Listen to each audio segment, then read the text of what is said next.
Above the city, where relentless rain poured down, a colossal raindrop plummeted from the heavens, striking a man clad in a dark red robe. Before he could utter a cry of despair, he was reduced to a mere puddle of flesh. To everyone's astonishment, this enormous raindrop opened its eyes, revealing that it was, in fact, a person. Damned, he gazed at the gruesome sight beneath him, a mixture of shock and disbelief washing over him. Quickly regaining his composure, he stood up. Fortunately, as a mercenary, he had encountered such grisly scenes before. Otherwise, he might have fainted from fear. Black robe with dark red cloud, this guy must be cosplaying. He glanced down at the remnants of a robe, recognizing it as the attire of the Akatsuki from his beloved anime, Naruto. Regardless, I owe you one. Your life for mine. If I'm lucky enough to learn your identity, he'll take care of your wife. Rest assured. Swish, swish, swish. At that moment, the sound of swift movements reached his ears. He looked up, stunned beyond belief, more shocked than at the sight of the gore below.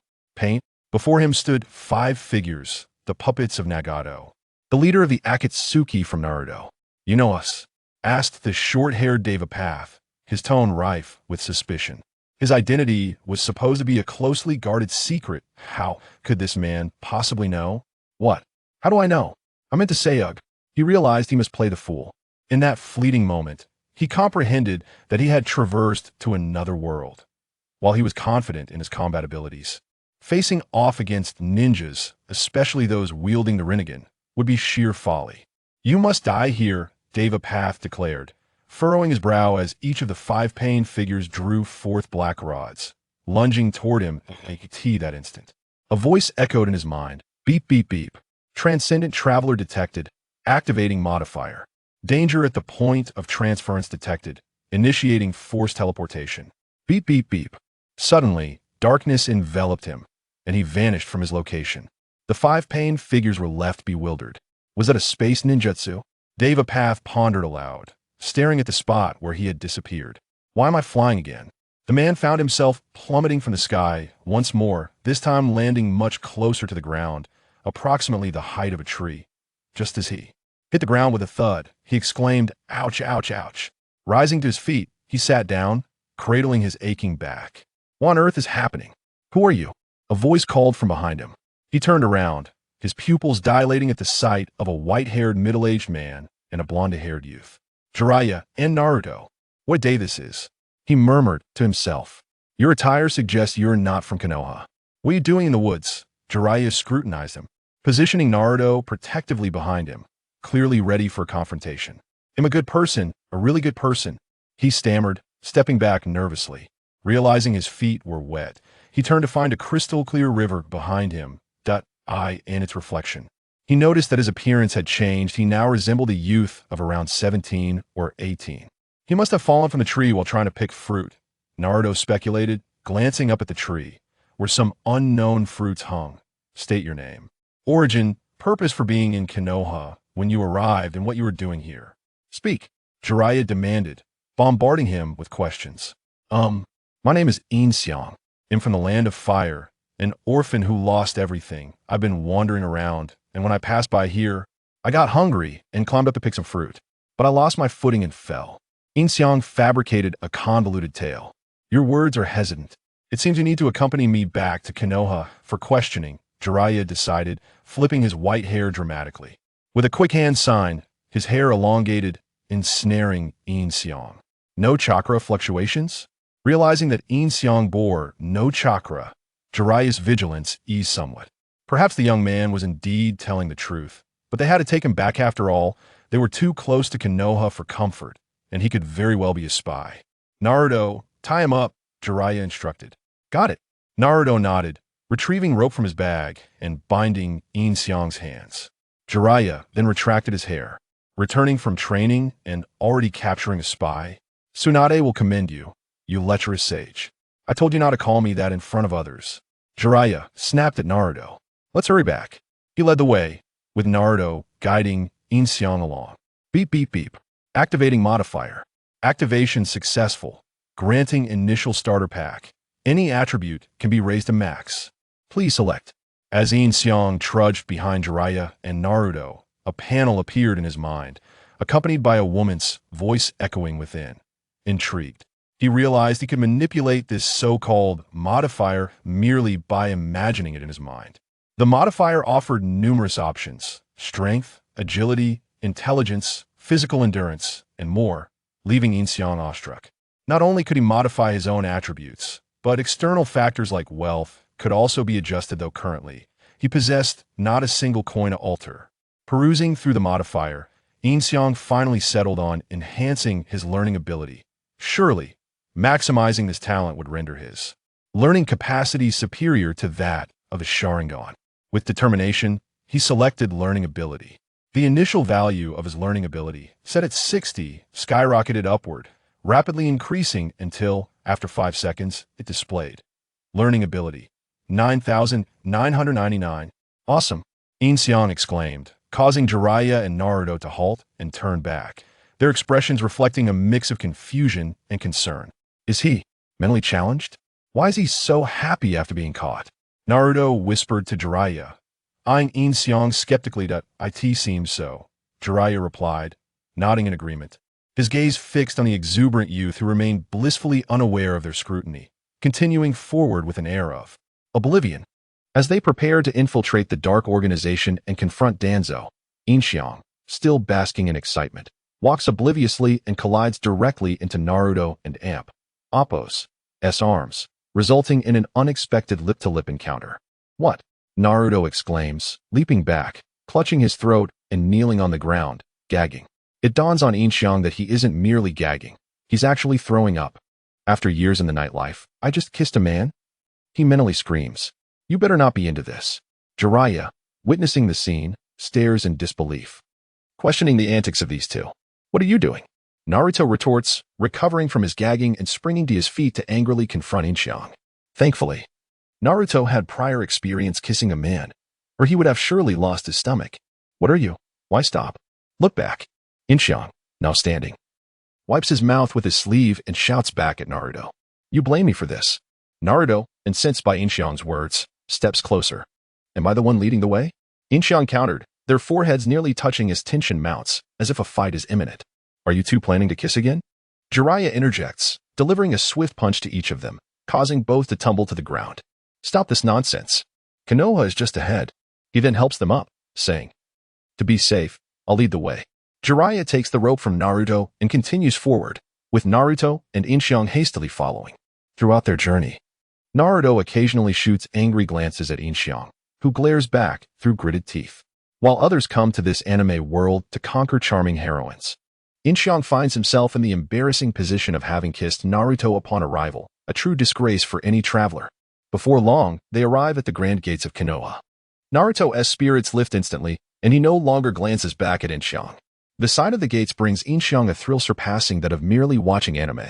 As he stands before the gates, he realizes their immense size, and the serene morning breeze rustles through the trees, imbuing the moment with a profound tranquility. Let us move. Jiraiya urges, tugging on the rope to prompt Yin Xiang forward. Following suit, Yin Xiang glances at Jiraiya's feet, and in an instant, his stride synchronizes perfectly with Jiraiya's. Is this the power of maximal learning? Yin Xiang muses, astonished that he learned the gate from a mere glance. Perhaps mastering ninjutsu could be just as effortless? Upon entering Konoha, Yin Xiang notices the two gatekeepers dozing off. A quick glance reveals them to be the legendary Uchiha Madara and, no, it's Genkatsu and Kamizuki Izumo, who, upon seeing Naruto and Jiraiya approach, spring to their feet in excitement. Hey, ISN and Appos, that. Genkatsu exclaims, eyes wide with enthusiasm. Yes, it cannot be mistaken. Kamizuki nods in agreement. Realizing their reaction and piecing together Naruto's earlier dialogue and current demeanor, Yin Xiang comprehends that this marks the beginning of Naruto Shippuden. As Naruto and Jiraiya return to Konoha after concluding their training, it's been about 2.5 years, hasn't he it? Naruto reflects as they stroll through the streets. Indeed, Jiraiya concurs. 2.5 years? At the mention of this time span, an inexplicable urge compels Yin Xiang to involuntarily shift his shoulders, twisting awkwardly before he catches himself and stops. Just then, Naruto halts suddenly in front of a telephone pole. Discarding his backpack and, with chakra infused in his feet, dashes up the pole. Observing Naruto's actions, Yin Xiang instinctively learns how to use chakra and even how to refine it. the knowledge flooding his mind. Yet he wonders, is it truly all right for me to learn chakra control from Naruto? Before he can deliberate further, Yin Xiang attempts to adhere chakra to his feet, but mismanages it, resulting in a loud crash as the ground beneath them collapses, leaving a massive crater at their feet. Jiraiya stares in shock. Did you do this? Of course not. I don't even have chakra. Yin Xiang protests quickly. Your Konoha ground is just too fragile. He adds, mentally praising the modification tool that allowed him to learn chakra usage with just a glance. Conquering the ninja world is within reach. Everyone, Uzumaki Naruto is back. Naruto proclaims from atop the pole, oblivious to the chaos below. His announcement captures the attention of many passers-by, yet at this moment, Naruto has not yet become Konoha's hero, and many still regard him with disdain, ignoring his presence. Naruto? Is that really you? A pink-haired girl rushes towards them, and Yin Xiang recognizes her as Sakura, followed closely by Konohamaru and his comrades. In reality, Sakura is quite easy on the eyes. Naruto leaps down and finally notices the crater beneath Yin Xiang, confusion etched on his face. Strange, this guy really has no chakra. Could it be the ground is just old and dilapidated? Jiraiya scrutinizes Yin Xiang, causing him discomfort. Who is this person? Sakura and Naruto, still catching up, turn their attention to Yin Xiang, who looks disheveled and unkempt, resembling a vagrant. We found this odd fellow on the way back and we're just about to deliver him to Granny Tsunade, Naruto explains to Sakura. Naruto brother, Konohamaru calls out. Catching his attention, with a sudden burst, Konohamaru employs the sexy jutsu, transforming into a voluptuous woman clad in scan attire. Jiraiya's eyes bulge in delight. Quite impressive. Yin Xiang exclaims, simultaneously absorbing the knowledge of the sexy jutsu, along with the prerequisites of the transformation technique. Not only that, but the methods for the shadow clone and substitution techniques also fill his mind. This modification tool is nothing short of miraculous. Ha ha ha, Konohamaru, I and Appos am no longer a child. Don't play those childish jutsu anymore, Naruto laughs. But Konohamaru appears momentarily stunned, as if only Naruto's words carry weight. Just when everyone thought Naruto had matured. Your jutsu is far too basic. Watch closely, I've developed a new jutsu, new sexy jutsu. Naruto declares triumphantly. Boom. Sakura's fist collides with Naruto's head. You big fool.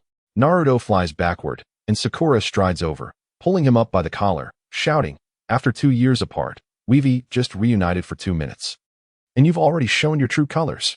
What am I supposed to do with that charming youthful affection I felt for you moments ago?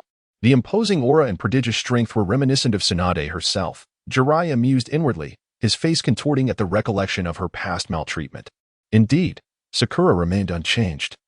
Perhaps even more inclined toward violence than before, a sentiment echoed in Naruto's thoughts as he endured her relentless shaking.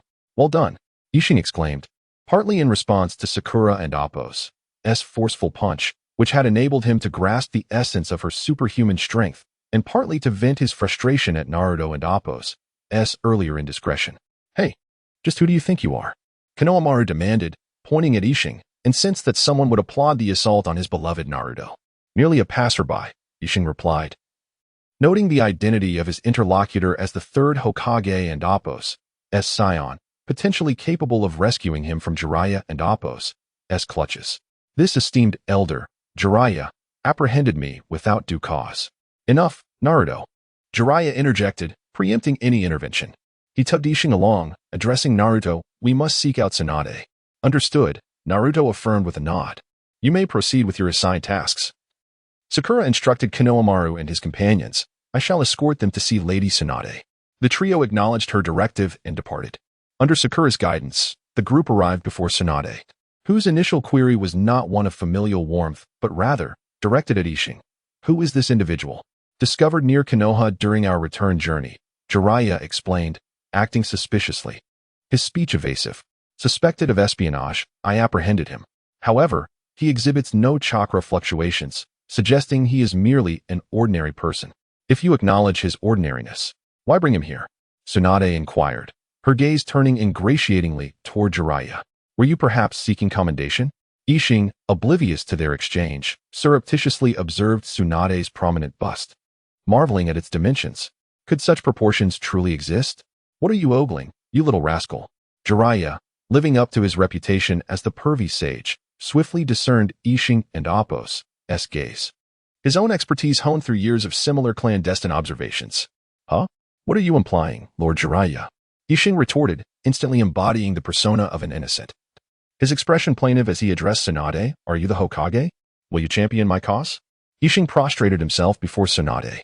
"My parents perished in the war when I was but a child," Yixing continued. "Since the age of 5, I have roamed the streets, subsisting on scavenged scraps and tree bark. Today, as I attempted to pluck a fruit from a tree, I inadvertently fell, whereupon Lord Jiraiya seized me. Please, grant me justice. Is this the conduct befitting one of the legendary Sannin?" Yixing's attempts to conjure tears proved futile until he discreetly pinched his thigh, eliciting a torrent of tears that captivated Tsunade and Jiraiya alike. "So what you say is true," Naruto exclaimed, moved by Yixing and Appo's performance, tears welling in his eyes. "Why are you weeping?" Sakura demanded, turning to Naruto. I was inadvertently overcome by his sentiments." "Forgive me," Naruto stammered, hastily wiping away his tears. "Is that so, Jiraiya?" Tsunade inquired, seemingly swayed by Yixing's earnest display. Coupled with the absence of any discernible chakra, she was inclined to believe his narrative. Her gaze bore into Jiraiya. Jiraiya squirmed under her scrutiny. Whether his background is factual remains uncertain, but his fall from the tree is indeed verifiable. "Shizen, escort him to the bathhouse and provide him with fresh attire," Tsunade instructed, turning to her assistant. "Understood, Lady Tsunade," Shizen replied, as Jiraiya released Yixing from his restraints. "Thank you, Hokage. Thank you, Hokage." Yixing's subsequent actions were even more audacious, as he rushed forward to embrace Tsunade's legs, sobbing vociferously. "You scoundrel!" Jiraiya roared, pointing at Yixing. His experienced eye recognizing the boy's opportunistic behavior. "Enough, he is but a child," Tsunade chided, turning to the irate Jiraiya. "See to his ablutions." "Very well, thank you, Lady Hokage." Yixing, having sufficiently achieved his aim, released his grip and followed Shizune. "You simply let him go?" Jiraiya asked, once Yixing and Shizune were out of earshot. "What alternative is there?" Tsunade countered. "A homeless youth, orphaned by war in the land of fire, lacking any chakra, apprehended and interrogated by Jiraiya of the Sannin? If such a tale were to circulate, my tenure as Hokage would be untenable. I am merely mitigating your blunder." Meanwhile, Shizen led Yixing to the bathhouse, instructing him to cleanse himself while she procured fresh garments. Upon entering the bathhouse, Yixing found himself alone. The bathhouse proprietor, repulsed by Yixing's unkempt state, forbade him from entering the communal bath, relegating him to the showers. Seizing the opportunity, Yixing tested the techniques he had acquired en route. Transformation. Yixing formed the hand seals, and with a puff of smoke, he transformed into Naruto. He repeated the process, morphing into Jiraiya, his control now effortless. Next, he attempted the substitution technique. Utilizing the shower spray as a simulated enemy, Yixing formed the seals, executing the technique, instantly swapping places with a droplet of water. Simultaneously, he focused chakra into his feet, enabling him to stand upon the water and Appo's surface. "So, this is ninjutsu," Yixing mused, balancing on the water, feeling the surge of power. The azure ripples beneath his feet were the visible manifestation of chakra. Through Jiraiya and Tsunade's repeated examinations, Yixing had also mastered the detection of chakra. He observed that chakra only manifested during the execution of ninjutsu. Otherwise, regardless of their scrutiny, he remained an ordinary individual devoid of chakra fluctuations. Perhaps this power should not be classified as chakra, he pondered, given its inexhaustible nature. Lion and Appo's main technique. Yixing formed the seals, flinging his hair outwards. The strands elongated, ensnaring a nearby pillar. Despite only witnessing Jiraiya's execution of the technique earlier in the day, he had successfully replicated it. Suddenly, Yixing sensed an approaching presence. He immediately extinguished the chakra beneath his feet, plunging into the water with a splash, his elongated hair receding. "Hey, you little brat. Didn't I forbid you from entering the bath?" The bathhouse proprietor bellowed, approaching Yixing. "But I have already washed myself clean," Yixing replied, "and wasting water in the process." The proprietor grumbled, turning off the shower. "If not for Lady Hokage's instructions, I would not have permitted you entry in the first place." The proprietor harumphed and departed. "You old codger, you're done for," Yixing muttered under his breath. "I'll dismantle your establishment tonight." Upon completing his ablutions and exiting the bathhouse, Yixing discovered that Shizune had left his garments in the changing room. Apparently, the proprietor had been dispatched to inform him of this. However, witnessing his transgression in the bath, the proprietor had departed in a huff. Yixing retrieved the clothing, a pair of underpants falling out in the process.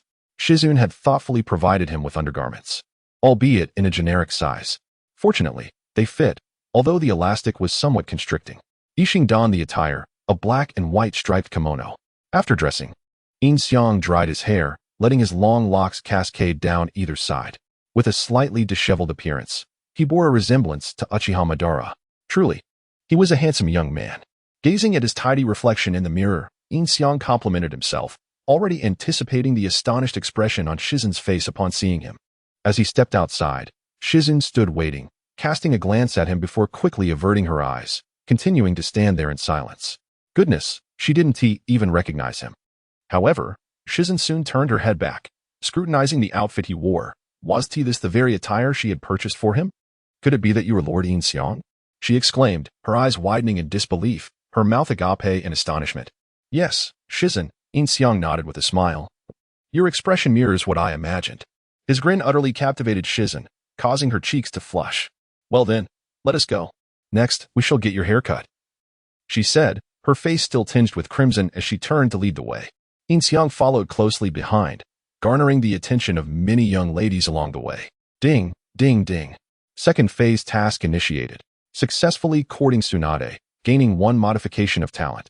Ding, ding, ding. At that moment, a voice echoed in Yin Xiang and Amp, Apos, S mind, and he furrowed his brow. Courting Tsunade? What kind of courting was this? Was it about garnering affection? Or perhaps a romantic relationship? Or was it about overpowering her? A chill ran down his spine. Despite her youthful appearance, Tsunade was actually in her 40s or 50s. Was this modification device a little reckless? Nevertheless, the thought of overpowering Tsunade was not entirely off the table, although she was over 50 in actual years. Her technique of mitotic regeneration kept her body youthful. Having Tsunade would mean possessing her at all ages. Ding, ding, ding. Both courting Tsunade and overpowering her are regarded as successful tasks. Current affection level, 10, Sigh, the difficulty is rather high. Yin Xiang sighed, realizing that Tsunade was not easily won over. Had he known, he would have preserved his initial modification ability to elevate her affection towards him to a full 100%. Wait, could he retain the modification opportunity? He inquired within his mind. Ding, ding, ding. Yes, it is possible. Excellent. If he could keep the modification opportunity, he could directly adjust any challenges he faced in the future. Wouldn't that make him unparalleled? Just imagine altering Uchiha Madara, or rather, Kagaya Akatsuki or Sage of 6 Paths, to have a loyalty level of 100%. The mere thought excited him. Here we are, Shizun announced, halting her steps. Thank you for your generosity, Yin Xiang smiled at Shizun, who once again flushed. Ding, ding, ding. Shizun's affection increased. 18, goodness. Am I to secure Shizun before even courting Tsunade? He pondered upon seeing the rising number. It's nothing, it's all from Lady Tsunade's funds. Go ahead. I will wait for you outside, Shizun instructed Yin Xiang. All right, he nodded, but a thought struck him. Tsunade's funds? Where would she have gotten the money? After entering the barber shop, he emerged shortly after with a fresh haircut, and Shizun was left speechless. As the saying goes, a hairstyle can transform a person. With his new look, Yin Xiang would surely mesmerize countless maidens. Even the pig from old Wang's house would be astonished. Ding, ding, ding. Shizun's affection increased. 20. Could it be that Shizun is enamored with appearances? I haven't even done anything yet, and her affection is soaring, he mused. Now, Shizun was too shy to converse with him, leading the way in silence towards Tsunade's office. Upon entering, Tsunade was taken aback by the sight of Yin Xiang. Shizun, who is this? Where is the previous Yin Xiang? She inquired, pointing at him. Lady Tsunade, this is Yin Xiang, Shizun replied softly. Tsunade was taken aback again, but soon regained her composure. Truly, she was the Hokage, despite encountering such a dashing young man. Her affection level remained unchanged. I didn't expect you to be such a handsome lad. Thank you for your kind words, Lady Hokage, and for graciously covering my bathing expenses, Yin Xiang replied hastily, sounding like a sycophant. Such kindness doesn't come free. Shizun, how much did it cost in total? Tsunade asked with a radiant smile. 5,000, Shizun calculated. Pay up. Tsunade extended her hand towards Yin Xiang. I have no money, Yin Xiang exclaimed, rummaging through his pockets, which were as empty as his face. No money? Well, that presents a dilemma. You'll have to stay and work. Tsunade feigned confusion. Ah, so this was your true intention. Yin Xiang thought inwardly. Tsunade was quite the shrewd businesswoman. However, this arrangement suited him perfectly. It would help him fulfill his mission. Will accommodations and meals be included? He inquired. Accommodations and meals? Let us see. Tsunade's eyes twinkled as she calculated. After a moment, she clapped her hands together. You owe me 5,000, with an additional 50 daily interest for food and lodging. Each day, you'll accrue 100 more, meaning tomorrow you'll owe 5,000 too, and by the next day, it will be 5,002 plus 52. Each day? This is usury. Yin Xiang exclaimed in disbelief. What? You're unwilling? Tsunade's demeanor shifted instantly, her expression darkening as she faced him. Perfectly embodying the notion that the quieter one becomes, the more imposing their presence feels. I am willing to serve Lady Tsunade, Yin Xiang quickly proclaimed. Now that a good child, Tsunade returned to her cheerful demeanor. Ding, ding, ding. Skill face changing technique has reached max level. This can be learned? Yin Xiang inwardly scoffed, marveling at her prowess. What did Lady Tsunade wish for him to do? Given that he lacked any ninjutsu skills, what could he possibly offer? Tsunade contemplated for a moment, realizing her oversight in not assigning him a position. With that appearance, you'd do well as a host at a tavern. Ugh. Yin Xiang gasped in shock. This woman was truly heartless. That may not be appropriate, he stammered. I was just joking. How about this? Stay here and be my secretary, Tsunade suggested, considering that Shizen would be busy at the Konoha hospital. And it would be convenient for Yin Xiang to fill her role. That sounds splendid. Yin Xiang nodded eagerly. Tsunade truly understood his desires. This would make courting her even more convenient. You can hand over your responsibilities to Shizen and then join me later, Tsunade instructed, nodding. The primary reasons for keeping Yin Xiang close were his tragic background, having lost his family to war in the Land of Fire, and the realization that if she sent him away, he would be left to fend for himself. Thus, under the guise of repayment, she would manage his living expenses. Shizen then led Yin Xiang to the adjacent room, filled with piles of documents, some processed while others remained untouched. She detailed Tsunade's schedule, which was packed from dawn till dusk, along with some of her small habits. Yin Xiang listened intently, committing every detail to memory, recognizing these insights as invaluable shortcuts to successfully courting Tsunade in the future. The power of one and amp, Appo's learning ability is truly remarkable.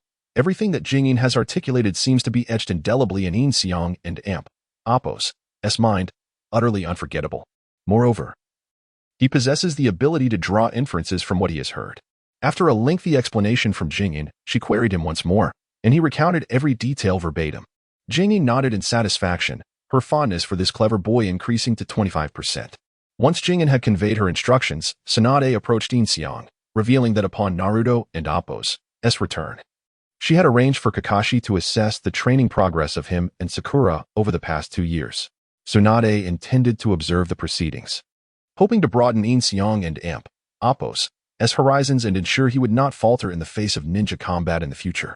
Naturally, Yin Xiang was eager, as witnessing such a battle would provide invaluable insight into the ninjutsu he sought to master.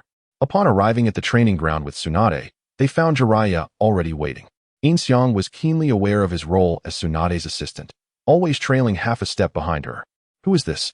Jiraiya inquired, noticing the boy accompanying Tsunade. Your young paramour? What? Tsunade retorted, delivering a swift blow to Jiraiya's head, leaving no room for dignity. This is Yin Xiang, the little rascal you brought back. He shall be my secretary from now on. What? This little rascal as your secretary? Jiraiya exclaimed in astonishment, fully aware of the boy and amp, Appo's mischievous reputation. Questioning his suitability for the role, Lady Tsunade rises at 7, prepares breakfast by 7:30, organizes the day and amp, Appo's documents by 8, takes a 10-minute sake break at 10, and has lunch ready by noon. The afternoon nap is scheduled from 1 to 2. That is sufficient. You need not burden him with so much. Tsunade interrupted Yin Xiang. How does that sound? Jiraiya could only wear a defeated expression, rendered speechless. At that moment, Naruto, Sakura, and Kakashi arrived at the training ground. Shoo! Tsunade signaled for silence, and the trio focused intently on the unfolding scene, anticipating the battle. After an exchange of pleasantries and a somber mention of Sasuke, whose defection remained a permanent regret for Team 7, Naruto regained his composure. Their objective was to seize Kakashi's bells. Much like the previous assessment, albeit with fewer individuals and altered capabilities, Naruto was the first to strike, launching several shuriken into the air. Kakashi crouched, evading the projectiles and retaliating with a few shuriken of his own. The exchange of shuriken allowed Yin Xiang to master the technique of multiple shuriken. Unable to dodge in midair, Naruto utilized the shadow clone technique, maneuvering his original self to safety. Shadow clone technique, duly noted. Yin Xiang smiled from behind Tsunade. As Naruto landed, he transformed his clone into a giant shuriken, prompting Kakashi to seize the opportunity, gripping the shuriken with one hand while pinning Naruto's head with the other. Another Naruto clone appeared behind Kakashi, brandishing a kunai at his waist. Not bad, Tsunade remarked, impressed. Heh, that's my disciple, Jiraiya replied with pride. As dusk descended, Yin Xiang discreetly created a shadow clone. It had been established earlier that he intended to demolish the bathhouse, and he was determined to fulfill that promise. Yin Xiang's original remained to study ninjutsu, while his clone transformed into a mysterious figure clad in a black cloak and mask, heading toward the bathhouse, poised to execute the plan as night fell. Such impatience, not waiting for the signal, Kakashi noted, glancing at the kunai behind him. All right, prepare, begin. Once Kakashi declared the start, he vanished in a puff of smoke. To the untrained eye, it might appear as a shadow clone or substitution technique. But Yin Xiang instantly recognized it as Earth Release. Decapitation technique, he mused, appreciating the advantage of his modification, allowing him to detect ninjutsu as it was employed. Naruto and Sakura began searching for Kakashi, exploring all four directions without success, leaving only the underground as a possibility. Sakura demonstrated her training prowess by striking the ground with her clenched fist, channeling chakra, causing the earth to tremble and split apart, forming a massive chasm. Naruto was taken aback, contemplating the ramifications of being on the receiving end of such a punch from Sakura. Kakashi, underground, narrowly evaded the force, startled by her power. What a terrifying strength. Well done, Tsunade praised, leaning against a tree, clearly pleased with her disciple. Kakashi-sensei, we've found you, Sakura declared, forcing Kakashi to emerge from his hiding spot, where he began analyzing tactics. Come on, Yin Xiang silently urged, yearning for Naruto to unleash the Rasengan or Chidori, as he was confident that he could learn the Rasen Shuriken through observation. Kakashi soon retreated into the woods, prompting a silent exchange of glances between Sakura and Naruto as they followed him. Once in the forest, they entered a protracted battle. As ninjas must conceal their presence to catch their opponents off guard, each hiding in the foliage. Unbeknownst to them, the sun was nearly set, and they had yet to engage in combat. Had this been the old Naruto, he would have charged in recklessly. After a lengthy wait, Naruto finally spotted Kakashi and rushed at him with a kunai. Kakashi immediately countered with his own kunai, resulting in a clash in midair. Kakashi then turned, throwing his kunai at Naruto, who used a tree to shield himself. Thus began a fierce exchange of taijutsu, with Kakashi and Naruto battling fiercely. Yin Xiang attentively recorded their movements, absorbing every technique. After Naruto evaded, Sakura charged in to confront Kakashi, her punches imbued with chakra-infused power. Kakashi could only evade repeatedly, as Sakura's strikes shattered entire trees. Subsequently, Naruto employed shadow clones to engage Kakashi, but all were swiftly dispatched. Kakashi then leapt into the air, targeting 3 shadow clones with the Leaf Rising Wind technique, a move Yin Xiang quickly learned. Yet, the real question remained, where was the true body? Kakashi touched down, beginning his search for the original. Here, Naruto leaped from the bushes, hands clasped together, fingers extended. Secret art. Taijutsu ultimate technique. 1,000 years of pain. Oh, please. Yin Xiang groaned, closing his eyes, unable to watch as Naruto resorted to such an embarrassing technique. As darkness enveloped the scene, Yin Xiang's clone commenced its mission. Die, he declared, clad in a black cloak, leaping high into the air, delivering a powerful punch that struck the bathhouse, causing it to collapse entirely, leaving not a trace behind, and creating a massive crater in the ground. Who are you? The bathhouse owner exclaimed, stepping out just in time to witness the destruction, his heart nearly shattering as he shouted at Yin Xiang. Perched atop a nearby power pole, illuminated by the streetlight, Yin Xiang's cloak billowed dramatically as he proclaimed, I am the king of the night, the malevolent enforcer, night god. You certainly seem like an eccentric youth. At that moment, Yin Xiang's spirit of adolescent rebellion blazed brightly, fully embracing the essence of a second-dimensional character. For how could one not indulge in such whims? At that moment, the ninjas of the Konoha Guard rushed over, shouting at Yin Xiang, who was perched on a telephone pole. Upon witnessing their approach, Yin Xiang smugly remarked, a bunch of inept fools. If you can catch me, Then come at me. With that, he vanished with a loud pop from the pole. Was that a shadow clone? The Konoha ninjas exchanged bewildered glances, having not even seen the face of their opponent. Goodness, is there no law or justice left? What are we to do now? The bathhouse owner exclaimed, pointing at the enormous crater left behind. What in the world happened? The leader, Kamizuki Izumo, inquired as he approached the owner. That guy calls himself the king of the night, night god. He jumped down from the sky and single-handedly demolished my bathhouse. The owner cried, gripping Kamizuki's arm. One punch? Kamizuki was taken aback. There can't be many in all of Konoha who could achieve such a feat. The only one I can think of who possesses such formidable power is the current Hokage, Tsunade Senju. Calm down for now. Return home, and we shall report this to the Hokage. Kamizuki instructed the bathhouse owner. You must ensure justice is served. The owner implored, gripping Kamizuki and Appo's arm tighter. Rest assured, we will bring him to justice, Kamizuki reassured him, before sending him on his way. He then made his way to the Hokage and Appo's office to find Tsunade. But she was not there. He subsequently went to the hospital to seek Shizen, who informed him of Tsunade's whereabouts. Utilizing the body flicker technique, he swiftly arrived at her location. By the heavens, Yin Xiang was startled by Kamizuki's sudden appearance, nearly losing his composure. What did you say? Tsunade turned to look at Yin Xiang, who had just uttered something incomprehensible. Nothing, just startled, Yin Xiang stammered, patting his chest. Kamizuki Izumo, he knelt before Tsunade. What is it? She asked. Just now, the Konoha bathhouse was attacked by an unidentified individual, causing it to collapse and leaving a massive crater. According to the bathhouse owner, the assailant referred to himself as the king of the night, and he destroyed the entire bathhouse with a single punch, Kamizuki reported. I am the king of the night. The wicked punisher, night god. So cool. Yin Xiang interjected, reveling in his own self-importance. What? Tsunade was taken aback, and Jiraiya immediately leapt down from a tree. One punch brought down the bathhouse and left the ground caved in. Tsunade, who had been leaning against a tree, straightened up to face Kamizuki. The only bathhouse in Konoha. Where am I supposed to gather materials now? Jiraiya lamented, clutching his head. This is not the time to worry about that, Lord Jiraiya, Yin Xiang interjected, attempting to play the role of the Good Samaritan.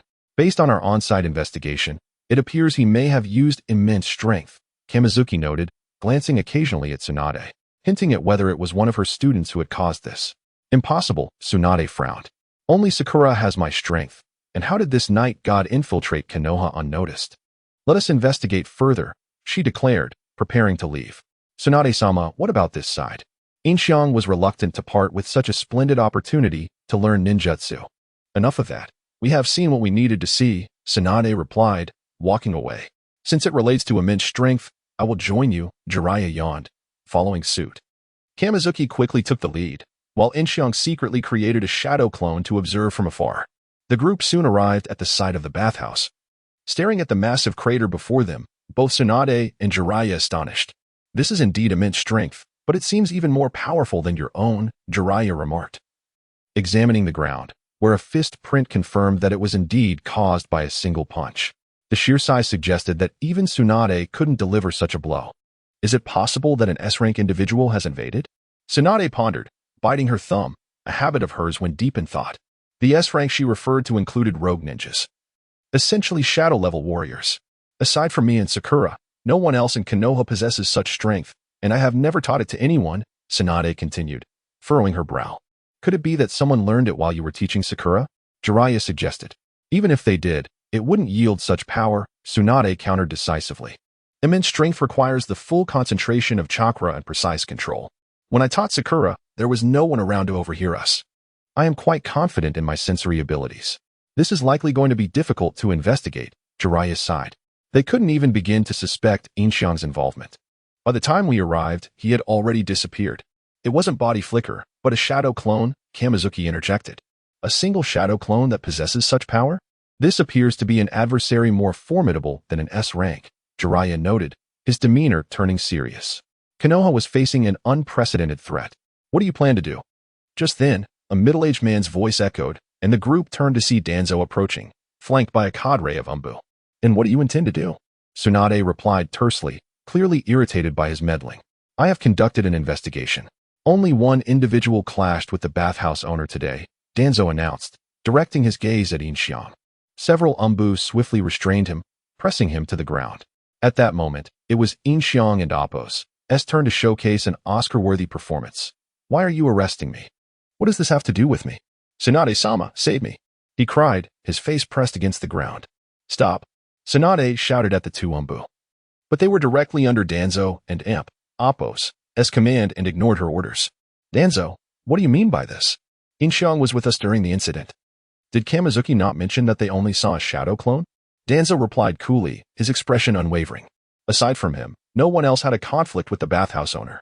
He's just an ordinary person without chakra. Tsunade shouted at Danzo. Whether he truly lacks chakra or has sealed it away will be determined through testing. Take him away.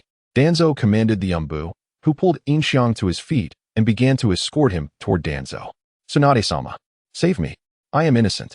Yin Xiang pleaded, casting a pitiful glance at Tsunade while internally lamenting, and Appo's. Danzo truly is the type to prefer wrongfully accusing 100 rather than letting one escape. And Appo's. Are you now suspecting him of being a spy? If he were a spy with such power, he would have resisted by now. Tsunade argued, gesturing toward the ruins. She refrained from stopping the umbu, as Hokage. It was already humiliating enough to be unable to command her village and Appo's umbu, and intervening would only worsen the situation.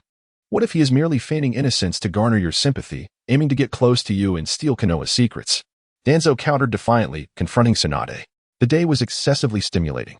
In a mere span of hours, I vanquished a pain clone, encountered Jiraiya only to be apprehended, became Tsunade's aide, and now find myself in Danzo's clutches. The future holds a peculiar allure. Despite the outward appearance of trepidation, Yin Xiang maintained an inner composure. She discerned that Tsunade's affection for her had increased by 2 increments, evidently triggered by her feigned vulnerability, which stirred Tsunade's protective instincts. However, upon Danzo's pronouncement, Tsunade's resolve wavered, resulting in an immediate 5-point decrease in affection. That scoundrel Danzo, Yin Xiang mused internally. I'll make it a point to raise your root organization to the ground and extract every last one of your eyeballs, to fulfill the mission and acquire the modifier points. Yin Xiang recognized the necessity of refraining from direct confrontation, lest the task become perpetually stalled. Perhaps this predicament could be leveraged to further elevate Tsunade's affection. Indeed. Let Danzo subject him to interrogation, Jiraiya whispered in Tsunade's ear. You old coot. Yin Xiang mentally exclaimed, aghast that Jiraiya would side with Danzo. It was true. Jiraiya had always perceived himself as less than virtuous, suggesting that he and Danzo were far more cautious than Tsunade. If the interrogation concludes and he is exonerated, how will you compensate him? Tsunade inquired, fixing Danzo with a scrutinizing gaze. Please, Lady Tsunade, I am innocent. Yin Xiang realized that the moment had arrived to deliver a textbook-worthy plea of helplessness. Who are these individuals? Release me. Yin Xiang struggled against the AMBU operatives, who promptly incapacitated him with a precise strike. Compensation? Let us ascertain if he survives, Danzo retorted, leading the ANBU and the unconscious Yin Xiang away. Allocate village funds to rebuild the bathhouse and reinforce Konoha and Appo's defenses against any further appearances by Yagami, Tsunade instructed Izumo Kamizuki as she watched Yin Xiang being escorted away. Understood. Izumo Kamizuki acknowledged before departing. Do you not suspect that Yin Xiang is, in fact, Yagami? Jiraiya inquired once Izumo Kamizuki had left. Certainly not. Does he strike you as such a formidable individual? Tsunade retorted, casting a sidelong glance at Jiraiya. This situation presents an opportunity to curtail Danzo's influence and temper his ambition, albeit at Yin Xiang's expense.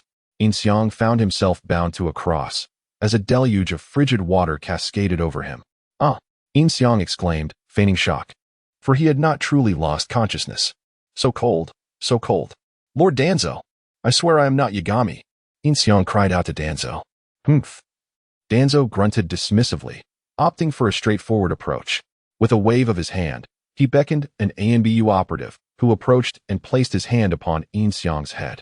Instantly, Yin Xiang succumbed to unconsciousness, genuine this time. Simultaneously, a notification materialized in his mind, indicating the acquisition of the Yamanaka clan and Appo's mind-body switch technique. The Yamanaka clan member delved into Yin Xiang's mind, only to encounter the protective barrier erected by the modifier. Even in his unconscious state, Yin Xiang's consciousness persisted, enabling him to employ the mind-body switch technique to project the desired imagery. The visions mirrored the narrative he had conveyed to Jiraiya and Tsunade, a tale of familial devastation, homelessness, and despair. Upon concluding the exploration, the ANBU operative of the Yamanaka clan withdrew his hand from Yin Xiang's head. Momentarily, Yin Xiang regained consciousness. What transpired? What happened to me? Yin Xiang feigned ignorance. It is not him, the Yamanaka clan member declared, relaying the contents of his vision to Danzo. Disappointment washed over Danzo's countenance as he realized the error of his assumption. However, as the leader of Root, he could not simply concede defeat. He gestured to a nearby YNBU operative, who approached with a whip in hand and lashed out at Yin Xiang, eliciting a cry of agony.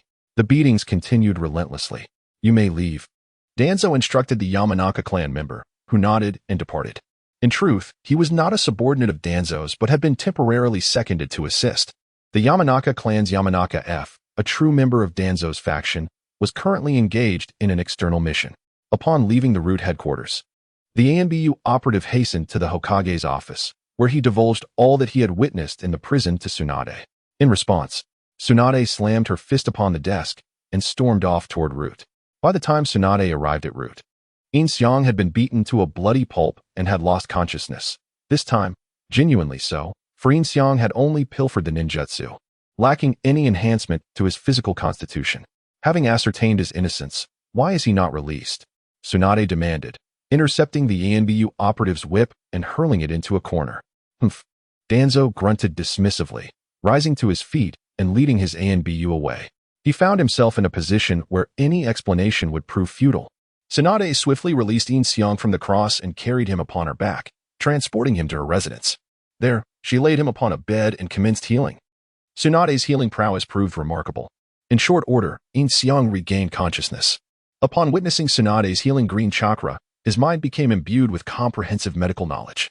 Lady Tsunade, Yin Xiang uttered weakly, his gaze fixed upon Tsunade, whose garments were stained with his blood. Conserve your strength, Tsunade advised, continuing to administer healing. What have I done to deserve this? Yin Xiang pleaded in a feeble, pitiable tone. Tsunade and Appos, as heart clenched, realizing the innocence of the boy. Perhaps she saw in Yin Xiang a reflection of her late younger brother, for in that instant, her affection for Yin Xiang surged by 10 increments. You have done nothing wrong. Rest assured, I shall seek retribution on your behalf, Tsunade assured him. Yin Xiang closed his eyes, relishing Tsunade's healing touch. After a brief interval, he drifted off to sleep. Upon awakening the following day, Yin Xiang discovered that his injuries had largely healed, and he was able to move about without difficulty.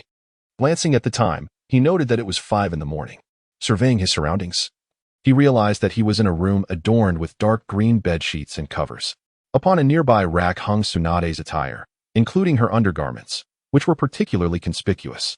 However, Yin Xiang was not so depraved as to indulge in such thoughts. He surmised that he was in Tsunade and Appos, as personal chambers. Leaving the room, Yin Xiang discovered Tsunade asleep on the living room sofa, clad in her nightgown. He retrieved a blanket and draped it over her, then seated himself beside her. Anticipating her awakening and the subsequent increase in her affection upon seeing him and the blanket he had provided, Yin Xiang did not simply sit idly by. He ventured out to purchase groceries and personally prepared breakfast for Tsunade in her kitchen. The combination of the blanket, his presence, and the heartfelt breakfast, he believed, would surely captivate Tsunade. Such were Yin Xiang's thoughts. Tsunade awoke just as Yin Xiang completed the breakfast preparation. She stretched languidly, rubbing her eyes and stifling a yawn. Upon noticing Tsunade's awakening, Yin Xiang promptly approached her, appearing before her. Lady Tsunade, you are awake. Eh? Tsunade opened her eyes, and upon recognizing Yin Xiang, she relaxed her guard. You are well enough to be up? Indeed. I have prepared breakfast for you. You may partake after freshening up, Yin Xiang announced, brandishing the platter in his hand. You do not resent me for entrusting you to Danzo? Tsunade inquired, scrutinizing Yin Xiang. Not at all. I understand that it was unavoidable, given my status as a suspect. Besides, did you not come to my rescue? Yin Xiang replied with a smile. You, Tsunade began. Upon hearing this, Tsunade's countenance softened into a relieved smile. Her inherent benevolence made her receptive to Yin Xiang's understanding, a sentiment that pleased her. This, coupled with the comfort of the blanket and the thoughtfulness of breakfast, elevated Yin Xiang's standing in her eyes to a notable degree, a substantial leap in their burgeoning connection. I shall attend to my ablutions presently, Tsunade declared, rising from the sofa with the intention of returning the blanket to her chamber. "Allow me to assist," Yin Xiang offered, placing the dishes upon the tea table and relieving Tsunade of the blanket. Tsunade acquiesced, and as Yin Xiang prepared to enter the room, a sudden thought seemed to strike her. "Hold a moment," Tsunade exclaimed, her face flushed. Yin Xiang halted at the doorway. "Is something amiss?" Yin Xiang inquired, a nascent understanding dawning within him. "Desist. I shall undertake the task myself," Tsunade retorted, retrieving the blanket from Yin Xiang's grasp, depositing it within the room, and swiftly closing the door, her complexion still tinged with red. "It is of no consequence. Do not enter," she instructed Yin Xiang before hurrying into the lavatory to perform her morning toilette. Upon her return, Yin Xiang had meticulously arranged the morning repast upon the dining table. The shared breakfast between the solitary man and woman, having spent the night beneath the same roof, evoked the ambience of domesticity. Following their meal, Yin Xiang conscientiously cleared the table. "Your garments are no longer suitable. I procured several replacements for you last night. Please avail yourself of them," Tsunade directed, gesturing towards the garments laid upon the tea table. "My gratitude, Lady Tsunade," Yin Xiang acknowledged, accepting the garments and retiring to the lavatory to exchange his bloodied attire for the new raiment, which bore a resemblance to his former kimono. Earlier that morning, Yin Xiang's bloodstained attire had drawn considerable attention. Subsequently, the pair proceeded towards the Hokage edifice, the hour approaching 7:30, with Tsunade's workday commencing in 30 minutes. "Our initial task is to allocate missions to the shinobi," Yin Xiang stated, notebook in hand, adopting the role of Tsunade's aide-de-camp. "Ah, yes, and then there's Naruto. Assigning him a task is always a trial," Tsunade sighed, nodding in acknowledgement. "The hour is nigh. We should proceed," Yin Xiang remarked, glancing at the time. "Indeed," Tsunade concurred, rising and proceeding with Yin Xiang to the mission allocation chamber, where Naruto soon arrived. "Huh, an escort mission for gold bullion?" Naruto protested upon hearing Tsunade's assignment. "Is there a grievance, young one?" Tsunade inquired, resting her head upon her hand, casting a glance at Naruto. "This is merely a C-rank mission. I cannot commend such a task," Naruto declared, a sentiment unheard of from anyone addressing the Hokage, save for Naruto and Konohamaru. Kakashi and Sakura exchanged knowing glances.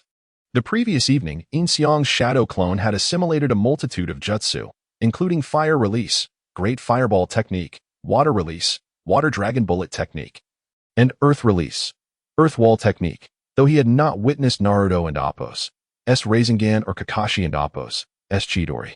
Presumably, Kakashi had cautioned Sasuke against employing Chidori against comrades, a sentiment echoed by Jiraiya to Naruto. Naruto had successfully secured the bells by divulging spoilers from the Ica Paradise series, thereby solidifying the bond of Team Kakashi, distinct from their former master-student dynamic, as they embarked upon their mission. "Alas, Naruto, your emotional maturity is wanting," Iruka lamented. Mission allocation being a task shared by multiple individuals to alleviate the Hokage's burden. "Naruto, in consideration of this being your inaugural mission upon your return, we have assigned a task of moderate complexity," Tsunade began, only to be interrupted. "Spare me the condescension," Naruto retorted, prompting Sakura to restrain him. "Apologies, master. I shall chide him accordingly," she said. "The mission parameters are delineated herein," Tsunade stated, brooking no argument and sliding the mission details forward. "Understood," Kakashi affirmed, retrieving the mission particulars. Verily, the third Hokage was more understanding, Naruto muttered, barely audible. "What was that you said?" Tsunade demanded, her countenance darkening. "Enough," Sakura interjected, nearly strangling Naruto. "Hokage-sama, we have a situation." A short-haired woman burst into the chamber. She was from the decoding squad, responsible for deciphering coded missives. The woman rushed to Tsunade. "What is the matter?" Tsunade inquired. "We have received an urgent communication from Sunagakure. This is the decoded message," she said, proffering a notebook to Tsunade. Tsunade's complexion paled as she perused the message. Yin Xiang glanced at the communication, revealing a plea for assistance from Sunagakure, reporting an attack by Akatsuki and the abduction of Gaara. "What?" Iruka exclaimed, aghast. "What is amiss?" Naruto inquired, sensing the gravity of the situation. "The Kazekage of Sunagakure has been abducted by an organization known as Akatsuki," Tsunade revealed. The revelation stunned the assembled shinobi, while Yin Xiang felt a surge of excitement. Merely glancing at the coded message had imparted the skill of deciphering codes. Moreover, an encounter with Akatsuki promised the acquisition of further jutsu. We possess additional intelligence regarding Akatsuki. Sunagakure has requested our assistance, Tsunade stated, addressing Naruto and the others. Yin Xiang promptly struck through Team Kakashi's gold bullion escort mission. This is an exigency. There is no time for deliberation. Moreover, some among you have engaged Akatsuki in combat. Team Kakashi, your mission is reassigned.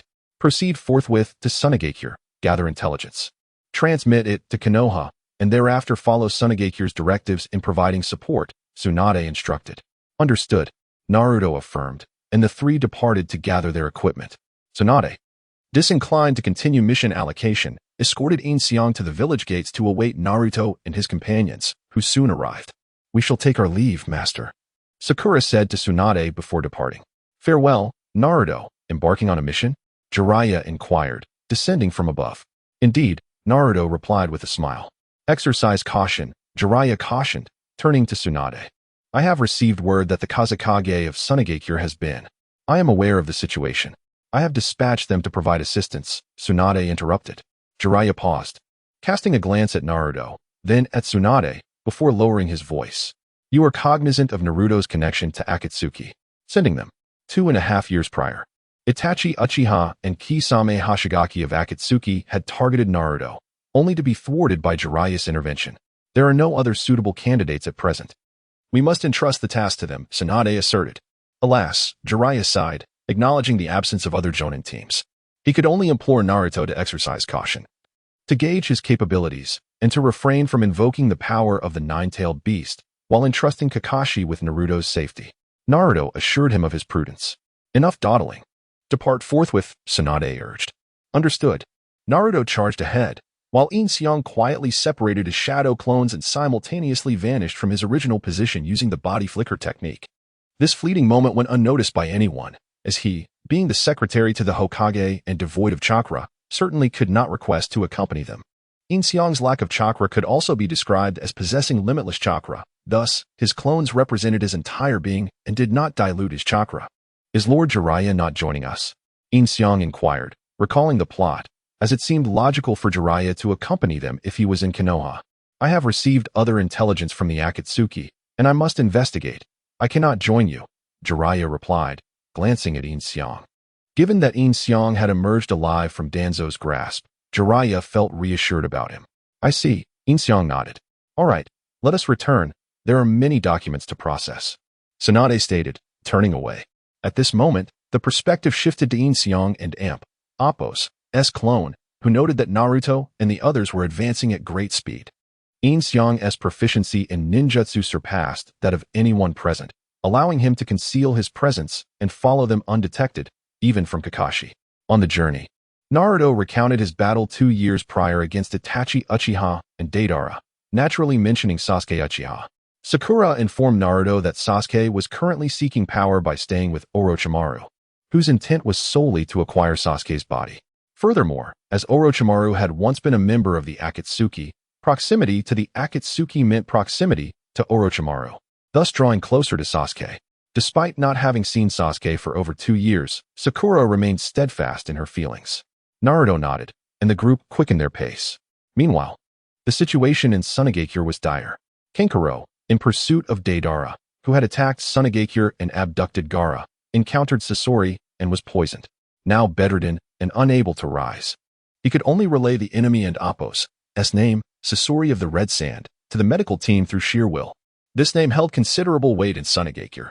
Maki, once the leader of Gaara's team and now a high-ranking official in Sunagakure, felt compelled to seek the counsel of the village advisors under such circumstances. On the road, they encountered Temari, who had just returned from Konoha after discussing the next Chunin exam with Shikamaru. Sensing something amiss upon seeing Kakashi and his group's urgency, Temari asked, "What is happening?" Gaara has been kidnapped by the Akatsuki. We're heading to provide support, Naruto quickly informed her. What? Temari gasped in shock. Let us hurry, she exclaimed, leaping onto the trees to join them. The group traveled tirelessly throughout the day, but they needed rest and sleep. Otherwise, they would be ill-prepared should they encounter enemies in their fatigued state. Yin Xiang, unfortunately, had come unprepared, lacking food, drink, or weapons, while his companions consumed their rations. He foraged for fruit to eat. At night, he could not afford to sleep deeply, remaining vigilant to avoid being discovered and mindful of when they would resume their journey. Their rest was brief, only 4 hours, before they had to continue at dawn. Naruto, deeply worried about Gaara, had not slept at all. Yin Xiang, acutely aware of the predicament, dared not close his eyes, fearing discovery by Naruto. With still a day's distance to Sunagakure, Yin Xiang resolved that his first order of business upon arrival would be to find something to eat. "All right, we're off," Kakashi announced, rousing Temari and Sakura. Calling out to Naruto in the trees, the group resumed their relentless journey, unaware of the events that might unfold within the day. In Sunagakure, Kankuro had been tormented by poison for an entire day and night, teetering on the brink of death. Despite Maki's efforts to summon the elder advisor Chiyo, the treatment proved futile. "This is the end. Even with my knowledge of poisons, I cannot counteract such a potent toxin," Chiyo lamented. The medical ninjas shared her expression of disappointment. "His time is running out," Chiyo noted, feeling exasperated with her grandson's predicament. "What can we do?" Maki asked urgently, unable to bear watching Kankuro perish. "If there is anyone who can counter my poisons, it would be Tsunade, the slug princess of Konoha. During the Great War, she neutralized all my toxins and developed antidotes, presenting a formidable challenge. Now that we've formed an alliance with Konoha, it seems we have no choice but to enlist her aid." Meanwhile, Yin Xiang had been arranged by Tsunade to stay at her residence, specifically in the adjacent bedroom. This arrangement was convenient given their previous cohabitation, and Yin Xiang's culinary skills had greatly impressed Tsunade. With every meal he prepared, her affection for him grew, as he intentionally made each dish more delectable than the last, ensuring she experienced a daily delight. For Yin Xiang, it was merely a return to his usual cooking prowess. "I intend to dispatch reinforcements to Sunagakure," Tsunade declared early the next morning. "Reinforcements?" Yin Xiang pondered. "Might Gaia's team be on their way back to Konoha? Should I inform them?" "Yes," Tsunade replied, satisfied with his insight. Despite having only served as her secretary for 2 days, Yin Xiang had already demonstrated a clear understanding of the Konoha ninja ranks and offered valuable suggestions for her tasks. "He is quite the natural leader," she mused. "Very well. I shall notify them," Yin Xiang affirmed, heading to the village gate to await Gaia's team, glancing at the time, which indicated they should be returning soon. Sure enough, it wasn't long before he spotted 2 exuberant individuals with watermelon hairstyles racing toward the Konoha gate, seemingly in a competition of speed, followed closely by a boy and a girl. Upon noticing a striking figure standing at the gate, the girl quickly overtook the 2 watermelon heads and approached Yin Xiang. "Hi there. I'm Tenten. Are you lost? Would you like me to show you around Konoha?" she inquired. "No need," Yin Xiang replied, shaking his head. "I must maintain an air of aloofness. I know Tenten would prefer someone as cool as Niji." How cool as anticipated, Tenten instantly became starry-eyed, her affection for him spiking considerably. Victory! At that moment, the larger watermelon head leaped ahead of the smaller one, crossing the threshold into Konoha. "Darn it. I've lost count of how many times this has happened," the smaller watermelon head lamented. "Such is the might of Guy-sensei. Seeing him in person is far more impressive than mere hearsay." His pants seemed rather tight, Yin Xiang thought upon seeing Guy. "Hey, who are you?" Guy noticed Yin Xiang, asking. "You're a new face. I am the new secretary of Lord Hokage. The 2 over there can attest to it," Yin Xiang said, gesturing toward Niji and Tenten as they arrived. Akai and his companions turned to them, and in perfect harmony, they nodded in unison. "So, is there any issue with the Hokage's secretary blocking the way?" Akai subsequently glanced at Yin Xiang and inquired. The night before last, Gaara, the Kazekage of Sunagakure, was ambushed and captured by an organization known as Akatsuki. This morning, Kakashi's team is already set out to assist Sunagakure, and now the Hokage has ordered you to provide reinforcements. That is the situation. Yin Xiang nodded and pulled out the mission details. "Got it. The Kai team will set off right away," Akai declared, giving a thumbs up. "Understood." Little Lee chimed in. "Acknowledged." Tion and Niji responded. "All right, everyone. Let us reach Sunagakure within a day." Kai addressed his disciples. "Teacher Kai, let us aim for half a day," Little Lee suggested. "No matter how you look at it, 3 days is the minimum." "Stop saying such confusing things, honestly," Niji and Tion remarked in unison. "Let us go. Everyone, follow me and unleash your youth." Akai raised his right hand and shouted, "Hi, Teacher Kai." Only Little Lee raised his fist in response, and the duo immediately turned to sprint away.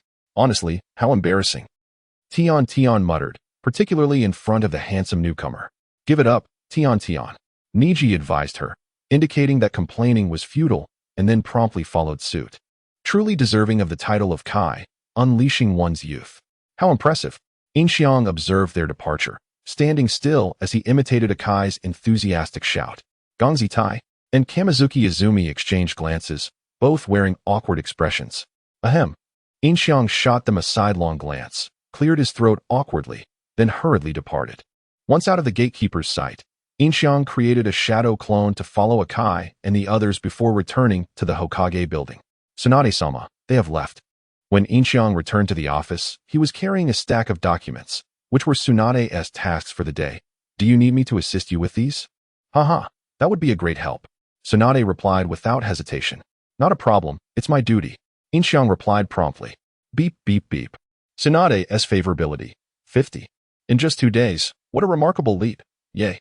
Yin Xiang maintained an outwardly calm demeanor while internally he was elated. Tonight, I must deal with that teasy fellow. I was too excited after checking in at Tsunade and Amp. Appo's place yesterday, and didn't he get the chance? And Amp. Appo's. Yin Xiang mused to himself. Beep, beep, beep. Side quest triggered. Destroy the root. Earn 1 talent point. Excellent. Yin Xiang could no longer contain himself. He slammed his hand on the desk and stood up. This mission is truly timely. What's wrong? Tsunade had been staring at Yin Xiang, lost in thought, when his sudden action startled her. Nothing at all. Yin Xiang awkwardly scratched his head and glanced at the documents. Konohamaru and the others have tamed a wild boar to serve as a food supply for the village. Well done. Yin Xiang pointed at the document. It's just a wild boar. Look at how excited you are. Tsunade chuckled in response. Haha. Yin Xiang scratched his head in embarrassment, then continued to sort through the documents while Tsunade smiled and gazed out the window. At that moment, Naruto and the others were passing through a desert on their way to Sunagakure when a sandstorm erupted, forcing them to seek temporary refuge in a cave. Meanwhile, Yin Xiang's clone, proficient in earth release techniques, burrowed underground and made its way to Sunagakure, finding a restaurant to feast. Wow, this is great. I was starving after the journey.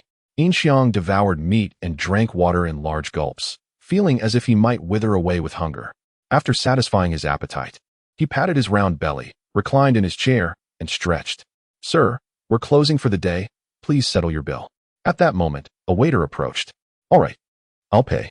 Yin Xiang nodded, reaching into his pocket, only to realize he had no money. He glanced at the waiter, then at the table, and finally blurted out, Look, a flying saucer.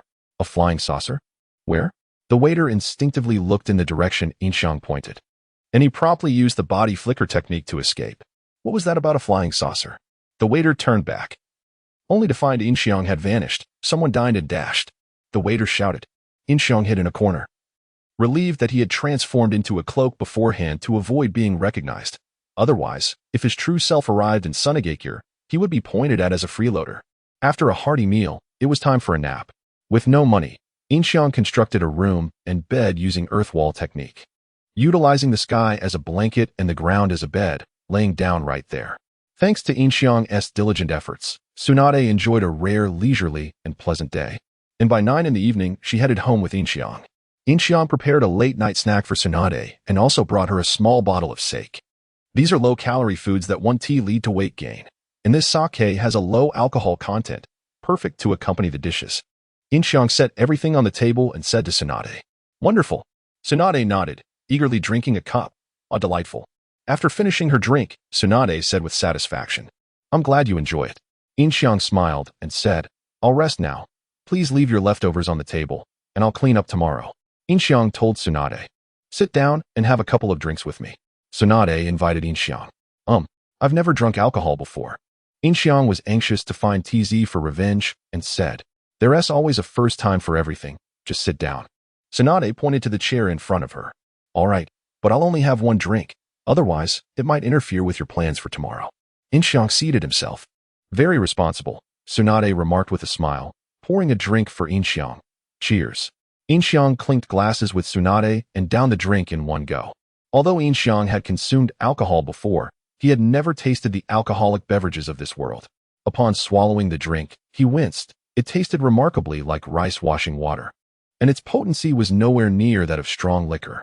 In his previous life, he could drink strong liquor straight from the bottle. Tsunade's drink was hardly sufficient to fill the gaps between his teeth. However, Yin Xiang feigned a pained expression, swallowing the drink.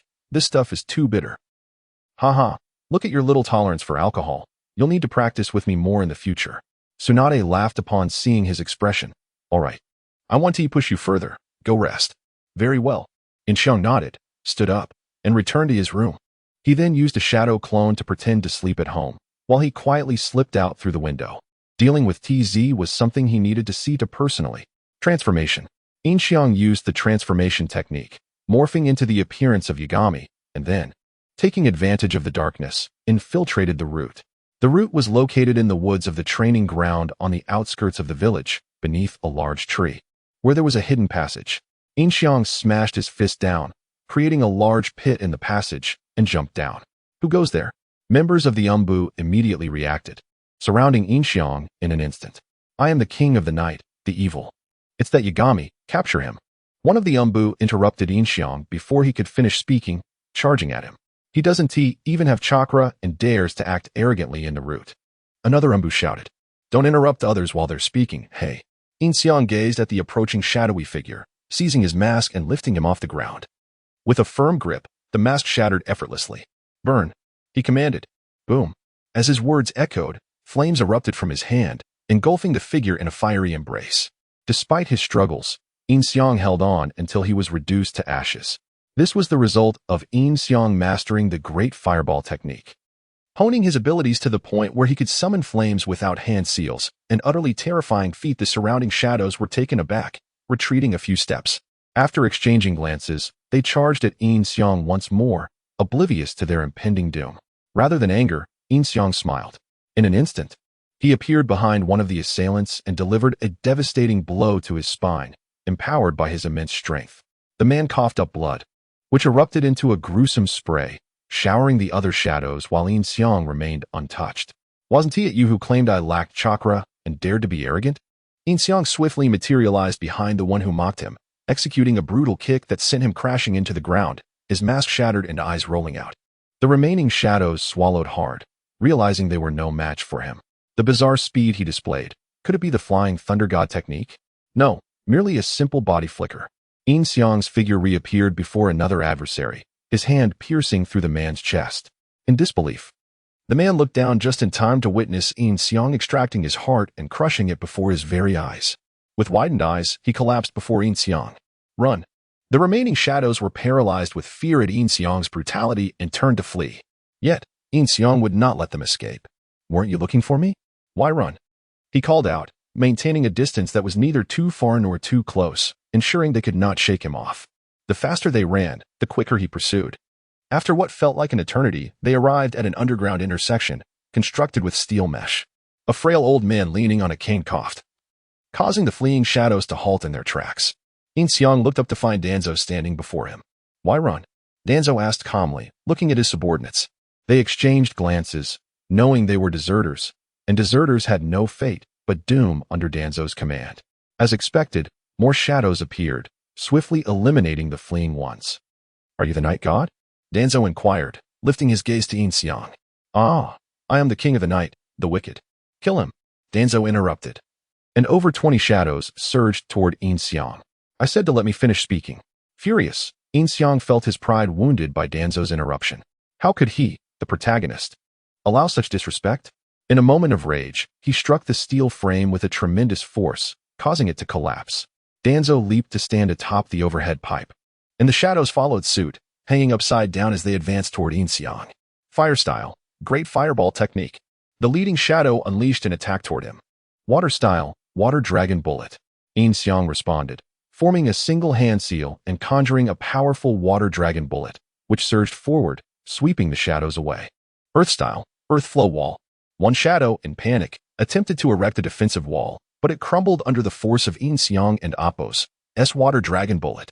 The power is too immense. The wall is ineffective, he shouted, swimming to the surface and standing atop the flowing water. The underground had transformed into a river due to Yin Xiang's assault. Danzo's expression shifted as he recognized the extraordinary power of the Water Dragon Bullet, which was conjured even in a dry environment, an ability that even the second Hokage could not replicate. Fire style, Great Fireball technique. This time, Yin Xiang unleashed the fireball directly from his mouth, a force akin to a meteor that evaporated the river and turned the shadow that had previously attacked him into ash. The majority of the shadows were caught in the inferno, and had Danzo not fled swiftly, he too would have perished. How could ninjutsu possess such power? The remaining shadows were left in a daze. The Great Fireball, a mere C-rank technique, appeared as if it were an S-rank in his hands. Stop him. Danzo, standing at the back, began to unseal the markings on his arm. Stop whom? Yin Xiang materialized behind Danzo, producing a kunai from his pocket and pressing it against his throat. The reason for using Danzo's kunai was simple. Yin Xiang had no funds to purchase his own. Danzo and Appo's pupils dilated in shock, and he froze, unable to move. The remaining shadows quickly surrounded Yin Xiang, but mere encirclement was futile against him. What is your objective? Danzo asked, not daring to turn around. Objective? What objective could I have? Haven't you been searching for me lately? Yin Xiang replied. Are you truly Yin Xiang? Danzo pressed on. Yin Xiang? Who is that? I am the king of the night, the malevolent punisher, the night god. Finally, Yin Xiang delivered his dramatic monologue, feeling a sense of satisfaction. I detest being interrupted, and I loathe when others presume a higher status than I. After declaring this, he twisted Danzo and Appo's arm behind his back while stepping firmly on his back. The underground was now a desolate ruin. Beep. Task. Destroy route completed. Awarded 1 talent point. Would you like to use it now? The modifier appeared on cue. Yin Xiang contemplated, deciding to save it for later usage upon his return. What do you truly want? Danzo asked, his face contorted in pain, not just from physical discomfort, but from the humiliation of being overpowered. I merely wish to clarify that I was passing through Konoha and accidentally damaged the bathhouse. Please do not pursue me any further. It is quite bothersome, Yin Xiang stated, pressing down on Danzo. I understand. Danzo nodded hastily. Oh, how cooperative, Yin Xiang thought, surprised by Danzo's willingness. I will not pursue you. Consider this matter settled. You may leave, Danzo offered. Yin Xiang pondered, knowing Danzo and Appo's cunning nature. What would he do next? Surely, Danzo aimed to lower his guard, waiting for an opportunity to use his Sharingan. The old man intended to control him with Shirsui's eye, making him a pawn. A smirk crossed Yin Xiang's face. Let the game begin. He lifted his foot from Danzo and released him. As expected, the moment Danzo was freed, he tore off the bandage covering his right eye. Turning to face Yin Xiang with his 3-tomo activated, preparing to unleash the Kodoame Tsukumi. However, what he did not anticipate was the sight of Yin Xiang and Appo's hand as he turned. Yin Xiang directly thrust his hand into Danzo and Appo's eye, forcibly extracting the Sharingan, and with a swift kick, sent Danzo flying. The impact resonated as Danzo crashed against the wall, stirring up a cloud of dust. Observing this, the Umbu rushed towards Yin Xiang, but he ignited flames around himself, the temperature soaring, incinerating them into ashes. 7 Umbu perished instantly, leaving one barely clinging to life. Of course, Yin Xiang intended to spare a survivor to broadcast his feats. Subsequently, Yin Xiang gouged out his own right eye and replaced it with the Sharingan he had extracted from Danzo. Utilizing medical ninjutsu learned from Tsunade, his eye was restored to normalcy in a mere 2 seconds. He crushed his original right eye and began to rotate the Sharingan within its socket, having fully acclimatized to it. Remarkably, at the moment Danzo employed the Sharingan against him, Yin Xiang had already mastered its usage. To what extent? He could effortlessly convert the Sharingan back into an ordinary eye. As the smoke cleared, Danzo witnessed Yin Xiang's eye change, covering his bleeding right eye with one hand while glaring at him with his remaining left eye. Yin Xiang contemplated whether to eliminate Danzo, pondering if it would be a loss if he controlled him with the other gods. There was no denying Danzo and Appo's expertise in cultivating the Umbu. Yet those he trained served solely his interests. Yin Xiang was confident that the Umbu he cultivated would undoubtedly surpass Danzo's. With this thought, Yin Xiang considered Danzo's utility. It seemed he had none. Nodding affirmatively to himself, he appeared before Danzo and, with a single kick, obliterated the unsuspecting man's head, leaving behind a headless corpse. He then severed Danzo and Appo's arm with a kunai, adorned with Sharingan, intending to swap for another eye later, potentially developing several more Manjiki Sharingan. With an eternal Manjiki in hand, the Rinnegan would soon follow. Yin Xiang traversed Danzo's corpse as if strolling through a park, rummaging through the root's chamber until he found the necessary nutrient vials for eye preservation. He carefully stored 10 Sharingan in 10 small jars before departing the root. Regardless of the world, the guards always arrived last. By the time Kamizuki Izuna and his companions arrived, they were met with devastation, scattered debris, a headless corpse, and a single umbu on the brink of death. Who could have done this? Kamizuki exclaimed in astonishment. Even with most root members dispatched on missions, it was inconceivable for the place to end up like this. Upon quietly returning home at 10:30, Yin Xiang found Tsunade already in her bedroom, preparing for sleep. He stealthily entered through the window, causing his shadow clone to vanish instantly. Just then, a loud knock echoed on Tsunade's door. In a panic, Yin Xiang hastily concealed the retrieved Sharingan beneath his bed, donned his pajamas, and appeared sleepily from his bedroom. As he emerged, Tsunade stepped out in her pink camisole, draped in a coat. "Oh dear, Lady Tsunade," Yin Xiang yawned, inadvertently catching sight of her modesty, nearly causing a nosebleed. Tsunade, noticing his gaze, tightened her coat around herself. The knocking grew increasingly urgent. Coming, Yin Xiang hurried to the door, revealing the visitor to be Steel Iron. "Eh?" Steel Iron paused, eyes widening as he saw Yin Xiang. "Rumor has it you are Lady Tsunade and Appo's paramour. Is that true?" he whispered. "What?" Yin Xiang and Appo's eyes bulged in surprise. He instantly deduced that the source of such gossip had to be Jiraiya. "I merely reside at Lady Tsunade's. Why are you here so late?" "Oh no. I nearly forgot the main issue. Is Lady Tsunade not present?" "She is." "What is it?" "Speak freely." Yin Xiang feigned ignorance. "Just now, the root was ambushed. And Danzo is dead," Steel Iron said gravely. "What?" Yin Xiang exclaimed, feigning shock, his acting worthy of an award. "What did you say?" Tsunade rushed out of her bedroom upon hearing the commotion. "Lady Tsunade." Steel Iron knelt as he reported, "We just arrived at the root, and there was only one survivor." He revealed the assailant was an individual calling himself Yagami, before he breathed his last. That Yagami again? Has he retaliated since Danzo pursued him relentlessly? Tsunade pondered aloud. After falsely accusing Yin Xiang last time, Danzo had become increasingly aggressive, dispatching numerous umbu to gather information on Yagami, sending patrols nightly through Konoha to track him down, which resulted in a significant reduction of personnel at headquarters, causing Yin Xiang to miss many opportunities to eliminate foes. "We should investigate," Yin Xiang suggested, glancing back at Tsunade. "Indeed," she nodded. "I and Appo's change clothes. You go ahead," Yin Xiang said to Steel Iron. "Understood," Steel Iron affirmed. Quickly departing, Yin Xiang closed the door and returned to his room to change. After a 2-minute wait, Tsunade emerged, a smile adorning her face. "Danzo's death is a good thing, isn't it?" Yin Xiang remarked, observing her reaction. "I've considered it as well. It is indeed beneficial. From now on, we can freely mobilize the root under Danzo and Appo's command," Tsunade concurred. "However, the two advisors must agree first," Yin Xiang added. "True, but Danzo was a long-standing figure in Konoha. His death requires an explanation." "Let us go," Tsunade instructed, stepping outside without a hint of suspicion towards Yin Xiang, for it seemed utterly implausible he could have killed Danzo. Yin Xiang and Appo's current status was impeccably clean.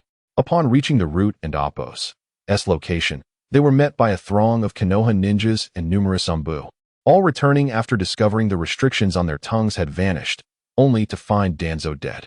They were left in a state of uncertainty, unsure whether to celebrate or remain solemn. "Tsunade, what happened here?"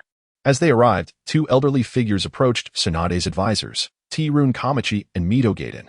"I just got here, so I'm unclear," Tsunade replied dismissively. "Do you know who the assailant is?" Mito asked. "It is said to be a person calling himself Yagami, shrouded in a black cloak that obscures his face," Tsunade explained. "Since you know the assailant, this individual has killed the head of Konoha and Appo's root. Why haven't you issued a manhunt for him yet?" Kamachi exclaimed. "Do you believe such news would sound pleasant? To have killed the head of Konoha's umbu and escaped? It would bring shame upon Konoha and the Fire Nation. As the Hokage of Konoha, I must provide an explanation for this matter," Tsunade retorted firmly. "Are you suggesting we simply let this go unaddressed?" Kamachi protested. "Tsunade, as advisors of Konoha, any decision you make requires our discussion. You cannot act so recklessly." Enough. Grandmother Kamachi, please do not lose your temper," Yin Xiang interjected. "Let us discuss this further away." He gently led Kamachi and Mito to a nearby tree, sweetly addressing Kamachi as grandmother, which warmed her heart. After all, it is impossible for Tsuji Komatsu to have grandchildren in this lifetime. No one in Konoha dares to call her grandma. When this handsome stranger before her addressed her as such, her anger dissipated by half. I am the new secretary of Lady Tsunade. My name is Yin Xiang. Rest assured, both of you, Lord Danzo has already verified my identity. I am certainly not a spy from another nation. Yin Xiang introduced himself politely. After becoming a secretary, I studied the historical records of Konoha. And you two are indeed renowned figures, having made indelible contributions to our village. It was you two who nominated Tsunade to become Hokage. So I believe she should heed your counsel. Yin Xiang spoke with genuine respect.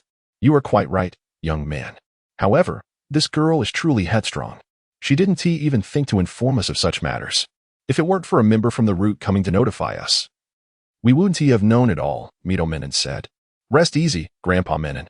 I know that Lord Danzo was once your comrade. His passing must have weighed heavily on you both, and I share in that sorrow. I felt an immediate connection with Lord Danzo, and after verifying my identity, he intended to take me as his honorary grandson, but alas, he departed before that could happen. As he spoke, Yin Xiang feigned tears, his acting already quite refined. Oh dear, don't be too distressed, Tsuji Komatsu and Mito Menon said, seeing his sorrow, and they gently patted his back in comfort. So, you two can rest assured, I will certainly persuade Tsunade to consult with you more often, Yin Xiang continued, seizing the moment. This time, Tsunade has her reasons for her actions. I will help guide her, Yin Xiang added, tears still brimming in his eyes. If Danzo knew of Yin Xiang and Appo's elaborate performance, he would surely rise from the grave in indignation. The notion of being an honorary grandson would infuriate him. He would want to flay Yin Xiang alive and use his skin as a doormat. Child, Tsuji Komatsu looked at Yin Xiang with a heart full of compassion. I too lost my parents to war at a young age and have never known my grandparents, wandering ever since. Initially, I was thrilled that Lord Danzo wished to take me as his honorary grandson, but it all came so suddenly. As he spoke, his cries grew louder. A masterful display of theatrics. Yin Xiang's performance was all to shield Tsunade from Tsuji Komatsu and Mito Menon, thereby increasing her fondness for him. Otherwise, he would be mourning Danzo's death in front of them. Child, do not grieve. We shall be your grandparents from now on, Tsuji Komatsu said, her gaze warm and benevolent.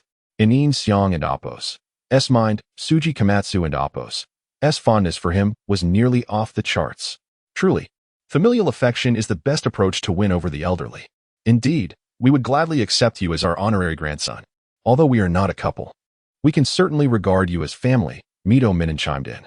No, please, do not say such things, Yin Xiang hastily responded, for he had no intention of being anyone's grandson.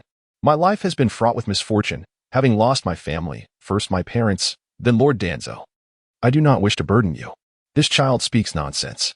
After all we have faced on the battlefield, we are not superstitious, Tsuji Komatsu countered. Indeed, just relax. We will accompany you for a long time to come, Mito Menon added reassuringly. I cannot rest easy, while you both wish to treat me kindly. I hold that in my heart. From now on, I will regard you as family, but please, do not entertain thoughts of treating me as a grandson. If anything were to happen, I could not bear the weight of it, Yin Xiang exclaimed, gripping their hands with fervor. What is that child doing? Tsunade thought, observing the lively exchange between Yin Xiang and Tsuji Komatsu with a furrowed brow. Although they were not bothering her, her curiosity was piqued regarding their conversation. Mito Menon and Tsuji Komatsu exchanged glances and nodded in agreement. Very well, we promise you, Tsuji Komatsu said to Yin Xiang. We shall regard you as family, and you will manage this matter with Tsunade. Really? Thank you, Grandma Komatsu. Yin Xiang quickly replied, wary of the implications of calling himself a grandson, knowing it could lead to trouble.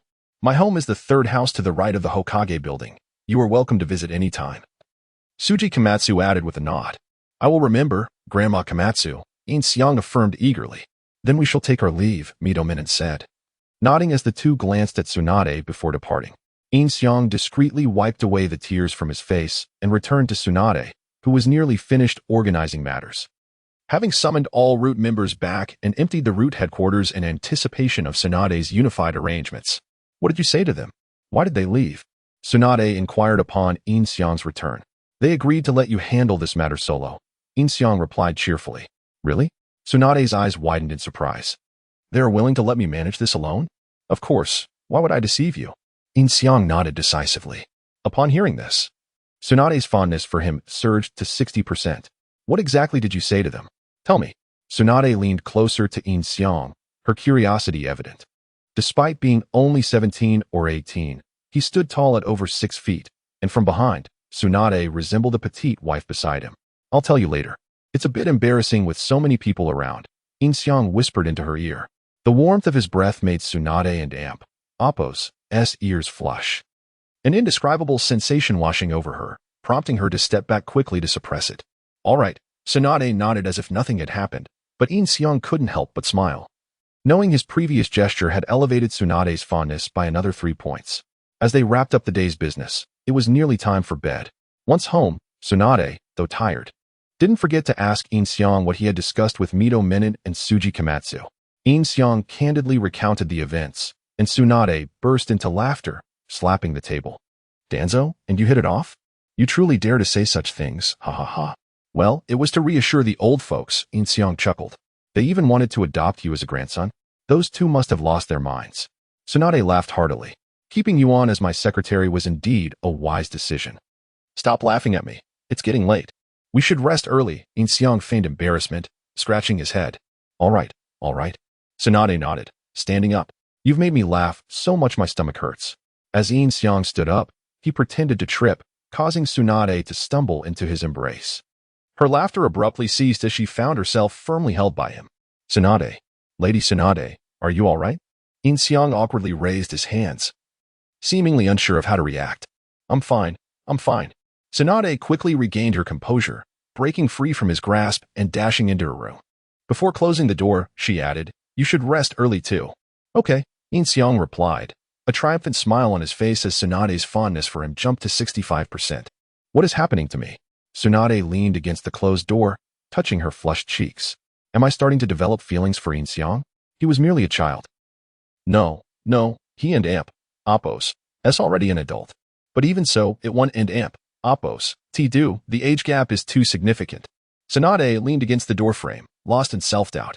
Unbeknownst to her, Yin Xiang had shifted from addressing her with deference to a more intimate tone, further bridging the distance between them. Hee, you little rascal. I've got you right where I want you. Yin Xiang mused inwardly as he gazed at Tsunade's room. Subsequently, he cheerfully returned to his own quarters, deeming it opportune to allocate some talent points. Upon re-entering his room, Yin Xiang retrieved the Sharingan from beneath his bed. Exiting through the window, he buried it beneath a tree near the window, reasoning that it was better not to keep it inside. Of course, to prevent any mischief from children. Yin Xiang buried it quite deep. Returning to his room, Yin Xiang reclined on his bed, eagerly selecting talents within the system. Tsunade's affection maxed out directly? That would be too wasteful. While it would expedite the process and swiftly grant me the next talent point, my efforts thus far have been substantial. A few more days of cultivation, and once Jiraiya is deceased, the opportune moment to conquer Tsunade will arrive. Of course, although Jiraiya is often at odds with me, he has, in essence, merely discerned my true nature and hasn't overly troubled me. Therefore, Yin Xiang had no intention of truly letting Jiraiya die. Instead, he would feign his death for a time, awaiting the moment he could claim Tsunade before allowing him to return. With Tsunade and Appo's affection maxed out ruled out, should he consider other female ninjas? Meitarumi? The youthful Meitarumi was also quite appealing, possessing a fine figure, ample where needed, slender where necessary, and exuding a captivating femininity, rivaling Tsunade. The Ino of 2 years hence also seemed promising, perpetually revealing a glimpse of her fair, slender waist, which was quite alluring. And Temari, she also appeared quite fetching. Hold on. I should prioritize enhancing my strength first. Why is my mind consumed with women? Yin Xiang slapped his head to clear his thoughts, acknowledging that the late hours made one susceptible to frivolous thoughts. Recalling how he had fainted after enduring a few lashes, he realized that while his ninjutsu prowess was formidable, his physical constitution was lacking. Consequently, overuse of ninjutsu would strain his body. Indeed, enhancing his physical fortitude was paramount. Yin Xiang nodded in agreement, promptly augmenting his physical strength to its maximum. Instantly, Yin Xiang's body was assailed by a ticklish sensation, which dissipated within 5 seconds. Yin Xiang's eyes darted about, attempting to discern any changes in his physique. Instinctively, he reached down to palpate his abdomen, where a six-pack had transformed into an eight-pack. More than just superficial, these abdominal muscles were remarkably firm. At his whim, the eight-pack could revert to a single slab, indicating that his physical strength was entirely under his control. This was quite gratifying. Let me test this. Yin Xiang retrieved a kunai he had pilfered from Danzo and Appo's person. After augmenting his physical strength, he slashed at his hand, leaving no mark. Subsequently, Yin Xiang thrust with greater force, causing the kunai to shatter. Good heavens, this must rival Susanoo, Yin Xiang remarked with satisfaction, stowing the broken kunai in his bedside table. Speaking of Susanoo, Yin Xiang was reminded of his right eye. He retrieved a mirror, examining himself and transforming his right eye into a three-tomo Sharingan, which then morphed into a Mangekyo Sharingan, resembling a quadrilateral shuriken. This is Shui and Appo's Mangekyo, but is its ability somewhat underwhelming? It requires a decade-long cooldown after each use. Yin Xiang pondered as he gazed at the Mangekyo. Rather than utilizing this Mangekyo, it would be preferable to cultivate another eye and later fuse it with this Mangekyo to create an eternal Mangekyo. In that case, could Kodo Amatsukami be used perpetually? Yin Xiang was a man of action. As he had conceived the idea, he would immediately put it into practice, unearthing a Sharingan from the ground and exchanging it with Shui and Appo's SI. Upon entering Yin Xiang and Appo's pupil, the Sharingan immediately caused a surge of pain before transforming into a Mangekyo Sharingan. This was the power of the modifier. Regardless of whether it was a common ninjutsu or a Kekkai Jinkai, a mere glance was sufficient to master it. Yin Xiang wiped away the blood, gazing into the mirror. This Mangekyo was a four-pointed star, contrasting with Shusui's horizontal and vertical orientation. If these two Sharingan were fused, they would undoubtedly harmonize and appear aesthetically pleasing. However, to awaken the eternal Mangekyo, one must use the Mangekyo Sharingan of a sibling. This is quite problematic, as Yin Xiang had no knowledge of which eyes belonged to which siblings. With the medical ninjutsu he had gleaned from Tsunade, it might be possible to fuse two Mangekyo that were not from siblings. However, without prior experience, Yin Xiang could not be certain. Yin Xiang temporarily placed Shusui's Sharingan beneath his bed, resolving to first study the capabilities of this Mangekyo. Upon the Mangekyo's awakening, the modifier had already imprinted its abilities into Yin Xiang's mind. This Mangekyo's ability was named Dream Plunder, enabling the user to manipulate the dreams of individuals in a state of sleep or jinjutsu, causing mental disruption. This jinjutsu state encompassed not only the user and Appo's application of jinjutsu on an opponent, but also jinjutsu cast by others or upon oneself.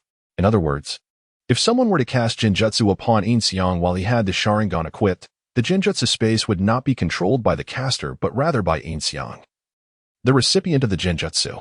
In essence, all jinjutsu were rendered ineffective before this Sharingan. Acceptable, at least when facing Itachi Uchiha, this Mangekyo could catch him off guard. Yin Xiang nodded with a smile after his research. Time for sleep.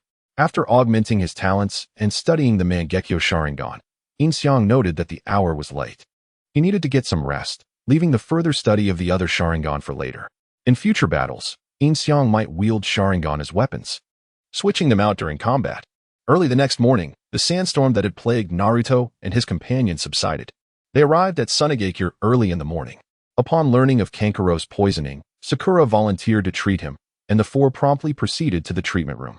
Upon seeing Kakashi, Chiyoba let out a cry of Konoha White Fang and charged toward Kakashi. Had Naruto not intervened in time, Kakashi would have undoubtedly slain Chiyo. Why are you suddenly attacking Kakashi-sensei? What do you want, you wrinkled old hag? Naruto shouted at Chiyo. The old woman paid no heed to Naruto and Appo's words. The vile Konoha White Fang, you dare show your face here. Today, I shall avenge my son. No, I'm not, Kakashi hastily explained. Enough drivel. Chiyo remained deaf to his pleas, preparing to strike again. Her brother, Ebizo, intervened, standing before Chiyo. Sister, take a closer look. Although he bears a resemblance, this lad is not the Konoha White Fang. Fortunately, her brother's words carried weight. Chiyo scrutinized Kakashi and conceded that he was indeed not the Konoha White Fang. Moreover, the Konoha White Fang had perished many years ago. Had she not wept bitterly at the time, lamenting her inability to personally avenge her son's death? Ebizo inquired. What? I was merely feigning senility. Ha ha ha. Chiyo suddenly recalled that Konoha had come to offer assistance and that they should not engage in conflict. She chuckled, attempting to brush off the incident. The others wore expressions of awkwardness. Ultimately, Kankuro and Appo's painful cries shattered the awkwardness. Allow me to provide treatment. Sakura stepped forward immediately, tying her hair with her forehead protector, transforming into a serious demeanor. Kakashi-sensei, please wait outside, she instructed the group. The reason they were waiting for Kankuro was to ascertain the direction in which Gaara had been taken. All traces had been erased, rendering them unable to track him. Upon hearing this, everyone retreated, leaving only the medical ninjas and Temari behind. After a brief diagnosis, Sakura confirmed that Kankuro had been poisoned, astonishing the Sand Village and Appos as personnel. She then commenced treatment, instructing the other medical ninjas to prepare the necessary supplies. Sakura began extracting the poison from Kankuro's body, painstakingly collecting basin after basin of clear water, which turned into containers filled with toxins. It took a considerable amount of time to extract all the poison, but ultimately, Kankuro was no longer in danger. Though Sakura was utterly exhausted, while she managed to remove a substantial amount, it was impossible to eliminate every trace. Some remnants would inevitably remain. This was a testament to Sakura's 2.5 years of training in medical ninjutsu, proving her suitability as a medical ninja as she organized the final treatment tasks with remarkable efficiency. Last night, Tsunade had already arranged for a hawk from the Sand Village to deliver a message, and now Kakashi and the others had received word that Guy and Appos' team had been dispatched for support. I and Appos am hungry. Are you finished? Tsunade inquired leisurely from her chair. While Ian was buried in paperwork that had accumulated over the days. Once he completed this, he would be free from the burden of paperwork. All right. I'll go prepare a meal for you, Ian replied, setting his pen down. Their conversation was now devoid of formalities, with Tsunade even displaying a hint of playfulness. Okay. Tsunade nodded, watching Ian leave. The reason Tsunade called for him was her desire for a meal prepared by his skilled hands, which surpassed that of any restaurant in Konoha.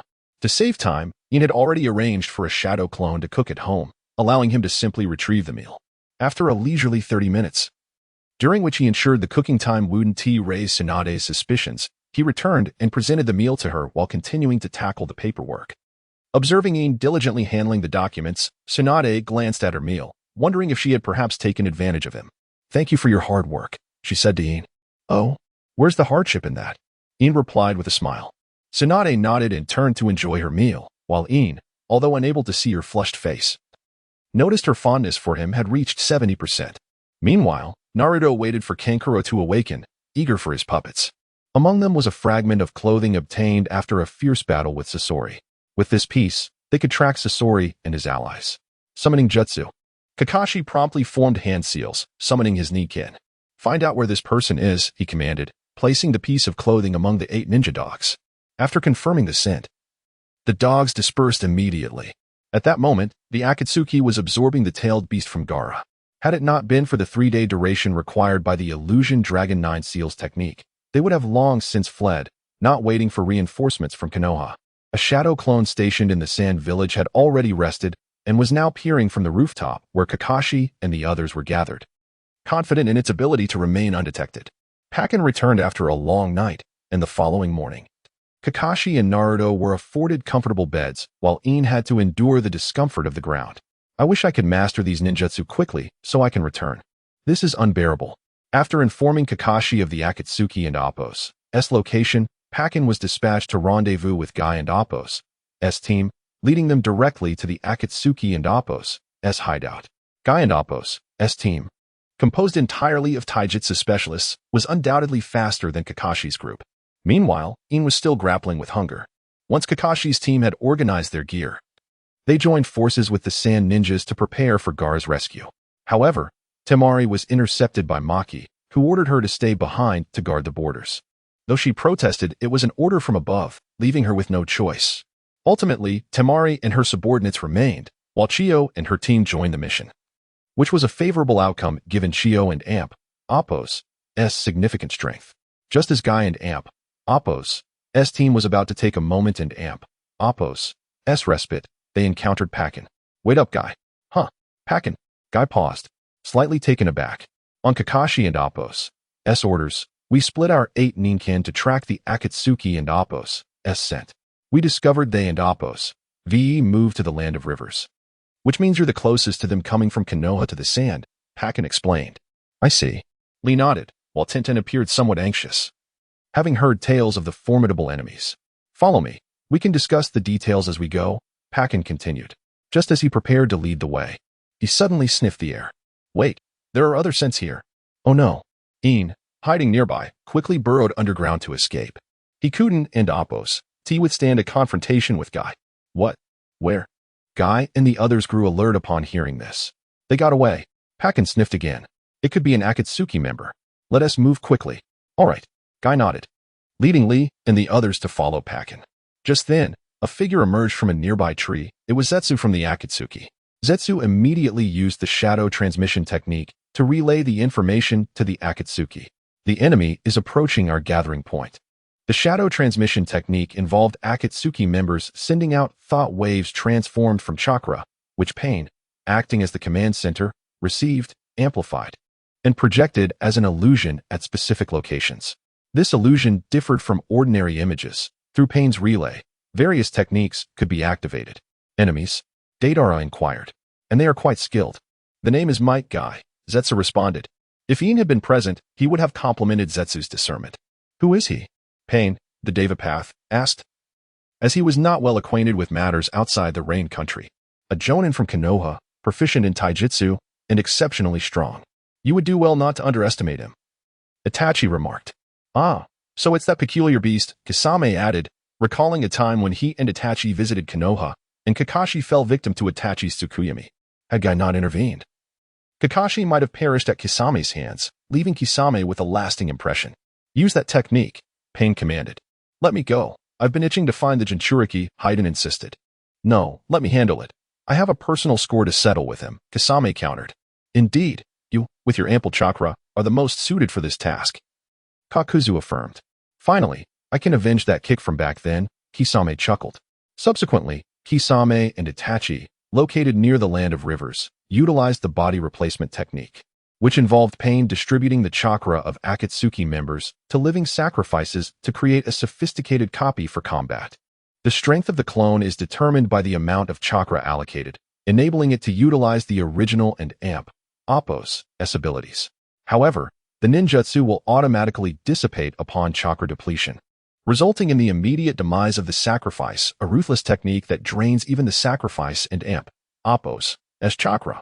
Having been discovered by Packen, Isshin was compelled to hasten his journey to the Land of Rivers, a location he overheard from their conversation, surpassing Guy and his team in velocity. Isshin arrived in the Land of Rivers and located the Akatsuki's hideout within a cavern. After surveying the vicinity, he selected a suitable tree and descended to its uppermost branches. Huh? Isshin exclaimed in surprise upon reaching his perch. To his astonishment, he recognized the figure as the shadow clone he had previously dispatched. What a coincidence. You and Oppos, also concealing yourself to surreptitiously learn ninjutsu, Isshin remarked to his belated counterpart. Indeed, a testament to my foresight that we chose the same vantage point. The latter, Isshin concurred with a nod. Are you the original? The former inquired. No, I'm also a clone. Having accompanied Asuma and his team, came the reply. I see. Isshin acknowledged, and an awkward silence descended upon the two beings. Do you happen to have any sustenance? The latecomer Isshin tentatively asked. As luck would have it, I pilfered 2 flatbreads from Sunagekure earlier. The first, Isshin proclaimed, producing the aforementioned items from his person. Excellent. The second, Isshin exclaimed, snatching the flatbreads and devouring them ravenously. While Isshin was engrossed in his meal, Asuma's team had already encountered Kisame, while Itachi confronted Kakashi and his companions. You are. Asuma began, scrutinizing Kisame with a furrowed brow. What is it, Asuma-sensei? Do you recognize him? Ino inquired. Who is it? Asuma questioned, his gaze fixed upon Kisame. Simultaneously, Itachi materialized before Naruto and his group. This individual possesses an immense reservoir of chakra. Aside from Naruto, I have never encountered such a vast quantity, Shikamaru observed. Is it truly that remarkable? Ino responded, taken aback by Shikamaru's assessment. Do you truly not recall? Kisame queried, addressing Asuma. Could it be? Asuma's eyes widened, seemingly on the verge of recognition. Upon witnessing Asuma's reaction, Kisame assumed his memory had been jogged, and a smile graced his features. Have we perhaps crossed paths before?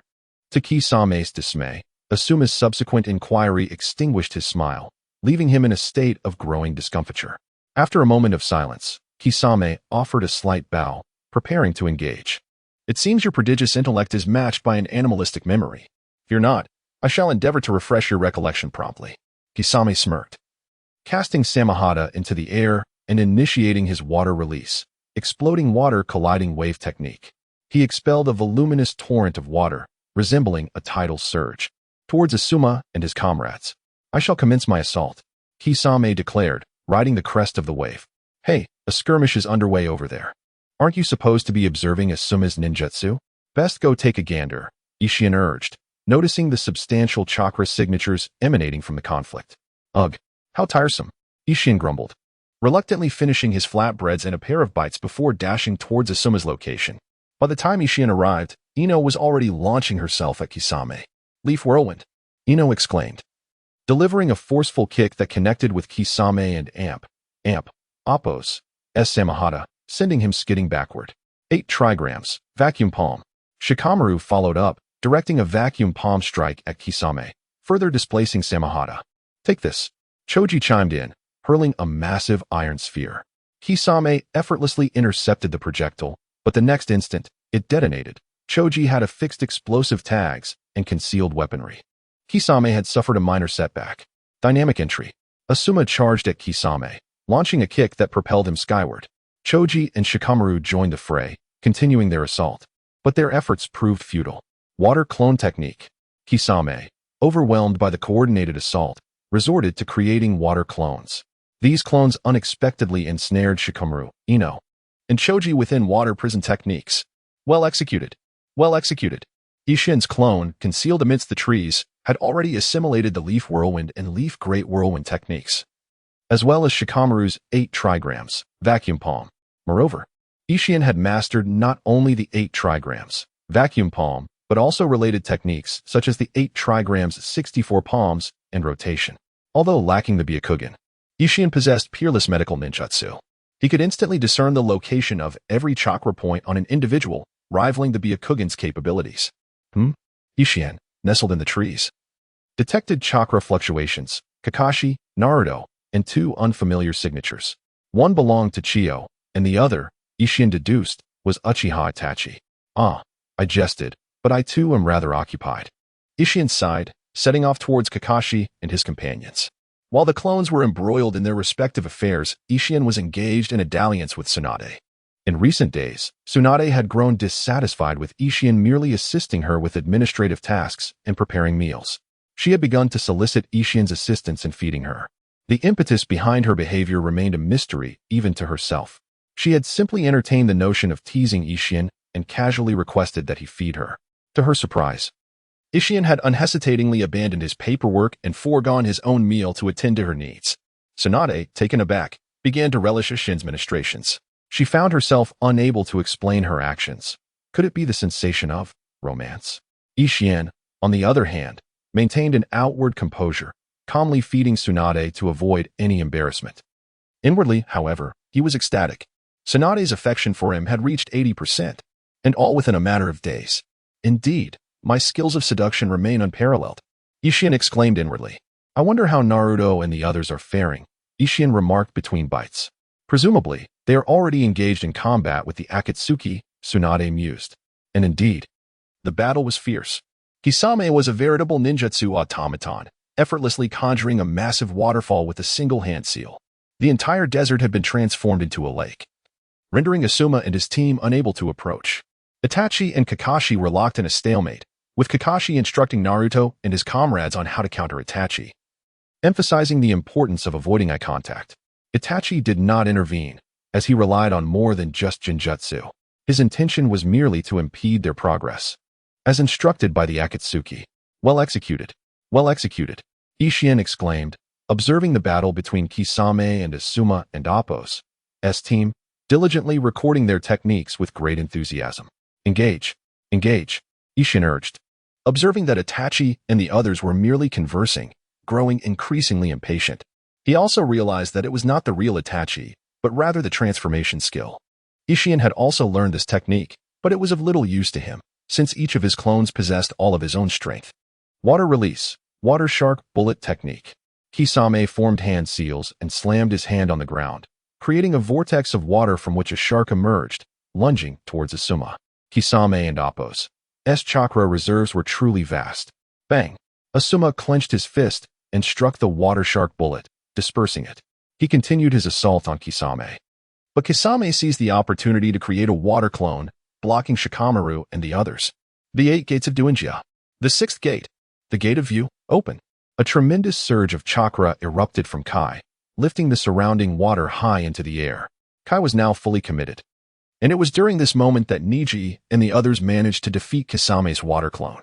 Is this the 8 gates of Duinjia? Such overwhelming momentum. Yin Xiang's clone observed Kai, who was radiating energy, and quietly noted down the 8 gates of Duinjia, recognizing that this technique would become Yin Xiang's most powerful martial skill. Who are you? At that moment, a voice emerged from behind Yin Xiang and Apos, as clone. He turned to see Ju. No wonder he hadn't and Apos. He sensed anyone behind him. It was Ju, whose abilities made him nearly impossible to detect, even when actively searching for him. I am the king of the night, the evil punisher, the night god. Yin Xiang donned his mask, gazing at Ju. Although he felt a bit embarrassed for not noticing him, he decided to maintain his facade. You must be the one who visited the land of rain a few days ago, Ju remarked, likely relying on aura rather than chakra to deduce this. Indeed. Yin Xiang did not hide the truth and replied immediately. Universal pull. At that moment, Yin Xiang was suddenly drawn away by a powerful force. Startled by this immense attraction, he realized that Pain of the 6 paths had also arrived.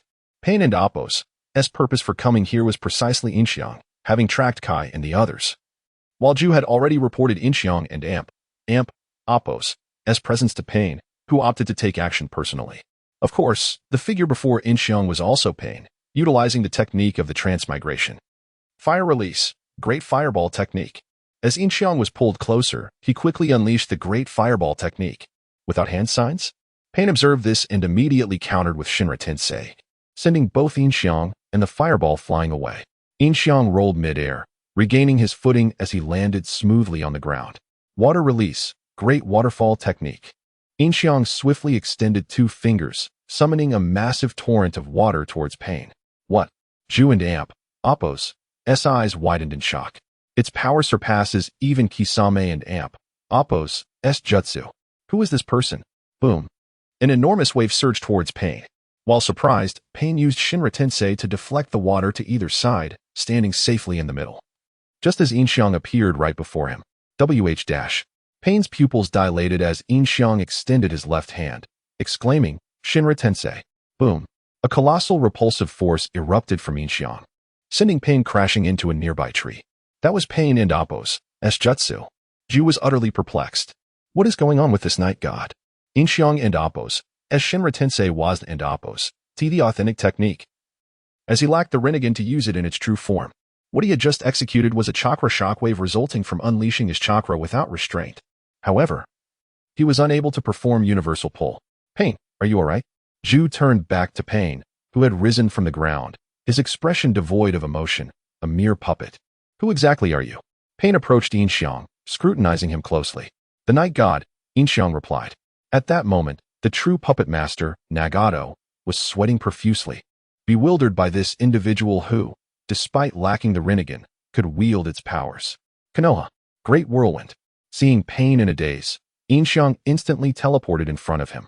Although Pain attempted to defend himself, Yin Xiang delivered a powerful kick, sending him flying. Such speed. Ju marveled from a distance. What are you staring at?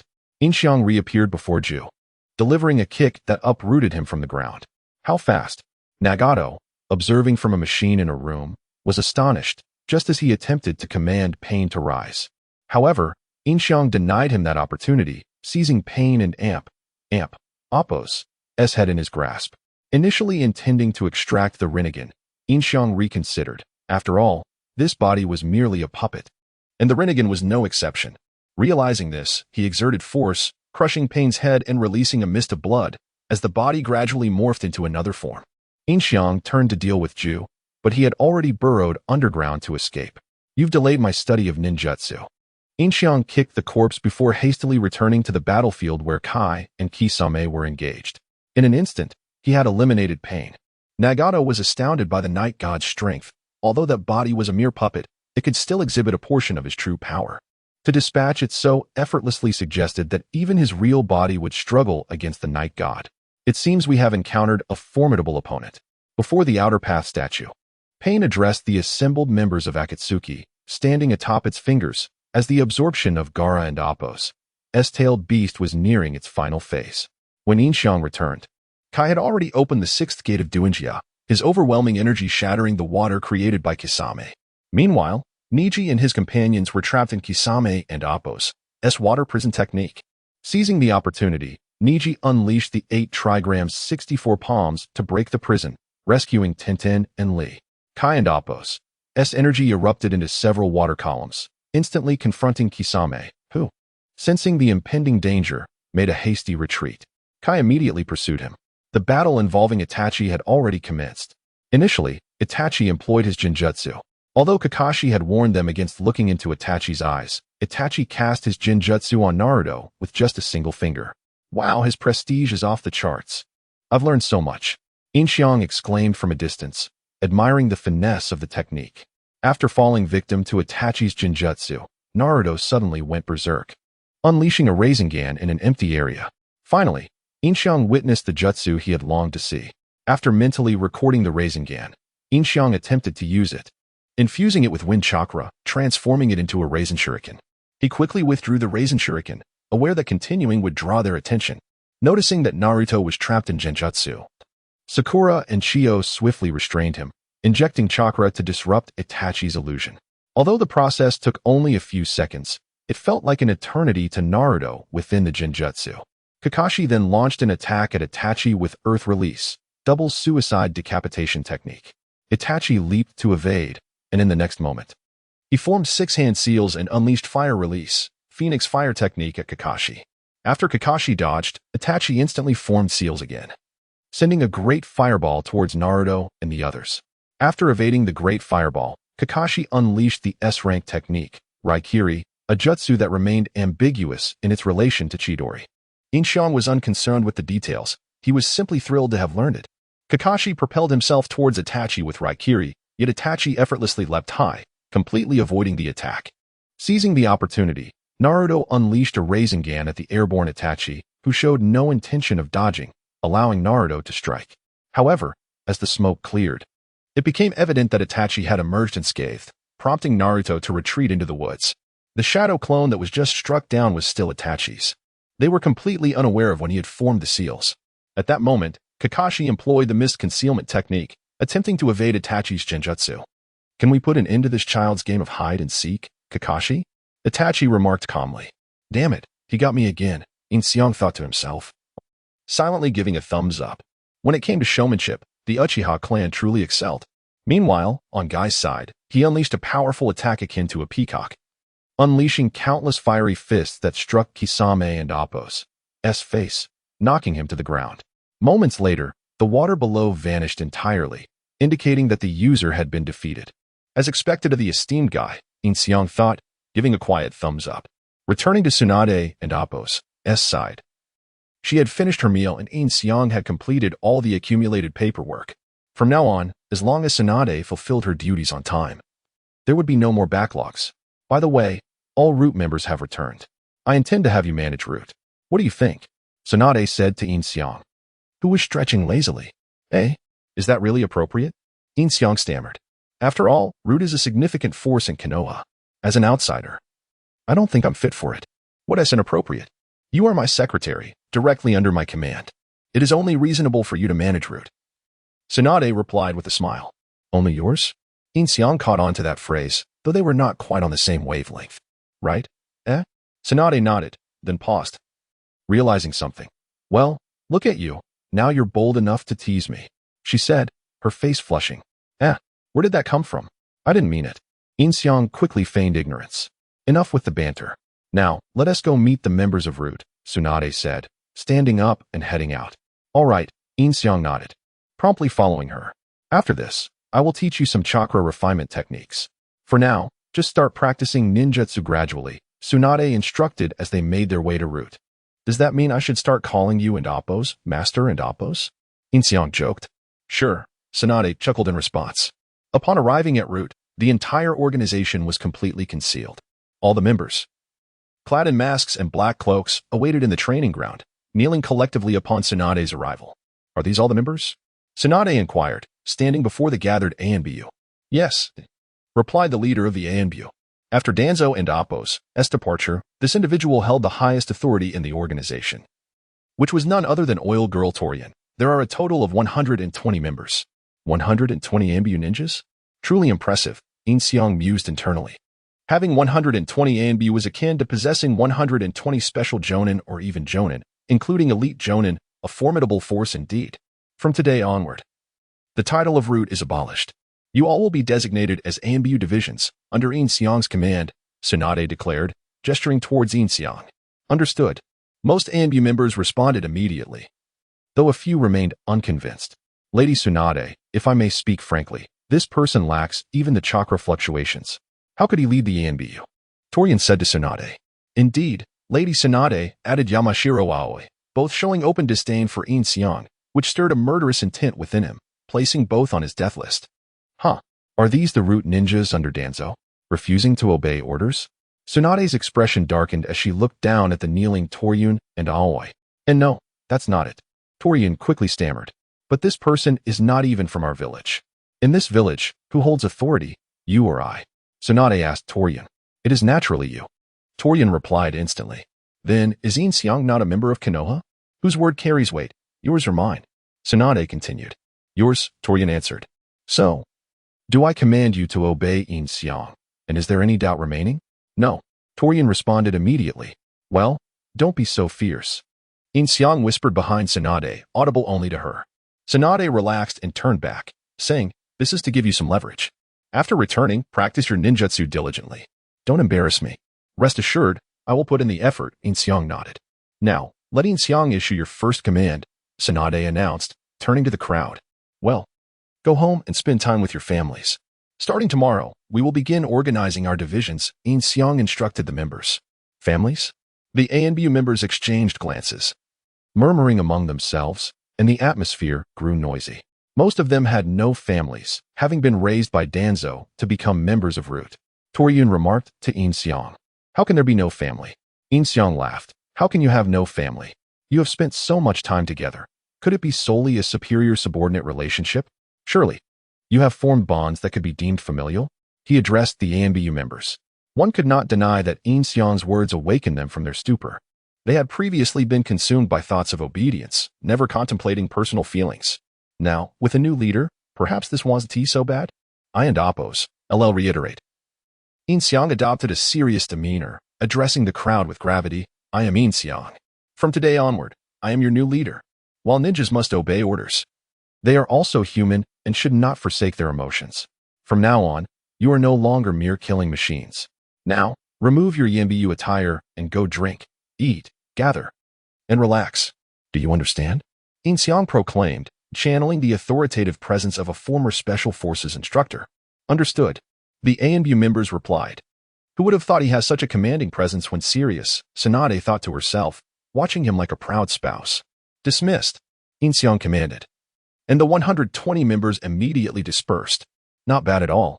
You've won them over with just a few words, Tsunade remarked after the ANBU left. Hee. Strike while the iron is hot. What they yearn for is a normal life, Yin Xiang said, reverting to his previous weak demeanor to deal with Tsunade and Appo's affection for her younger brother. As dusk approached, Tsunade glanced at the setting sun and said, It's getting late. We should head back. It's only 7. You still have 3 hours left in your workday, Yin Xiang replied. It doesn't matter. I finished today's tasks, Tsunade said, suddenly taking off. Let us go to the tavern. Is it really all right to drink while everyone else is working hard? Yin Xiang asked, following her. They'll be just fine, Tsunade said confidently. Meanwhile, Kakashi and the others had already defeated Itachi's clone. Analyzing the fallen figure and realizing it was not the real one, Chiyo recognized it as a Jonin from their village. It seems your side has concluded as well, Kisame said from a distance. Both he and Itachi opening their eyes simultaneously. Chakra is depleted, Itachi nodded. Approximately 30% of the chakra expended was channeled into the sacrifices. While this ninjutsu conveniently generates our counterparts, the apportioned chakra is rather meager, consequently curtailing the potency of our abilities in ninjutsu. Kisame remarked to Itachi. Nevertheless, it suffices to buy us some time, Itachi responded. Whereupon both shifted their focus back to the cavern where Gaara was being sealed. Following the defeat of Itachi's incarnate, Chiyo enlightened Naruto and his comrades about the Jinchuriki. finally revealing to Naruto his own status as one. This marked their initial exposure to the concept of Jinchuriki. Sakura, upon learning of Naruto's Jinchuriki status, grew anxious for his well-being, harboring reservations about him being reduced to a mere weapon of war. Zetsu, dispose of the corpses utilized for the reanimation jutsu, Pain instructed. Understood. Zetsu replied, promptly departing to carry out the task. Itachi, apprise me of their numbers and distinguishing features, Pain continued, fixing his gaze on Itachi. The contingent comprises Kakashi Hitaki and Sakura Haruno from Konoha, Naruto Uzumaki, the nine-tailed Jinchuriki, and Chiyo, the advisor from Sunagakure. Upon hearing Chiyo and Appo's name, Sasori betrayed a momentary surprise. Evidently taken aback by her presence. One could surmise that Sasori was inwardly lamenting, unable to best me on your own. You summon reinforcements, do you? Might Guy, having unleashed the sixth gate, was visibly fatigued, though he outwardly feigned well-being, only to collide headfirst with a tree. That hardly seems like no problem, Tintin and the others exclaimed, dismounting from the trees to observe Guy. Alas, having just executed Morning Peacock, it would behoove us to seek respite, Niji suggested, compelling the group to halt their advance. Naruto's group also temporarily paused to recuperate, intending to engage the Akatsuki the following day, their condition being too precarious for immediate confrontation. The respite extended through the night, with sentries posted in shifts due to their proximity to enemy territory. The Akatsuki, conversely, endured the most arduous circumstances, persevering through sleepless days to extract the tailed beasts. All right. Respite concluded. Might Guy suddenly proclaimed at midnight, startling his companions awake, with Niji now assuming the watch. Guy-sensei, are you quite all right? Rock Lee inquired. Indeed. I am brimming with vigor. A truly invigorating awakening. Guy responded, flashing a thumbs up at Lee. Niji? Pakken queried, glancing up at Niji, who was on watch, inquiring if they could resume their journey. Assuredly, my recuperative abilities are remarkable, Niji affirmed with a nod. Very well, Pakken acknowledged, before turning his attention to Tintin. And you? Yes, I am quite ready, Tintin promptly affirmed, rising to her feet. Excellent. To compensate for the delay incurred by our rest, we shall proceed at twice our previous velocity, Guy declared with a grin. Eh? Tintin exclaimed, barely awake, nearly succumbing to slumber once more, given their relentless pace. Tintin, being a young woman, possessed less stamina than her male counterparts. Nay, we shall advance at thrice the speed, thus enabling us to arrive ahead of schedule, Rock Lee asserted, clenching his fist beside Guy. Splendid, comrades, an unparalleled opportunity presents itself. Let us proceed at quadruple the speed, Guy exclaimed, extending 4 fingers upon hearing Lee and Appo's proposal. Even Niji appeared taken aback, while Tintin visibly broke out in a cold sweat. Oh? What troubles you? Guy inquired, noticing their expressions. Such a notion is patently untenable. Niji retorted, exasperated. I have implored you countless times to refrain from such theatrics, Tintin exclaimed, throwing her hands up in exasperation. Guy-sensei, that is precisely why I suggested thrice the speed, Lee remarked, hearing their complaints. Lee, that is hardly our contention, Pakken Kuden and Appo's help but interject. Subsequently, the quartet continued their journey through the night at their previous pace, with dawn fast approaching. Meanwhile, the Akatsuki were nearing the culmination of their endeavor. Soon, daybreak arrived. With Guy's team and Naruto's team still pressing onward, nearing their destination, a most unsettling sensation, Niji suddenly remarked. What is it, Niji? Lee inquired. An enemy? Tintin questioned. Nay. Quite the contrary, the complete absence of enemy presence is what perplexes me, considering they resorted to such measures to delay our advance, Niji responded, shaking his head. Does this imply that there is no longer any need to impede us? Tintin ventured hesitantly. Could we already be too late? Lee wondered aloud. Naruto, too, perceived the shift, and mindful of Gaara and Appo's plight, grew yet more anxious, his eyes transforming into those of the Ninetales, accelerating his pace to the point of nearly outstripping Kakashi and the others. Seeing Naruto's distress, Chiyo was bemused, prompting Kakashi to explain Naruto's situation, revealing his status as a Jinchuriki, akin to Gaara, for whom Naruto felt a deep connection as a fellow sufferer. It is nearing completion, Pain remarked, observing the emerging pupils of the demonic statue of the outer path. As Gaara began to lose consciousness, though initially aware of his surroundings, he could now scarcely perceive even Pain. The demonic statue of the outer path drained the last vestiges of Gaara and Appo's chakra, the pupils fully materializing within the eyes, and Gaara collapsed to the ground, lifeless. So, it ultimately consumed 3 days and 3 nights, Deidara remarked, lowering his hands from the ceiling gesture. It invariably transpires thus, a tedious affair, Kisame added, lowering his hands as well. My shoulders are stiffening, Haiden complained, kneading his shoulders. Your efforts are appreciated, Pain offered, addressing them in a token gesture. Presently, Guy and Appo's team arrived at the cavern entrance, where a massive boulder barred the way, adorned with a forbidden inscription. This is the place, Guy declared, eyeing the boulder. Gaara lies behind this rock, Packen confirmed with a nod. It appears to be a barrier, Guy observed, stepping forward. What shall we do? Tintin inquired. Let us force our way through, Lee exclaimed, addressing Guy. Nay, Guy demurred, turning back as Kakashi and his team arrived. You are tardy, Kakashi. We encountered a minor complication en route, Kakashi responded, rising to his feet. Naruto. Sakura. Lee exclaimed, delighted to see them. Kakashi. I trust the and Appo's, complication and Appo's, you speak of does not refer to me, Chiyo remarked, casting a sidelong glance at Kakashi. Everyone. Naruto exclaimed, giving a thumbs up to Guy and Appo's team. You have arrived ahead of us, Sakura commented, as she and her companions joined Guy's group. And this elder is? Tintin inquired, regarding Chiyo. She is not from Konoha. Is she? This is Chiyo, the advisor from Sunagakure, Sakura explained. A pleasure, Chiyo responded, appearing aged yet cheerful, flashing a peace sign with a smile. Let us proceed, then. Kakashi, Guy proposed, gazing at Kakashi, who nodded in agreement, as all eyes turned toward the boulder. Let us commence, Niji, assess the situation within, Guy instructed. Niji nodded, activating his Byakugan to survey the interior. He discerned a rather expansive cavern, yet his vision was somewhat obscured, preventing him from gaining a complete understanding of the layout. Though he detected the presence of several individuals. Niji, Gaara. How fares Gaara? Naruto called out to Niji. One moment, I am searching, Niji replied. Niji searched the cave for Gaara, and soon spotted him lying on the ground. Niji. Naruto called out anxiously. Don and Appo's. Rush me, Niji replied. Continuing to observe the surroundings of the cave, where he noticed the eyes of the outer path statue slowly closing. What is that? What's going on inside, Niji?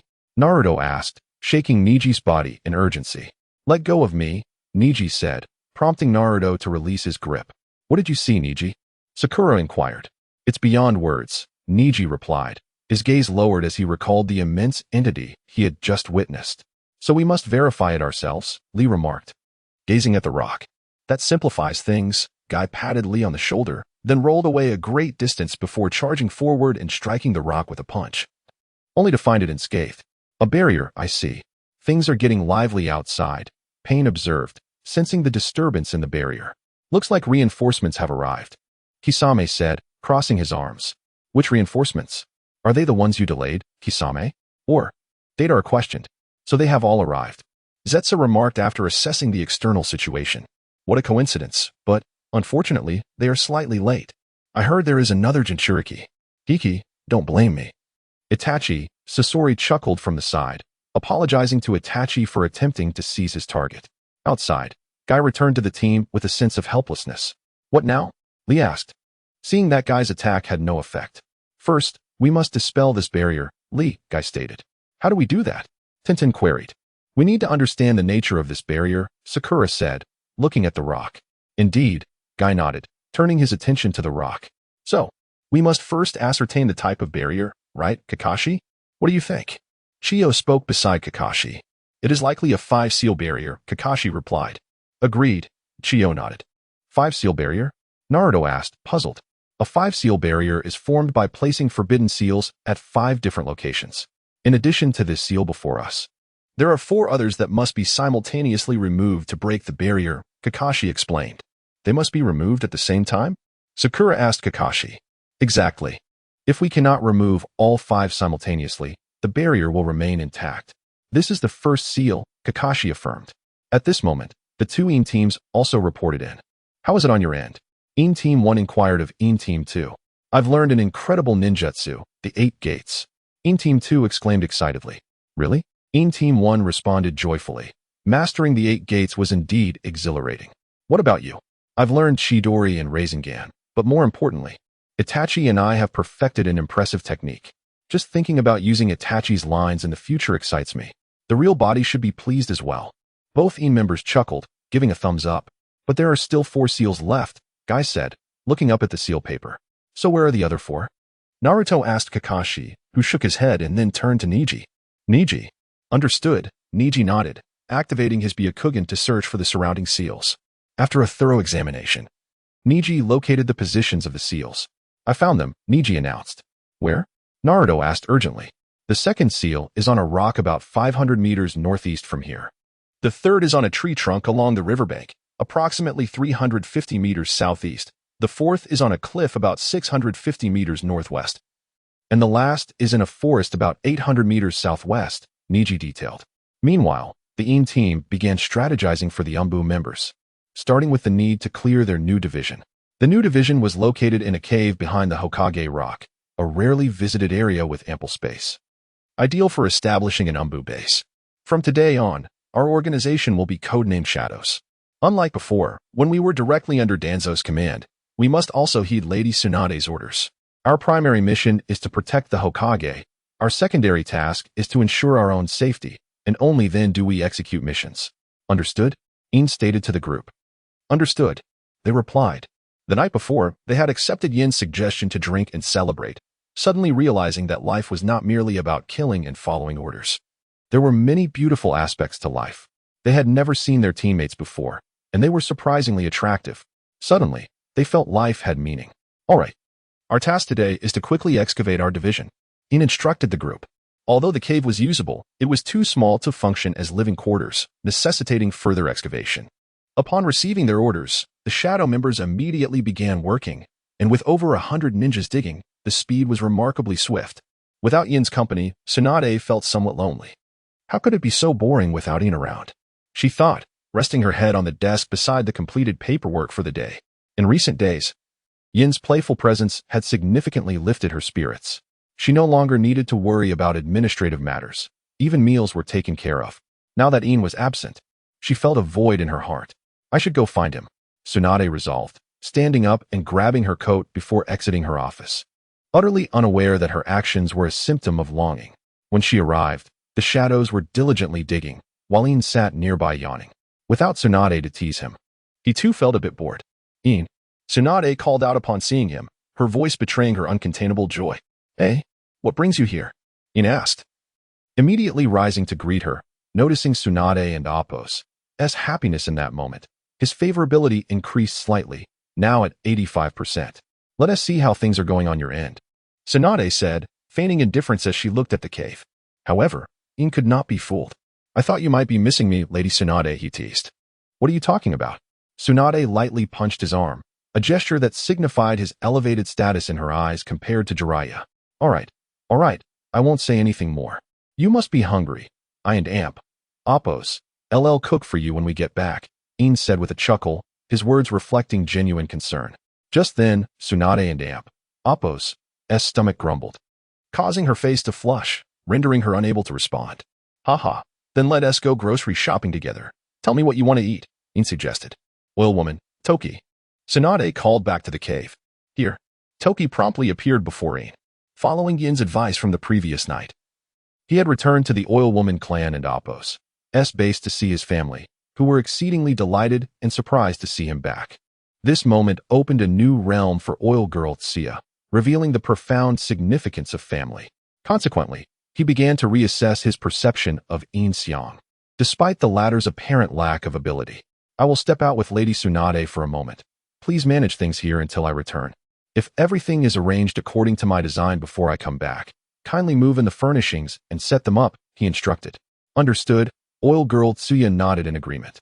Soon after, Yin Xiang and Tsunade departed together to the market, strolling leisurely as they shopped for vegetables.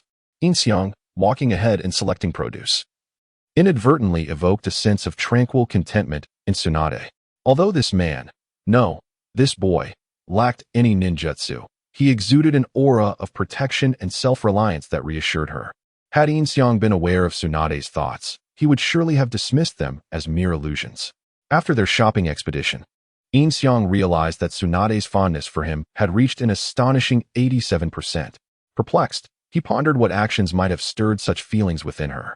Upon returning home, Yin Xiang prepared dinner, and after sharing the meal, they proceeded to the shadow base. Are you not returning to the office? Yin Xiang inquired, glancing at Tsunade, who simply shook her head in silence. Oh, I almost forgot. I have yet to attend to today's documents. Once I organize everything here, I'll return to handle them. He added, though this was a deliberate ploy on his part. I have already taken care of the documents, Tsunade replied. Oh, I also neglected to clean the office today.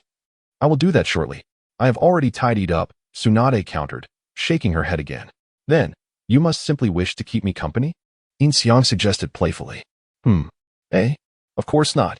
Tsunade initially nodded absent-mindedly, only to quickly realize she had fallen into his trap. Heh, Yin Xiang chuckled, choosing not to further engage her as he walked ahead. Tsunade paused for a moment, then composed herself to follow, evidently accustomed to this dynamic with Yin Xiang. Upon arriving at the base, they found that their efficiency was remarkable. The layout had already been established. All that remained was to move in the furniture, and the base would be operational. Yin Xiang had also arranged accommodations for them, intended for brief respites after missions or as shelter for the homeless. Naturally, he could have moved in as well, but since Tsunade did not bring it up, neither did he. The two shared a tacit understanding to avoid discussing this matter. In the future, if you need to execute or submit missions, come to the window of the Hokage and Appo's office to find me. I will mostly be there. Yin Xiang instructed Oil Girl Tsuya. Understood, she nodded. Aside from essential missions, you can also accept other tasks at the mission hall to earn some pocket money, he continued, noting that such practices were previously prohibited within the Root organization. Yes, she nodded again. After finalizing their arrangements, Tsuya was to continue her covert operations, while others were to gather intelligence and compile a list indicating the current activities of their comrades, separating those with assignments from those without. Yes, she agreed, expressing admiration for Yin Xiang's clarity of thought. Meanwhile, in the Land of Rivers, the team had begun to dismantle the Five Seals barrier. The Akatsuki members had successfully absorbed Shikaku from Gaara's body. Aside from Deidara and Sasori, the others were mere illusions, vanishing without a trace. Deidara and Sasori would need to fight their way out. Failure would mean certain death, a fact that Nagato did not seem overly concerned about. Confirm the combat details. Once Team Guy locates the talisman paper, remain on standby until everyone has found theirs. At my command, we will all remove them simultaneously, understood? Guy instructed. The group acknowledged their understanding, knowing that Kakashi and Appo's team would also act in unison to break the Five Seals barrier. As the seals were lifted, Sakura destroyed the boulder blocking the entrance. This served as the signal for a sudden onslaught to reclaim Gaara, Kakashi stated, as they took their positions outside, while Sasori and Deidara grew impatient within. Listen carefully, on the count of 3, we will all remove the talismans. Let's begin, Guy announced. 1, 2, 3. As Guy counted to 3, the 5 simultaneously tore off the talisman papers, while Sakura struck the boulder with her fist, shattering it and successfully opening the entrance. However, just as they prepared to leave, figures emerged from the stone wall, the grass, the water, and the trees, each one a duplicate of themselves. Kakashi's team entered the cave, encountering Gaara, Sasori, and Deidara, with Deidara perched atop Gaara. So, which one is the Jinchuriki? Deidara asked, observing the 4 before him. Recalling Itachi's prior remark, the first to shout would be the Nine-Tails Jinchuriki, anticipating the first outburst. Seeing that Gaara lay lifeless beneath Deidara, Naruto could no longer maintain his composure. His eyes transformed into the Nine-Tails form as he clenched his fists. You scoundrels! I will shatter you to pieces, he shouted at Deidara and Sasori. The first to raise a ruckus is indeed him, Sasori remarked, while Deidara smiled at Naruto, confirming the observation. Those are Deidara and Sasori, remarked Yin Xiang, who sat leisurely atop a tree, chatting with himself. I believe Sasori ultimately perished here, at the hands of Chiyo and Sakura. How utterly humiliating, mused Yin Xiang 1. Sasori simply didn't and amp. Appo's T want to fight his grandmother. It was akin to suicide, replied Yin Xiang 2. None of that is of consequence. What truly matters is that we can learn the pinnacle of puppet techniques in this world of Naruto.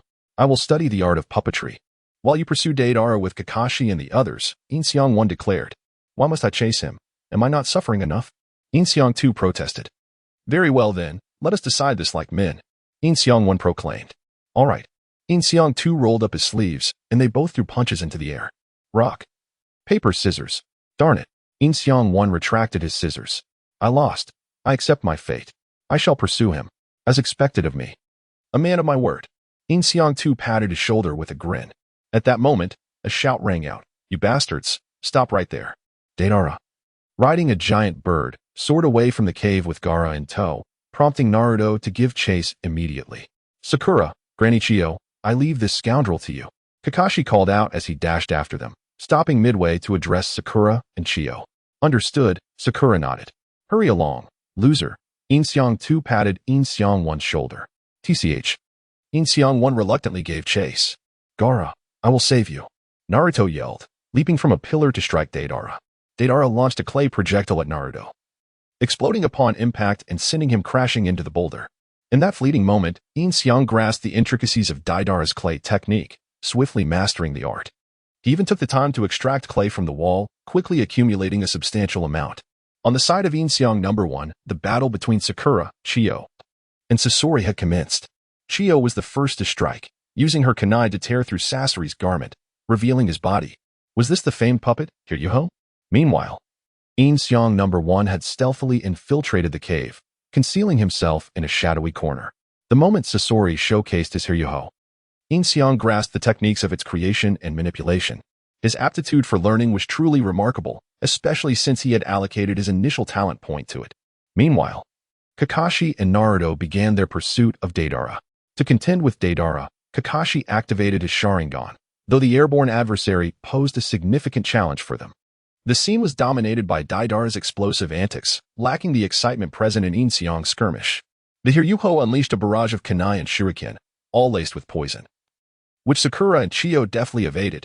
Even for Chiyo, a seasoned combatant, dodging was one thing, but Sakura and Appo's ability to evade Sasori and Appo's overwhelming assaults left him perplexed. Were the ninjas from Konoha truly this formidable? However, Yin Xiang had discerned the truth. Chiyo was manipulating Sakura as a puppet, guiding her to evade all of Sasori's strikes. This elderly woman possessed a remarkable skill, managing to evade while simultaneously controlling Sakura's movements. Such keen observation was a boon for Yin Xiang. He learned from it, elevating his own observational abilities to their maximum potential without expending a talent point. Under Chiyo's guidance, Sakura executed a powerful strike, shattering Sasori's Hiryuho, from which a dark figure emerged, Sasori and Appo's true form.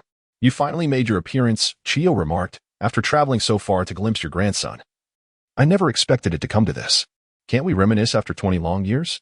At that moment, the head of the Hiryuho suddenly animated, soaring into the air and unleashing a torrent of shuriken. Chiyo swiftly directed Sakura to evade. Some of the shuriken veered towards Yin Xiang's direction. Damn it, he exclaimed, quickly sidestepping. His disguise had been compromised, so he seized the opportunity to escape before they noticed him. Was that just my imagination? Chiyo pondered, glancing at the spot where Yin Xiang had hidden. Indeed, her sharp intellect had allowed her to see through his ruse. It was no wonder that the young girl could evade my attacks. She was being controlled by my grandmother and Appo's puppet technique, Sasori remarked, addressing Sakura and Chiyo. Moreover, the thoughtfulness of Chiyo's strategy was evident. Even the tail of the Hiryuho was entwined with chakra threads. I had tried my utmost to obscure my chakra from detection. How remarkable that you were able to perceive it, Chiyo acknowledged. Seizing the moment, Yin Xiang once again concealed himself in the previous location. Naturally, the one who taught me the art of puppetry was none other than you, Sasori replied, turning to Chiyo as he placed a hand upon the black cloth draping his head. But the game ends here, Chiyo declared. Indeed, do you think you can easily prevail? Sasori smirked, tearing away the cloth to reveal his true form. In that fleeting moment of revelation, Chiyo was taken aback. How can this be? You Haven and Appo's changed at all compared to the past. Beneath the grotesque facade of the Hiryuho lay a strikingly handsome face, slightly less appealing than Yin Xiang and Appo's. What on earth? Sakura gasped, astonished. They were aware that Sasori had defected from Sunagakure 20 years prior. Yet the youth before them bore no resemblance to a man in his 30s or 40s. Beep. The puppet-making technique of Sasori has been recorded, and a mission has been issued to capture Sasori, rewarding 1 talent point. At this moment, the system chimed in, and not only Yin Xiang hidden in the cave, but also his clones tracking Kakashi and those in Konoha received this task. Oh, it seems they've encountered Sasori, Yin Xiang thought while engaging in playful banter with Tsunade and Appo's. I trust my clones will manage just fine. And amp. Oppos. Report complete, said Aburame Shino as he approached Yin Xiang. All right. Everyone can take a break. Those with infiltration missions may return immediately, Yin Xiang instructed. Understood, Shino nodded, handing over the list to Yin Xiang before attending to his duties.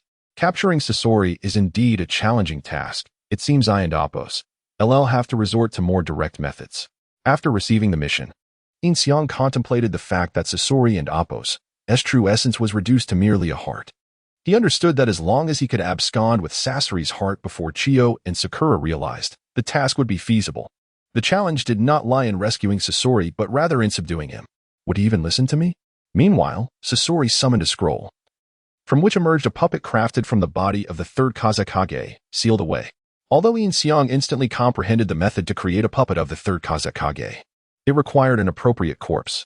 Sasori was the sole puppet master capable of transforming the deceased into human puppets, retaining their chakra and abilities, which was the greatest advantage of human puppets. As the third Kazekage appeared, he launched kunai, all of which were deftly dodged. His right hand morphed into countless blades, rapidly charging at Sakura. In a moment of desperation, Chiyo utilized the tail of her Hiryuho to block the assault. How about this? Sasori's little finger twitched, and the right hand of the third Kazekage unfurled into 3 layers, each inscribed with a series of seals. Upon breaking the seals, numerous arms surged toward Sakura, ensnaring her within their grasp. Chiyo promptly yanked Sakura free, but Sasori ensnared her once more with ropes and unleashed a cloud of toxic mist. Had Sakura not detonated an explosive tag to disperse the poison, it could have cost her life. Quite the tenacious spirit, just as expected from Tsunade and Oppos' apprentice, Yin Xiang observed. Nodding with approval, it appeared that this and Oppos' mother-in-law and Oppos was quite pleased. The ensuing battle became even more exhilarating as Chiyo summoned the puppets of her father and mother, demonstrating the true artistry of a puppet master alongside Sasori. Their hands danced in a flurry, the glint of blades flashing as they clashed. In mere seconds, they exchanged over 10 strikes, leaving both combatants and Oppos' weapons shattered. However, there remained an inherent difference between puppets and human puppets. Sasori swiftly unleashed the third Kazekage's most formidable technique, Iron Sand. The moment the Iron Sand erupted from the Kazekage's mouth, Yin Xiang no. 2 had already mastered its application. Such a powerful bloodline limit of the Kazekage was effortlessly absorbed by him, and if Sasori were aware, he would surely be astounded. Under the onslaught of the Iron Sand, Chiyo and Oppos' puppets were rendered useless, and she herself lost an artificial limb. Sakura volunteered to become Chiyo and Oppos' puppet in the fight. The battle was fierce, with Sakura's immense strength and Sasori's Iron Sand demolishing the cave itself. Meanwhile, Kankuro engaged in an equally intense battle against a foe of comparable strength. While Kakashi's struggle against Deidara was fraught with frustration, as he could not catch him, each leap was met with explosive retaliation. Yin Xiang No. 1, following along, found the situation quite tedious. As for Yin Xiang, after dealing with the matter of the shadows, he returned to the office with Tsunade. Once the pile of documents was cleared, they began to engage in a game of chance. This presented a splendid opportunity for Yin Xiang to take advantage of Tsunade. However, despite his intentions, he had a clear sense of moderation. Tsunade had recently confiscated all the assets belonging to Danzo, suddenly transforming into a wealthy woman. The funds allocated for herself were just sufficient to establish a new division, making her exceedingly affluent. Thus, in order to exploit this newfound wealth, Yin Xiang discreetly manipulated the dice using chakra, ensuring that he would lose. At last, he had found someone who could outlose him. Hilarious. Tsunade won 9 out of 10 rounds. Her spirits high. Although she had an inkling that her success in gambling might lead to misfortune, the odds seemed overwhelmingly in her favor, unless the world was to end. It was likely that Yin Xiang's luck was even worse than hers. After painstakingly accumulating a few coins, he pushed them towards Tsunade, declaring, "I support the debt here." Tsunade, with a charming smile, collected the coins and said, "Still in debt? Huh? At this rate, I'll be working for you my entire life." Yin Xiang feigned a pitiful expression, aware that his youthful charm was particularly captivating to wealthy women. "Rest assured, with my current wealth, I can afford to support you for a lifetime." Tsunade patted Yin Xiang on the shoulder. "All right, you said it. You can't abandon me midway and leave me starving." He replied with a cunning grin. "Don't worry." Tsunade nodded. "Let us continue." She shook the dice cup. "Yes." Yin Xiang nodded, thinking that the more he owed, the more the wealthy woman would spend on him in the future. Just then, the office door swung open, revealing Shizen. Hey, what are you two doing? I distinctly told you not to gamble, Lord Tsunade. Shizen exclaimed, immediately scolding Yin Xiang. It's fine, it's fine. We've already completed our work. And this guy's luck is even worse than mine. He has lost everything, Tsunade said, embracing Shizen and urging her to sit down. Wait. There's someone whose luck is worse than Lord Tsunade's? Shizen gasped, astonished. Such a notion seemed impossible. Just watch, Tsunade replied. This time, let us guess high or low. Whoever has the greater total wins. I'm sure I can win. Yin Xiang nodded, and they both shook their cups simultaneously. Upon opening them, Yin Xiang, using his Sharingan, discovered that Tsunade had rolled 5 once. This. Shizen raised an eyebrow. Ha, ha, ha. Tsunade awkwardly chuckled, scratching her head. Oh no. I lost a die. I only have 4 left. At that moment, Yin Xiang used chakra to vibrate his dice, causing one to disintegrate into thin air. Rest assured. Even with just 2 dice, you still win, Shizen assured him. However, when Yin Xiang opened his cup, to his astonishment, he had rolled 4 once. Wait, is this even possible? Shizen gasped, her eyes wide with disbelief. Haha. I told you, Yin Xiang and Appo's luck is worse than mine. Tsunade grandly revealed her 5 once to Yin Xiang. If I can lose this, then forget it. I'm done gambling. Yin Xiang exclaimed, feigning panic. Absolutely not. You owe me 200. Keep going. Tsunade was not about to let Yin Xiang, the easy target, escape. Usually, she was the one giving away money. Now she was finally experiencing the thrill of having someone else spend on her. Yin Xiang, I advise you to steer clear of gambling in the future. You might end up losing your underwear, Shizen warned him. Ah, by the way, Shizen, what brings you here? Yin Xiang redirected the conversation. I came to check on Lord Tsunade's work situation and see how you, the secretary, are faring.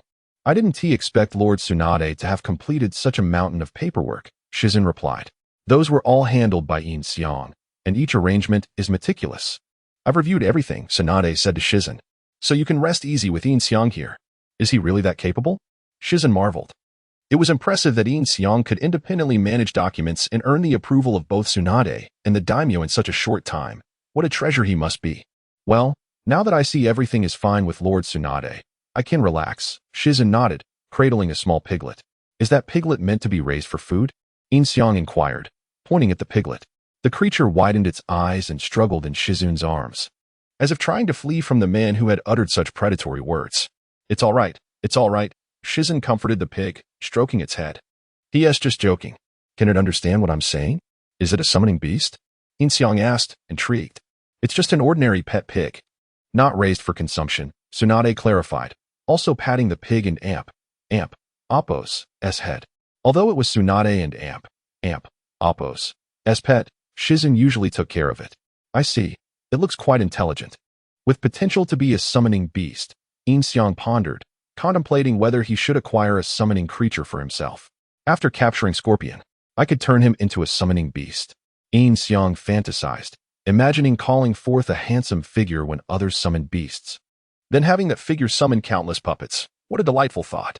Don't try to change the subject. We're continuing. Tsunade suddenly called out, shaking her dice cup. But I'm out of dice, Yin Xiang pointed out, indicating his lack of dice. This. Tsunade picked up the dice Yin Xiang had and, forming hand seals, created clones of them. Hey, is that how you use your ninjutsu? Yin Xiang exclaimed. Higi, let us go. Tsunade returned the dice to Yin Xiang. With no other choice, Yin Xiang continued playing with Tsunade, fully expecting this turn of events. Shizen soon left, and after an entire afternoon of gambling, Yin Xiang found himself in debt to Tsunade for 5,000, totaling over 10,000 with interest accruing daily. The road to repaying this debt was undoubtedly arduous. With a sigh, Yin Xiang resolved that his next bonus would be directed towards finances. Perhaps he could concoct a scheme for infinite wealth. Well, don't be too disheartened. Winning and losing are part and parcel of the game, Tsunade consoled him, though her expression belied her amusement as she smiled brightly. Here, take this. Tsunade produced a white piece of paper from her pocket. What is this? Yin Xiang asked, taking the paper. Chakra test paper. It can determine your chakra attributes. But I don't have any chakra yet. Yin Xiang protested. Oh, I forgot about that. Let me teach you how to refine chakra, Tsunade responded, rising and moving to the wall of the office. Come sit against the wall. All right. Yin Xiang nodded, stowing the chakra test paper and moving to sit against the wall. Tsunade also sat down directly across from him, their knees touching. Listen closely. Refining chakra is the perfect fusion of energy components within the human body. It serves as the energy source for performing ninjutsu, genjutsu, taijutsu, or creating material constructs from chakra to bind or sever opponents. The first method of cultivation involves extracting energy from the body's 130 trillion cells, one by one. The second method encompasses the spiritual energy accumulated through extensive training and experience. With your capabilities, you should understand what I mean, right? Tsunade glanced at Yin Xiang. Yin Xiang nodded in response. Of course, there and amp, oppos, s also the extraction of chakra from natural energy, known as sage technique, which is currently beyond your reach. However, what I am going to teach you is the first method. In the following time, Tsunade elaborated on how to refine chakra. However, at that moment, Yin Xiang desperately wished to say, if you could demonstrate, I would understand immediately. After approximately half an hour, Tsunade finally said, now, I will demonstrate. Pay close attention. Tsunade began to meditate and refine chakra, simultaneously transmitting chakra from her knee into Yin Xiang and Appo's body. Yin Xiang mimicked her actions and commenced his own chakra refinement. In an instant, an immense amount of chakra erupted from Yin Xiang, overwhelming Tsunade and sending her tumbling. Oh no, I lost control, Yin Xiang thought, realizing it was too late. This was the chakra he had just refined in that fleeting moment. This was genuine chakra. Unlike the earlier power he had wielded, which could perhaps be referred to as the power of a modifier, or simplified, the power of an Asura, Tsunade, having been knocked to the ground, stared wide-eyed at Yin Xiang. Though he could have assisted her, he chose not to stop, feigning a loss of control over the chakra. What a colossal chakra! Tsunade exclaimed, still in awe. Yin Xiang, quickly, feel this chakra, seize it, and absorb it for yourself. In this situation, Tsunade urged him. Yin Xiang nodded, pretending to be in excruciating pain, and began to gradually compress the chakra. Even the shadows he had placed around Hokage sensed this power and rushed to the window, prepared to protect Tsunade and Yin Xiang, only to realize they were witnessing their own leader.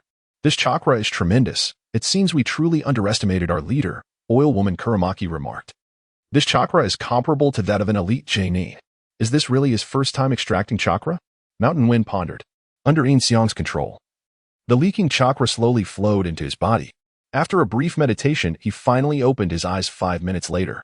Wonderful, it worked, Tsunade exclaimed excitedly. Yin Xiang waved to the shadow members, signaling them to leave. Once they had departed, Tsunade, overwhelmed with joy, embraced Yin Xiang, exclaiming, you are a natural-born ninja. On your very first attempt to refine chakra, you have already achieved the chakra level of an elite Genin. Yin Xiang was taken aback by the sudden embrace. Thinking that perhaps Tsunade saw him as a valuable asset for Konohagakure, envisioning a promising future.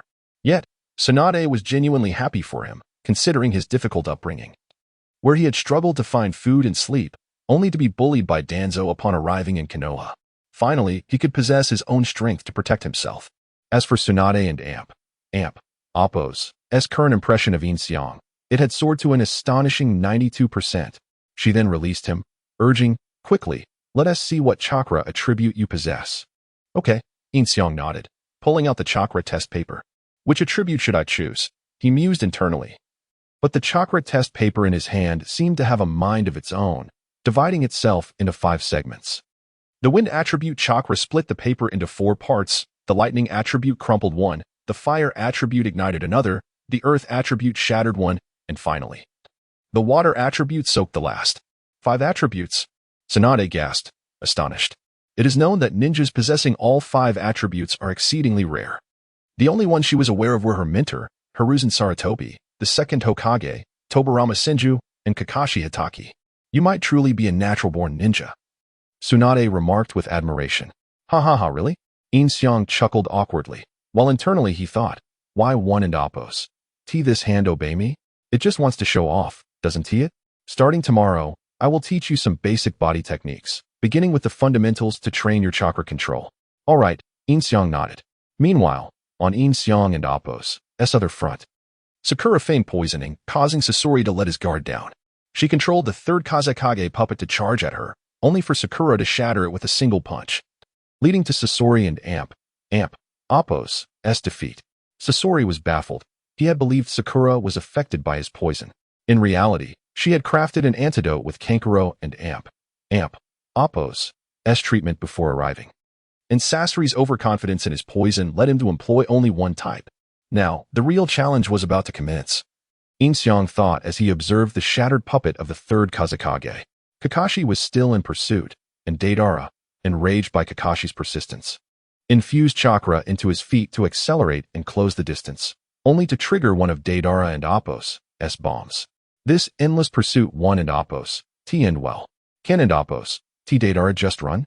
Yin Xiang pondered, deciding to take matters into his own hands. He accelerated past Kakashi and Naruto. Who is that? Kakashi and Naruto exclaimed, taken by surprise as a shadow zipped past them, landing on a tree branch across the canyon, launching like a shuriken. What? Deidara was startled by the sudden speed of this newcomer, hastily throwing several bird-shaped clay bombs. Lightning surrounded Yin Xiang, neutralizing the explosive clay as he hovered before Deidara, saying, "Can we stop playing these childish games of hide and seek, Deidara?" With that, he delivered a kick to Deidara and Appo's head, sending him tumbling off his large bird. Yin Xiang then took Deidara's place, raising 2 fingers and commanding the bird to circle in the air. Indeed, the words of Itachi are quite impressive. Draped in a black cloak that concealed his face, could he be the infamous night god? News of the night god had already spread among the elite of Konoha, and everyone was on high alert for this individual. Kakashi never anticipated he would appear here. Deidara crashed into a tree branch, nearly spitting blood. Yin Xiang's kick had already swollen his face. "Who are you?" Deidara demanded as he climbed back up. "Return Gaara to me," Naruto shouted, disregarding the identities of those involved. Fixated only on retrieving Gaara from Deidara and Appo's clutches. "I am the king of the night, the malevolent punisher, the night god," Yin Xiang proclaimed to Deidara. "The king of the night?" Deidara glanced at the sky, incredulous. "Who are you trying to fool? It and Appo's broad daylight. How could the king of the night appear in daylight? Is that really the point?" Kakashi interjected, approaching Deidara from behind and delivering a kick. Deidara, quick to respond, raised his remaining arm to block Kakashi and Appo's attack, retreating simultaneously. Kakashi considered that regardless of the night god's intentions, he now seemed to be aiding them. Meanwhile, Naruto charged towards Yin Xiang, who had no intention of dodging, seizing the opportunity to exact revenge for that previous kiss. Naruto. Kakashi hurriedly attempted to restrain Naruto, but it was too late. Naruto had already leaped onto the head of the giant bird, delivering a powerful punch towards Yin Xiang. Left, right, jumping backwards. Yin Xiang eloquently dodged every one of Naruto's strikes, proclaiming, "In the presence of my eyes, your attacks are utterly transparent to me." Hearing this somewhat familiar phrase, Naruto instinctively gazed into Yin Xiang and Appo's eyes. What on earth?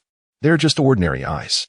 "Return Gaara to me," Naruto exclaimed, immediately unleashing a Rasengan in his hand, aimed at Yin Xiang. However, Yin Xiang stepped forward, grasping Naruto's wrist and simultaneously injecting his chakra to disrupt Naruto's own. The Rasengan dissipated in Naruto's palm. "What?" Naruto widened his eyes, only to be kicked away by Yin Xiang, who had shown considerable restraint. Naruto landed against a tree trunk. "Calm down, Naruto. The opponent is a foe even stronger than Akatsuki." Kakashi, engaged in a fierce battle with Deidara, called out to Naruto, recognizing that Yin Xiang's kick had been deliberate. "Here, take it back. Just leave me alone." Yin Xiang leaped high, commanding the giant bird to halt before Naruto. "How can he control my clay?" Deidara observed the giant bird under Yin Xiang's command with confusion, while forming seals to prepare for an explosion right before Naruto and Appo's eyes. Deidara shouted. Yet, the giant bird remained unresponsive. Had it completely lost control? Deidara, baffled, saw Kakashi launch a lightning cutter at him.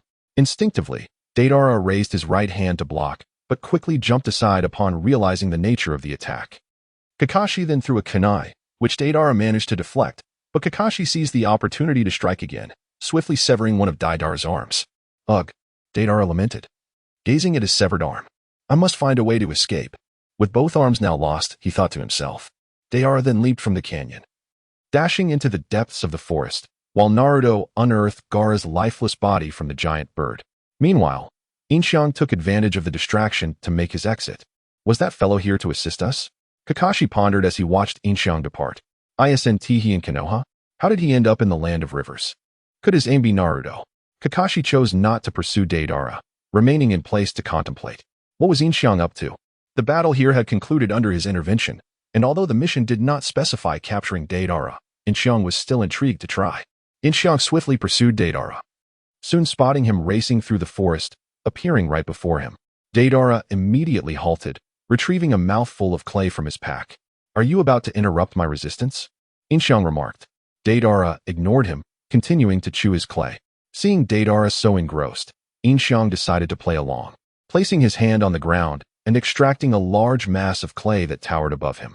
At this sight, Deidara finally spoke. "You can use this ninjutsu?" "No wonder." Deidara observed Yin Xiang. Indeed, while Deidara formed shapes using the clay in his mouth, Yin Xiang molded several small spiders with his hands and hurled them at Deidara, advancing towards him. Fully aware of the potency of these spiders, Deidara quickly retreated. Yin Xiang then launched a medium-sized bird toward Deidara, which exploded right before him, sending him crashing back into the swarm of spiders, resulting in 2 explosive encounters. Damn it! Deidara attempted to retaliate, rising and expelling clay from his mouth to transform into a large bird, ascending into the sky.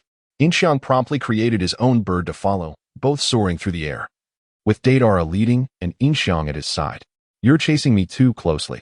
Deidara accelerated, thinking, "Let us see how you keep up." Believing he had reached maximum speed, he glanced back only to find Yin Xiang still at his side, brazenly waving.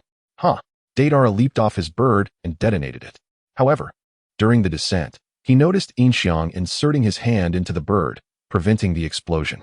This guy. Deidara was nearly speechless. Such ninjutsu was beyond his comprehension, and no one could be more adept than him.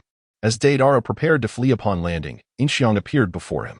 Deidara quickly turned, only to find himself confronted by the very bird he had just summoned. "Huh." Yin Xiang detonated the giant bird, launching Deidara to the ground beneath him. Deidara looked up at Yin Xiang, who pointed a finger at him. In an instant, Deidara found himself ensnared in a genjutsu, a technique he had learned from Itachi. Within the genjutsu, Deidara transformed into a burning paper figure. "What is happening?" Deidara exclaimed in panic, witnessing his own fiery demise. "Burned to ash, Deidara." Yin Xiang's figure loomed before him, speaking eerily. The next moment, Deidara's entire being was reduced to cinders, and in the real world, he could be heard screaming and rolling on the ground. Genjutsu can be quite entertaining. Yin Xiang chuckled, binding Deidara's feet with his satchel before releasing him from the illusion. Once Deidara regained his senses, he found himself utterly immobilized, lacking both hands and feet, rendered akin to a human stick. "Let me go? What do you want?" Deidara shouted from the ground. "I wish to create an organization called Akatsuki. How about joining me?" Yin Xiang crouched down, addressing Deidara. "Join you? You could have mentioned this sooner, you know. Must you beat me before asking?" Deidara retorted, appearing somewhat irked. "Oh, does that imply you are willing?" Yin Xiang inquired, intrigued. "You're far more entertaining than those dull members of Akatsuki, so naturally, I am inclined to agree," Deidara exclaimed. "Pray tell, what makes me so amusing?" Yin Xiang probed, genuinely interested. "You're quite the eccentric," Deidara replied succinctly. Yin Xiang's smile froze, taken aback by Deidara's audacity. Soon, he subjected Deidara to a barrage of playful torment, relentlessly tickling his soles with leaves until he was nearly breathless from laughter. "I was wrong. I was wrong. I was wrong," Deidara pleaded from the ground, nearly collapsing from mirth. Only after witnessing his near hysteria did Yin Xiang relent. "Once this is over, accompany me back to Konoha." Beep, beep, beep. Hidden task completed. Capture Deidara. Reward. Talent points X1. At that moment, all 3 of Yin Xiang and Appo's clones received the notification in their minds. "Quite capable, my clones." The original Yin Xiang mused, currently reveling in drinks with Tsunade at the tavern, celebrating his successful chakra refinement, now a 5-element ninja. While his clones battled fiercely outside, he luxuriated at home with a beautiful companion. Who would have thought there was a hidden task? The original must be quite pleased now. Yin Xiang one thought. Capture Deidara? That matter has already concluded. Upon witnessing the events, Yin contemplated the situation. Scorpion had already utilized his true form and was obliterated by Sakura's punch. Just as Sakura and Chiyo believed the ordeal had concluded, Scorpion's disassembled body astonishingly reformed. Thus commenced the 4th battle, with Chiyo unveiling her trump card, the White Secret Technique. According to Scorpion, this technique possessed the power to annihilate an entire city. The strength of a puppeteer is indeed determined by the quantity of puppets they can command. Truly, Chiyo is remarkable. However, as Scorpion spoke, he produced a scroll from behind, releasing a multitude of puppets into the sky. Scorpion activated the chakra strings from his chest, gaining control over all the puppets. "This is a number capable of devastating a nation," he declared, praising Chiyo while deploying hundreds of puppets, somewhat insulting them in the process. "Red secret technique, 100 puppets performance, prepare to witness," Scorpion proclaimed. As the 100 puppets raised their weapons in unison, "Good heavens, they block out the sky," Yin remarked, gazing upward at the multitude of puppets. "If we were to bring these back, they would fetch a handsome sum, wouldn't they? Perhaps we should suggest they cease fighting? Is Scorpion about to transform into Dr. Octopus?" While Yin pondered this, the battle among the three had already commenced. Chiyo's 9 puppets of prowess were evidently superior in craftsmanship compared to Scorpion's, with commendable combat capabilities. Although Scorpion commanded a greater number of puppets, he struggled to manage them all. Many of his puppets were dispatched with ease by Chiyo's 9 puppets, while Sakura, with her formidable strength, also shattered numerous puppets. Despite the loss of many puppets, the remaining ones became more manageable, their focus undivided. Yin observed the puppets in the air becoming increasingly agile and thought to himself. 3 of Chiyo and Appo's S9 puppets, under her manipulation, employed ninjutsu to draw a large number of Scorpion and Appo's S puppets towards them, forming an impenetrable mass. Yet, there were still too many. And one puppet stealthily attacked Chiyo from behind, inflicting a wound on her arm. A mere scratch was trivial, but the ensuing poison posed a grave threat. Only one antidote remained between her and Sakura. If Sakura were to sustain another injury, they would find themselves in dire straits. "Sakura, take this. Attack Scorpion directly," Chiyo urged, tossing Sakura a circular object. "All right," Sakura exclaimed, charging towards Scorpion under Chiyo's cover and hurling the object. It expanded mid-air, transforming into a head resembling that of Shikaku, which clamped onto Scorpion, sealing his chakra. In that instant, the surrounding puppets lost their control and collapsed onto the ground, while Chiyo fell victim to the poison. "This will seal his chakra. He can no longer move," Chiyo stated, gazing at Scorpion, now pinned against the wall. "We have finally succeeded." Sakura sighed in relief, rushing towards Chiyo to attempt an antidote. Just then, a puppet behind Chiyo sprang to life, raising its knife towards her. "Chiyo!" Sakura shouted urgently, positioning herself in front of Chiyo. Bang! Just as the knife was about to pierce Sakura and Appo's abdomen, Scorpion and Appo's hand halted in midair. "What?" Scorpion was taken aback, as were Sakura and Chiyo. "Why has it stopped?" Sakura whispered, quickly retreating 2 meters with Chiyo. "I cannot move. This is chakra thread." Scorpion's eyes darted to his arms, where chakra threads bound him tightly, extending to his head, legs, and waist. The art of puppet manipulation? It was Yin who intervened, emerging from his hiding place and commanding Scorpion to leap backward. In that moment, a seal appeared at Scorpion's previous position as Yin's parents emerged, thrusting their blades towards that spot, a clever maneuver orchestrated by Chiyo. "You have realized it, haven't you?" Yin said, controlling Scorpion to land beside him. "Who are you?" Scorpion inquired, his gaze fixed on Yin. "I am the king of the night, the punisher of evil, the night god," Yin proclaimed. "Night god? Who might that be?"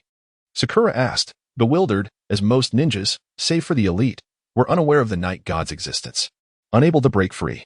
A puppet technique more potent than Chiyo and myself. Scorpion struggled against Yin's chakra threads, but they held him firmly in place. "What did you mean by he has discovered?" Sakura asked Yin. "Scorpion was already aware of the trap I set, and deliberately came here." Chiyo explained from behind Sakura, simultaneously injecting the antidote into herself. "You mean, this fellow?" Sakura gasped, realizing that Scorpion retained some humanity. "What do you intend to do?" Scorpion queried, eyeing Yin. "Is it not obvious?" "To save you," Yin gestured toward the earlier trap. "Why save me?" Scorpion pressed further. "Sakura. It seems he appears to be here to rescue Scorpion. Be prepared for battle," Chiyo stated, manipulating her remaining puppets with chakra threads. Sakura nodded, adopting a combat stance. Hey, I just saved your life, and you're already preparing to fight?" Yin chuckled. "Do you have anything else to discuss with them? If not, come with me." He then turned his attention to Scorpion. Scorpion initially fell silent before addressing Sakura and the others. "As your reward for defeating me, I shall reveal this at the Heavenly Bridge in the Grass Village in 10 days and Appo's time. You should be there." "What do you mean?" Sakura inquired, perplexed. "Do you not wish to know about Orochimaru?" "He will meet me there in 10 days, Scorpion stated. As soon as he finished speaking, Yin commanded Scorpion to depart with him. "Hey, brother," Yin said, reuniting with Scorpion, Yin 1, and Deidara. Upon seeing Deidara, Scorpion appeared momentarily bewildered. Arin and Amp. Appos. You supposed to be capturing the Ninetales Jinchuriki? What is happening? I failed. Ha ha ha, Deidara chuckled. You fool, Scorpion retorted. Do not be so harsh. You were also captured, were you not? Deidara replied. What are your intentions? Scorpion asked the two Yins, as they both wore identical cloaks, concealing their identities. Brother. They aim to establish an organization called Appos, Akatsuki and Appos, and have invited us to join. I have accepted. Will you? Deidara nodded affirmatively. Akatsuki? Why would I join such an organization? Scorpion scoffed. Because my explosive release surpasses Deidara's, Yin 1 asserted. And my puppet technique is superior to yours, Yin 2 added. What kind of reasoning is that? If you are both stronger than us, what use is it for us to join? Scorpion questioned. We are merely shadows. Our true forms are not here. To establish an organization, we require individuals like you, and we can make you stronger, Yin 2 explained. Shadows? Deidara and Scorpion exchanged glances, questioning the strength of mere shadows. They were unaware that Yin and Appos, as shadow clones, possessed power equivalent to his true self, with the might of the Azura. Summoning 1,000 Yins would indeed shake the very foundations of the ninja world. I see no reason to join such a nonsensical organization, Scorpion declared as he plopped down onto the ground. The two Yin Xiangs exchanged glances, both resigned, as this had been somewhat expected. What shall we do? The two Yin Xiangs moved aside to confer. This situation, perhaps we should take him back first and let the main body deal with the headache, suggested Yin Xiang No. 2. It was evident that these two were indeed Yin Xiang's shadow clones, exhibiting the same lack of vitality. A splendid idea. Yin Xiang number 1 nodded in agreement. Let us seal him first, extract his heart, and directly confine his body within a scroll, proposed Yin Xiang number 2. Do you have a scroll? Yin Xiang No. 1 exclaimed with excitement. Quickly, bring it forth, and I shall seal him. I don't possess a scroll. I can hardly afford a meal, replied Yin Xiang No. 2. The pair fell silent, momentarily at a loss for words. Just then, Deidara interjected, prompting both Yin Xiangs to turn towards him. I have one, he stated, gesturing to his backpack. Deidara, Scorpion shouted in response. What a splendid teammate. The two Yin Xiangs remarked simultaneously, and soon Yin Xiang No. 1 retrieved a sealing scroll from Deidara's pack. You seal him here. I remember Chiyo intends to use that resurrection jutsu to bring Gaara back to life. Such ninjutsu is certainly worthy of study, suggested Yin Xiang number 2. What use is that? The main body intends to resurrect someone with its own life? Yin Xiang No. 1 countered. You have a point, Yin Xiang number 2 conceded. The two then proceeded to seal Scorpion within the scroll, holding his heart in their hands. Who shall be responsible for escorting them back? Yin Xiang number 1 inquired of number 2. Upon exchanging knowing looks, they both rolled up their sleeves, adopting a manly approach. I should have just run away from the start. Ultimately, it was Yin Xiang number 1 who lost, while Yin Xiang number 2, pleased, dispelled his clone and returned to the main body. Only Yin Xiang number 1 utilized Deidara's ninjutsu to summon a large bird for the journey back. Haha. You are indeed amusing, Deidara chuckled from behind Yin Xiang. Silence. Yin Xiang shot him a glare, feeling rather disgruntled. These two are such burdens, in an instant. Yin Xiang received all the information relayed back from his clone. This clone had acquired the ninjutsu of Kisame, the 8 gates, Shinra Tensei, and the art of puppet manipulation, as well as the crafting techniques for human puppets and ordinary puppets. Most importantly, he had learned to manipulate sand iron. Truly, it is fitting that I have thrown myself such a conundrum to resolve. At that moment, Yin Xiang was attending to a tipsy Tsunade, guiding her to her room and assisting her in removing her outer garments. His hand inadvertently brushed against her, causing a reaction within him. Gulp. Yin Xiang swallowed hard. Captivated by Tsunade's alluring presence, who could withstand such temptation? No, not yet.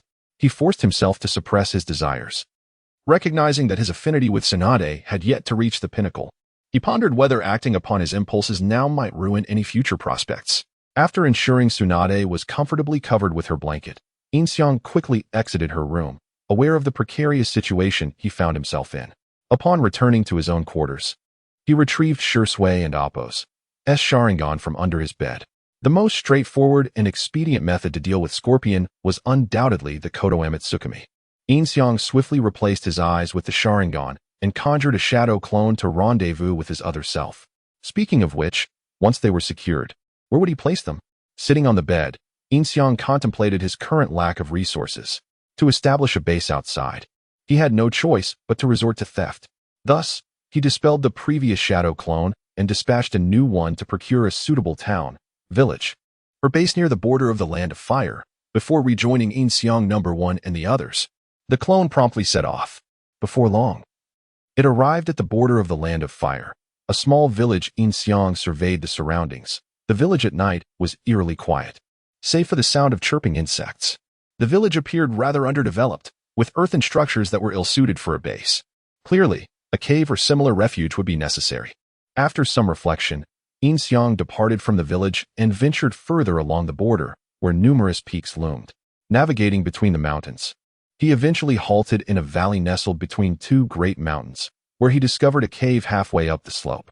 Jumping inside, he was greeted by a nest of snakes. Dinner is served.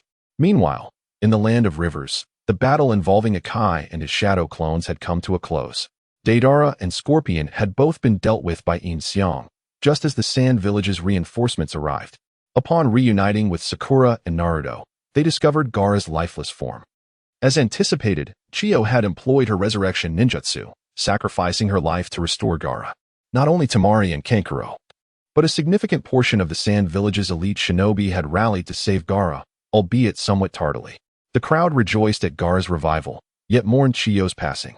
At this moment, the only individual reveling in joy was Yin Xiang.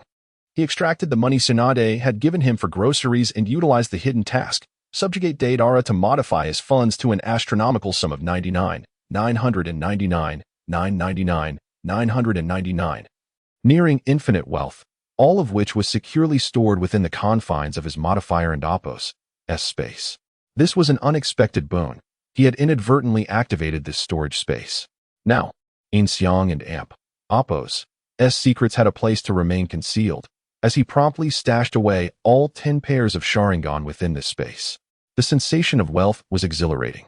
Yin Xiang murmured to himself, lost in bliss, before raising his head, only to find a pair of large eyes hovering above him. Emerging from beneath those imposing eyes, he spotted Tsunade staring intently at him. What are you so enraptured by? Before Yin Xiang could respond, Tsunade collapsed onto his bed, falling fast asleep. This Yin Xiang raised an eyebrow. Was this not an invitation to mischief? To act or not to act? This was a dilemma worth pondering. Slowly, his hand moved towards the pair of large eyes that had obscured his view earlier. Just then, Tsunade let out a soft moan and grasped his hand, pressing it firmly against her bosom. Yin Xiang and Appos' body erupted in goosebumps. The sensation was indescribably delightful. If he did not act now, was he truly a man? With that thought, his hand began to explore restlessly, kneading gently. Oh no! After that one moment, Yin Xiang's restraint was undoubtedly slipping. At that instant, Tsunade seemed to sense something, her brow furrowing as she rolled over, pinning Yin Xiang beneath her, his hand firmly trapped against her chest. Seeing Tsunade's reaction, Yin Xiang dared not move his hand further, knowing that should she awaken, all would be lost. Yet, upon contemplating the situation, he mused that allowing her to sleep through the night would suffice. By morning, Tsunade would surely feel embarrassed and unable to face him. Moreover, having refrained from any inappropriate actions that night would likely lead her to question his allure, perhaps prompting her to make a move herself. At that point, he would have the perfect opportunity to advance on Tsunade. Alas, it would be his little brother who bore the brunt of the sacrifice tonight. Yin Xiang's clone had already cleaned up the cave, shaping the layout through the art of earth manipulation. Yin Xiang's mastery of this technique transcended mere earth manipulation. It was akin to the power of controlling the very land itself, with the surrounding soil firmly under his command. Once this task was completed, the clone swiftly proceeded to reunite with Yin Xiang No. 1. With remarkable speed, both Yin Xiang No. 1 and Deidara returned to the Hidden Leaf Village, meeting the clone at the border of the Fire Country. Are you another clone? Yin Xiang No. 1 inquired, glancing at the clone as he descended from the sky. Indeed, Yin Xiang affirmed with a nod. The base has been secured. Follow me. The clone then leapt onto a large bird, seizing control and guiding the trio towards the canyon. Upon arriving at the base, they were greeted by an enveloping darkness. This is exceedingly dark, Deidara remarked, surveying the surroundings. Is this truly our base? It appears spacious, yet rather rudimentary. It will suffice for the time being. We will gradually acquire the necessary supplies, the clone replied. Where is Scorpion? Right here, Yin Xiang #1 presented Scorpion's heart and scroll. Do you have a solution? No need for a Kodo Amatsukami, came the response. Has my original already eliminated Danzo during my absence? Yin Xiang #1 expressed surprise, recalling that Danzo had still been alive when he departed. Yes, you may withdraw for now. The clone nodded, and Yin Xiang #1 disappeared from sight. Subsequently, Yin Xiang utilized the scroll to summon Scorpion's puppet body, initiating repairs before placing the heart within. As Scorpion opened his eyes, before he could utter a word, Yin Xiang cast a Kodo Amatsukami, commanding him to obey Yin Xiang and Amp, Appo's orders. Scorpion, my friend. Deidara, lacking arms, attempted to gesture but ended up moving his legs instead. Step aside. Deidara, Scorpion replied with a glance. Something feels amiss. I expected you to resist, Deidara observed. Resist? I shall only heed Lord Yin Xiang and Appo's commands, Scorpion stated. Initially puzzled but then resolute. Your change in attitude is remarkably swift. You even refer to him as Appo's, Lord and Appo's. Deidara exclaimed in astonishment, questioning the formality of the address. This is the power of the Sharingan. You are well aware of its effects, are you not? Yin Xiang turned to Deidara, his Manjiki Sharingan gleaming. The latter took a step back, haunted by memories of Itachi's gaze that had once bested him effortlessly. Do not fixate on that. Deidara's expression grew strained, lowering his head to avoid meeting Yin Xiang's eyes. Yin Xiang, seeing this, retracted his Sharingan. I have conducted basic repairs. You should seek materials for further restoration. And please craft 2 arms for Deidara. Yin Xiang instructed Scorpion. Understood, Scorpion nodded, assessing his body, feeling nearly restored to its former glory. For now, we shall make do with this. Inside, there are tables, beds, and chairs. You may use them as needed. Tomorrow, I will furnish the space more appropriately. Yin Xiang informed them, the items he mentioned having been crafted through his earth manipulation. Fine, Scorpion acquiesced. Your accommodations here are rather inferior compared to the Akatsuki. At least there, one had a soft bed, Deidara grumbled. Very well, from now on, everyone shall enjoy soft beds, while you shall sleep on the floor, Yin Xiang retorted. Casting a glance at Deidara. Scorpion, shall we share? Deidara quickly suggested. Get lost, came Scorpion and Appo's straightforward and firm reply. After instructing them, Yin Xiang's clone vanished with a resounding pop. Joining such a destitute organization, huh? Deidara quipped. Surely, there cannot be only the 2 of us in this group? Scorpion pondered aloud. From what we can tell, there is also an unknown leader's clone. Deidara nodded thoughtfully. Sigh. What kind of den is this? Scorpion sighed in resignation. Early the next morning, Yin Xiang was jolted awake by Tsunade's piercing scream. Ah! Tsunade shrieked, then delivered a swift kick to him. Thud. Yin Xiang collided with the wardrobe before crashing to the floor. Fortunately, her strength was not overwhelming, or he might have sustained severe injury. Ouch, ouch, ouch. He groaned, clutching his stomach as he rose. What on earth was that for? He exclaimed, looking at Tsunade with a mix of bewilderment and grievance. What are you doing in my room?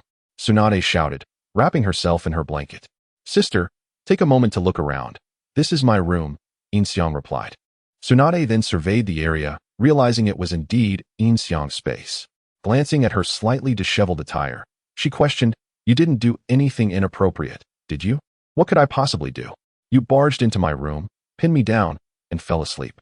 I was too afraid to move all night, and now my arms are numb. Yin Xiang explained, rubbing his abdomen and arms. Getting kicked awake in the morning. Why is my life so harsh? You, Tsunade, observing his predicament, found herself at a loss for words, suddenly recalling that she had indeed wandered into Yin Xiang's room, inadvertently pressing his hand against her chest. Blushing, she dashed out of the room, exclaiming, Do not tell anyone. At that moment, Yin Xiang ceased to feign innocence, given his current physical prowess. Even Tsunade's full-strength punch would merely tickle him. After straightening the bed, Yin Xiang noticed Tsunade's affection for him had surged to an impressive 97%. Surely, after reflecting on the events of the night, she concluded that he was truly an honorable gentleman. Otherwise, she would have acted otherwise. Just a little more. Just a tad. Yin Xiang chuckled at the realization, then began selecting his talent points, having yet to account for the rewards from subduing Scorpion. Intelligence? He lingered on the maxed-out intelligence option before dismissing it. My intellect is unparalleled. I have no need for such trivialities, he declared with a hint of vanity. Then he spotted the maxed-out Sharingan option. If he were to elevate it to its ultimate form, would it not become the Rinnegan with 9 Tomo? Even though his clone had managed to utilize a pirated version of Shinra Tensei when encountering pain as the protagonist of a fantastical narrative. How could he allow himself to be incapable of mastering such techniques? What a laughingstock that would be. With that thought, he resolved to enhance his Sharingan to its apex but halted immediately. The Nine-Tomo Rinnegan would possess the abilities of both the Mangekyou Sharingan and the Rinnegan, however. This was merely Shirsui's Sharingan, and its power was primarily the Kodo Amatsukami. Even with the Nine-Tomo Rinnegan, the Kodo Amatsukami would still have a cooldown period. Unless he could modify this cooldown, it would remain somewhat impractical. Perhaps it would be wiser to wait until he discovered a more suitable Sharingan power before advancing it? Nodding to himself, Yin Xiang decided to forego the Sharingan enhancement for the time being, opting instead to elevate his swordsmanship to the maximum level. Through recent days of training in ninjutsu, he realized that although he had mastered the Leaf Great Whirlwind, he still lacked proficiency in other forms of taijutsu. Rather than engaging in a gradual learning process, he opted for direct modification via a cheat engine. Upon altering his swordsmanship aptitude, a deluge of knowledge inundated Yin Xiang and Appo's mind, which he assimilated instantaneously. Yin Xiang was confident that his swordsmanship was now unparalleled. He eagerly anticipated the seduction of Tsunade, anticipating the acquisition of additional talent points. The prospect of seducing Tsunade was, understandably, a source of considerable excitement. Having completed his morning routine, Yin Xiang ventured forth to prepare breakfast for Tsunade. With a swift, decisive motion, he wielded his blade, transforming the ingredients before him into neat, orderly arrangements. A culinary chronicle in the Hidden Leaf Village. Should I ever return, I must pen such a tome, Yin Xiang mused, casting a satisfied gaze upon his swordsmanship-honed knife skills. Tsunade, sequestered within her chambers, found herself unable to confront Yin Xiang. Under ordinary circumstances, Tsunade would have dismissed such matters, emerging with her characteristic nonchalance. However, the object of her affections was none other than Yin Xiang, whose favorability rating had soared to an impressive 97%, rendering Tsunade uncharacteristically bashful. Why has he made no advances? She pondered. Am I devoid of allure? Tsunade, seated upon her bed, scrutinized her physique. Descending to the floor, she appraised her figure before a mirror, concluding that she possessed an undeniable appeal. Could it be my age? Tsunade mused, her gaze fixed upon her reflection, which depicted a woman in her late 20s. Surely not. Am I lacking in charm? She questioned, only to promptly dismiss the notion with a shake of her head. What am I even contemplating? Yin Xiang is but a child. Such thoughts are reprehensible. At that moment, two miniature Tsunades materialized beside her, visible only to her discerning eyes. Indeed, proclaimed the angelic Tsunade. He is but a child. You are mismatched. Nonsense, retorted the demonic Tsunade. What is incongruous about it? Love is love. Even if marriage is unattainable, one must first possess him. Marriage? Tsunade blushed at the mere mention of the word. I have not contemplated such matters. Yin Xiang is young, with a lifetime of possibilities ahead of him. It would be unconscionable to blight his future, the angelic Tsunade cautioned. Indeed, Yin Xiang is still but a child, Tsunade concurred, nodding in agreement. Is age a hindrance?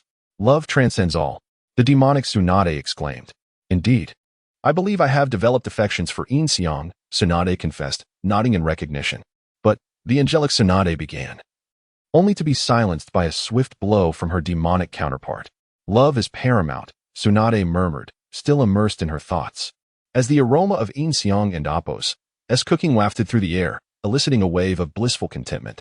Suddenly, a notification flashed within Yin Xiang's mind. Tsunade's favorability rating had reached 99%. What could she possibly be imagining in there? Yin Xiang mused, casting a curious glance towards Tsunade's chambers, his brow furrowed in amusement. Ah, women, with their penchant for fanciful musings. Breakfast is served, Yin Xiang announced, setting the table and directing his voice towards Tsunade's room. Coming. Tsunade responded promptly, hastily changing her attire and darting into the lavatory, avoiding eye contact with Yin Xiang. By the time she emerged, the meal had nearly grown cold.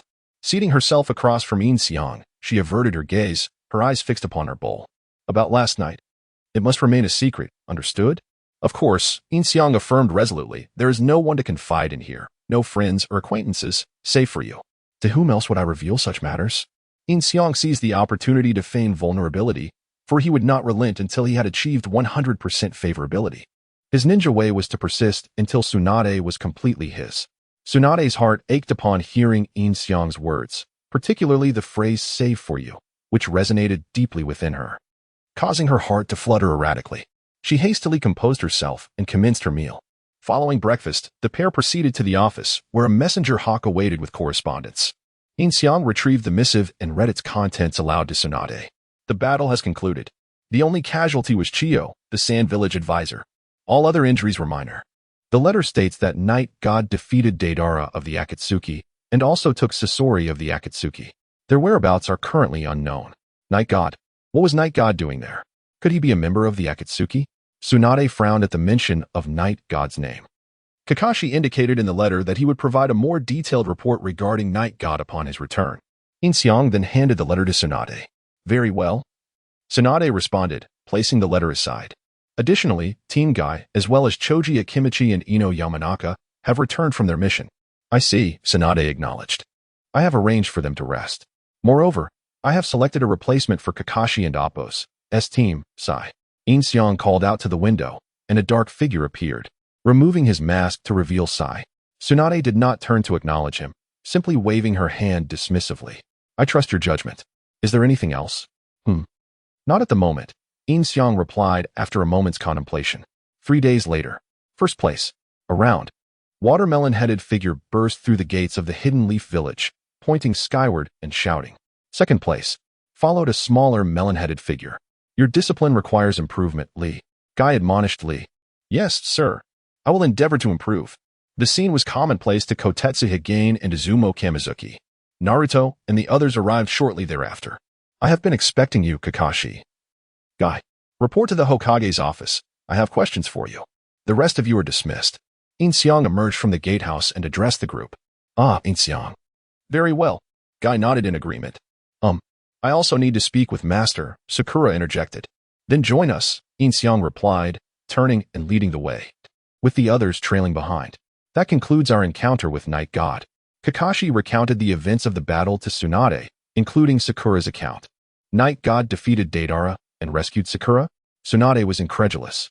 Furthermore, based on their conversation, Night God did not appear to be a member of the Akatsuki, Sakura added. What does he intend to do with Deidara and Sasori?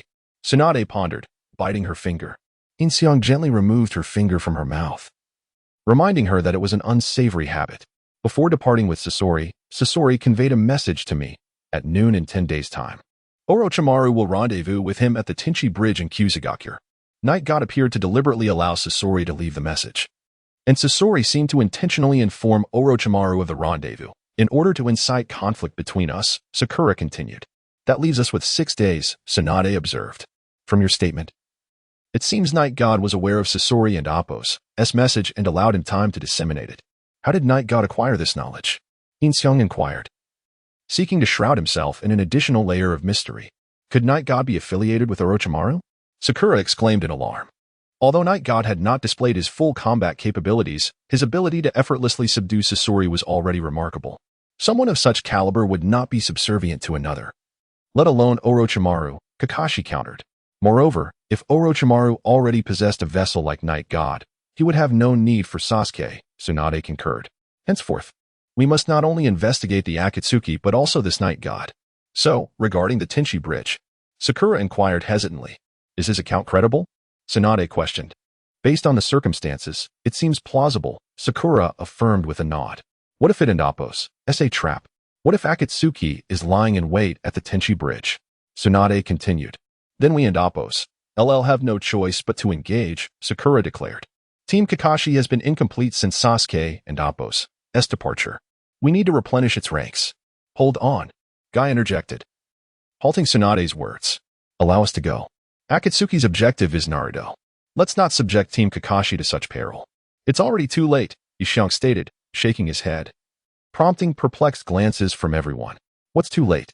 Sakura inquired, puzzled. Bring them in, Yin Xiang commanded, addressing someone outside the window. Oil Girl took root, and Yamanaka Wind promptly escorted Naruto to the window. Go and find a new member, Naruto exclaimed excitedly, despite being apprehended. After all, he wouldn't squander this opportunity, having finally obtained information about Orochimaru. I'm off, Naruto shouted, breaking free from their grasp and dashing away. Honestly, he couldn't wait for us to finish speaking, Tsunade lamented, exasperated by Naruto's departure. We already have a candidate. Where is he going to find teammates? Sai. Yin Xiang then called out to someone outside the window. Sai materialized instantly. Go and meet your new teammates. Understood, Sai acknowledged with a nod before vanishing. If I and Appos am not mistaken. Those are root ninjas, aren't they? Kakashi remarked, gesturing towards the window. Indeed, Tsunade confirmed with a nod. So what's the situation? Kakashi inquired. Subsequently, Tsunade elucidated the sequence of events to them, leaving both individuals in shock. Unbelievable, Ishin managed to assassinate Danzo, Kakashi exclaimed, his lona widening. Danzo, a figure impervious to even the Hokage and the daimyo, had been eliminated single-handedly by Ishin. Yin Xiang, overhearing Tsunade and the others recounting his illustrious exploits, couldn't and Appos suppress his elation. Indeed, those who lived on in legend were truly remarkable. Wait, Kakashi interjected, frowning. Ishin assassinated Danzo the day after we departed from the Hidden Leaf Village. Reaching Sunagakure would take 3 days. Therefore, the one accompanying us must have been a shadow clone. This implies that Ishin's true self is still in the Hidden Leaf Village. Kakashi is truly perceptive, Yin Xiang thought inwardly, giving a thumbs up in his mind. Kakashi, you will not be participating in this mission, Tsunade declared immediately upon hearing this. You and Appos, V encountered Ishin before. You and Appos, LL remain in the Hidden Leaf Village and search for his whereabouts. Yin Xiang, arrange for a Jonin to accompany Sakura and the others. In that case, shall I lead my squad and accompany Sakura and the others? Guy suggested. Considering the previous events, this individual named Ishin possesses exceptional taijutsu skills. We need your expertise in that area. You must remain in the village. Yin Xiang will arrange for a suitable candidate, Tsunade stated, glancing at Yin Xiang as she spoke. Understood, Yin Xiang affirmed with a nod. Relaying instructions to Oil Girl took root outside the window, who promptly departed. Sakura, you will also go and inform Naruto about the temporary change in leadership and team composition. Tsunade instructed Sakura. Do not disclose any information about Ishin. Understood, Sakura acknowledged with a nod before departing. Meanwhile, Naruto was scouring the streets for teammates. Encountering Kiba Inuzuka and Shino Aburame assembling, and then Hinata Hyuga, who fainted upon seeing Naruto. After some persuasion, none of them could accompany Naruto. Subsequently, Naruto sought out Shikamaru Nara, but Shikamaru was preoccupied with arranging the Chunin exams and lacked the time to join Naruto. Choji Akimichi agreed, but he needed to seek permission from Asuma Saratobi. At that moment, Sai launched an attack on Naruto. So, Team Guy will rest for a day before commencing the search for Ishin. The same goes for Kakashi, Tsunade instructed the two after Sakura's departure. Understood. Both individuals affirmed with a nod. I will have Yin Xiang lead the root members, now renamed Shadows, alongside you. Additionally, Team Kurenai and the Inuzuka clan will also be involved in the search for Ishin. Upon locating him, immediately send a signal and gather everyone to confront him. Tsunade instructed the two. Understood. Both individuals affirmed with another nod, simultaneously exchanging glances with Yin Xiang, wondering if he was now in charge of root.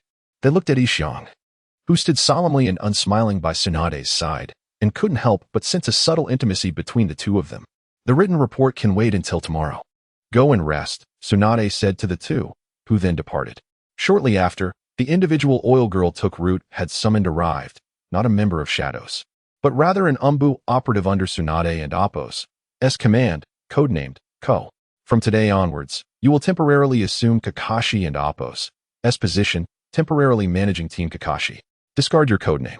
From today onwards, your name will be Yamato, Tsunade instructed Yamato. Yin Xiang's primary reason for summoning Yamato was to maintain the storyline. After all, a transmigrator's greatest advantage lay in their familiarity with the plot. Without Yamato's presence, Naruto's Ninetales rampage would lead to unforeseen consequences, a feeling Yin Xiang abhorred. It is an honor to temporarily assume Kakashi-senpai's position, Yamato replied, removing his mask. Yamato, who had been en route during his youth, had long since left the organization and was no longer as rigid as before. Before Yamato could depart, Yin Xiang received another familiar visitor, Jiraiya. Is this Yamato? Jiraiya inquired. Observing Yamato. Jiraiya? When did you return? Tsunade asked, surprised to see Jiraiya. I heard that Naruto and the others had returned, so I decided to come and see them. I also heard that Team Kakashi has a temporary replacement for their leader, Jiraiya said, jumping in through the window. If I'm going to be the leader, there are some things I need to explain. Is it about Naruto? Yamato inquired. knowing that Naruto's possession of the Nine Tails was common knowledge in the Hidden Leaf Village. Indeed, Jiraiya affirmed with a nod, proceeding to inform everyone that Naruto's chakra would occasionally go berserk, forming a chakra cloak known as the Tailed Beast Cloak. The Tailed Beast Cloak. Does it happen frequently? Yamato inquired, a hint of nervousness in his voice. To date, I have nearly died twice, Jiraiya said, removing his garment. Once, I suffered 6 broken ribs, fractured bones in both arms, and multiple internal organ ruptures. That was when Tsunade struck me for peeping into the women's bathhouse. Jiraiya and Appo's remark caused Tsunade to blush slightly. Yin Xiang couldn't and Appo's helped but gulp, as he didn't and Appo's want to put all his eggs in Tsunade and Appo's basket. If Tsunade lost her temper, he might end up on the receiving end of such a blow. And another time, Jiraiya removed his inner garment, revealing a gruesome scar on his chest. During my training with Naruto, I witnessed his 4 tails. Yin Xiang gazed at the ghastly scar on Jiraiya's chest, wondering if Tailed Beast Chakra was truly that formidable. He also pondered whether his modifier could learn Tailed Beast Chakra, as he had yet to encounter it. Jiraiya then proceeded to explain to Yamato how to suppress Naruto's rampaging chakra and taught him the use of suppression seals. Yamato is the only ninja in the village capable of using wood release, which is why I specifically summoned him to handle emergencies, Yin Xiang explained. A wood release ninja. That's perfect, Jiraiya affirmed with a nod. Subsequently, Yamato departed to rendezvous with Naruto and the others. Upon gathering the 3, Naruto and Sai nearly engaged in a brawl. But Sakura and Yamato intervened. Are you planning to go out again? Tsunade inquired after Yamato's departure. If not, you could join Naruto and the others. It would be a perfect opportunity to meet Orochimaru. Jiraiya shook his head. I'm afraid I must venture out. We are close to uncovering the whereabouts of the Akatsuki and Appo's headquarters. His tone turned serious, prompting Tsunade to adopt a grave demeanor as well. However, moments later, Jiraiya and Appo's demeanor shifted to one of lightheartedness. I didn't expect that in just a few days, your male companion has already acquired chakra, he teased, glancing at Yin Xiang. What did you say? Tsunade exploded in rage upon hearing the term male companion, launching a punch that sent Jiraiya flying. Here comes the 3rd fatal injury. Yin Xiang remarked, raising an eyebrow as Jiraiya executed a spin in the air before landing and making a hasty retreat. Don't run, you scoundrel! Tsunade shouted from the window. I don't want to die yet. Jiraiya called back over his shoulder, his feet moving even faster. Yin Xiang noted that Tsunade's feelings for him were developing much more rapidly than anticipated. He was on the verge of winning her over before Jiraiya's departure to the Rain Village. Largely due to Tsunade and Appo's own imaginative musings, wealthy Yin Xiang dispatched a clone to rendezvous with Deidara and the others, commencing the procurement of supplies necessary for their base. What exactly is our goal? Deidara queried. Nothing in particular, Yin Xiang replied, shaking his head. What shall we do now? Deidara pressed further. Just wait, Yin Xiang stated simply. Can we go out and find some amusement? Deidara asked. Not allowed, Yin Xiang reiterated, shaking his head once more. This organization is quite tedious. Deidara sighed, nodding in resignation. Enough with the chatter. This is the perfect time to reconstruct my puppets, Scorpion interjected, addressing Deidara. Be cautious of Sai. He was raised in root. Though skilled, he possesses a cold demeanor. His super beast imitation paint can be advantageous, but he is likely to act in the most rational manner during perilous situations. Yin Xiang cautioned Sakura. The most rational manner? What does that imply? Sakura asked, puzzled. For instance, if you and Naruto were in danger of dying, he would decisively choose to save Naruto without a second glance at you. No matter how dire your situation, if it meant he could escape with Naruto, he would not hesitate to sacrifice himself. Do you understand? Yin Xiang looked at Sakura intently. I think I grasp it, Sakura nodded. He will instinctively make the most appropriate judgment, and he may even abandon you and Naruto to carry out his own mission. At least that was the case with Sai before. However, I believe he may have changed somewhat during this period. The specifics, you will have to experience for yourselves. Thank you for the warning, Sakura replied, nodding repeatedly and using respectful language, as Yin Xiang had gained a significant status in Konoha. Not only as Tsunade and Appo's secretary, but also as a key figure in the shadow organization of the village. Currently, Yin Xiang had nearly supplanted the former Danzo, earning praise from both Mitarashi Anko and Mito Keisuke. Their admiration stemmed from Yin Xiang's adept handling of political affairs and his meticulous management of the shadows. Consequently, The two advisors preferred to remain in the background, only intervening when absolutely necessary. As for Tsunade, her fondness for Yin Xiang was nearing an all-time high. She would heed his opinions and had entrusted him with the authority to manage the Hokage's direct umbu.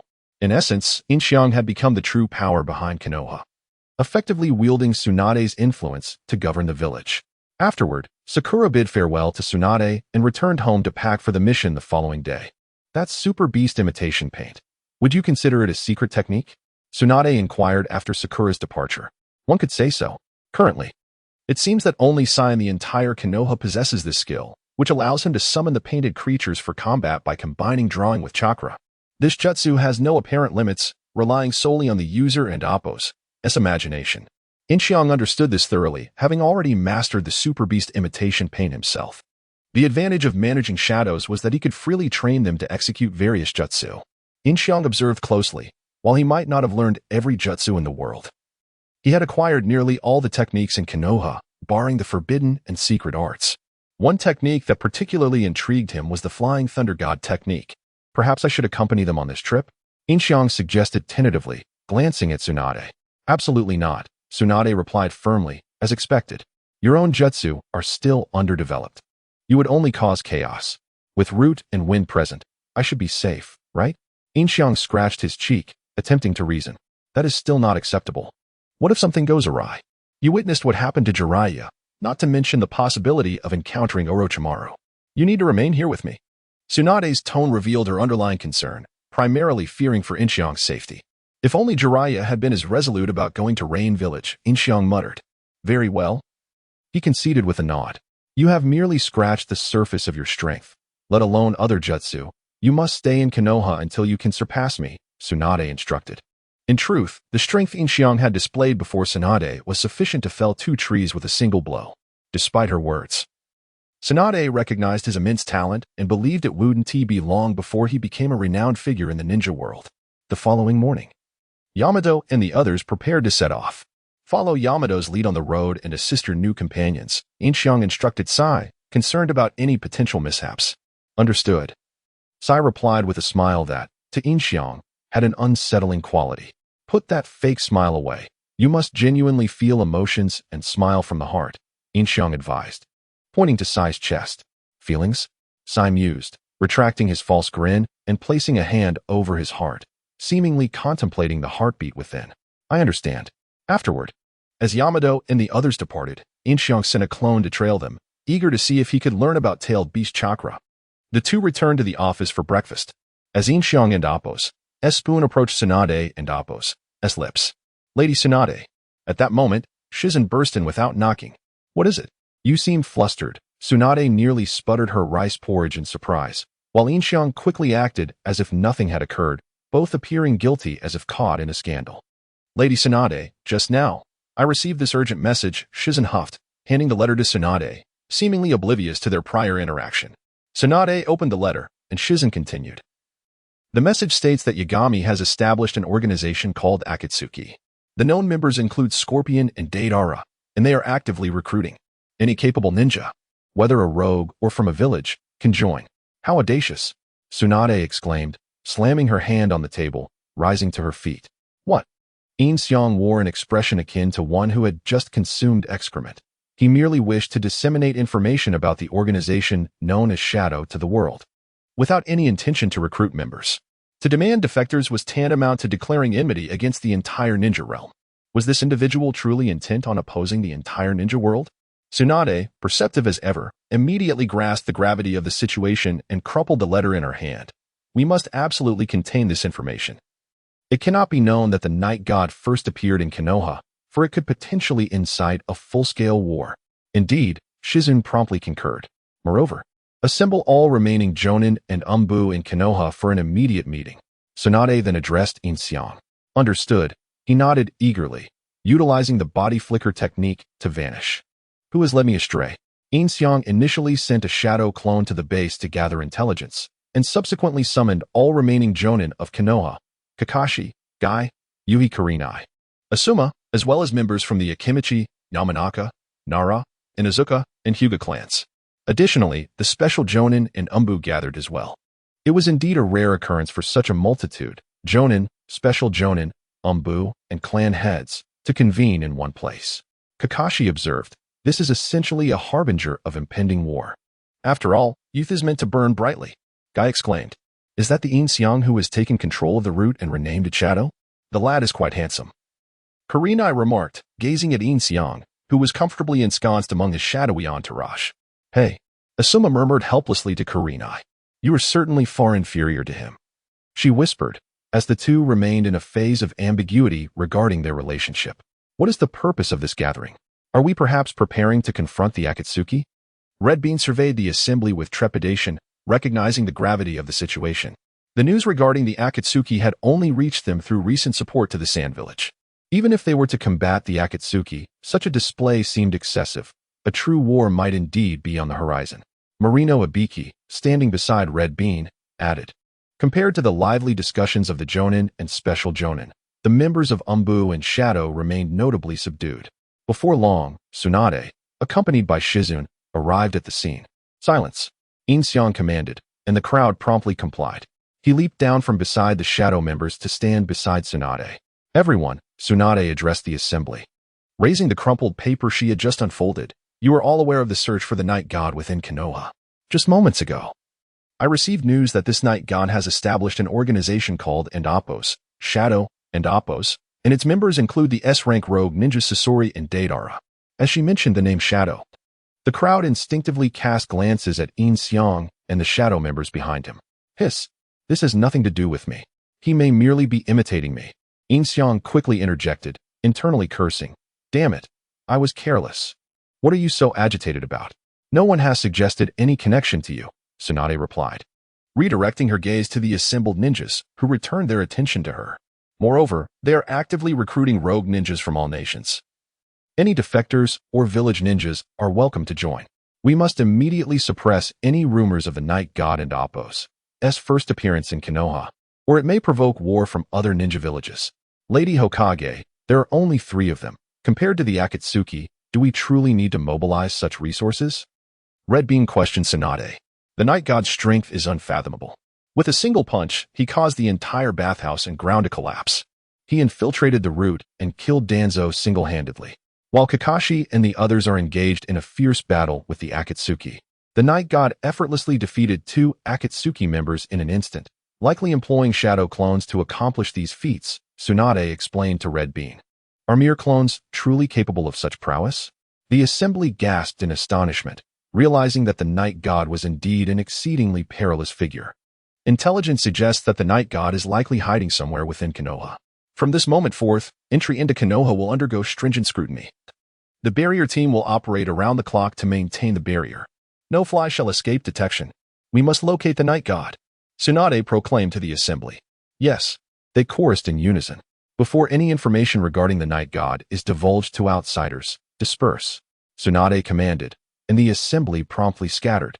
With such a grand display, I fear the night god may have already seen us. After the crowd had disbanded, Yin Xiang turned to Tsunade. Let him see. I refuse to believe that he possesses the capability to eliminate all the Jonin and Umbu in Konoha single-handedly. He will undoubtedly seek to escape, and that will provide us the opportunity to capture him. Tsunade smiled at Yin Xiang. He is already ensnared within my web. Is that so? Ha ha ha ha ha. Yin Xiang awkwardly chuckled, thinking to himself, the night god is right before you, dear sister. I wonder how Naruto and the others are faring. Shizune expressed her concern from the side. At that moment, Naruto and his companions were en route to the grass village. Although Yin Xiang had already briefed Sai on the way, Sai's blunt manner led him to remark that Sasuke was a traitorous pest. This provoked not only Naruto but Sakura as well, who could not contain herself and sent Sai flying with a punch. The 3 soon fell into a heated argument, only ceasing their quarrel when Yamato intervened. Employing wood release, Yamato executed the 4 pillars technique, demonstrating such prowess that the trio dared not oppose their team leader and continued on their journey. Yin Xiang was exceedingly pleased with this newfound mastery of wood release. He could conjure a house at will, eliminating the need for outdoor accommodations. His clone mused happily about this newfound ability.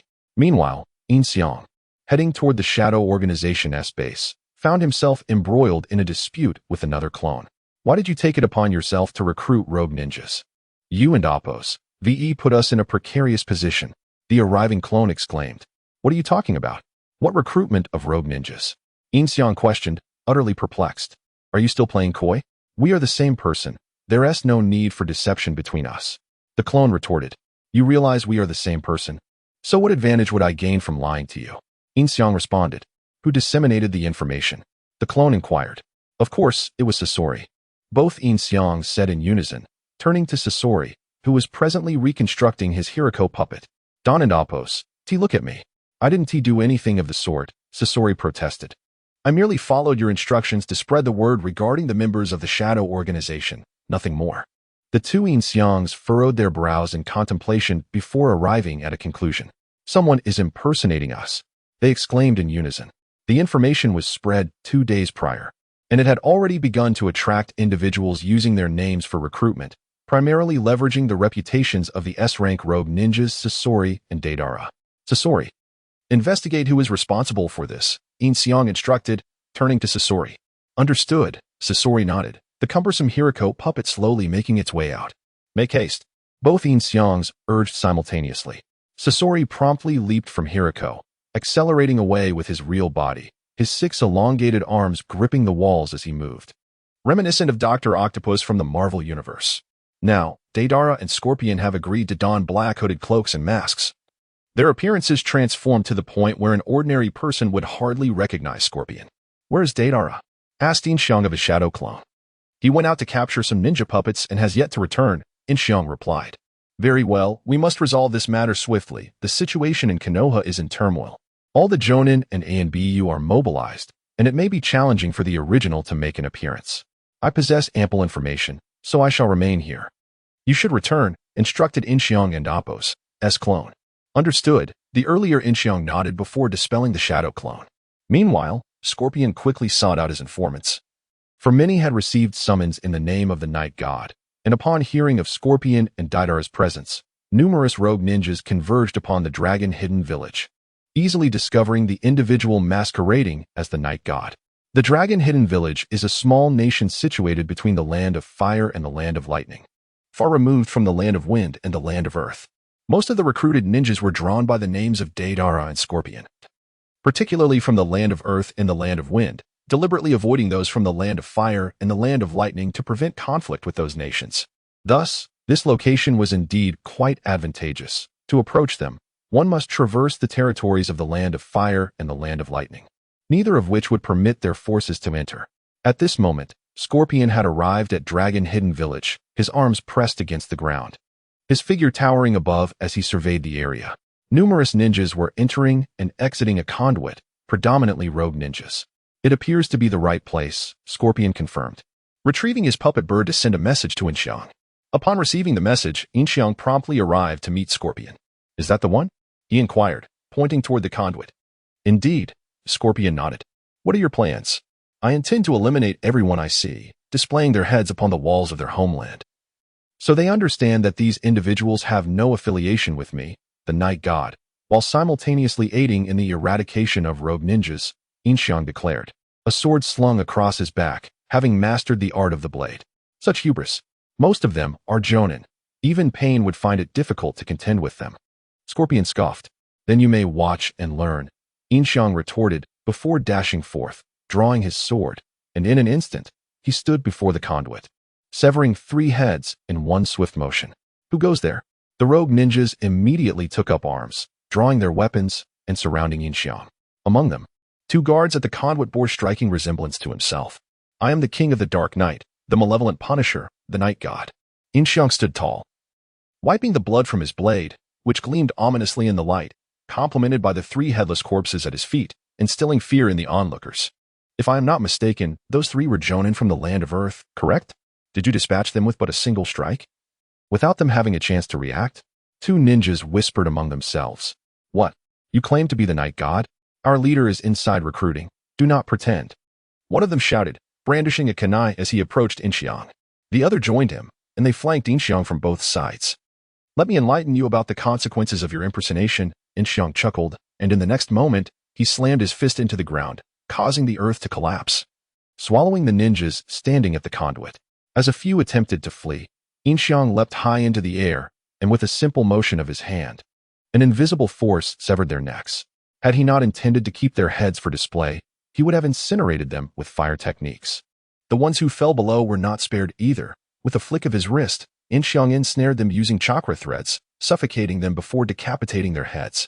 Slaying a dozen jonin was as effortless as taking a sip of water. Is he truly that powerful? Scorpion, observing from a distance, widened his eyes in astonishment at Yin Xiang's prowess.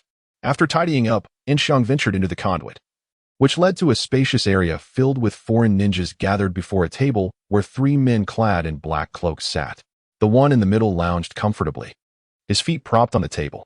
Oh, another newcomer? The ninjas turned their attention to Yin Xiang, noting the blood on his blade, which suggested he was not there to join the Akatsuki. He's counting heads. Not a good sign for us, one ninja murmured, recognizing that Yin Xiang was not there for friendly intentions. 1, 2, 3, 4. Yin Xiang continued to count, oblivious to the tension rising among the ninjas. Clearly, they are not here for pleasantries. Young ones, eliminate him, commanded the man at the center. Why is he still counting as death approaches? One ninja remarked, stepping forward, revealing himself as a rogue from Sunagakure. Counting how many of your ancestors he has slain? In the next instant, a head fell to the ground. 17, 18, 19. Yin Xiang continued his count. What? Did he do that? The ninjas gasped, astonished by his speed, as they realized they had not even seen him make a move. What are you afraid of? Overwhelm him, the cloaked man urged, his own composure faltering. Fire style, Phoenix fire technique. A ninja launched a volley of flames at Yin Xiang, who effortlessly caught the fire in his left hand, extinguishing it with a single squeeze. 35. Let the real fun begin, he declared, eliciting confusion among the ninjas. What? What is starting? They murmured, bewildered by his words. Earth style, earth flow wall. Yin Xiang nonchalantly raised 2 fingers, summoning a wall of earth to rise behind him, sealing off the conduit. You are sealing your own retreat.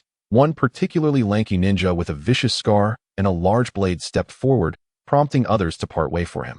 That is the S-rank rogue ninja from Kirigakure, known as the Decapitator, Kotaro Bansaka, whispered a voice from the crowd. It is said his swordsmanship rivals that of Zabuza from the 7 ninja swordsmen. None survive under his blade. He will surely decapitate his opponent, the crowd urged, rallying behind Kotaro. With a battle cry, he leapt high into the air, raising his sword to cleave down at Yin Xiang. Yin Xiang merely glanced up, extending his left hand and pinching the blade between 2 fingers. What? Kotaro and Appo's eyes widened in disbelief. He had exerted all his strength, and yet his weapon was effortlessly halted. A heavy silence fell over the crowd. I cannot move. Kotaro struggled to free his blade, but it remained immobile, a bead of cold sweat trickling down his forehead. I am the king of the dark night, the malevolent punisher, the night god. You dare impersonate my identity and my organization? Prepare to face the consequences. As soon as Yin Xiang's voice fell, he exerted force, shattering Hu Tai Lang's great sword into fragments.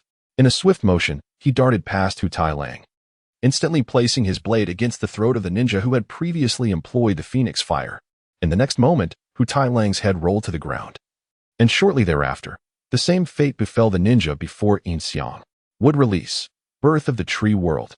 Yin Xiang extended 2 fingers, causing countless branches to sprout from the earth, ensnaring the remaining 32 ninjas within the trunks, lifting them high. Help!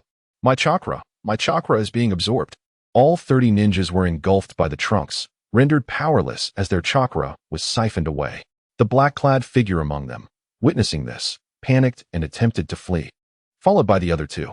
Susanoo.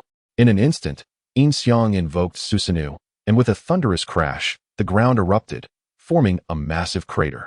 From the shattered earth, Scorpion glimpsed the unfolding scene. It was indeed would release in Susanoo.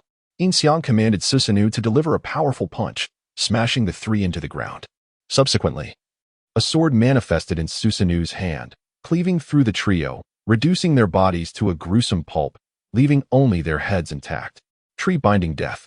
Yin Xiang then dispelled Susanoo and, with a flick of his fingers, commanded the branches to sever the heads of each ninja, which were then displayed upon the tree, their bodies discarded at the base. He set the corpses ablaze, cleansing the area of evidence. Afterward, he directed the trunks to retrieve the heads of the previous ninjas, along with the heads of the 3 who had impersonated him, hanging them all upon the tree, creating a ghastly tableau of severed heads. The entire ordeal transpired in less than a minute. Scorpion approached the grisly tree of heads, noting that the ground was devoid of bodies. All that remained were heads. Yin Xiang, his blades stained with blood, inscribed for characters upon the tree, impostors dead. Once again, would release and Susanoo. Who on earth are you? Scorpion regarded the head tree with little emotion, accustomed as he was to bloodshed. His curiosity was piqued more by Yin Xiang and Apos' prowess. King of the night. Yin Xiang replied with a smile. Inform the 5 great nations. Let them know of this place. Understood, Scorpion nodded. Evening fell, casting a mysterious veil over Konoha. Although the residents and lower-ranking ninjas were oblivious to the turmoil, the rare appearances of the Umbu and shadows darting through the village suggested something amiss. What on earth is happening? The Inuzuka trio was dining together when Ino remarked, noticing the passing ninjas outside. 2.5 years later, Ino had blossomed into a stunning beauty. Her mature demeanor combined with romantic notions and a delicate waist made her an alluring sight. One could easily predict that when she crossed paths with Yin Xiang, he would undoubtedly set his sights on her. Perhaps there's a spy infiltrating the village, Shikamaru mused, quickly grasping the gravity of the situation. And they must possess considerable strength. The lack of notification indicates that they are beyond our capability to handle. Let's not worry about it then. We should just enjoy our meal. Eating is the most important thing, Choji said, stuffing his mouth with grilled meat. You and Apos, read something else. Shikamaru sighed, casting a worried glance outside. With the Chunin exams approaching, this situation is quite troublesome. Meanwhile, Yin Xiang and Tsunade were indulging in their daily ritual of drinking at the tavern. After downing 10 bottles, Tsunade was thoroughly inebriated, slipping into unconsciousness. Lady Tsunade has drunk herself into a stupor again. Yin Xiang remarked to the proprietor as he settled the bill, finding Tsunade's state unsurprising. Indeed, Yin Xiang replied with a smile.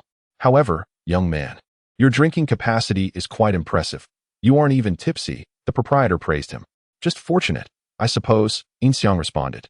Pondering that given the quality of the rice water he was consuming, it was a miracle he could drink it all. He hoisted Tsunade onto his back. Feeling the weight of her presence, and a surge of mischief arose within him, his affection level was already at 99. And Apos, tonight is the night. And Apos, Yin Xiang thought. Convinced that the 1% chance of Tsunade being upset was negligible, upon returning home with Tsunade, he carefully removed her outer garments. Placing her in her room and tucking her in before retreating to his own, awaiting her inevitable approach. Given Tsunade's tendencies, he was certain she would come to him once she sobered up. Yin Xiang, now clad only in his underwear, resolved that if Tsunade dared to come, he would readily cooperate. Even if she felt displeased later, she would have no grounds for complaint. Before long, a knock echoed at Yin Xiang's door, and sure enough, Tsunade emerged, clad in her nightwear, groggy and without undergarments. Yin Xiang swallowed hard at the sight. The night of passion concluded, leaving Tsunade utterly spent, and his affection level reached a perfect 100. Ding ding ding. Mission to seduce Tsunade successful. Reward, 1 talent point. Tsunade and Apos' affection level, 100. Obedience level, 60. Ding ding ding. Next phase of the mission begins. Target, Yamanaka Ino. Reward, 1 talent point. Current affection level, 0. This is no mere talent modifier. It is clearly a female ninja seduction system, Yin Xiang mused as he observed the readings, particularly noting the obedience level, which indicated that Tsunade would comply with most of his requests. At 60%, this meant she would heed the majority of his words. But he suspected that the remaining 40% consisted largely of village matters she would disregard. Should the obedience level reach 100%, he would have the audacity to pursue a harem openly. The thought thrilled him, and his next target, Yamanaka Ino, called for an initial meeting. Ding ding ding. Side quest, defeat Konoha's Jonin, Might Guy. Reward, lottery draw. A lottery? The modifier can even facilitate a lottery? Yin Xiang felt a surge of excitement. Typically, lotteries promise splendid rewards. As Yin Xiang reveled in his anticipation, Tsunade, completely unclothed, wrapped her arms around his, her form pressing against him. Unable to resist, Yin Xiang seized the opportunity for another delightful encounter. The following morning, Yin Xiang emerged from his room, invigorated, and prepared breakfast for Tsunade. She had slept soundly until 10, far past her usual work hours, only rousing when the aroma of his cooking wafted into her senses. Upon opening her eyes and surveying her surroundings, she touched her bare skin and promptly dove back beneath the covers. I thought I was dreaming. It's real? What now? It seems I was the one who initiated it. With her face aflame, Tsunade frantically raked her fingers through her hair.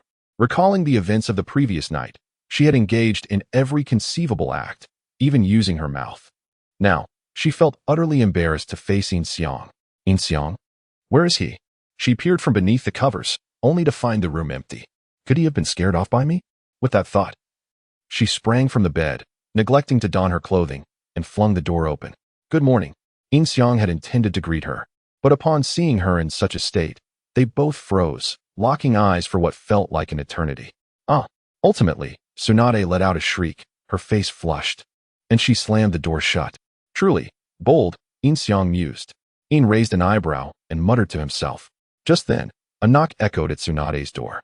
He promptly approached to open it, revealing a member of the Shadow Organization. The figure knelt before him, presenting a letter, and then departed.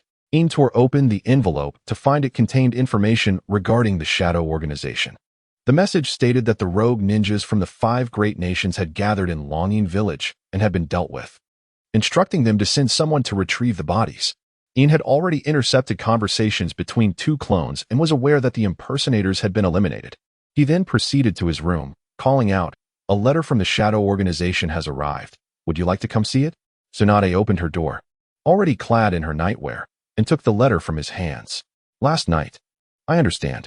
Rest assured, I won't disclose anything," she assured him, but Yin interrupted. "Yes, I know." Tsunade blushed slightly and nodded before she opened the letter. Yin sighed with relief. Grateful he wouldn't have to take responsibility for such matters. This was the best outcome. After reading the letter, Tsunade's demeanor shifted to seriousness. Her mind no longer occupied with the events of the previous night. "Summon Oil Girl, Takaru, and Mountain Wind. We must venture out together." "You intend to go personally?" "I can escort them. You should remain in the village," Yin suggested. "No, this could be a trap set by the Shadow Organization. I must go myself. Since the 5 great nations have received this letter, I suspect those individuals will take action as well." In the land of Earth, at Awagakure, the diminutive 3rd Tsuchikage, Anoki, slammed the letter onto the table, addressing the 2 individuals beside him. "I must go personally," he asserted. Meanwhile, in Kumogakure, the 4th Reikage, bolted from the room upon reading the letter, with Darui, and she immediately in pursuit. Gara, from the Wind Village, also set off for Longyin Village, accompanied by Temari and Kankuro. In the land of water, Mizukage Terumi Mei took off for Longyin Village with Chojuro and Ao, encouraged by Yin. A summit of the 5 Kages was about to unfold. Tsunade and Yin hastily consumed their meals before summoning Takaru and Wind, leading them towards Longyin Village. "If you 2 encounter any danger, protect Lady Tsunade at all costs. Do not worry about me, understood?" Yin instructed Takaru and Wind on their way, maintaining formalities in front of outsiders. "Understood," both replied decisively, as they were obedient to commands. Tsunade glanced at Yin, touched, but now was not the time for sentiment. The 4 rushed at full speed towards Longyin Village. To conceal his true strength, Yin deliberately slowed his pace, and the others adjusted their speed to match his. "In case of danger, remember to stay behind me," Tsunade whispered to Yin. "What are you saying?" "I am a grown man. I cannot hide behind you," he retorted. "Of course, I will hide behind Takaru and Wind," he added. Tsunade was left speechless, while Takaru and Wind exchanged amused glances, stifling their laughter. After a day's journey, they arrived at Longyin Village by dusk, where the head tree was visible not far from the entrance. When Tsunade and the others arrived, it was already there. "It appears you received the news as well, Hokage," he remarked, eyeing Tsunade. "This is..." Tsunade gasped, staring wide-eyed at the head tree. "To reach such a level," pointed to the bloodied words on the tree trunk. "Indeed, I knew you would come." At that moment, Terumi Mei, accompanied by Chojuro and Ao, landed between Tsunade and while Anoki and Gara descended from the sky. Thus, the 5 Kages were gathered. Their respective guards became wary upon seeing one another. "You brought a handsome young man," Terumi Mei remarked, licking her lips with a seductive air, causing Yin to gaze at her, mesmerized. Terumi Mei and Appo's figure was comparable to Tsunade and Appo's, perhaps even surpassing it, as she was taller and significantly younger. Ahem. Tsunade cleared her throat, prompting Yin to feign interest in Ao. "Why is that person covering one eye?" he asked innocently, unaware that Tsunade had already noticed his lingering gaze on Terumi Mei. "It seems you all received the news," Anoki stated, as the 5 Kages formed a half-circle around the head tree. "Is this the work of the night god?" Temari shuddered at the sight of the gruesome tree. "Look at the trunk. It says impersonators dead, Ao commented, examining the bloodied words. It appears someone has been recruiting rogue ninjas under the Night God's name. And in a fit of rage, the Night God eliminated them. Most of these individuals were Jonin, with several at the elite Jonin level.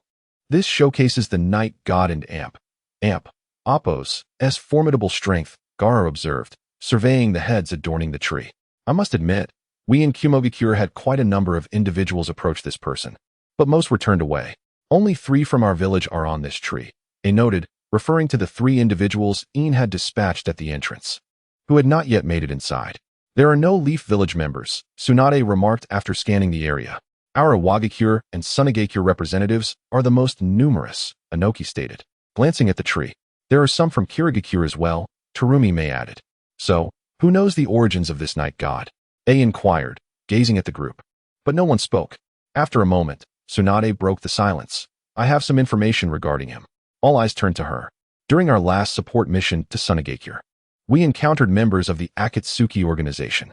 Our Jonin Kakashi Hitaki and Sunagakure's advisor Chio found themselves in a dire struggle. Ultimately, this individual, claiming to be the Night God, defeated the Akatsuki Sasori and Deidara in an instant and took them away. He wore a black cloak, obscuring his face with a hood, rendering his appearance unrecognizable. An instant defeat of those 2? Terumi May gasped, astonished. Mizukage, that was. Kataru. Ao identified the head of the S-rank rogue ninja. Observing Kataru's shocked expression, the wide-eyed disbelief of someone who seemed unaware of their demise. As for the tree, no one had ever contemplated it being the result of would-release ninjutsu, assuming it had always existed there. As no one believed anyone could still wield would-release in the current era, including Yamato and his peers. Would you be willing to divulge more information about the Akatsuki organization? Anoki asked Tsunade, given that the Leaf Village and Sunagakure were allies, yet remained in a hostile stance with the other nations. Tsunade was reluctant to discuss the Akatsuki further. Understood, Anoki acknowledged Tsunade's hesitation. What about this Night God? Apart from the Hokage, has anyone else seen him? Queried the group. They all shook their heads. At that moment, Tamari stepped forward. I received word that someone resembling the Hokage's description dined and dashed in Sunagakure, even stealing 2 buns. I cannot confirm if it was the Night God, however. Clones. Oh, clones, you truly embarrass me. Yin's face flushed red upon hearing this. As his carefully crafted image of fear in the hearts of the 5 Kages was at risk of being shattered by Temari's casual remark. It is both my own fault and the result of my financial constraints at that time. Since I was able to establish an organization, I should not have been lacking for sustenance. Perhaps it was merely a coincidence. In the end, Yin Xiang decided to make amends for himself and addressed Temari, asking, "Who are you?" Temari nodded in response and inquired further. "Let us discuss this privately," Yin Xiang suggested, feeling that admitting to being merely a secretary would diminish his worth in front of such prominent figures, while claiming to be the manager of the Hokage would only incite envy. During this period, the earth, lightning, and water countries have suffered greatly from the shadow's disturbances. If my identity were to be revealed, it might lead to immediate conflict. Very well, Tamari agreed, nodding in understanding. Ding ding ding ding. Tamari's favorability increased by 5. The system notification chimed. It seems that being handsome truly has its advantages, as Tamari appeared slightly enamored after just one glance. Indeed, a formidable and dangerous individual such as him would hardly engage in such demeaning acts. Tsunade also nodded in agreement, casting a glance at Yin Xiang, with her favorability rising by a fraction. Given the lack of additional intelligence, let us each deal with the rogue ninjas from our villages and disband. I said to the group, this individual is rather impatient.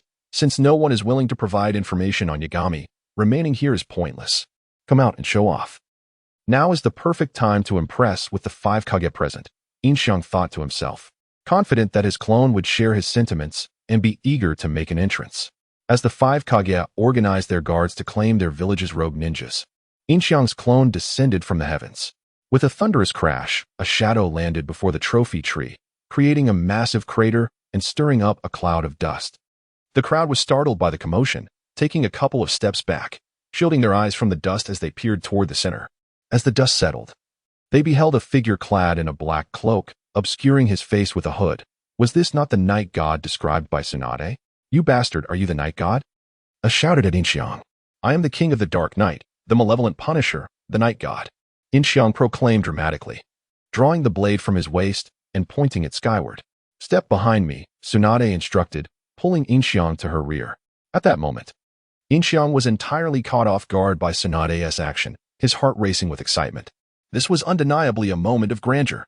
"You bastard!" A exclaimed, raising his fist. His body crackling with lightning, instantly appearing behind Yin Xiang. Such is the speed of the rakage. Yin Xiang's gaze met A's. Surprised that this man's eyes could keep pace with his own speed. Lightning fury. A's hand transformed into a blade, aimed at the back of Yin Xiang's head. Just as everyone struggled to track A's swift movements, Yin Xiang spun around and grasped A's wrist with remarkable agility. Almost instantaneously, the distance between them shrank from 3 meters to a standoff. "Indeed, you possess some skill," A remarked, eyeing Yin Xiang, who was a head shorter than him. "You flatter me." "Rakage," Yin Xiang replied with calm. To his astonishment, A was capable of matching such incredible speed. Shikamaru widened his eyes in disbelief, unable to fathom the scene unfolding before him. "Sandstorm funeral." Gaara immediately retaliated, unleashing a torrent of sand from his gourd toward Yin Xiang. Upon witnessing this, A swiftly retreated. As the sand threatened to engulf Yin Xiang, he extended his hand, causing a surge of black gravel to erupt from the ground, colliding with and even consuming Gaara's sand. "It's iron sand," Temari exclaimed. And Gaara was momentarily taken aback. "The unique ninjutsu of the third Kazekage? Why is he using it?" Kankuro questioned, staring at Yin Xiang. The iron sand surged to a halt before Gaara and his companions, scattering harmlessly across the ground, devoid of any intent to harm. "What does this mean?" Gaara queried, gazing at Yin Xiang. Yin Xiang began to speak, but the modification device interrupted him. "Ding ding ding ding. New task, defeat the 5 Kage. Reward, 1 talent point, 1 lottery draw, damn it." Yin Xiang cursed inwardly. Defeating the 5 Kage? What about Tsunade? Furthermore, would this mean exposing his wood release and Sharingan? "I was merely toying with you, can't you see?" Yin Xiang originally meant to express that he held no intention of becoming their enemy, but upon receiving the task, he altered his tone to one of mockery, declaring, "The shadows of the 5 great nations are hardly anything to worry about. Perhaps I shall unify the 5 nations myself from henceforth. Only I shall hold the title of Shadow." "What did you say, you brat?" Inoki, unable to contain his anger, began forming seals, Earth-style, rock-climbing technique. His arm transformed into a massive rock appendage, crashing down toward Yin Xiang. "Old man!" Kuratsuchi shouted in alarm as she witnessed Inoki charging forth, recalling the demonstration of that person's power. However, it was too late to intervene. "Then let us start with you. Don't die on me, old man," Yin Xiang exclaimed, manifesting an arm identical to Inoki and Appo's, clashing with him. Both arms shattered upon impact, and in a swift motion, Yin Xiang appeared before Inoki, delivering a powerful kick that sent him flying. Lightning release. A recognized the technique, as it mirrored his own method of channeling chakra to enhance speed. Tsunade seized the opportunity while Yin Xiang was distracted, launching a powerful punch toward his head. Yin Xiang, however, raised his hand, effortlessly catching Tsunade's fist, causing the ground beneath him to crack like a spider's web, yet his stance remained unyielding. He held back. Tsunade contemplated as she regarded Yin Xiang, who had just pushed her back. Lava release, lava monster technique. Koharu now joined the fray, unleashing her own lava release. Yin Xiang, in response, immediately countered with his own lava technique. The 2 corrosive ninjutsu collided midair, both dissolving into nothingness. "What is this? A secret technique?" A questioned. "Secret technique? I am far beyond such trivialities," Yin Xiang retorted, a smile gracing his lips as he ignited with lightning, instantly appearing behind A, lightning fury. Just as before, the roles were reversed as Yin Xiang's palm struck toward A's neck. "Humph." A scoffed, his body crackling with electricity as he swiftly distanced himself. Yin Xiang redirected his attack, striking the unsuspecting Darui behind A, sending him flying. Had Darui not reacted quickly and raised his blade in defense, that strike would have claimed his life. Lightning blade. A swiftly adjusted his stance, attacking Yin Xiang with his elbow aimed at his head. Yin Xiang erected a block of iron sand before him, but A's strike cleaved through the iron effortlessly, hurtling toward Yin Xiang's head with relentless force. Yin Xiang had not anticipated A's lightning blade to possess such power. Thus, he stood his ground. A and Appo's attack connected with Yin Xiang and Appo's neck, initially poised to sever his head, yet Yin Xiang remained steadfast. "It is inconceivable." AI stared in astonishment at Yin Xiang, pondering the immense physical strength required to effortlessly counter such an attack. Is this truly all there is? Yin Xiang arrogantly addressed AI. Desert sand explosion. At that moment, Gaara launched another strike, shattering the surrounding rocks and transforming the ground into a vast desert. A sea of sand surged towards Yin Xiang, prompting AI to retreat, while Yin Xiang glanced back at the head tree behind him. This cannot be destroyed. Would release. Birth of the World Tree. After a moment of hesitation, as the flowing sand approached, Yin Xiang decided to act, summoning countless trees from the ground to collide with the sand, engulfing it and advancing towards the 5 Kages. The Kages, witnessing this, quickly retreated to the safety of distant trees. So it is would release, Tsunade exclaimed, her eyes wide in disbelief. Isn't this a technique unique to the first Hokage? Where did he learn it? Yin Xiang, fully committed to his performance, responded with feigned shock. Hokage, this confirms he must have come from your hidden leaf village. AI, seeing the wood release, shouted at Tsunade, aside from the Senju clan. I have never seen anyone else wield this technique. That cannot be said, Tsunade retorted to AI. You have seen that he can learn the techniques of others. At this moment, Yin Xiang seized the birth of the world tree and withdrew all the trees back underground. Oh dear, the 5 Kages are scurrying like little mice. Gaara called to the others. We must unite temporarily. This is not the time for mutual suspicion. Unite? Is that all you Suna ninjas can do? Inoki mocked in response. Now is not the time for banter, Gaara shot back at Inoki. I concur with the Wind Shadow. We must eliminate him here, or he will undoubtedly become a future threat, Meitarumi asserted. Agreed, Tsunade added. Lightning release, lightning bomb. Without a verbal response, AI demonstrated his willingness to unite through action. Charging towards Yin Xiang with bent arms, preparing to strike. Yin Xiang leaped aside, evading the blow, as AI crashed into the ground, creating a massive crater. Coupled with Tsunade's earlier display of strength, the ground was now riddled with a deep chasm, threatening to become a sheer cliff if further attacked. Water release, water dragon bullet. Meitarumi immediately retaliated, launching a water dragon towards Yin Xiang from the air. Dust release, original world stripping technique. Inoki, also airborne, utilized his signature technique. The original world stripping technique, unleashing a transparent wave of energy alongside the water dragon in a simultaneous assault on Yin Xiang. Reacting swiftly, Yin Xiang infused chakra with lightning release, propelling himself into the air. At that moment, Tsunade leaped high and aimed a punch at Yin Xiang and Appo's head. As the three converged, Yin Xiang extended his arm in defense, only to be knocked back to his original position. Wood release, wood dragon technique. Yin Xiang countered with a wood dragon that shattered the water dragon, then directed the wood dragon towards Meitarumi. Dust release, original world stripping technique. Immediately following, Yin Xiang unleashed his own version of the original world stripping technique, which required no charging and surpassed Inoki's in range, devouring Inoki's attack entirely. Sand rain. Gaara also launched an assault, sending countless grains of sand into the air, which then fell at high speed towards Yin Xiang, each grain a lethal projectile. Sand iron shield.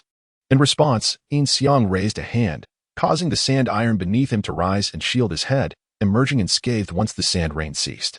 Meitarumi also melted Yin Xiang and Appo's wood dragon with her lava release, but he had remained primarily on the defensive, only retaliating against Inoki and Appo's kick and AI and Appo's attack. What method is he employing to replicate these techniques? Tsunade pondered, observing Yin Xiang's calm demeanor at the center of the battlefield. It was time for him to take the offensive. Hearing Tsunade's thoughts, Yin Xiang smiled subtly and murmured, fire release, great fireball. He launched a mighty fireball towards Tsunade, its S-rank power forcing the 5 Kages to retreat. Seizing the moment, Yin Xiang vanished from sight, reappearing before Gaara, who had been the most aggressive thus far. Rasengan. A Rasengan materialized in Yin Xiang's hand, hurtling towards Gaara's face. Gaara, momentarily stunned at the sight of the Rasengan, his good friend Naruto's signature technique, realized with shock that Yin Xiang had learned it too. Gaara's sand instinctively formed a defense, shielding him, but he was caught off guard as Kankuro's kunai pierced into his lower back. Ugh, Gaara exclaimed, incredulous, as he turned to see Kankuro wide-eyed. It wasn't me. I was controlled. Kankuro shouted. It was the puppet technique. Yin Xiang had manipulated Kankuro with chakra threads to initiate this attack, then kicked the sand scattered by the Rasengan, sending both Gaara and Kankuro flying. Wind release, Kemaitashi. Temari swiftly wielded her fan, unleashing a powerful gust carrying sharp blades towards Yin Xiang. He effortlessly grasped the scythe-wielding Kamaitachi and crushed it in his grip. Wind release, vacuum wave.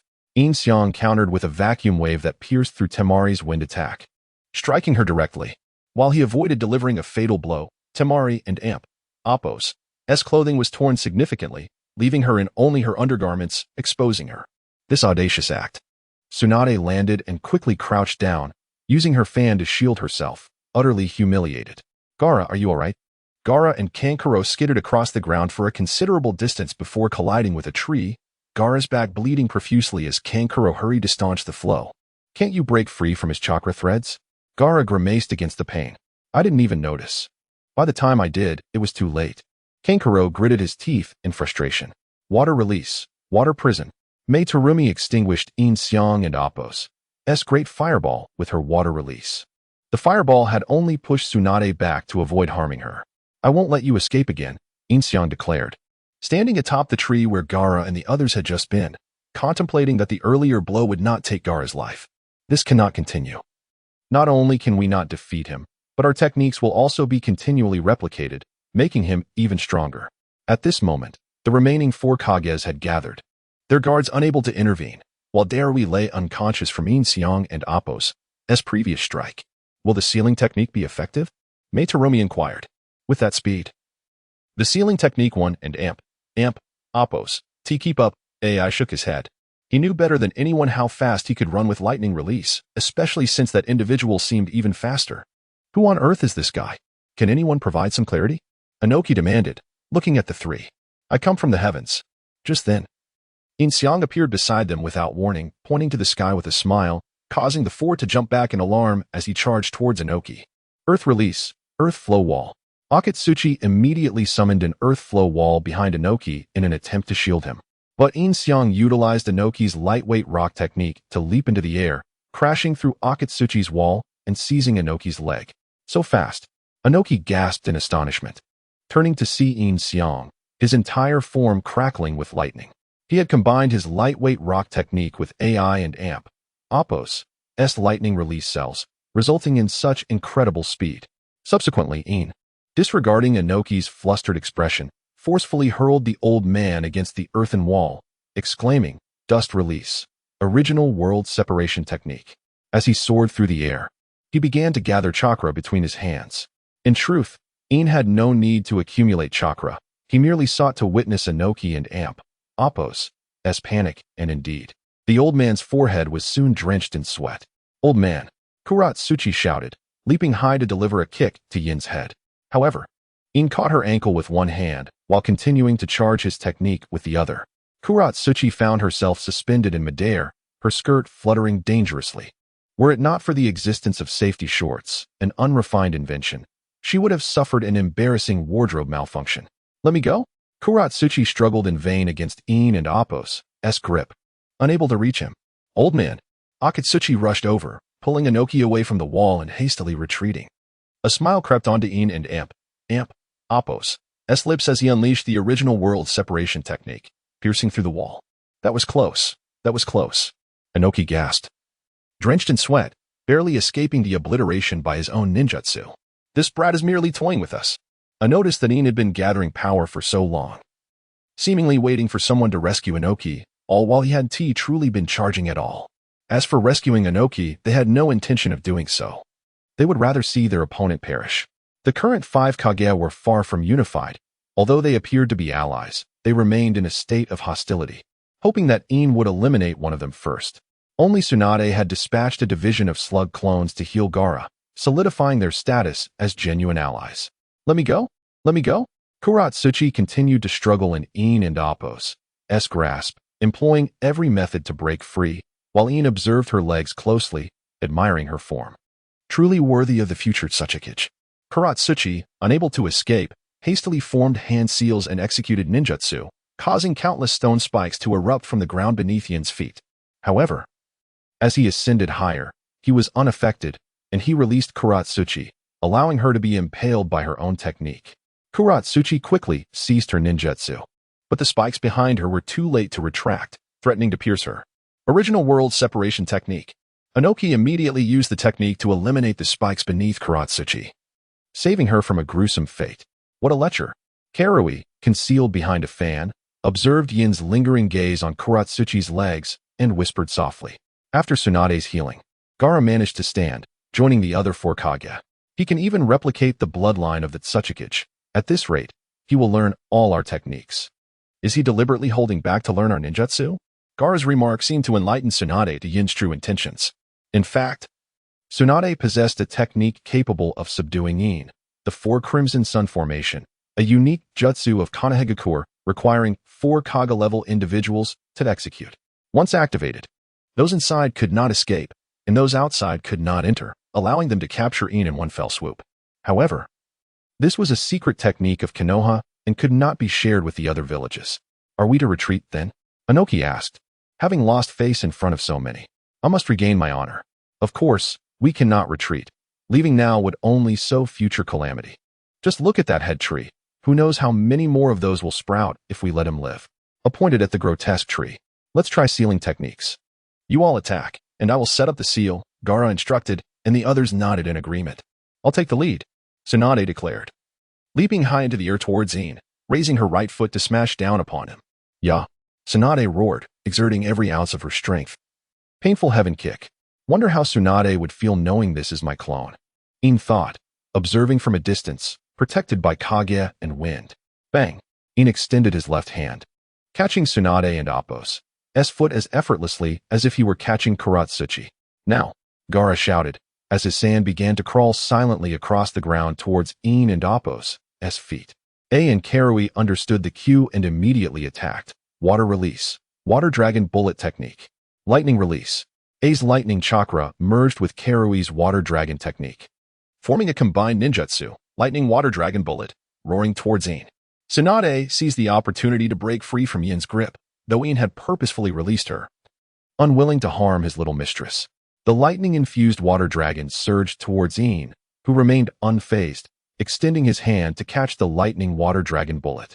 In the next moment, Gaara and Appo's sand surged up, enveloping Yin, desert layer great burial seal. Boom. A magnificent sand pyramid arose, adorned with countless seals. Did we succeed? Inoki asked, fixated on the pyramid, fearful that Yin might burst forth from within. You bastard, ambush, Yin thought to himself from a distance. If it were his main body, he would not fear such a sealing technique, but as a clone, he would indeed be sealed. He sensed the clone within the desert dissipate and quietly conjured another clone, approaching from behind. It's a shadow clone. As the seal master, Gaara sensed the situation immediately, realizing that the clone inside had vanished. Foreseeing trouble, he quickly prepared to defend himself. Sure enough, in the next moment, Yin's foot appeared right in front of him. Boom. Gaara was sent flying by Yin's kick, and leveraging the momentum from the strike to Gaara's face, Yin performed a somersault and accelerated with lightning release, appearing before A, delivering a punch to his abdomen that sent him flying as well. The two of them were launched away almost simultaneously. A hastily regained his footing, springing towards Yin with a punch, which Yin met with his own. The two fists collided, resulting in a stalemate. What ensued was a friendly exchange of martial arts, each punch striking with force. Yin's blows were relentless. 5 punches landed on A's face, followed by 2 kicks to his outer thighs. As A's attacks were effortlessly evaded by Yin, their bodies radiated powerful lightning chakra, preventing anyone else from approaching. In merely 2 seconds, they had exchanged blows over 20 times, moving so swiftly that it was nearly impossible to discern. Such speed, Karui marveled. It was impossible to tell who was at a disadvantage. Tsunade nodded in agreement. Then, Yin seized A and Appo's fist, executing a shoulder throw that sent him crashing into 4 or 5 trees before coming to a halt. Now, who shall dance next? Yin surveyed the crowd with a grin. Uchiha Madara and Appo's line, truly impressive, the distant main body of Yin thought, savoring the moment. Let and Appo's all attack together. Inoki shouted to the group. Gaara and A joined the others, as Inoki used the extreme light-heavy rock technique to enable all 4 to fly, while Gaara relied on his sand. A powerful chakra erupted from the 5 of them as they charged towards Yin simultaneously. In that case, allow me to showcase my true prowess, Yin replied with a smile, unleashing a formidable green chakra that enveloped him. A skeletal frame materialized around him, subsequently covered in flesh and chakra, followed by armor and a large blade, culminating in the growth of 2 legs. Boom. As a cataclysmic rupture reverberated from the core of the Susanoo, a tempestuous gale hurled the 5 Kage asunder. The viridescent Susanoo then sprouted wings, augmenting its already colossal stature, and brandishing twin blades, it pulverized the earth beneath with a single, earth-shattering stomp. Behold, the complete body Susanoo. Yin Xiang, at the helm, soared aloft, gazing down upon the 5 Kage. Subsequently, he enveloped the complete body Susanoo in a carapace of wood-release armor, further augmented by the Sharingan. He wields not only wood-release but also the Sharingan. Who in the name of Konoha is he? Oh exclaimed, directing his query toward Tsunade. He is verily not of our Konoha. Tsunade retorted, her voice laced with astonishment. The complete body Susanoo, a sight hitherto unseen. Art thou perchance Uchiha Madara? Anoki inquired, his gaze fixed upon the gargantuan Susanoo. Upon hearing this, Yin Xiang scoffed, Uchiha Madara? What paltry thing is he? The 5 Kage were taken aback, their hearts pounding in their chests. To dismiss even Uchiha Madara with such disdain. Who was this enigmatic figure, and from whence did he hail? Suffice it to say, let us bring this charade to its conclusion, Yin Xiang declared, crossing his twin blades and unleashing 2 intersecting jets of chakra, each a towering edifice of power. These twin blades of chakra, each exceeding 15 meters in height, hurtled toward the 5 Kage, cleaving deep fissures into the very earth. Retreat with haste. Root and Feng, sensing the impending peril, seized Yin Xiang and dragged him backward. Release me. Release me. I wish to witness his bravado. Yin Xiang protested, struggling in their grasp, but to no avail. He was pulled far away, accompanied by Kankuro and the others, who swiftly retreated. Just release. Atomic dismantling jutsu. Anoki, witnessing the impending onslaught, promptly unleashed the more potent atomic dismantling jutsu, surpassing the particle style, detachment of the primitive world technique in both scope and potency. It devoured the 2 chakra blades, reducing them to their constituent atoms. Tsunade, rather than retreating, advanced, delivering a devastating punch to the Susanoo's leg. Yet, Yin Xiang remained unmoved. Forgive me, my paramour, Yin Xiang mused inwardly, before delivering a swift kick that sent Tsunade reeling. Tsunade, Yin Xiang and Appo's original body sprang into action, catching Tsunade before she could plummet to the ground. The force of the kick had caused her to cough up blood, staining the corner of her mouth crimson. How fares thou? I am well enough, Tsunade murmured, gazing up at Yin Xiang, her voice laced with weakness. Simultaneously, she summoned a slug clone to administer healing. If this continues, I shall have to resort to that technique, Tsunade whispered, alluding to the strength of 100 seal. Tsunade cast a hesitant glance at Yin Xiang, mindful of their recent intimate moment and loath to expose her aged countenance to him. Do not overexert thyself. If thou art unable, refrain from pressing on, Yin Xiang implored, embracing Tsunade. Nay, I cannot. For this rogue hails from our very own Konoha, Tsunade confided in Yin Xiang, regaining her footing with his assistance. Thou must remain aloof from this fray. Should I perish here, thou shalt. Speak not of death, for thou shalt not meet thy end, Yin Xiang interjected, silencing Tsunade with his hand. The thought of harming Tsunade was anathema to him. Tsunade, gazing into Yin Xiang's eyes, found solace and nodded in assent. Cease thy dalliance and lend aid. A bellowed from afar. He had attempted to assail the Susanoo with his lightning release armor. To no avail. He had even sustained a gash across his chest from one of Yin Xiang's blades. The resourceful A had cauterized his wound with lightning to staunch the bleeding. Doth this fellow possess no tact? Yin Xiang mused inwardly, casting a knowing glance at his clone, who promptly darted toward A. Come then, O exclaimed, standing his ground and unleashing his chakra. The Susanoo swung its blade at A, who evaded the blow with a leap.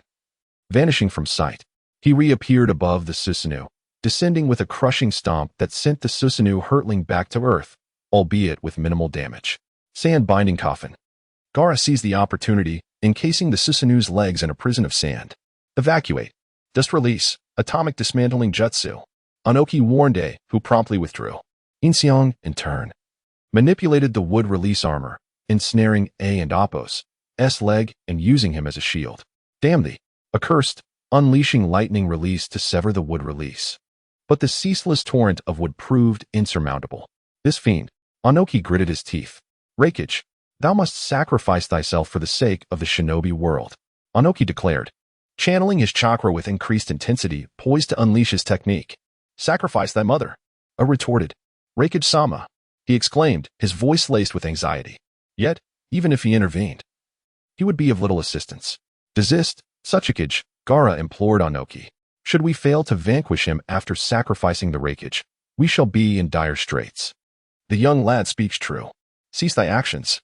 Meitarumi echoed, urging Onoki to reconsider. Damn. The obstinate Onoki relented, dispelling the atomic dismantling jutsu. Yin Xiang, seizing the moment, flung it toward Onoki, sending them crashing into a rocky precipice. My back. Onoki groaned as a sharp crack echoed through his spine, followed by a thunderous impact as he and A collided with the rocks. Before anyone could react, wooden tendrils erupted from the ground, binding them securely. Their struggles proved futile. Thou jest! Tsunade roared, summoning her strength. With a resounding crack, the wooden tendril splintered, and she delivered a punch toward the Susanoo. Why must thou persist? Yin Xiang lamented from within the Susanoo, before plunging a blade through Tsunade's abdomen. Ugh! Tsunade gasped, her eyes widening in disbelief as she beheld the blade piercing her flesh. In the blink of an eye, the blade vanished, replaced by Jiraiya. His face contorted in a grotesque grimace, emerging from her abdomen. His visage was smeared with blood as he glared at Tsunade. Tsunade, come with me. Jinjutsu! Tsunade exclaimed, recognizing the illusion. Release! Release! Despite her realization, Tsunade's chakra paled in comparison to Yin Xiang's, rendering her incapable of dispelling the Jinjutsu. Meanwhile, the remaining 4 Kage engaged Yin Xiang in battle. Earth release, Earth Mausoleum Dome. Onoki slammed his hands upon the ground, causing the earth beneath Yin Xiang to tremble. For walls rose, encasing Yin Xiang within. Sand burial. Gaara followed suit, inundating the Earth Mausoleum Dome with sand, attempting to bury Yin Xiang alive. At thy advanced age, art thou not a tad naive? Yin Xiang chuckled from within the Susanoo, before shattering the stone walls with a single stomp and lunging at Onoki with his blade. Earth release, stone golem technique. Onoki countered with a hand seal, summoning a colossal stone golem that intercepted the blade with its bare hands. Yin Xiang, channeling his power, cleaved the golem in two. Liger bomb, lava release, lava monster technique. Simultaneously, Meitarumi and A launched their assaults.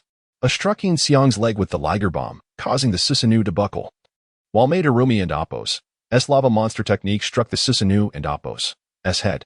The lava began to corrode, but the Susanoo was shielded by a layer of wood release, which was promptly replenished by Yin Xiang, rendering the attack inconsequential.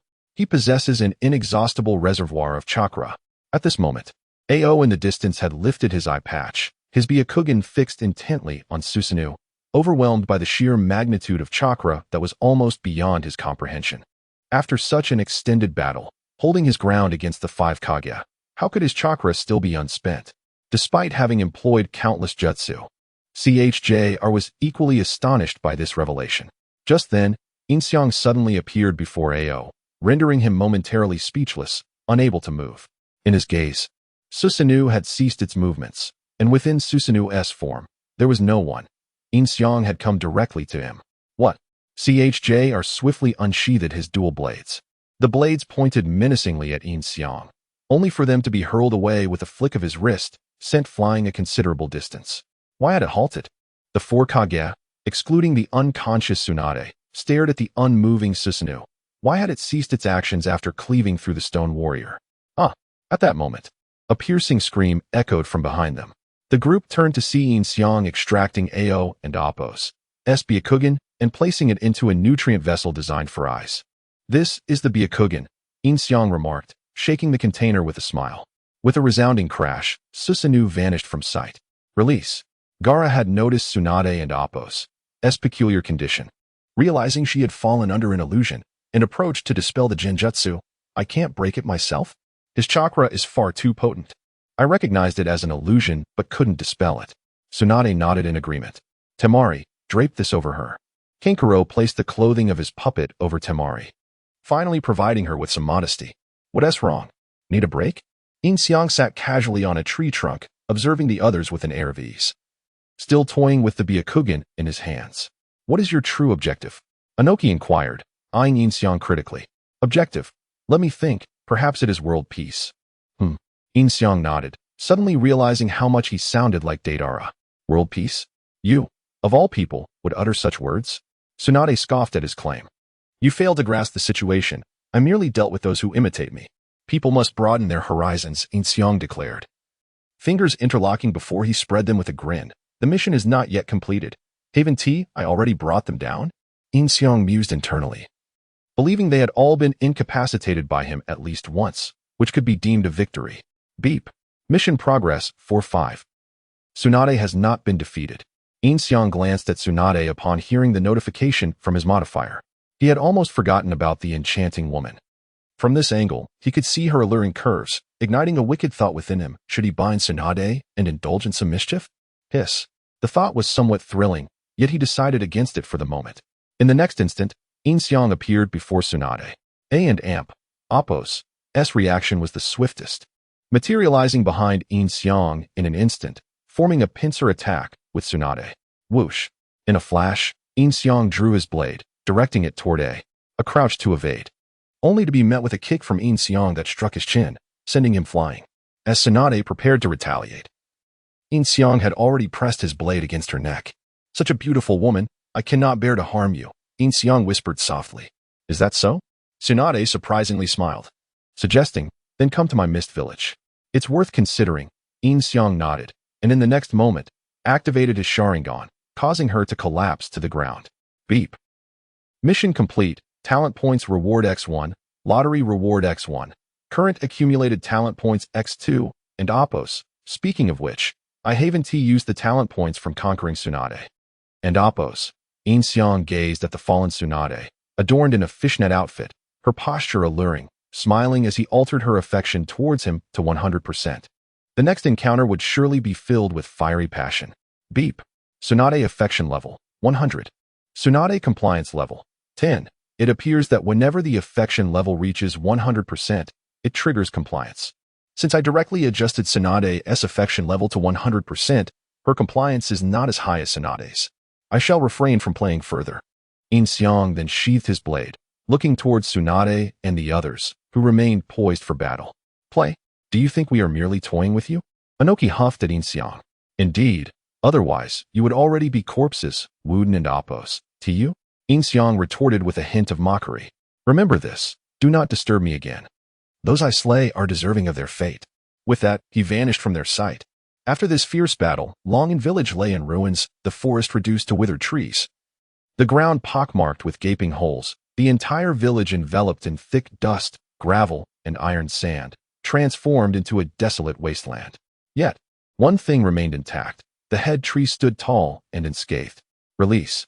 Tsunade stepped forward to dispel Tsunade's illusion, and she rose from the ground, her face flushed, unsure of what visions had graced her in the illusion. Lord Mizukage, CHJR, and AO hurried to Tsunade and Oppos. S side, AO and Oppos, S eyes still bleeding profusely, while the guards of each Kage gathered behind their respective leaders. How are you? Yin Xiang asked Tsunade. I'm fine, she replied, clutching her abdomen and shaking her head. Moments ago, she had taken a kick from Susanoo, while the other Kage had sustained varying degrees of injury. Tsunade's Jinjutsu had subjected her to experiences with 100 male companions, a thought that made it clear just how pleasurable it had been, leaving her weak and unable to stand. Go retrieve the heads of our villagers. A also stood up, addressing Shi. Daluo was still in a state of unconsciousness. Understood. She nodded and approached the head tree. Just as her hand neared the head, flames erupted. It's a barrier. She quickly withdrew, informing A. It seems he has no intention of allowing us to take them. Anoki observed the scene with concern. He transmitted a message to the 5 great nations, intending to inform them that it was not he who recruited the rogue ninjas from each village, right? Gaara furrowed his brow in agreement. Another significant trouble has arisen in the ninja world. Sighing deeply, Anoki lamented. There is no one from our village. Shall we return? Yin Xiang offered his arm to Tsunade, who nodded silently in agreement. Wait. Just as Yin Xiang was about to leave with Tsunade, Anoki called out to them, prompting Yin Xiang to look back in confusion. You are the new administrator of Konoha and Oppos, roots, Yin Xiang, right? Anoki scrutinized him. Hiss. Yin Xiang inhaled sharply. How did this fellow know? Is there a traitor in the village? I am not. Yin Xiang shook his head. Since matters have reached this point, I shall no longer conceal the truth. I do indeed have a spy within your Konoha, but they have already withdrawn. The first appearance of Yagami was in your Konoha, where he destroyed the bathhouse and killed that Danzo. Anoki stated firmly. I see. Well then, I am indeed Yin Xiang. Yin Xiang nodded. Then, in that case, you shall die here. True to form, Inoki immediately launched an offensive against Yin Xiang, executing the rock climbing technique with a punch aimed at him. Tsunade intended to assist, but was halted by a sharp pain in her abdomen, with Kankuro stepping in front of Yin Xiang. Yet, one person was faster than them all. Stop! It was none other than Tsunade. The power of 100% favorability manifested itself as Terumi Mei extended her arms to shield Yin Xiang from harm, causing Naka's fist to halt abruptly before her. What do you mean by this? Noki was taken aback. He had anticipated that Tsunade might intervene, that the two guards might step in, or even that Yin Xiang could withstand the blow himself. He never imagined Terumi Mei would rush forward. We have only just joined forces, and you cannot simply act as you wish, Terumi Mei remarked, gazing at Noki. I refuse to believe that kid hasn't infiltrated your hidden mist with spies. Can you catch him?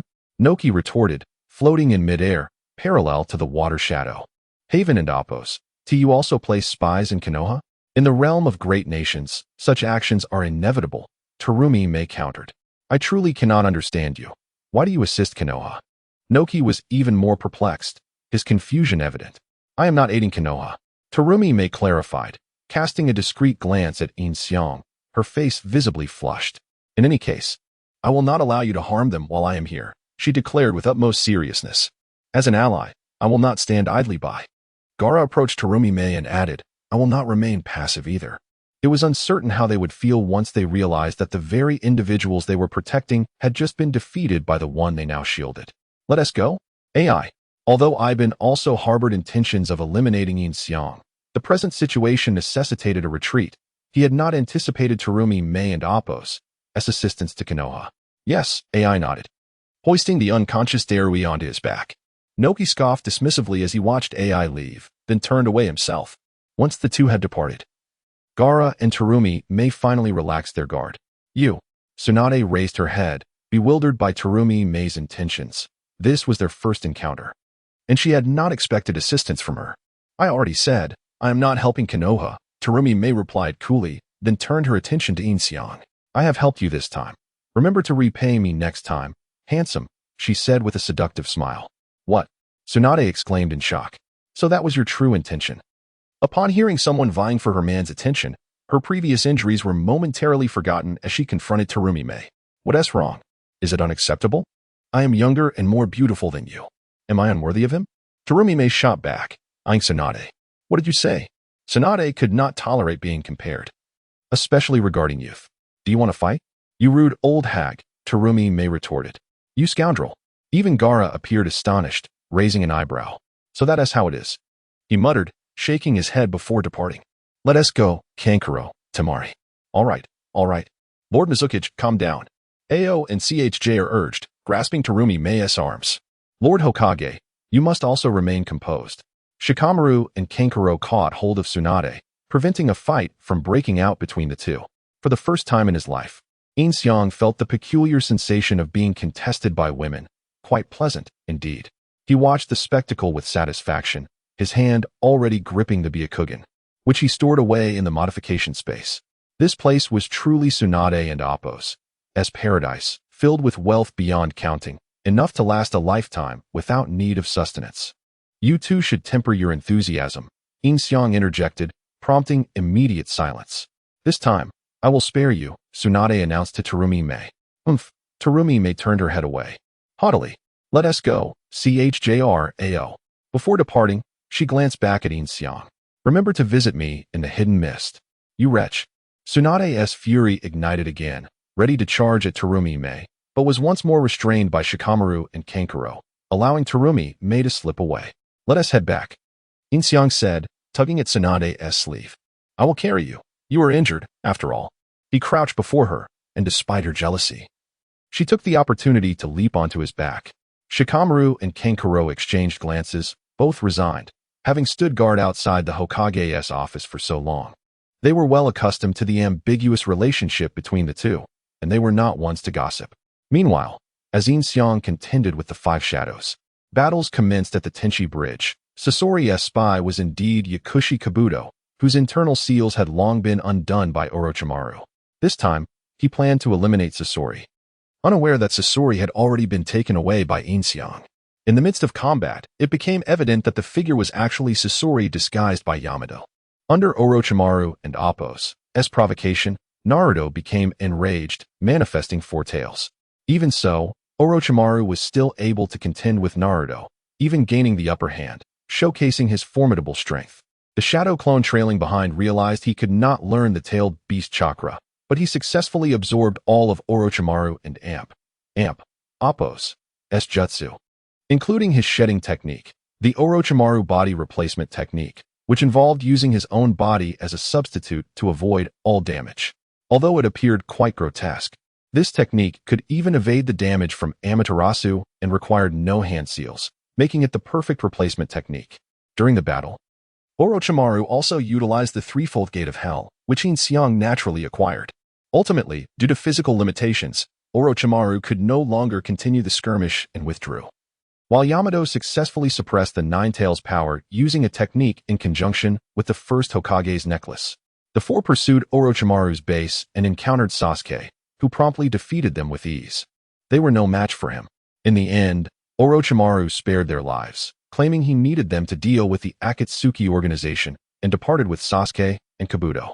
By the time Yin Xiang returned with Tsunade, it was already the following morning. Tsunade's injuries had healed under her own treatment, eliminating the need for Yin Xiang to carry her any further. Is it possible to withdraw the elite Jamin, Umbu, and Shadows searching for Yagami? Let them pursue other missions? Yin Xiang inquired upon returning to Konoha. Yes, Tsunade nodded in agreement. Even if they locate him, they are not his opponents. It would only result in unnecessary casualties. Rather than that, it would be better to abandon the pursuit and redirect their efforts elsewhere. You may arrange it as you see fit. Understood, Yin Xiang acknowledged, leaving the office to make the necessary arrangements. The tension in Konoha finally dissipated, allowing the captains of each team to lead their subordinates in seeking other missions. During the task assignment with Tsunade, Yin Xiang finally encountered the young ninjas of Konoha. Aside from Niji, whom he had already met, he also saw Hinata, Ino, and others. Due to Shikamaru's preparations for the Nin exams, he could not join the team for the mission. Hinata's physique was concealed beneath her outerwear, making her ample attributes entirely unnoticeable. Ino, despite being somewhat flat-chested, was otherwise quite appealing. Her modesty in that regard was only apparent in comparison. The moment Ino laid eyes on Yin Xiang, her favorability surged to a staggering 100%, only to plummet back down to 40% in an instant. It appeared that Ino was indeed a superficial admirer, and with this in mind, Yin Xiang felt confident that winning her over would be an effortless next step. He couldn't help but lick his lips, suddenly realizing this was a signature move of Orochimaru. How had the clone learned such a thing? The grand battle on Naruto and Appo's side has concluded, and as they journey back, Yin Xiang's shadow clone has returned ahead of them. This indicates that Deidara and Sasori have betrayed them and joined the Akatsuki organization. Does it not? Meanwhile, within the towering structures of Amigakure, Pain, the Deva path, engages in conversation with a figure cloaked in darkness. Indeed, Pain affirms with a nod. What is the origin of that individual? When I first encountered him, he descended from the sky and destroyed one of my clones, which allowed me to imprint his chakra signature. At that time, he was disheveled, with long hair obscuring his face, rendering his features indistinguishable, Pain recounts. Subsequently, he seemingly utilized space-time ninjutsu to vanish, and I lost track of him. My second encounter was during the capture of the One Tail, where he effortlessly defeated my clone in combat, showcasing remarkable strength. Pain articulates in his emotionless tone. Understood. I shall handle this individual. You may continue your gathering efforts. The shadowy figure declares before the air begins to swirl, and he vanishes into the darkness. This individual is none other than Akatsuki and Appo's newly inducted member, Toby, who serves as the true puppet master behind the organization. Could the night god defeat him? After Toby and Appo's departure, a woman with lavender hair inquires of Nagato, who appears emaciated, seated atop his machine, as if he could succumb at any moment. This woman is Konan, clad in the black cloak of the Akatsuki, her figure shrouded in mystery. Perhaps. Nagato concedes with a nod. As night fell, Yin Xiang and Tsunade returned home. It was their first moment of solitude since that fateful evening, and upon entering their abode, Yin Xiang reached for the light, only to be halted by Tsunade, who kissed him in the dark, leading to a night of profound connection in the living room. That evening, Yin Xiang also engaged in leveling up and a lottery draw. One enhancement was allocated to his rapport with Koharu, while another was utilized to alter everyone and Appo's Guy's perception of him. If it were a system, such a feat would be impossible. However, with a modifier, the very fabric of reality could be reshaped. Through this modifier, Yin Xiang was now perceived as a prodigious ninja of Konoha in the hearts of all. Capable of mastering any jutsu with but a glance, his talent unparalleled, regarded as the sole contender who could potentially rival the Night God. With such modifications, there was no longer a need for him to feign weakness. As for the lottery, it was Yin Xiang and Appo's inaugural encounter with the lottery interface. Replete with blind boxes he had to manually open, where opening one would result in the disappearance of the others, shrouding their contents in mystery. However, the first box Yin Xiang opened left him utterly bewildered. Was that truly a pair of Rinnegan? The conditions for awakening Rinnegan are notoriously stringent. One must belong to the Uchiha clan, possess the Sharingan, and have a sibling capable of being killed to obtain the eternal Manjiki Sharingan. The criteria become even more demanding for those wishing to awaken Rinnegan.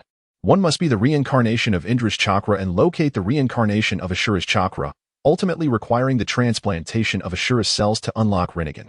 Yet, with a mere opening of a box, Yin Xiang had effortlessly acquired such a rare treasure, and moreover, these Rinnegan would possess unique abilities specific to him, signifying that he had gained the power of eternal Manjiki Sharingan, thus bestowing upon him 4 distinctive capabilities.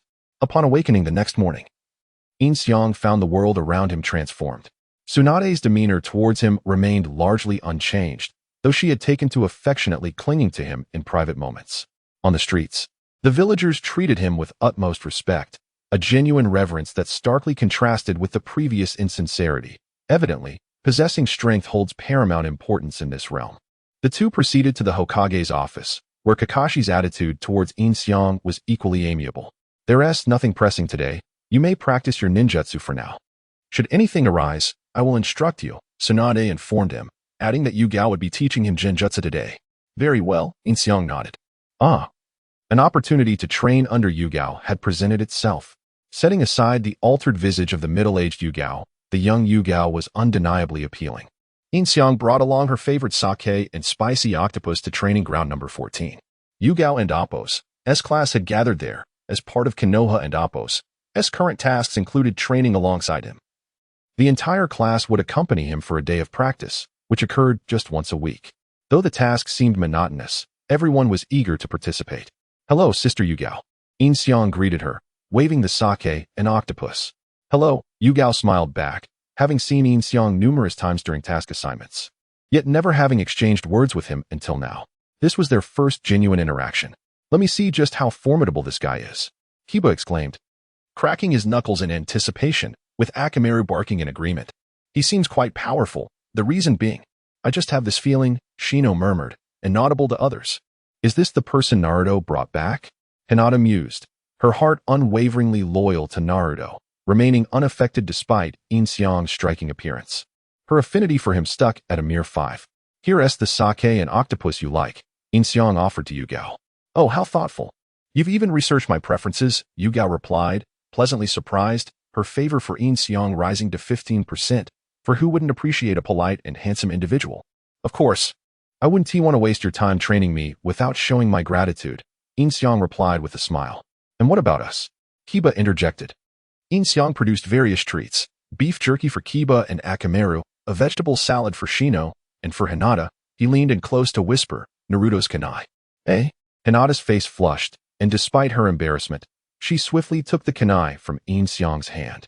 Whether it was truly Naruto's kunai remained uncertain. After all, Naruto was currently absent from Konoha, and anyone could claim a kunai to be his. Hinata Kuden and Appo's very well inquire with Naruto directly. Yin Xiang's actions had undoubtedly won in the hearts of many. Your information-gathering skills are quite impressive, Yu Gao remarked, her perspective as a jonin distinctively insightful. I've heard you learn ninjutsu rapidly. As long as at ISNTA bloodline limit, you can master it with just a glance. Indeed, Yin Xiang confirmed with a nod. Then let us commence with the training. Allow us to witness your abilities, Yu Gao stated, placing the items aside. All right, Akamaru. Kiba tossed a piece of beef jerky to Akamaru, both preparing for battle against Yin Xiang. In truth, the inclusion of a training task alongside Yin Xiang was orchestrated by him to fulfill a side quest to defeat Might Guy. Engaging in combat with Guy as a Konoha ninja would ensure Guy would and Appo's take it seriously, thereby allowing for an effortless victory. First, you and Amp, Oppos, LL face Kiba, Yu Gao instructed Yin Xiang. Understood, Yin Xiang replied, using body flicker technique to create distance between himself and Kiba. Let us see what you've got, Kiba. As teeth intertwined, the figure of Yu transformed into that of Akamaru. Both individuals crouched on the ground, preparing for their stances. Is this how it begins? Hinata expressed her concern, observing the scene. No worries, no worries, Yin Xiang assured with a nod and a smile. Here it comes, Yo exclaimed, spinning alongside Akamaru as they charged towards Yin Xiang. Shadow Clone Jutsu, Utiya. Yin Xiang promptly employed the Shadow Clone technique, simultaneously executing Utiya, resulting in 4 spirals colliding midair. In a moment of restraint, both sides found themselves evenly matched, landing back on the ground as Akamaru reverted to his original form. Before you could fully process the shock, Yin Xiang's clone launched an attack. A kunai aimed directly at Yo and Oppos as head, but with a swift maneuver, Yo evaded the kunai, while Akamaru swiftly subdued Yin Xiang and Oppos as clone. Well done, Akamaru, Yo shouted in praise. Yet, before he could continue, a hand emerged from beneath him, yanking him underground. It was Yin Xiang's true form. Earth release, heart decapitation technique. Yin Xiang's body emerged from the ground. Kunai pointed at Yo's head. Apologies, but it seems I have one. Incredible. Just a glance, and he immediately learned Utiya. Hinata marveled in disbelief. Such remarkable learning ability. Without the Sharingan, this talent is the hallmark of a born ninja, Kurenai concurred. Impressive. I concede, Yu admitted, his head peeking from the earth. This moment had indeed humbled him. As a seasoned ninja, he never anticipated being outmatched in an instant by Yin Xiang. Next came Hinata. Kurenai nodded. And Yin Xiang pulled you back up, causing Akamaru's clone to vanish. Gentle fist, let me see what you've got.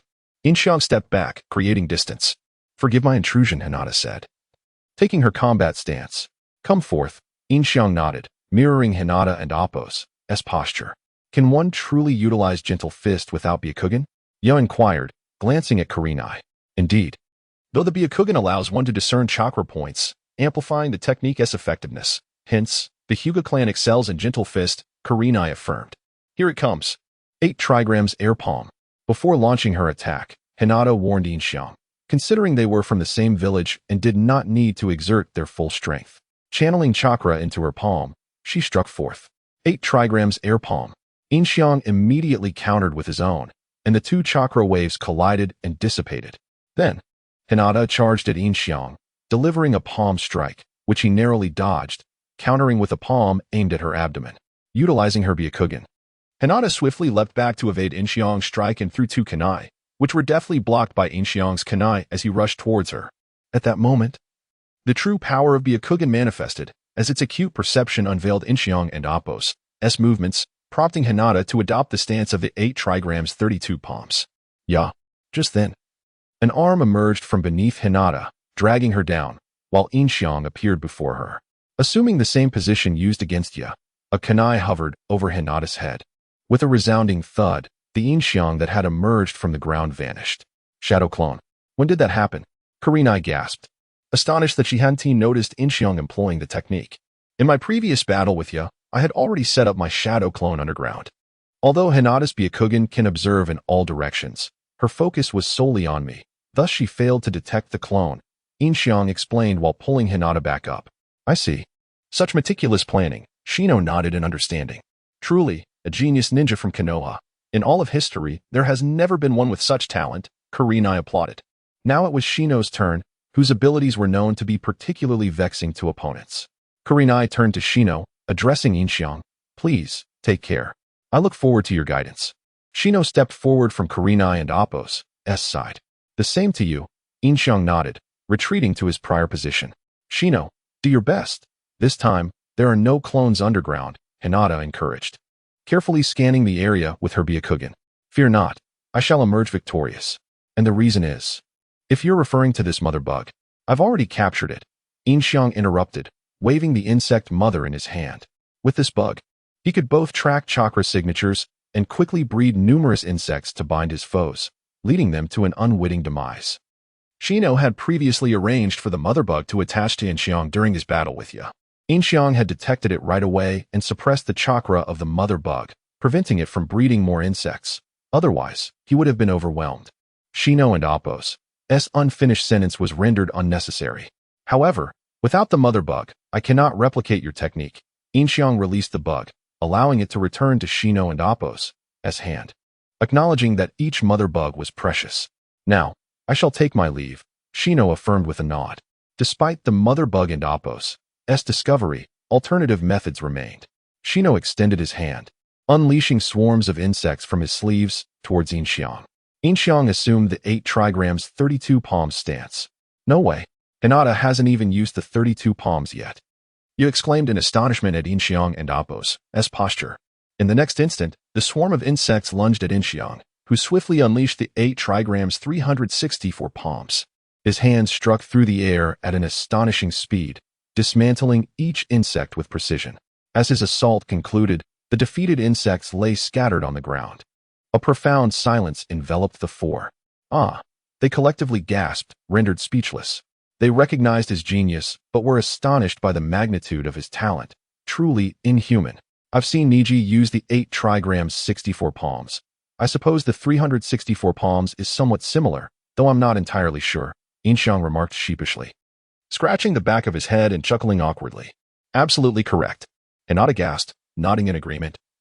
The display of the 364 palms had genuinely shocked them all. Do not let your guard down during battle. In an instant, Yin Xiang materialized behind Shino. Kunai poised at his lower back. Feigning oblivion was merely a tactic to seize the opportunity to strike. Kurenai immediately observed, whether in strategy, ninjutsu, taijutsu, or learning speed. He is remarkably impressive. Had this been during wartime, Yin Xiang would undoubtedly be a renowned ninja. Indeed, Yi concurred, nodding. He had never held such admiration for anyone before. Shino, too, found himself subdued in an instant. Yin Xiang's prowess was undeniably astounding. Hinata nodded, recognizing that Shino was the most astute and meticulous among them, often devising their strategies. Yet even he had failed to perceive Yin Xiang and Appo's tactics. Come back, Shino. I shall be your opponent next. Kurenai called him back, expressing her anticipation. Please guide me, Kurenai-sensei. Yin Xiang smiled, returning to his previous position. His smile momentarily captivated Kurenai, far more appealing than Asuma's rugged demeanor. Please, be gentle, Kurenai nodded, drawing to Kunai. In the next moment, Sharingan charged towards Yin Xiang. As she ascended into the air, she hurled a shuriken at him. Yin Xiang swiftly deflected the shuriken.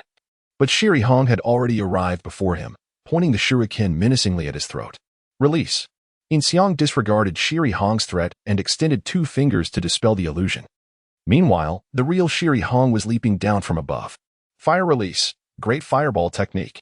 Yin Xiang rapidly formed hand seals and launched a proper great fireball. Sharingan promptly retreated, executing 3 backflips to evade the attack. Hey, did you see that seal speed? Yo exclaimed, staring at Yin Xiang in awe. 1 second. 6 seals. Hinata activated her Byakugan to gain a clearer view of the battle. She actually recognized it was an illusion immediately. Sharingan mused as she landed, realizing that she had intentionally delayed her illusion until after her leap, hoping to confuse Yin Xiang. To her surprise, he had seen through it. Next is Lady Tsunade's ninjutsu. Be careful, Sharingan. Yin Xiang shouted as he leaped high, delivering a powerful kick towards Sharingan, who was slammed to the ground with a loud thud, creating a large crater. However, Yin Xiang swiftly drew a shuriken to defend himself. A crisp sound echoed as the shuriken clashed with another, revealing that Sharingan had transformed into a wooden clone. As Sharingan's figure began to fade before him, a tree erupted from beneath his feet, binding him with its branches. This was Sharingan and Appo's illusionary technique, tree binding kill, a move she had previously employed against Uchiha Itachi. With his hands bound, Yin Xiang found himself unable to form seals to dispel the illusion, and with the Rinnegan activated, he could not afford to raise any suspicions. After careful consideration, he opted to use reversal. Spinning in place, he activated the technique. Although he appeared unscathed within the illusion, in reality, he successfully utilized reversal, forcing Sharingan back. The illusory trees were destroyed, granting Yin Xiang the opportunity to break free from the illusion. Did he really just use reversal? Without Byakugan, that and Appo's nearly impossible. Hinata exclaimed in astonishment. Bang! Yin Xiang then threw a smoke bomb, employing the shadow clone technique, charging through the smoke towards Sharingan. 2 clones attacked simultaneously with shurikens. but Shiri Hong calmly defended against them before leaping onto a tree. At that moment, a shuriken pressed against Shiri Hong's back. Sister Shiri Hong, you've lost. A bead of cold sweat trickled down her forehead as she turned to see Yin Xiang behind her. The two clones that had previously attacked had vanished. They were mere shadows. I thought you used Earth Release again, Shiri Hong remarked with a smile as she sheathed her shuriken. Since you had been using Earth Release, I figured you would assume I used a smoke bomb combined with shadow clones to reach a high vantage point, which led you to the nearest tree. I was lying in wait here, just as I suspected, Yin Xiang replied with a grin. Even Teacher Hong lost. She's a Jonin, Hinata noted. Although both appeared to be taking it lightly, defeating a Jonin was no small feat, and Shino nodded in agreement. This guy is incredibly cool, you shouted, with Akamaru echoing his excitement. What if I hadn't climbed the tree? Shiri Hong inquired, turning to face him. Then my real self would have launched a surprise attack, surrounding you in a triangle, ensuring a successful hit, Yin Xiang answered with a chuckle. Impressive, Shiri Hong responded with a nod. Let and Oppos, descend. The two of them jumped down from the tree, landing in front of Hinata and her companions. Through this battle, they had gained a better understanding of each other. And their training session with Yin Xiang officially commenced, continuing until nightfall. Hinata and the others returned home, while Yin Xiang accompanied Shiri Hong to a tavern, for she had a penchant for enjoying late-night drinks. The tavern owner noticed Shiri Hong, glanced at Yin Xiang, and silently gave him a thumbs up. Moreover, it was Shiri Hong who had invited Yin Xiang out for a drink, and as he addressed her as sister, it struck a chord within her, significantly boosting his favorability rating to 35% by the end of the day. You must have quite a tolerance for alcohol. I often see you drinking with Lady Tsunade, Shiri Hong said as they settled at a table. It's all right, but I haven't seen you around, Yin Xiang replied. I naturally change locations when Lady Tsunade is present. After all, she's the Hokage, and there is a certain distance that comes with that, Shiri Hong explained, placing the octopus and sake Yin Xiang had prepared earlier on the table, along with some appetizers. As they began drinking, Yin Xiang activated his persuasion skills, and Shiri Hong grew increasingly intoxicated, engaging in lively conversation with him, even exchanging flirtatious banter. As the evening progressed, the quantity of alcohol consumed increased, and under Yin Xiang and Amp Oppo's charming advances, Shiri Hong found herself becoming tipsy, her favorability rating soaring to 55%, before she eventually slumped over the table and fell asleep. Shiri Hong, where is your home? Yin Xiang pondered, gazing at her sprawled figure. It seemed inappropriate for a Leaf genius to take a Leaf elite Jonin to a hotel. And since his favorability rating was still insufficient, he decided to take her back to Tsunade and Amp Oppo's house and sleep on the sofa. With that thought, Yin Xiang settled the bill and hoisted Shiri Hong onto his shoulder, drawing envious gazes from the tavern patrons. After all, her bandaged attire accentuated her figure perfectly. And as he carried her along, he couldn't help but take advantage of the situation, feeling her smooth legs and backside. Upon returning home, he found Tsunade already asleep. He gently placed Shiri Hong on his bed, watching as she, feeling warm from the alcohol, tossed off her clothes, inadvertently revealing a hint of her figure. Yin Xiang couldn't help but swallow hard and reached out to gently caress her. Shiri Hong moaned softly, her brows furrowing slightly, prompting Yin Xiang to hastily withdraw his hand. Control yourself. Just hold on. Acting rashly now could lead to trouble. Yin Xiang fought against his impulse, tucking her in before swiftly retreating to Tsunade's room, seeking solace in her company. The next morning, as Shiri Hong awoke, Yin Xiang had already prepared breakfast for three. As she groggily exited the room, she realized she was not at her own home. Sister Hong, you and Oppos, reawake, Yin Xiang greeted her. You? How did I end up here? Where is this? Shiri Hong stammered, her mind racing as she recalled her blurry memories from the previous night. Don't worry. This is Lady Tsunade's home. You slept in my room while I took the sofa, Yin Xiang replied, offering a harmless smile. Good morning. Just then, Tsunade emerged from her room, fully dressed. The bathroom is over there. Lady Tsunade, Shiri Hong quickly greeted her. After an awkward breakfast in silence, Shiri Hong bid farewell to both Tsunade and Yin Xiang before leaving. Not long after her departure, Yin Xiang noticed that her favorability rating had jumped to 70%, leading him to believe she had conjured up some imaginative thoughts. He found this amusing, as it seemed that another drink with Shiri Hong would seal the deal. You had quite a fun time, didn't and Amp Oppos, to you? Tsunade remarked after Shiri Hong left, casting a sidelong glance at him. Ha ha ha.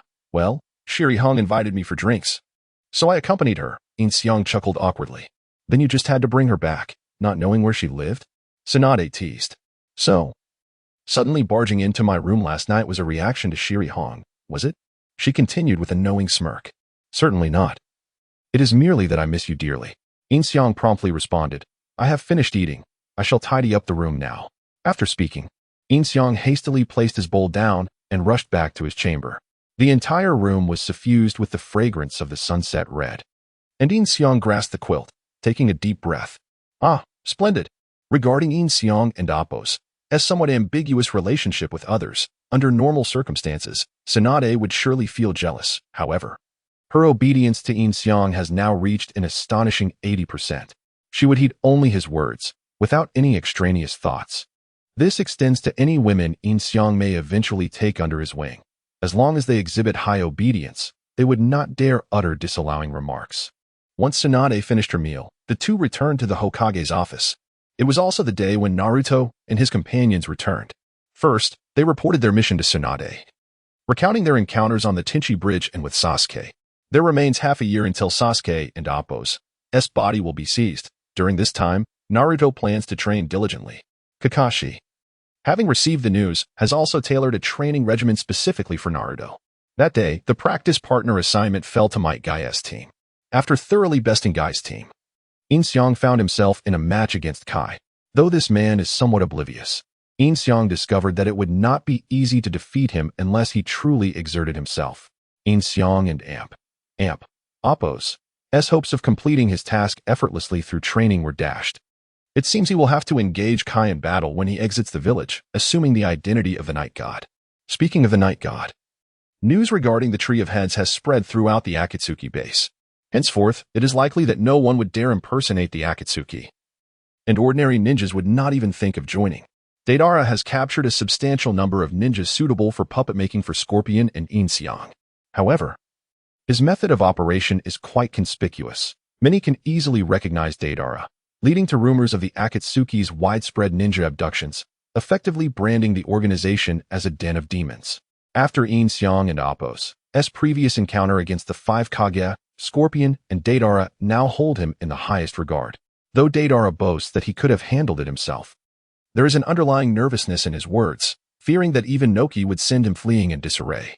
To complete the task of defeating Might Guy, Yin Xiang also decided to summon shadow clones to replace the previous ones, positioning himself not far from Konoha to ambush Guy as he emerges.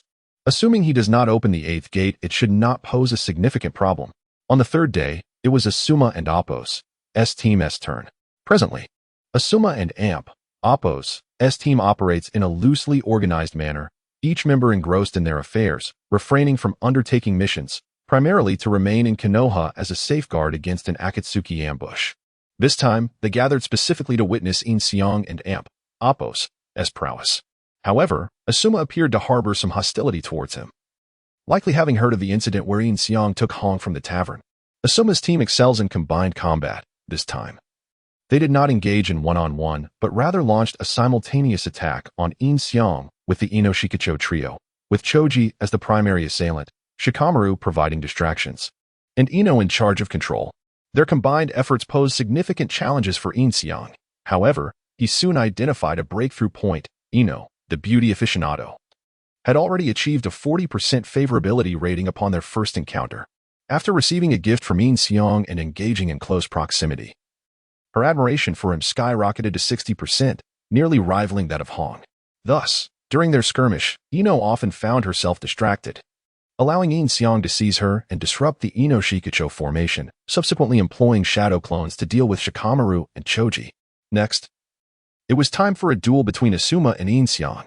Fire style, Ash. Asuma-sensei, just as Asuma prepared to make his move, a voice rang out from afar, interrupting their battle. Both turned to see Naruto sprinting towards Asuma. Naruto? Shikamaru questioned with confusion, wondering what Naruto was doing there. What is the matter, Naruto?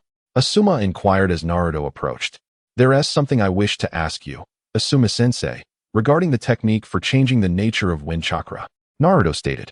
Are you working on chakra nature transformation? Shikamaru asked, surprised. Yes, Naruto nodded. That can't be done without talent. Are you sure you can manage? Shikamaru chuckled. Which is why I came to ask Asuma-sensei. After all, You share the wind chakra nature with me, right? Naruto then turned to Asuma. Asuma lit a cigarette, astonished. I didn't realize Naruto had a wind nature. That's quite surprising. Wind chakra is known for its destructive potential and is rather rare. Please, Asuma-sensei, tell me the technique. Naruto implored eagerly. Asuma took a deep drag from his cigarette, contemplating, then flashed a cunning smile. How about you cover the barbecue bill for this meeting of Asuma's team? Then I might consider it. How despicable, even Shikamaru couldn't help but critique. What do you say? Asuma grinned at Naruto. Well, Naruto pondered, while Yin Xiang thought to himself that Naruto was practicing the Rasengan. Poor kid, being an orphan since childhood. A barbecue meal, especially with Choji around, Naruto and Appo's wallet would hardly survive. Naruto opened his wallet, revealing it was stuffed with coins of small denominations. Yin Xiang, I'll teach you without charge, he declared. Eh? Naruto gasped in surprise, then hesitantly asked, You can? I'm just as broke I owe Tsunade quite a sum and can't bear to see you spend money for ninjutsu. I'll teach you. You scoundrel. Cutting into someone's livelihood, Asuma retorted, exasperated, feeling that this kid not only stole women but also disrupted others' financial gains. Forget it. You don't seem like someone who would know, so I've decided. I'll help Naruto.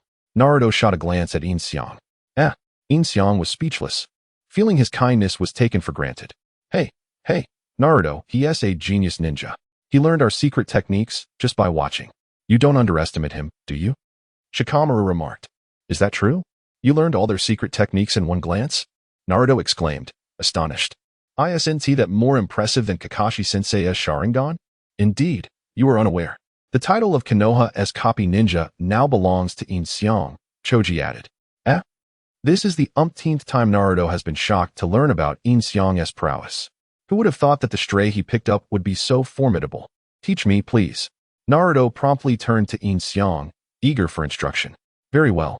Despite his initial reluctance to assist someone who had previously rejected him, Yin Xiang, moved by memories of Naruto's journey in the anime, nodded and explained to him how to control wind nature chakra, instructing him to envision it as a sharp blade, compressing the dispersed chakra at a single point.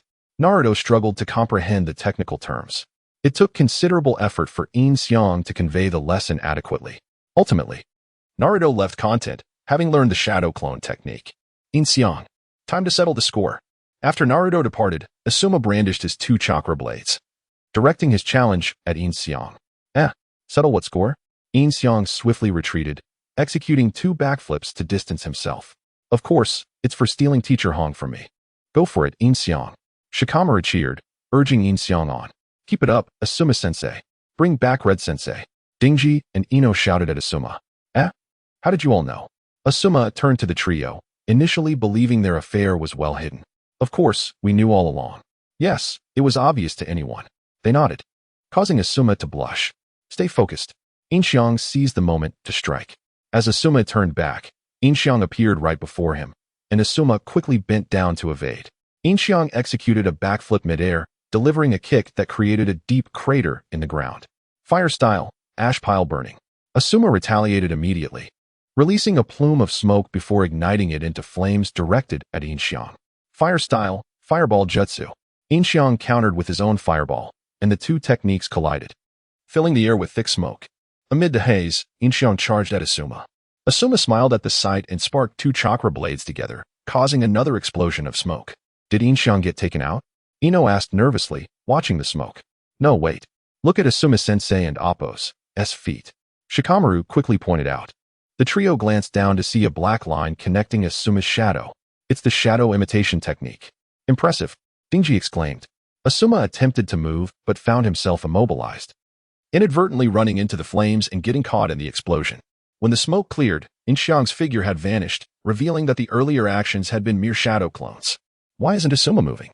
From the perspective of Ino, Dingji, and Shikamaru, Asuma had been blasted away by the explosion but remained alert and unmoving as Yin Xiang approached. In Asuma's eyes, Yin Xiang had disappeared due to an illusion technique, creating a false impression of Yin Xiang hiding. Asuma suddenly noticed that not only was Yin Xiang absent, but Shikamaru and the others were also missing. Realizing it was an illusion, he attempted to disrupt his chakra to break free. Just then, Red, dressed provocatively, approached Asuma, momentarily unsettling him. Red, Asuma and Appo's eyes widened, nearly bleeding from his nose, but he quickly recognized it was a ruse and hastily dispelled the illusion. However, Yin Xiang and Amp, Appo's kunai was already pressed against Asuma and Amp, Appo's neck. It seems you and Amp, Appo's fallen victim to an illusion, Shikamaru remarked, understanding the situation. And Amp, Appo's quite powerful, difficult to break. You little rascal. Asuma looked at Yin Xiang, unable to voice his irritation, especially since Yin Xiang had provided him with quite the spectacle. Thank you, Asuma-sensei. Yin Xiang said with a smile as he withdrew the kunai. But is there any truth to your relationship with Red? The tavern folks say you carried her home. Asuma whispered to Yin Xiang. It and Appo's. True, but you know I live with Tsunade-sama. Even if I had the desire, I lack the courage. So worry not. I just on and Appo's. Know where she lives it and Appo's. Purely circumstantial. Yin Xiang replied, patting Asuma and Appo's shoulder like a caring older brother. I wanted Appo's. Mention how I got to know her so intimately. I see. That and Appo's. A relief, Asuma said, easing his mind. Well then, since the battle is over, let me treat everyone to a meal. Great. I want barbecue. Dingji chimed in eagerly. Team Tenhad and Appo's gathered in quite some time, so they were all set for a feast, and of course, Yin Xiang was invited along. Upon arriving at the barbecue restaurant, Ino immediately sat beside Yin Xiang, who happily obliged by serving her food, causing her affection for him to soar. After the meal, she suggested they go on a date, and Yin Xiang readily agreed. The two strolled through the park, chatting about various topics. Throughout their conversation, Yin Xiang playfully teased Ino, making her laugh heartily, significantly boosting her affection for him. Aware of Ino and Appo's romantic mindset and her fluctuating feelings, Yin Xiang led her into a secluded grove, where he kissed her passionately. Unsurprisingly, she found herself unable to resist, her affection skyrocketing, and her compliance level reached 50%. Under Yin Xiang and Appo's guidance, they engaged in private activities deep within the woods. After the intense encounter, Ino was utterly exhausted, and Yin Xiang carried her back to her home, slipping her through the window. Young bodies certainly had their allure. Shortly after, Yin Xiang returned to Tsunade's residence. It was still early, and Tsunade was awake. Inquiring about Yin Xiang and Appo's day before they each retreated to their rooms, as daily visits would be taxing for her. The following day, even though Yin Xiang was in training, he still had his duties as Hokage's secretary, as no one wanted to lose such a capable aide. According to intelligence reports, a village near the border of the Fire Country had been attacked last night. Given its strategic location, someone needed to investigate. And the only suitable candidates left in Konoha were Asuma's team. Thus, Tsunade summoned Asuma's squad to immediately head to the border village for reconnaissance. With few jonin in the village, and to prevent Akatsuki from gaining insight into Naruto and Appo's movements, Tsunade also dispatched Yamato to lead Kakashi and Appo's team on a D-rank grave robbery mission. While Kakashi had other plans. With Guy's team still absent, Asuma's team was out on a mission, and Kakashi's team was similarly deployed, leaving only the team led by Yugao, who were currently on leave. Yin Xiang decided to visit Yugao before Asuma returned. Sister Red, I've come to see you, Yin Xiang announced, knocking on her door with a bottle of high-proof liquor in hand. Meanwhile, at the outskirts of the Akatsuki base, are you sure this is the place? Haiden and Zetsu appeared on a nearby tree, surveying the canyon before them. Following Deidara, this is it, Zetsu confirmed. Have the other two ever come out aside from Deidara? Haiden inquired. Not at all. Deidara brings back food, completely turning into a lackey, Zetsu chuckled. What kind of person would willingly let Deidara play the errand boy? Haiden mused, his gaze penetrating as he focused on the canyon.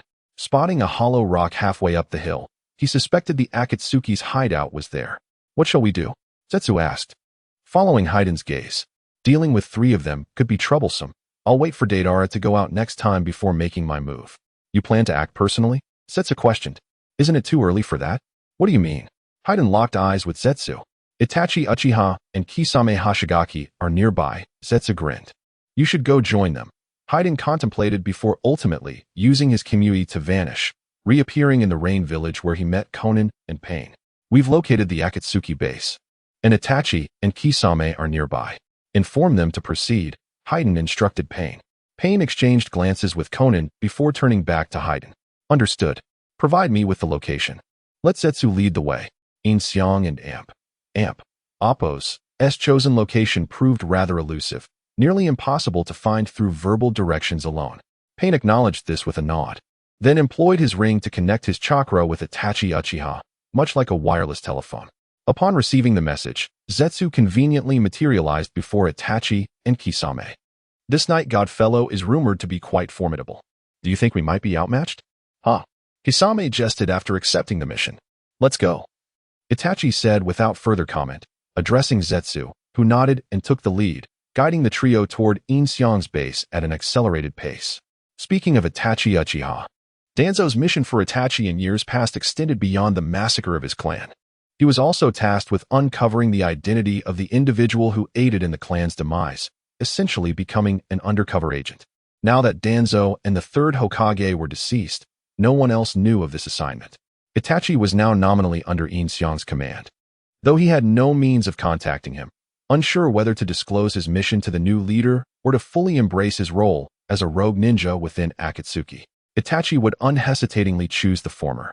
However, with Akatsuki currently focused on locating the tailed beasts and Kisame constantly by his side, Itachi had no opportunity to meet with Yin Xiang or relay any information, making him feel like an agent without a superior, unknown, and unrecognized. This meant he might never have his name cleared in Konoha, though this mattered little to him. A ninja should bear the darkness, and what truly mattered was Sasuke. He hadn't received any news from Sasuke recently. Soon, the three arrived at a cliff bordering the Shadow Organization's base. Coincidentally, Deidara happened to be exiting at that moment, opening the rock face and flying out in plain sight. What now? Direct assault? Kisame asked, observing the scene. Reconnoiter first, Itachi replied, turning his gaze to Zetsu. Understandably, Zetsu was best suited for reconnaissance among the three. Subsequently, Zetsu submerged into the stone wall, infiltrating the shadow base. His ability to see deep within meant that Yin Xiang didn't detect him immediately. Zetsu infiltrated a chamber filled with hundreds of eyes staring back, startling him. Just puppets, Black Zetsu said to White Zetsu, who had been startled. Yin Xiang and Sasori have been crafting these in recent days. These puppets, they and Appos, re-identical to real people. It and Appos, as practically flesh, White Zetsu said, touching one of the puppets, confirming it felt like skin. These are merely silicone with coloring. Yin Xiang does this to make the puppets indistinguishable from real people. Beneath the silicone, it and Appos, still would. ISN and Appos, this beside the point? Black Zetsu interjected. You and Appos, rewrite, White Zetsu conceded, resuming his exploration through the walls. As he neared Yin Xiang finally sensed something amiss. Hush, Yin Xiang gestured to Sasori, who ceased his actions and began to sense the surroundings. That chakra? It's Zetsu, Sasori whispered after a moment. Looks like we have guests, Yin Xiang said with a smile, setting down the component he was holding. Let's take this outside. I'd rather not have our newly built base wrecked. Agreed, Sasori nodded, entering his Hiriko form, and together they headed outside. They and Appos, coming out, Black Zetsu told White Zetsu from within the wall. Could we have been discovered? White Zetsu wondered. Follow them first, Black Zetsu instructed, controlling their body to rise to the surface. Yin Xiang then opened the base's gate. Uchiha, Itachi, emerging from the cave. Yin Xiang immediately recognized Itachi and Kisame, surprised that Akatsuki would dispatch these two. What brings you here, gentlemen? Yin Xiang asked, looking up at Itachi and Kisame. Offering a greeting. Is that night god?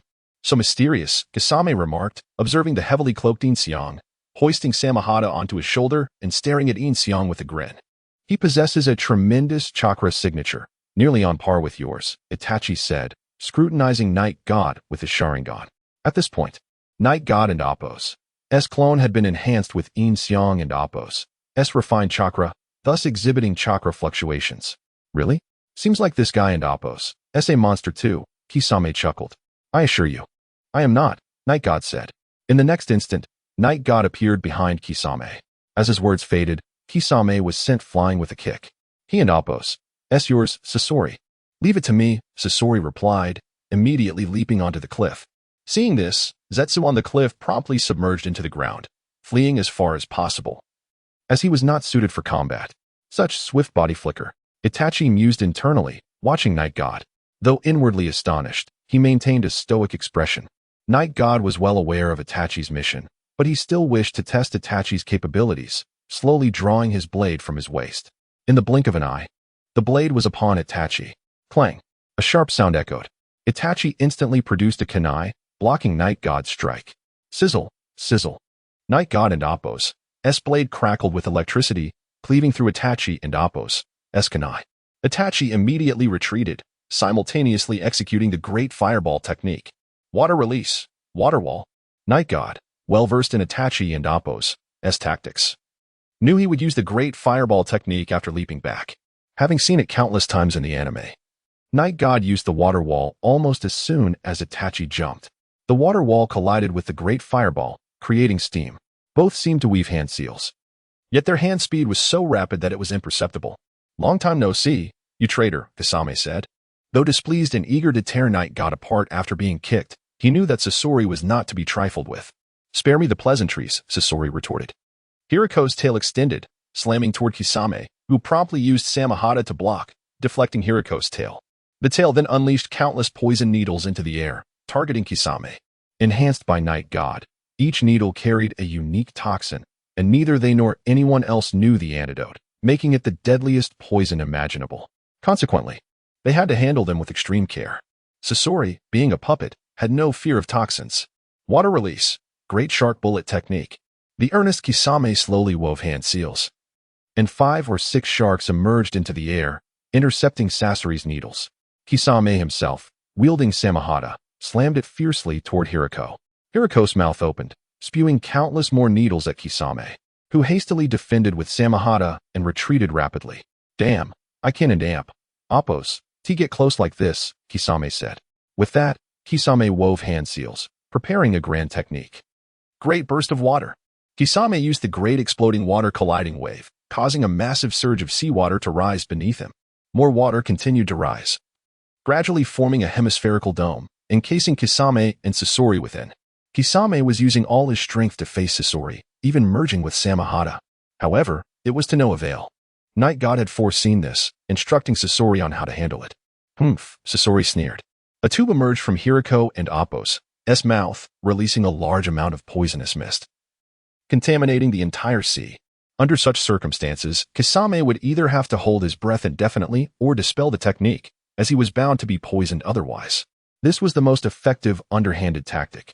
Seeing this, Kisame, merged with Samahata, frowned and immediately burst out of the sea, dissolving the fusion with Samahata. Hiriko leisurely walked out as well. Even the formidable Jinchuriki Kisame dared not dispel this jutsu, for doing so would unleash a torrent of toxic water, rendering movement impossible. He was left with no choice but to control this barrier and descend into the canyon. No close combat? This is troublesome, Kisame remarked, fixing his gaze upon Scorpion. Meanwhile, Yagami was locked in an intense confrontation with Itachi.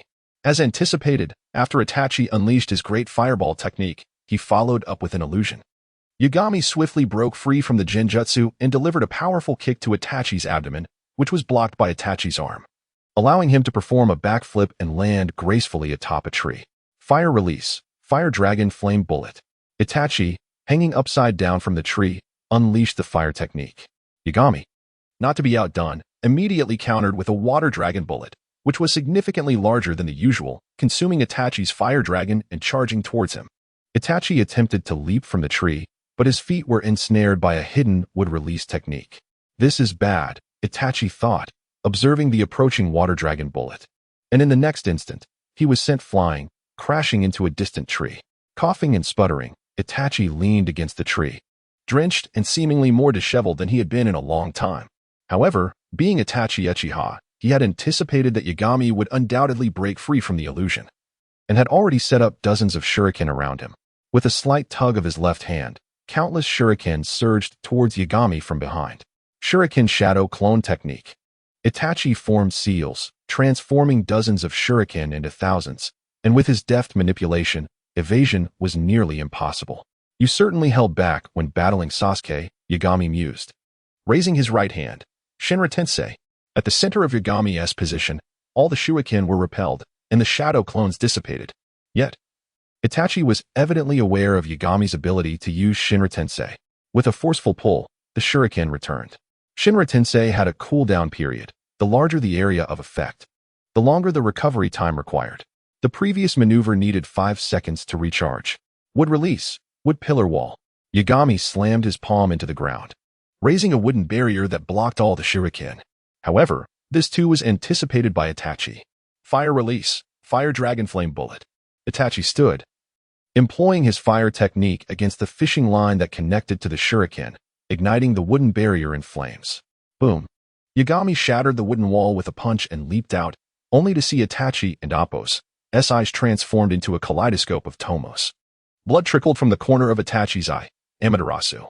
Instantly, black flames engulfed Yagami, swiftly reducing him to ashes. Having used that technique, he surely cannot survive, Black Zetsu remarked. Itachi gasped for breath, his condition less than ideal.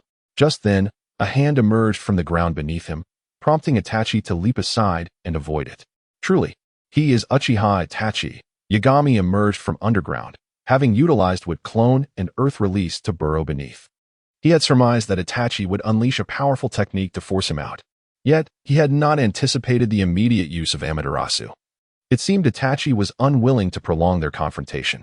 The two engaged in a terrifying game of predictions, each anticipating the other and Appo's moves. Black Zetsu observed the tension. Meanwhile, Kisame and Scorpion found themselves in a stalemate. Scorpion appeared to revel in Kisame's frustrated gaze, choosing not to strike but instead watching him ponder his next move. Suddenly, Scorpion was struck from behind, his scarlet flow cocoon shattered. He swiftly disengaged from the shattered shell and stood atop a nearby tree, realizing it was merely a water clone of Kisame. As Kisame executed the great exploding water colliding wave while maneuvering around the cliff, he had cleverly fashioned a water clone from clean water, circumventing a long path to attack from behind. An honest man has turned deceitful. This is unexpected, Scorpion sighed, retrieving a scroll from behind him. He then summoned a new puppet from within the scroll, proclaiming, "I believe this will pique your interest." Forming seals, Scorpion summoned the puppet, revealing it to be a frost-release ninja, Haku. "Is that mask from a hidden mist ninja?" Kisame inquired, intrigued by Scorpion's new creation. Although the mask suggested a connection to the hidden mist, it was unlikely Scorpion would divulge that he found it interesting. Ice release. Ice shuriken rain. With a flick of his hand, Haku formed seals and summoned a multitude of water droplets that transformed into ice spikes midfall, cascading towards Kisame. Ice release. Kisame gasped, astonished to face a ninja who wielded the ice release Kekei Genkai. He rapidly swung his sword, Samahata, to deflect the icy barrage, then charged towards Scorpion. Water release, exploding water colliding wave. As he ran, Kisame formed seals, summoning waves beneath him as he surged towards Scorpion. Ice release, ice prison. Scorpion smirked, directing Haku to shield him with a surge of pale chakra. Upon contact with Kisame's water technique, the waves were instantly frozen. Kisame leaped high into the air to avoid being encased in ice. After excavating Haku and Appo's remains, Scorpion had enhanced the puppet and Appo's capabilities, preserving the ice release while amplifying its power. Complemented by Scorpion's own chakra, the range of ice release was significantly vast.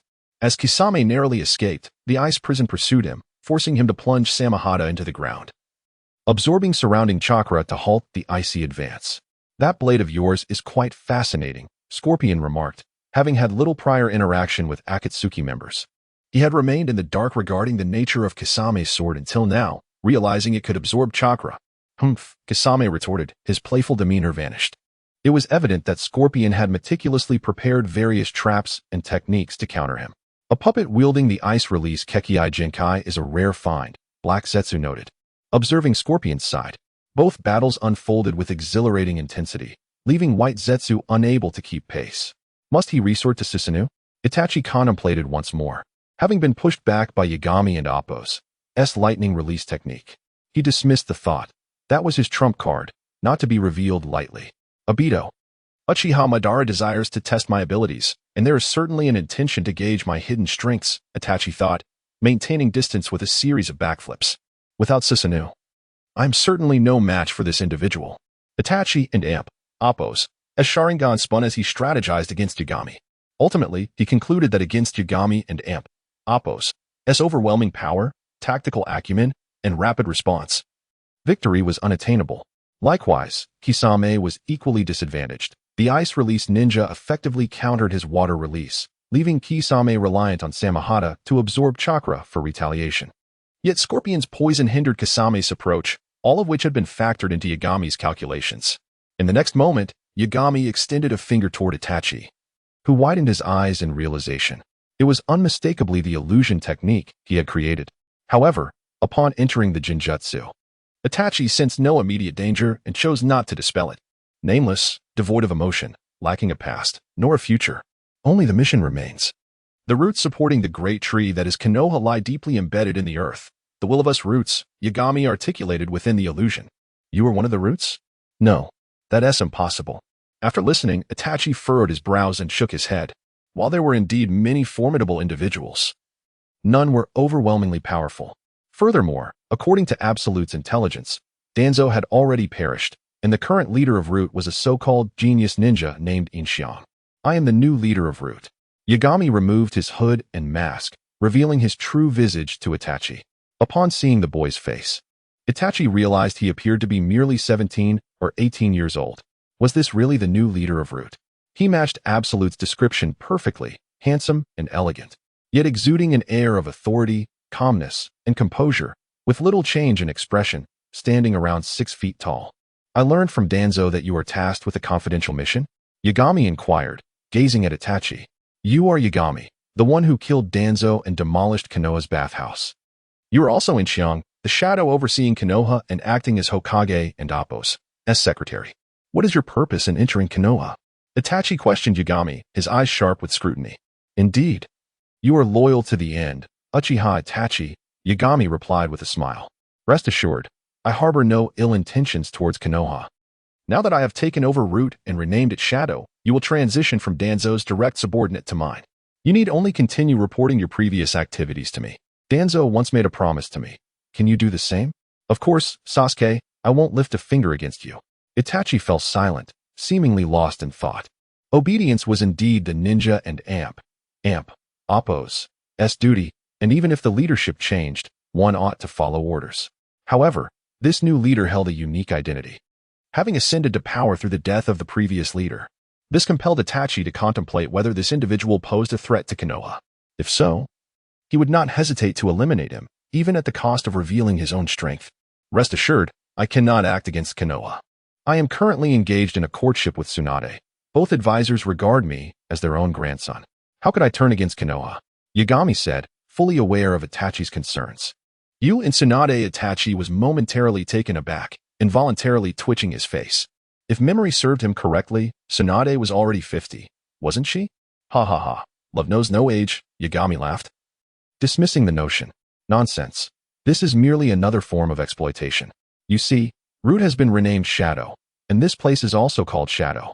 It is evident that these two entities are one and the same, both dedicated to protecting Konoha. The current mission of Akatsuki is to capture the tailed beasts. As for the specific purpose of acquiring them, that remains unknown. Itachi then informed Yagami of the current status.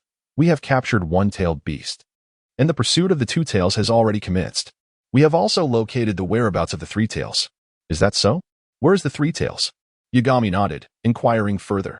It is likely in the land of rice, though its exact location remains unknown, Itachi replied, shaking his head. Understood. I will take charge of the three tails and disrupt their plans.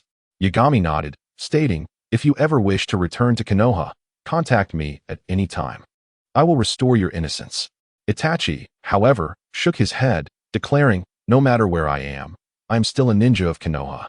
I can contribute more from outside the village than within. Gazing into Itachi and Appo's resolute eyes, Yagami felt a stirring within. Itachi was a true ninja, his only selfish desire being for Sasuke. Furthermore, the act of annihilating a clan, even under orders, was an unforgivable transgression, one that no one could pardon. I cannot return, Itachi said, a hint of relief gracing his lips, though Yagami, unaware of the reason behind his smile, remained puzzled. Worry not, as long as you wish to return. I can facilitate your return. Simply express your desire when the time comes, Yagami assured, placing a hand on Itachi's shoulder. Within Yagami's modifier, there existed a modification point eternally reserved for Uchiha Itachi. The modifier could alter all things. Even the annihilated Uchiha clan could be restored as if they had never been eradicated. Itachi gazed at Yagami, feeling inexplicably that his words held truth, as if he truly possessed the power to return him to the place he cherished most. Subsequently, Itachi reported on the members, distribution, and responsibilities of Akatsuki, also revealing his knowledge of Uchiha Madara's manipulation behind the organization. However, he remained oblivious to the matters concerning the Rinnegan and Pain's 6 paths. Following this, an illusion was broken, and the two engaged in battle. Seizing the opportunity, Yagami gifted Itachi a ring identical to those of Akatsuki, allowing for immediate communication with him.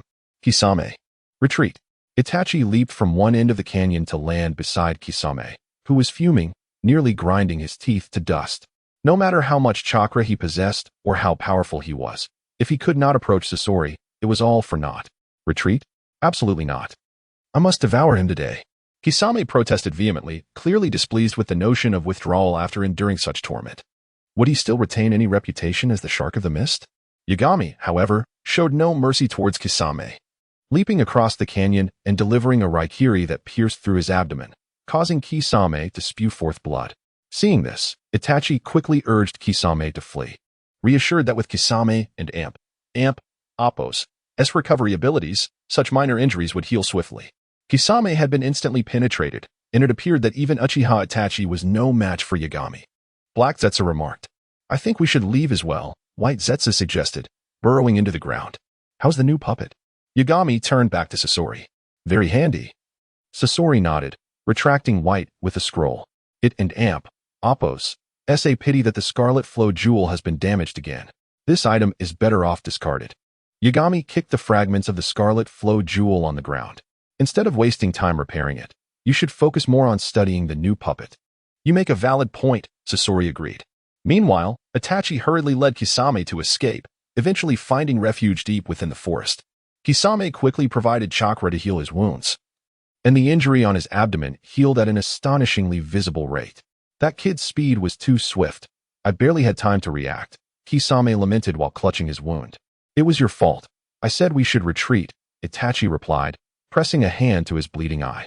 This battle had truly cost him dearly, as he had fought against his own ally, further diminishing his already blurred vision.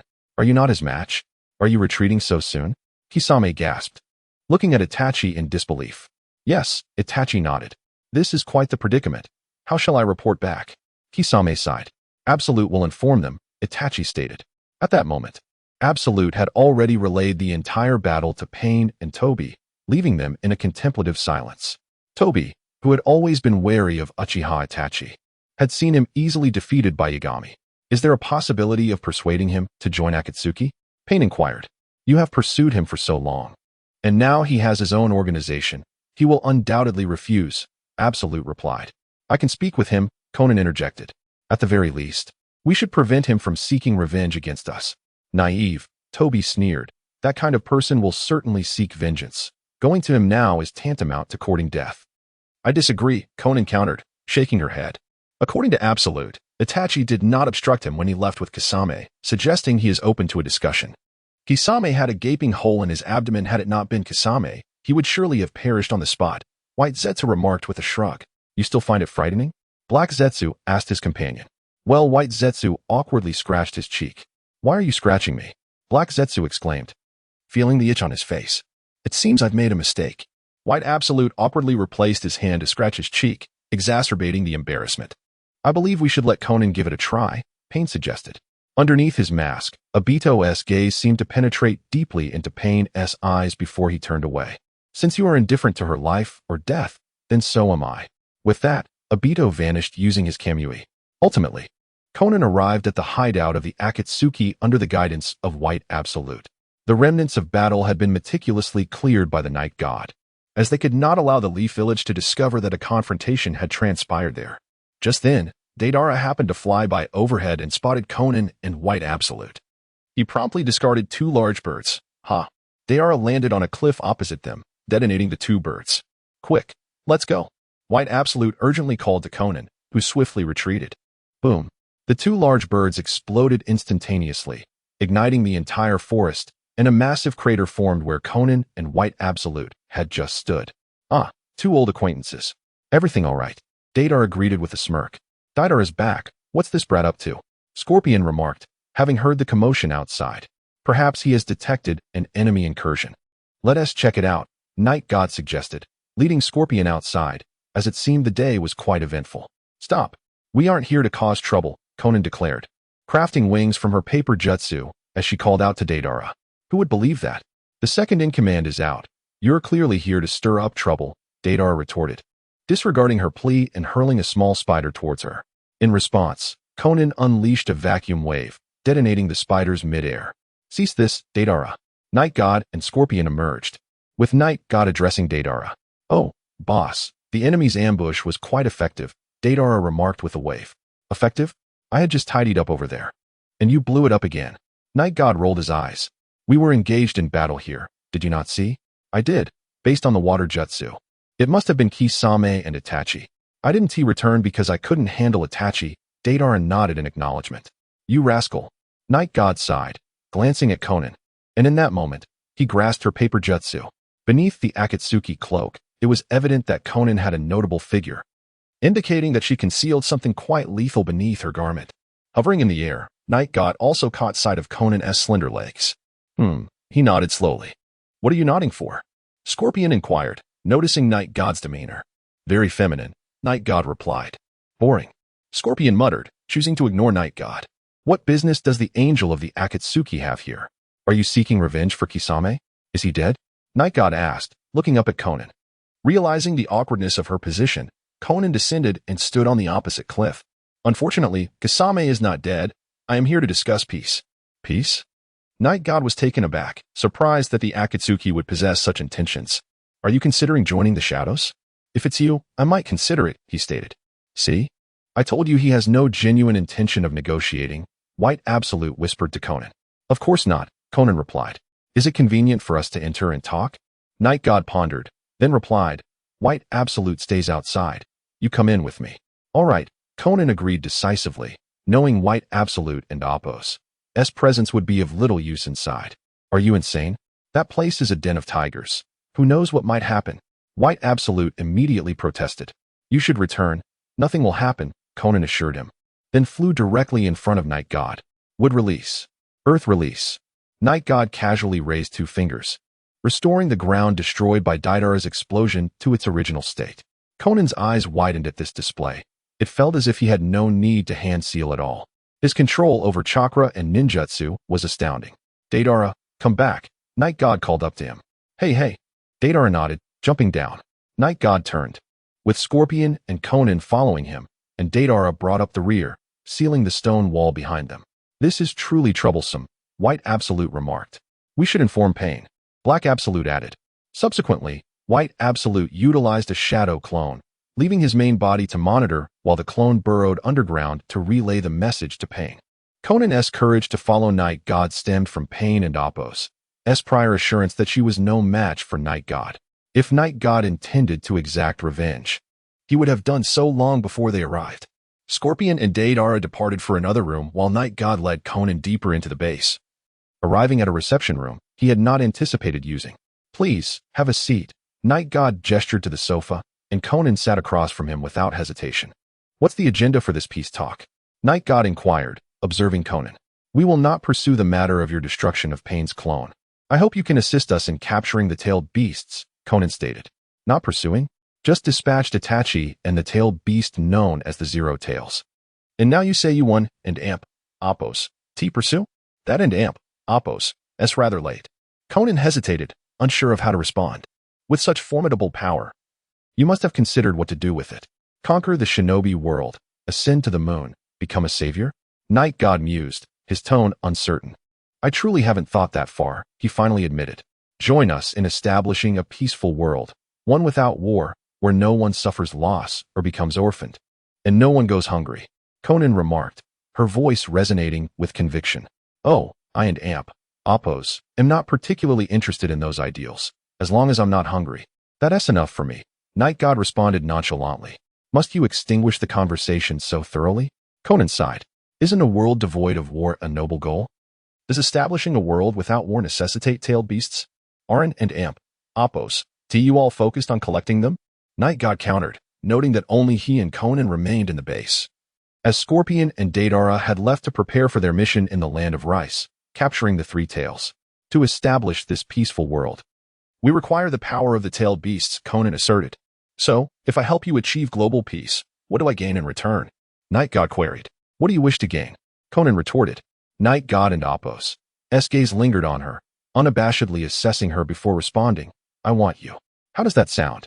Hearing this declaration, Conan stood abruptly from the sofa. Night God anticipated she would strike, yet she merely glared at him in silence, her fists clenched. Night God remained unfazed, quietly observing her next move. If I agree, will you truly aid us? After an indeterminate span of time, Conan ventured. The three tails will be delivered to you without hesitation. Night God replied without a moment's pause.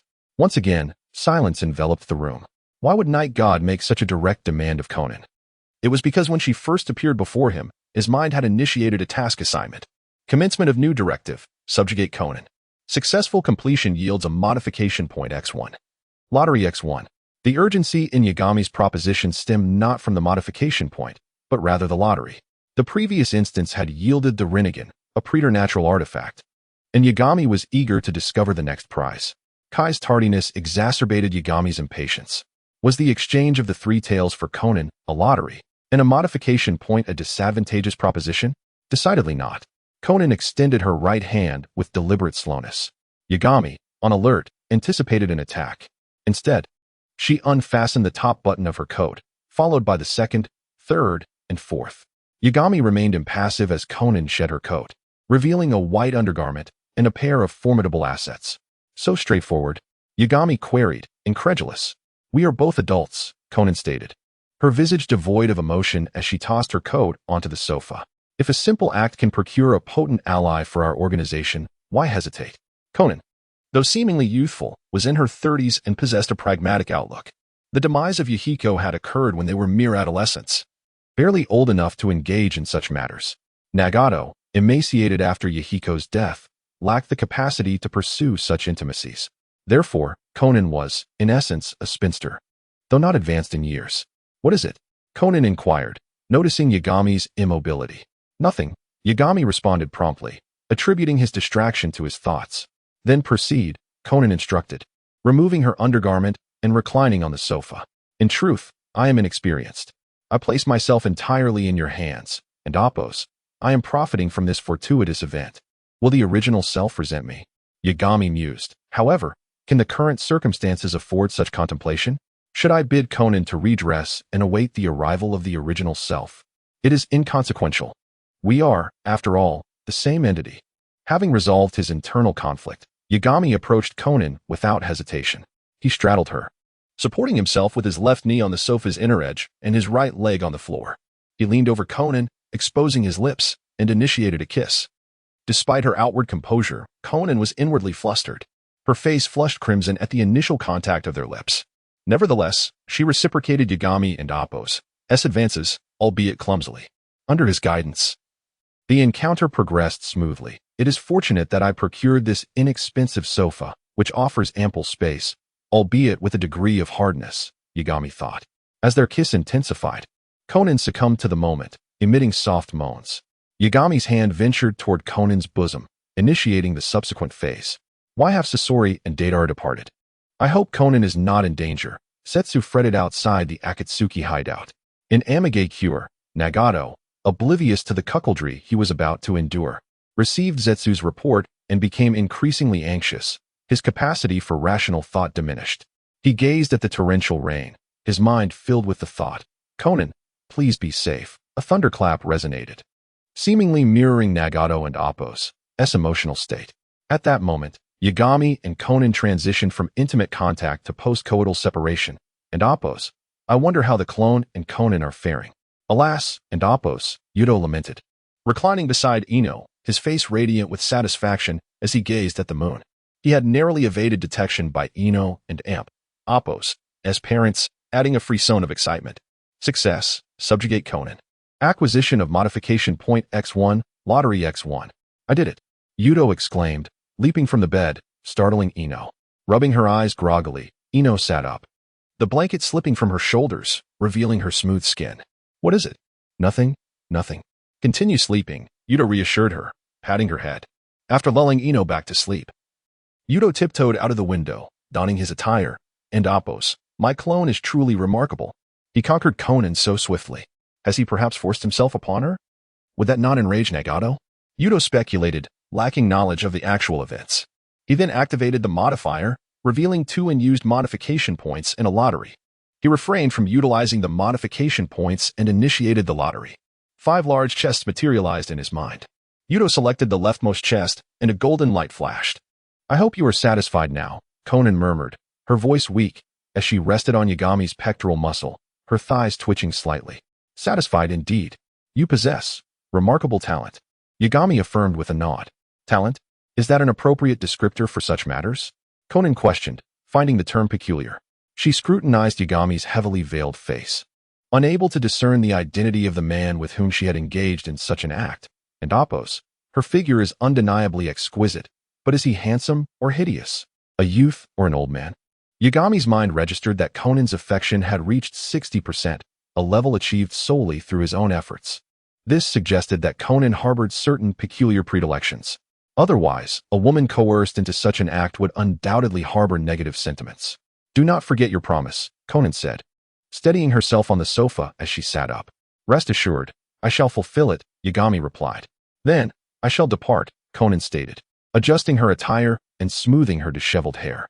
Come again sometime, Yagami said with a smile. Conan replied, speechless, and departed.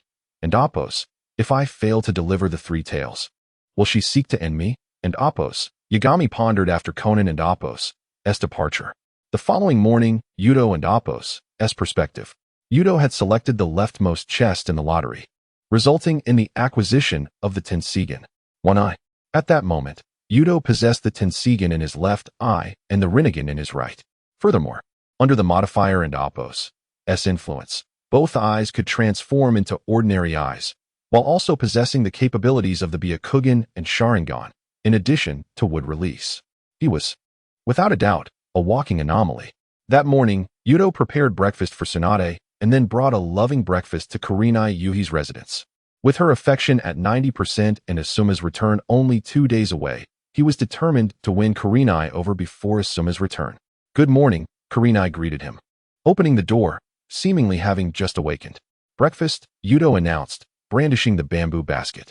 You are truly diligent. Come in, Kurenai said with a smile, inviting Yudo inside. They had spent the previous morning conversing at her home until Tsunade summoned Yudo for unspecified matters. But what could Tsunade possibly need Yudo for? If not simply to satisfy her longing? Did you just wake up? Although it is a day of rest, it is nearly 10 o'clock. Did you indulge in late-night drinks again? Yudo inquired as he placed the breakfast on the table, extracting it from the basket. Indeed, Kurenai confirmed with a nod. A day of rest calls for relaxation. She then entered the bathroom to wash up. Yudo sighed inwardly, regretting his decision to visit Ino the previous night, neglecting Kurenai and Appos' desires. However, the way the 2 individuals interacted had transcended that of ordinary siblings or friends, enveloped instead in a subtle air of ambiguity. Yin Xiang thoughtfully arranged the utensils for Shi Rihong, who promptly seated herself opposite him. It's still warm and smells delightful, Shi Rihong remarked as she inhaled the aroma. I'm about to dig in. Yin Xiang rested his chin on his hand, quietly observing her as she ate. As she continued, an uncharacteristic shyness washed over her, causing her cheeks to flush. You should sit on the sofa. It's quite embarrassing with you staring at me like that. All right, Yin Xiang replied with a nod and a smile. When did Shi Rihong become pregnant? It likely occurred after the mission at the Temple of Fire, when Naruto and his team brought back the tailed beast's power. The realization probably dawned upon them after dealing with the invasion of the 4-man team in Konoha during a conversation between Kakashi and Asuma. When Hong mysteriously called Asuma away, it was probably around that time. Nevertheless, even after taking a seat on the sofa, Yin Xiang continued to gaze at Shi Rihong, leaving her feeling too bashful to speak and hastening to finish her meal. Meanwhile, Yin Xiang's clone assigned to surveil Guy had grown impatient, pursuing Guy's mission route. Their task was to eliminate a band of thieves at the borders of the Fire Country, and given their speed, they should have returned by now.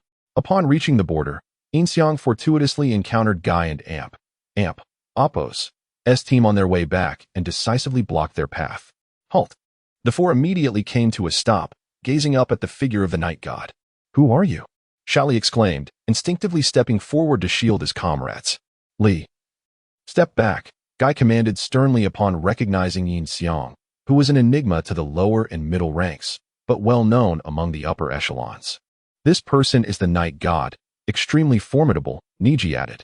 He was the first among the Konoha 12 to attain the rank of Jonin. Night God? Who asked that? Tian asked, perplexed. He certainly exudes an imposing aura, Shaoli concurred. Guy Mado, I challenge you, the Night God declared, pointing at Guy. The four were momentarily stunned, all eyes turning towards Guy. He doesn't seem friendly. Kai-sensei, you mustn't accept his challenge, Tian urged. Since a challenge has been issued, it cannot be refused. Otherwise, what sort of man would I be? Guy replied cheerfully, very well, I accept your challenge. He then turned to the Night God and commanded, everyone, step aside. The three understood Guy's nature and knew he wouldn't back down from a challenge, so they reluctantly retreated. Just to clarify, this is a challenge, not a life and death duel. The 8th gate of the 8 gates cannot be opened. The Night God leaped down from the tree, stepping back slightly before addressing Guy. The 8th gate was far too fearsome. Even with his current strength, he had yet to reach the level of the 6 paths. Even Madara, at the 6 paths level, was nearly defeated with a single blow. He could not withstand such power. The first directive for Jonin missions in Konoha was to capture or eliminate the Night God. If necessary, I will exert my utmost effort, Guy proclaimed, grounding himself in a stable stance as he addressed the Night God seriously. Hey, that mission was cancelled. Wasn't he it? The Night God interjected hastily.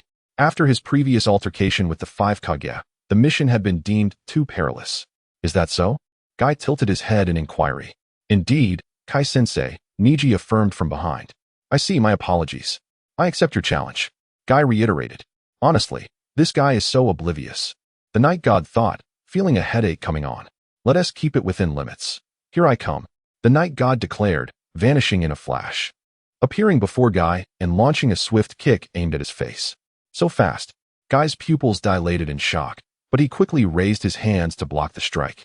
Redirecting the Night God and Amp, Appo's kick away from him. Prelude to power. After pushing the Night God back, Guy pursued him, delivering a powerful kick. Fire release, fire dragon flame bullet. The Night God was not there to engage in a mere taijutsu match. He unleashed a fireball, forcing Guy to alter his course. He demonstrated remarkable aerial control, executing a flip to evade the attack. What tremendous force, and without hand signs. Niji observed, astonished by the duel. Lightning release, earth walk.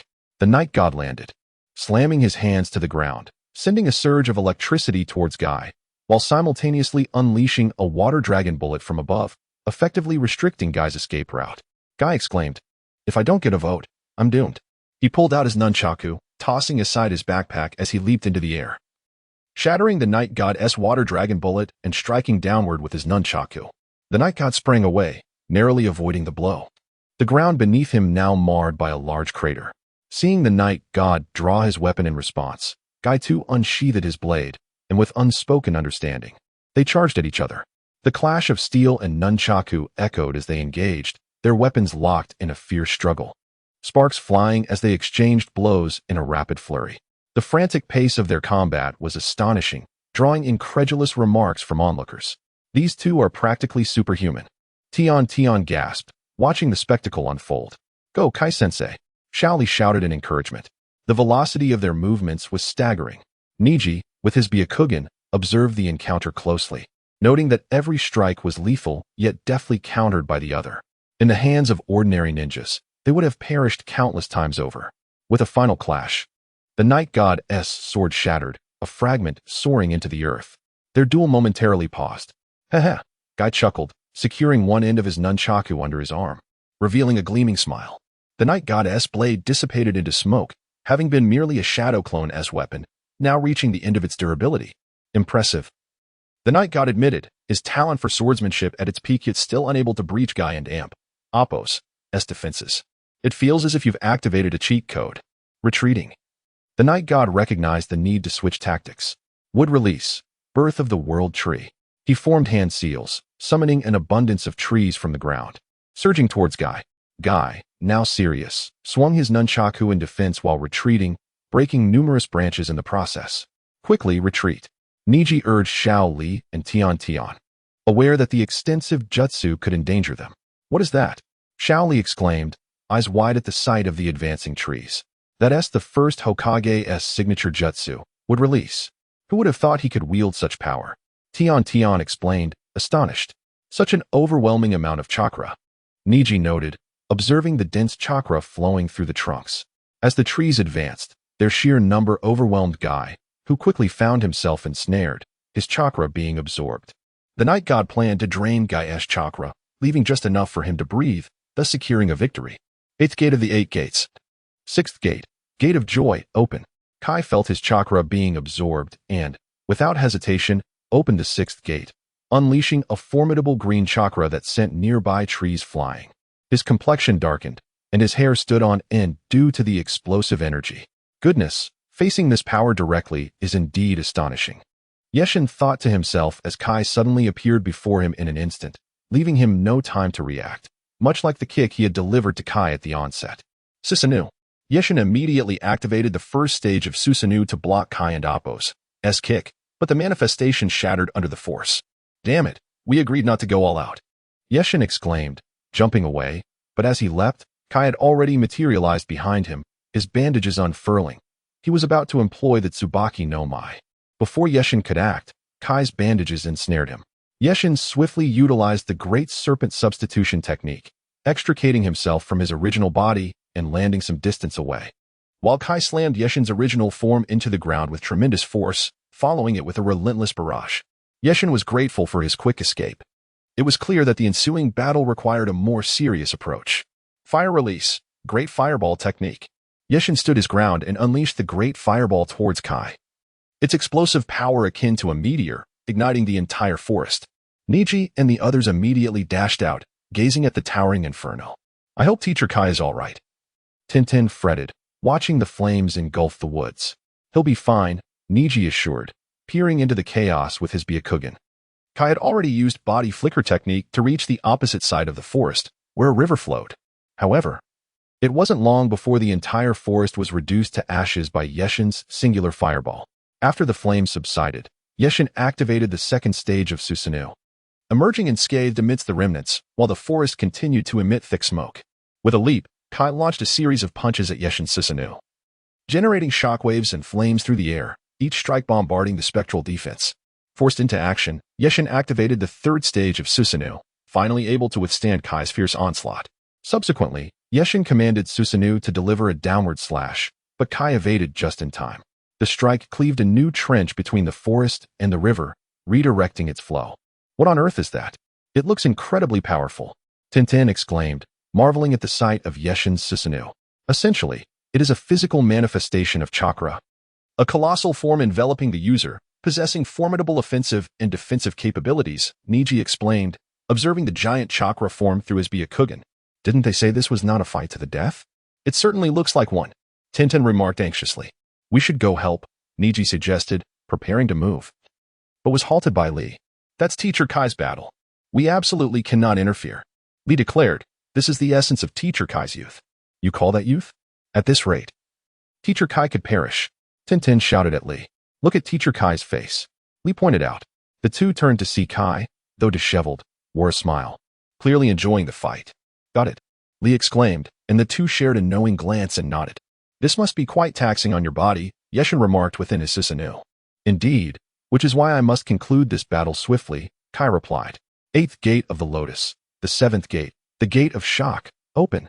Blue steam erupted from Kai as he unlocked the 7th gate. Yeshin understood that under the onslaught of the 7th gate, his third stage Susanoo would not endure. Yet, if he fortified it further, Kai's life would be at stake. Thus, maintaining Susanoo would render him a sitting duck, leading him to retract it. In that instant, Kai appeared before Yeshin, who activated his Manjiki Sharingan to discern Kai and Appo's movements. He stepped back to evade a kick, then sidestepped to avoid another. Thus, Yeshin skillfully dodged over 30 kicks, as the charred forest was flattened beneath Kai's relentless assault. Perhaps realizing this approach was futile, as he neared Yeshin, Kai ceased kicking and instead brought his hands together, forming a peculiar seal. In the next moment, a burst of white chakra erupted from him. Day Tiger. Damn it. Yeshin quickly conjured Susanoo alongside Wood Release and Earth Release to shield himself, but still, he was sent flying. skidding across the ground for quite a distance until he collided with a mountainside, causing the entire mountain to tremble. This marked Yeshin's first setback in combat against a ninja. Fortunately, his physical resilience was formidable, and the attack merely left him with a slight discomfort. Kai had chased after Yeshin, now standing before him. Among all the taijutsu ninjas I've faced, I, Yeshin, would declare you the strongest, he stated as he slowly rose from the ground. To still be standing after that. Kai was genuinely astonished, realizing this was arguably his most potent attack, without opening the death gates. Yet the individual before him remained unscathed, even his clothing intact. The clothes were created through transformation technique, so of course, they're unharmed. In that case, I concede. Kai dispelled his chakra, addressing Yeshin, and then weakly knelt before the ground. Niji and the others rushed over, while Yeshin approached Kai step by step. Teacher Kai has already surrendered. What more do you want? Lee interjected, standing protectively in front of Kai. Niji and Tintin, though aware of their own limitations, stood guard over Kai as well. Rest assured, I will not strike again. Yeshin assured, reaching Lee and patting his shoulder, a gesture of camaraderie that eased Lee's tension. It's all right. I know he won't attack again, Kai reassured the trio. Having come to the realization that he was no match for Yeshin, even with the 8 gates, he would not be targeted further. Only then did the 3 lower their guard. Yeshin approached Kai to heal his wounds, and under Yeshin and Appo's exceptional medical ninjutsu, the weakened Kai quickly regained his vitality. Haven't we met somewhere before? Kai inquired after recovering. Locking eyes with Yeshin, you seem strangely familiar. Not at all. I've never seen you before, Yeshin replied, a chill running down his spine. Kai's intuition was unerringly accurate. It suddenly reminded Yeshin of the time he recognized Kakashi without his mask, prompting him to flee. With a loud thud, Yeshin vanished, startling everyone. That wasn't an Appo's TA substitution technique. It wasn't an Appo's T-body flicker. He used a clone. The trio exclaimed in unison. Such strength from merely a clone? Kai pondered, gazing at the ravaged forest with furrowed brows. What an impressive individual. Yet I feel I and Appo's encountered him before. Yin, meanwhile, received the memories from the clone, confirming the mission's success, and the modifier reminded him of a lottery opportunity. As Yin prepared to open the treasure chest, he was interrupted by Kurenai. Yin, the fish is getting away. Kurenai called out, as the two were out shopping. Attempting to catch fish with a small net on the street, a challenging task that prohibited the use of ninjutsu. However, with Yin's keen learning ability, he grasped the technique after witnessing the vendor and Appo's demonstration just once. Yin quickly twisted his wrist and retrieved the fish, placing it back into the tank. Impressive. As the crimson sun began to set, Shihong joyfully remarked, appearing in front of Yin Xiang like a little girl, despite her mature and composed demeanor. Alas, it seems I have encountered a formidable opponent this time. The boss wore a pained expression, as this young man had a remarkable knack for catching fish. His small aquarium was already filled with over a dozen fish. Thank you, boss. Yin Xiang smiled as he returned the fishing net, then took the aquarium and headed home with Shihong. On the way, he purchased some vegetables to prepare a meal for her, even sending a clone to deliver food to Tsunade. Indeed, having a clone was quite advantageous. Are you certain it's fine not to visit Lady Tsunade? Shihong inquired, observing Yin Xiang as he set the meal on the dining table. It's no problem. I have taken care of everything with Lady Tsunade. One must also have personal time, Yin Xiang replied with a smile. Is personal time solely dedicated to cooking for me? Shihong approached the table, curious. Yes. Hinata and the others are all from noble families and are currently in standby mode, training under their respective clan elders. The Jonin each have disciples to train and missions to attend to. Aren't you rather lonely at home? I thought I would keep you company, Yin Xiang said nonchalantly. And this very attitude made it easier for Shihong to be touched. Shihong felt a wave of emotion and sat down at the dining table, while Yin Xiang brought out the soup. 4 dishes and a soup. Perfect. The sunlight is too glaring. May I draw the curtains? Of course, Shihong nodded. Yin Xiang then approached the window to draw the curtains, and as the room fell into dimness, he realized, oh dear, I forgot to turn on the lights. As he walked toward the door to switch on the light, Shihong unexpectedly grasped his hand. Yin Xiang, do you like me? She asked, her voice barely above a whisper in the shadows. Yin Xiang turned to look at her. She was too shy to meet his gaze. In his eyes, the Byakugan revealed that Shihong's cheeks were flushed. Given the atmosphere, she boldly probed for an answer.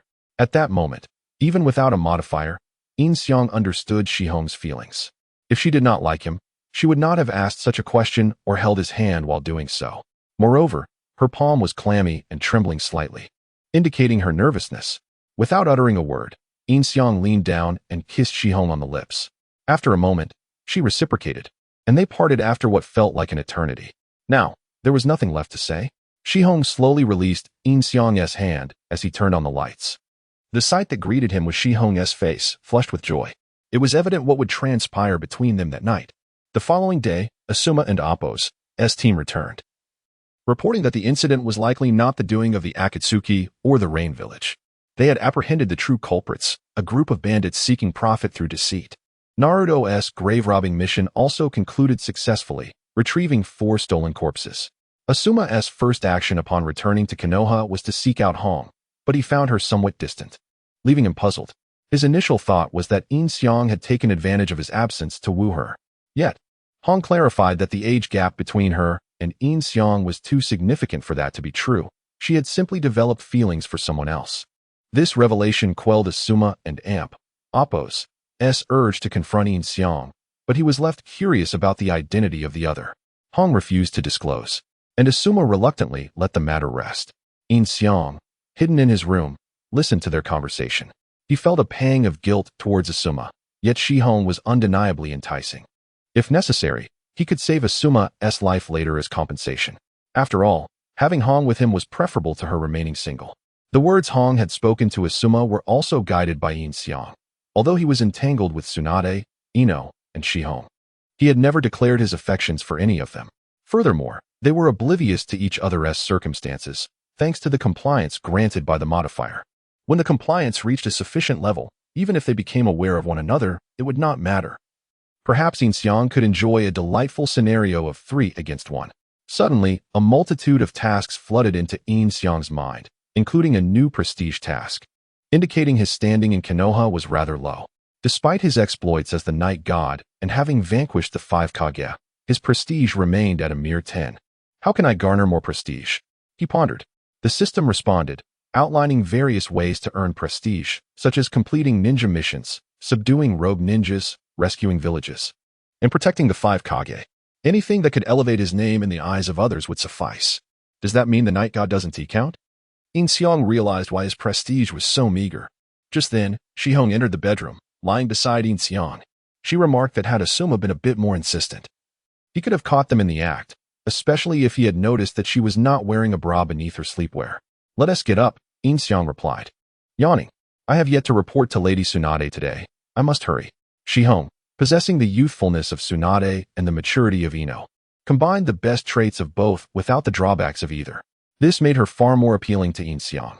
After breakfast, Yin Xiang bid Shihong farewell. Not particularly eager to meet Tsunade just yet, his shadow clone had already spent the day with her, and she still believed it to be the real Yin Xiang. He sought out a quiet corner to utilize his lottery opportunity from the previous day. The bustling streets of Konoha were not the ideal place for an outburst of joy over a fortunate draw, so he stealthily slipped into a narrow alley. As he squatted beside a trash can to initiate the lottery, a blade was suddenly pressed against his throat.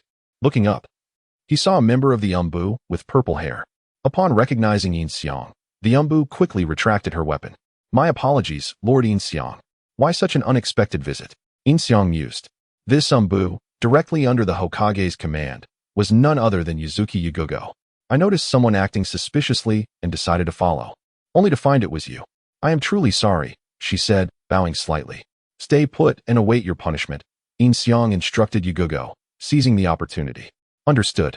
Xian resolutely replied, and then stepped aside, acknowledging that she deserved punishment for colliding with the leader of the Umbu.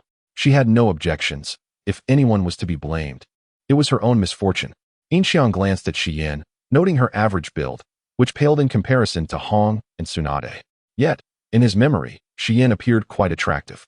Her former lover, Moonlight Gale, had passed away long ago, and she had yet to find a new partner, demonstrating her loyalty. Now, consumed by Umbu missions, she had entirely closed herself off emotionally, making her a difficult target to approach, which explained why the system had assigned such a task. Although Xian noticed Yin Xiang and Appo's gaze, she remained frozen in place. Yin Xiang then withdrew his gaze and returned to the trash can beside him to draw lots, selecting the middle box among the 5. As the box opened, a flash of golden light emerged, and Yin Xiang retrieved a scroll, the Flying Thunder God technique. Damn it, he muttered, cursing under his breath. While others would undoubtedly rejoice at such a find, Yin Xiang was frustrated because he had intended to examine the sealing book. To acquire the Flying Thunder God for free felt like a waste of a lottery opportunity. With a sigh, he decided to learn it anyway. Opening the scroll in his mind, the knowledge of the technique dissipated into his consciousness in an instant. Yin Xiang then stood and looked at Xian, saying, "Come with me to my home. Help me locate the votes my readers cast for me. I can't find a single one." He then led the way, with Xian silently following behind. Their teammates exchanged glances, hesitant to join them, uncertain of the new leader's temperament. If it had been Danzo, Xian would likely have faced dire consequences for such an encounter, but this leader was young, which left some room for doubt. After a brief exchange, 2 Umbu members slipped away. Yin Xiang brought Xian to the shadow base and led her to a solitary cell, where 2 shadows secured her hands to a cross and locked her feet together, removing her mask before departing. This was a soundproof chamber with stone walls on all sides. And once the iron door closed, it was entirely silent. Yin Xiang sat at the interrogation table, observing Xian and Appo's face, which he found quite appealing. "What punishments did Danzo impose on you for mistakes during root training?" Yin Xiang asked, casually producing a handful of sunflower seeds to crack. The current Umbu under the Hokage were trained in root before being handed over to Tsunade, although he retained some of the more promising individuals. Whippings, electrocution, tongue extraction, snake, rat, and insect bites, decapitation, and dismemberment. Xian looked at Yin Xiang, maintaining a facade of calm, yet internally, she was gripped by fear. A new value appeared in Yin Xiang and Appo's modifier, fear level. At that moment, Xian and Appo's fear fluctuated between 70 and 80. "Have you made mistakes in the past?" Yin Xiang nodded, acknowledging the twisted nature of Danzo. "No," Xian shook her head, her fear level rising to between 80 and 90. Primarily due to Yin Xiang and Appo's menacing tone and the ominous atmosphere of the shadow base. With a soft sound, Yin Xiang stood and slowly approached her, causing her fear level to spike to 90 to 95, as she felt on the verge of breaking down. Yet, she knew that acting against an Umbu administrator was a grave offense, leaving her with no options. Yin Xiang circled Xian, observing her closely while contemplating whether forcing himself upon her would be a problem.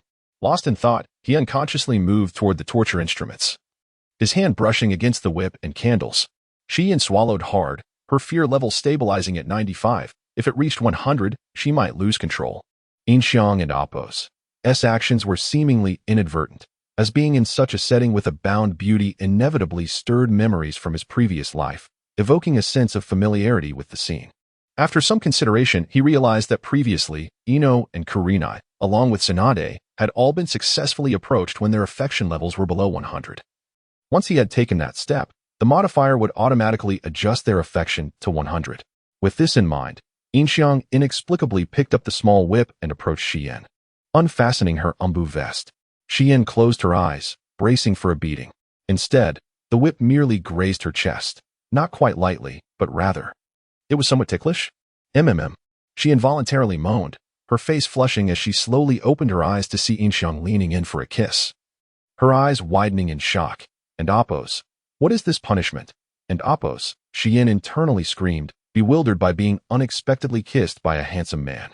In that fleeting moment, her hormones surged, and her affection levels soared. Who was Moonlight Gale anyway? The two then engaged in a novel experience within the shadow prison. Meanwhile, in Tsunade and Appo's office, Yin Xiang's clone was preparing for training, only to discover that Kakashi had been assigned to him. However, Kakashi's intent seemed different from the others. He had summoned Yin Xiang to train Naruto. "Isn't this backwards? I'm paying you for training, and you want me to train Naruto? And I still have to pay you?" Yin Xiang remarked, staring incredulously at Kakashi, who appeared unfazed. "Teaching others reinforces one's own knowledge. I'm helping you solidify your understanding," Kakashi replied nonchalantly, his deadpan expression hidden behind his mask. At that moment, Naruto was engaged in chakra nature transformation training using shadow clones, practicing the Rasengan. Yamato had altered the terrain, creating a waterfall and constructing a wooden bridge with wood release, while Naruto and his clones attempted to sever the waterfall. So what's the purpose of this training? Yin Xiang inquired, feigning ignorance. Oh, Udon and Appos, Tino? Naruto has a technique called the Rasengan, inherited from the fourth Hokage, which is incredibly powerful. He plans to combine it with nature transformation to create a new jutsu, Kakashi explained. Ah, Yin Xiang nodded. I've heard you're a genius among geniuses, a natural-born ninja. I'd like to witness that for myself. Do you have any recommendations? Kakashi asked. What suggestions could I possibly have? I just see and understand. Can you show me the Rasengan? Yin Xiang asked, eyeing Kakashi. Well, I can say I have some proficiency, Kakashi replied, nodding as he produced a Rasengan. Yin Xiang mirrored him, conjuring his own. Wait, is Kakashi really this skilled? Yin Xiang thought, nearly cursing. Naruto practiced for ages, nearly exhausting himself to master it. And you just pick it up at a glance? That's just how I am, Yin Xiang said with a nod. Kakashi dismissed his Rasengan and examined Yin Xiang's version closely, noting that it seemed not only visually similar but also possessed power. Yin Xiang directed his Rasengan toward the ground, creating a spiraled crater. Indeed, this is the authentic Rasengan. Kakashi acknowledged, realizing that this young man was a true prodigy, making his own achievements pale in comparison. What if we were to incorporate wind nature chakra? Kakashi asked, looking at Yin Xiang. Can you achieve that? I shall give it a try. The spiral shuriken, an art that Yin Xiang mastered the moment he first encountered the Rasengan, now raised his hand to form a Rasengan, signaling Kakashi to step back. Once Kakashi complied, Yin Xiang began to infuse it with wind chakra. He lifted the Rasengan above his head, channeling the wind chakra into it, and in an instant, for razor-sharp, transparent blades emerged around the Rasengan. As the blades gradually expanded, the grass beneath them was uprooted by the force of their pull. Even the waterfall near Naruto was drawn in, capturing Naruto and Appos' attention, causing his numerous shadow clones to turn towards Yin Xiang. Incredible. Has it truly come to this? Yamato, who had been intently focused on Naruto to suppress the Nine Tails and Appos' chakra, was similarly drawn to Yin Xiang's display. What is that? Naruto exclaimed as he dispelled his shadow clones, his eyes widening at the sight of what was in Yin Xiang and Appos' hand. The blades had now expanded to about a meter in length. Naruto, get away, Yin Xiang shouted. Naruto quickly leaped away from the waterfall, distancing himself, as Yin Xiang hurled the spiral shuriken toward the waterfall. Boom! With a resounding explosion, the entire waterfall was shattered, leaving behind an enormous crater in the rock face, at least 5 times larger than the Rasengan itself, and the pit bore no spiral shape, but rather an irregular, jagged form. Is this the Rasengan enhanced with wind chakra? Kakashi's eyes widened as he gazed at the crater. This ninjutsu is undoubtedly of S-rank caliber. What is that? Naruto shouted, having jumped over to inspect the massive pit. That is the Rasengan after infusing it with wind chakra, Kakashi explained, approaching Naruto. He merely glanced at the Rasengan, and then added wind chakra, transforming it into this. Just a glance. Naruto turned to look at Yin Xiang, pondering the essence of genius. He had never believed in innate talent. He thought that through hard work, everyone could become formidable. Yet, learning the Rasengan with just a glance and developing a ninjutsu he had studied for so long. Is this what genius truly is? A tinge of disappointment washed over Naruto. Why was he not that genius? However, recalling Sasuke revitalized his spirits. Yin Xiang, teach me now.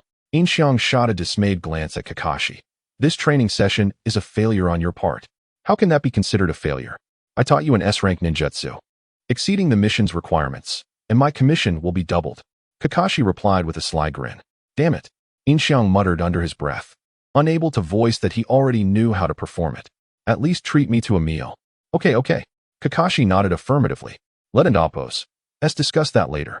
Yin Xiang, quickly teach me that Rasengan technique. Naruto interrupted, standing between Yin Xiang and Kakashi. All right, Yin Xiang conceded with a resigned nod. Let us call it the spiral shuriken for now. This ninjutsu cannot be thrown without sufficient strength. Remember, Naruto, you could initially only wield the spiral shuriken for melee attacks. It wasn't until you mastered Sage Mode that you could throw it effectively. Seeing your training, I'll teach you a simple method. First, create 2 shadow clones, Yin Xiang instructed Naruto thoughtfully. Got it. Naruto nodded and moved to an open area. Shadow clone technique. He conjured 2 shadow clones. Now, extend your right hand, Yin Xiang directed, and Naruto's original self promptly raised his right hand. 1 clone will create the Rasengan, Yin Xiang continued, and the clone on Naruto's left began to form a Rasengan in his hand. The other will infuse it with wind chakra. Remember, the technique requires transforming the wind chakra into fine, sharp needles. Find that sensation. Yin Xiang advised, and the shadow clone nodded, immediately beginning to infuse wind chakra. Before the eyes of the onlookers, fine needle-like projections gradually appeared within the Rasengan, along with faint white blades surrounding it. Yes, Naruto exclaimed joyfully, but just then, the Rasengan exploded in his hands, causing both of his shadow clones to detonate alongside it. Thankfully, the spiral shuriken was merely a visual construct, lacking any real power. Otherwise, Naruto would have severely injured himself. Naruto has struggled for so long without success, yet with just a little guidance, he comprehended the majority of the technique. Truly, he is a genuine genius, Kakashi mused, casting a discreet glance at Yin Xiang. This is the feeling. Currently, you have yet to master the transformation of wind chakra. Practice by cutting the waterfall first, Yin Xiang encouraged, pulling Naruto to his feet and pointing toward the waterfall, which had expanded in size due to the crater he had created. All right, Naruto, having tasted success, resolutely declared, even if I'm no longer the developer of this ninjutsu, mastering it will still make me formidable. He nodded, then leaped onto the wooden bridge. Multiple shadow clone technique. Naruto summoned over 20 clones once more, commencing his practice on cutting the waterfall. Hey, wait a minute. Yamato quickly turned around, gesturing towards Naruto to prevent him from exhausting his chakra and allowing the Nine-Tails chakra to leak out. Such energy, Kakashi remarked, observing Naruto with admiration. So, is today's training session concluded? Yin Xiang inquired, looking at Kakashi. Of course, unless you wish to stay longer to watch, Kakashi nodded. Never mind, remember. You owe me a meal. I'm leaving, Yin Xiang said, turning his back on Kakashi and waving as he departed, reflecting on how in other teams he was welcomed with open arms for practice. Yet, upon arriving in Kakashi and Appo's team, he had not even seen all the members of Kakashi and Appo's class. How typical of the main character's team. No, I am the main character. Yin Xiang shook his head, returning to Tsunade to attend to other matters.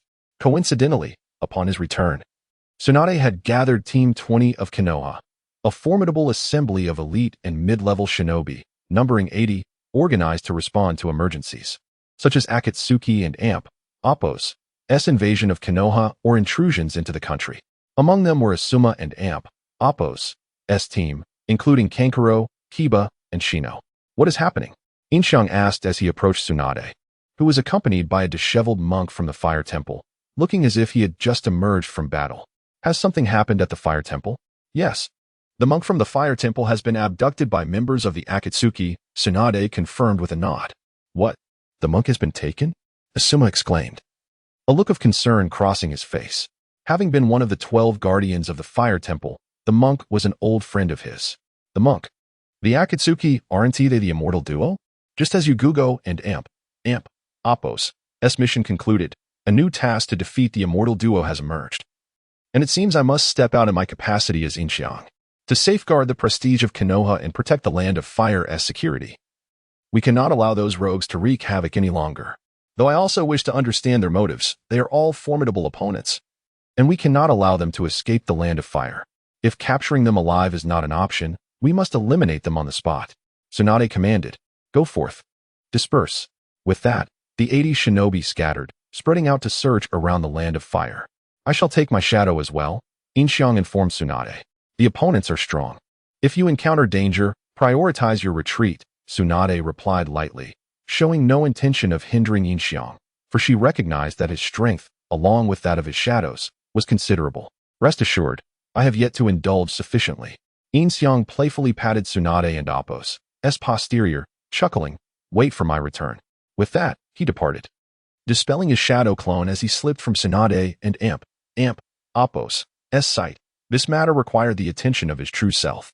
As the clone vanished, Yin Xiang and Appo's original self received the memories. At that moment, Shiyin was reclining in bliss, her legs spread, hands suspended above her head, seated atop a table. It seemed today's escapade would conclude here. After absorbing the memories, Yin Xiang remarked, placing the candle aside, clearly enjoying the sensation that Shiyin relished. Put on your clothes and depart. Should you dare to confront me again, I shall not hesitate to punish you, he said, caressing her bosom. Yes, Master Yin Xiang, Shiyin responded, her cheeks flushed. anticipation bubbling within her as the fear had long dissipated. Subsequently, Yin Xiang exited the interrogation room, accompanied by 5 skilled companions, embarking on a pursuit. Suji. Dispatch the insects to track Asuma and Appos' whereabouts, Yin Xiang instructed. Suji nodded, promptly sending forth a swarm of insects in all directions. If memory served, Asuma had perished during the recent skirmish with the immortal duo. Having seized his bounty, compensation was only fair, was it not? The insects swiftly traced Asuma and his companions and Appos' route leading to the Temple of Fire. Without delay, Yin Xiang and his 5 comrades made haste towards the temple. The Temple of Fire was situated in a rather remote area. The group arrived by the dawn of the following day, only to find the temple in a state of disrepair. Several carrier pigeons took flight just as Asuma and his companions emerged from the structure.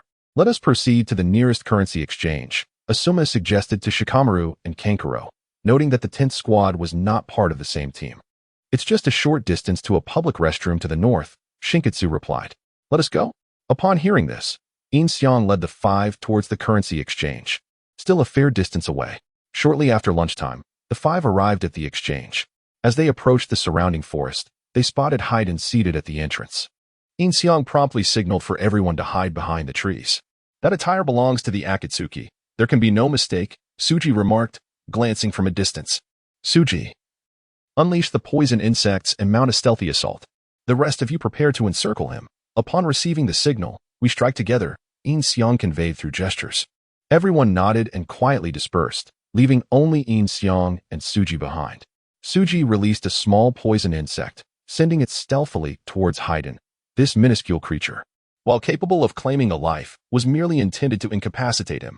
Once everyone was in position, Asuma and his team arrived, prompting Yin Xiang to urgently signal for silence and instructed them to remain still. Observing the encroaching shadows of his comrades, Asuma nodded affirmatively. Attack, Yin Xiang commanded, gesturing forward, prompting Suji and Appos' poison insect to surge towards Haiden. In a sudden jolt, Haiden opened his eyes, slicing through the insect with his scythe, severing it in 2. At that moment, the 5 shadow members surged forth, ensnaring Haiden with iron chains. They pulled taut on the chains, and Haiden's scythe clattered to the ground, rendering him bound and immobile. So, the leaf ninjas have ambushed me, Haiden mused, surveying the surrounding umbu, surprisingly unfazed, for he was immortal. He exerted all his might to escape. Yet the 5 pulled in unison, preventing his escape. Secure the entrance. Yin Xiang commanded Asuma and his comrades, who promptly obeyed, acknowledging Yin Xiang's authority as their leader. The 4 advanced to the entrance, just as Haiden remarked. Is this how you conduct your watch? Kakuzu, holding a large box, approached, evidently having exchanged corpses for currency. Really? I anticipated your incessant chatter, Haiden retorted, pulling his scythe back through the tether, swinging it around. Yin Xiang swiftly intervened, seizing Haiden's scythe while perched atop the chains. Here we go again. Haiden grimaced at Yin Xiang, for this was his last means of escape. We are the shadows of the leaf. We are on a mission to capture or dispose of Akatsuki members. Do you wish to live or perish? Yin Xiang proclaimed, positioning Haiden and Appos' scythe at his throat. Humph. Haiden scoffed. If you can kill me, then try, you fool. At that moment, Kakuzu launched an attack, aiming a punch at Shikamaru, who narrowly evaded, causing the ground to crater. Yin Xiang released his hold, and the 5 shadow members bound Kakuzu and retreated, tightening the chains around Haiden, confiscating his weapon. The odds now tilted in their favor, 10-1. Haiden, you worthless fool, Kakuzu shouted. What can I do? Hurry and save me. Haiden bellowed from the ground. Yin Xiang and Appos' ambush was meticulously crafted for Haiden, who relied on his immortality, never anticipating an immediate assault to restrict his movements, leaving him helpless on the ground. Kakuzu, assessing the situation, recognized that Yin Xiang's 5 were elite jonin, while Asuma was also an elite jonin. Glancing at Yin Xiang, Kakuzu inquired, You are the leader of the Leaf Shadows, are you not? Indeed, I am Yin Xiang, the leader of the Leaf Shadows, Yin Xiang confirmed. What is it that you seek? Do not presume that recognition will grant you mercy. I shall not acquiesce. I have captured an 8 million bounty, Kakuzu declared, suddenly appearing before Yin Xiang and throwing a punch. The others reacted immediately, but Yin Xiang gestured for them to step back, just as the punch was about to land. Kakuzu's movement halted, frozen before Yin Xiang. Shadow binding technique, Shikamaru exclaimed, surprised that Yin Xiang required no hand signs. This is merely a parlor trick. Kakuzu attempted to break free, but found himself utterly immobilized. It was undeniable that Kakuzu possessed formidable strength, had it been Yin Xiang's chakra alone. Binding him would have been a challenge. Thus, Yin Xiang employed the power of the Shura, the modifier's strength, making the task exceedingly effortless. Bound, Yin Xiang instructed his comrades, who produced new chains to restrain Kakuzu. Unexpectedly, Kakuzu displayed remarkable stubbornness as the earthbound, cursed mask on his body began to stir. Two black entities adorned with white masks emerging from his shoulders. Fire style, head carving tongue, lightning style, earth walk. Yin Xiang, witnessing this, was forced to retreat. The shadow binding technique disrupted.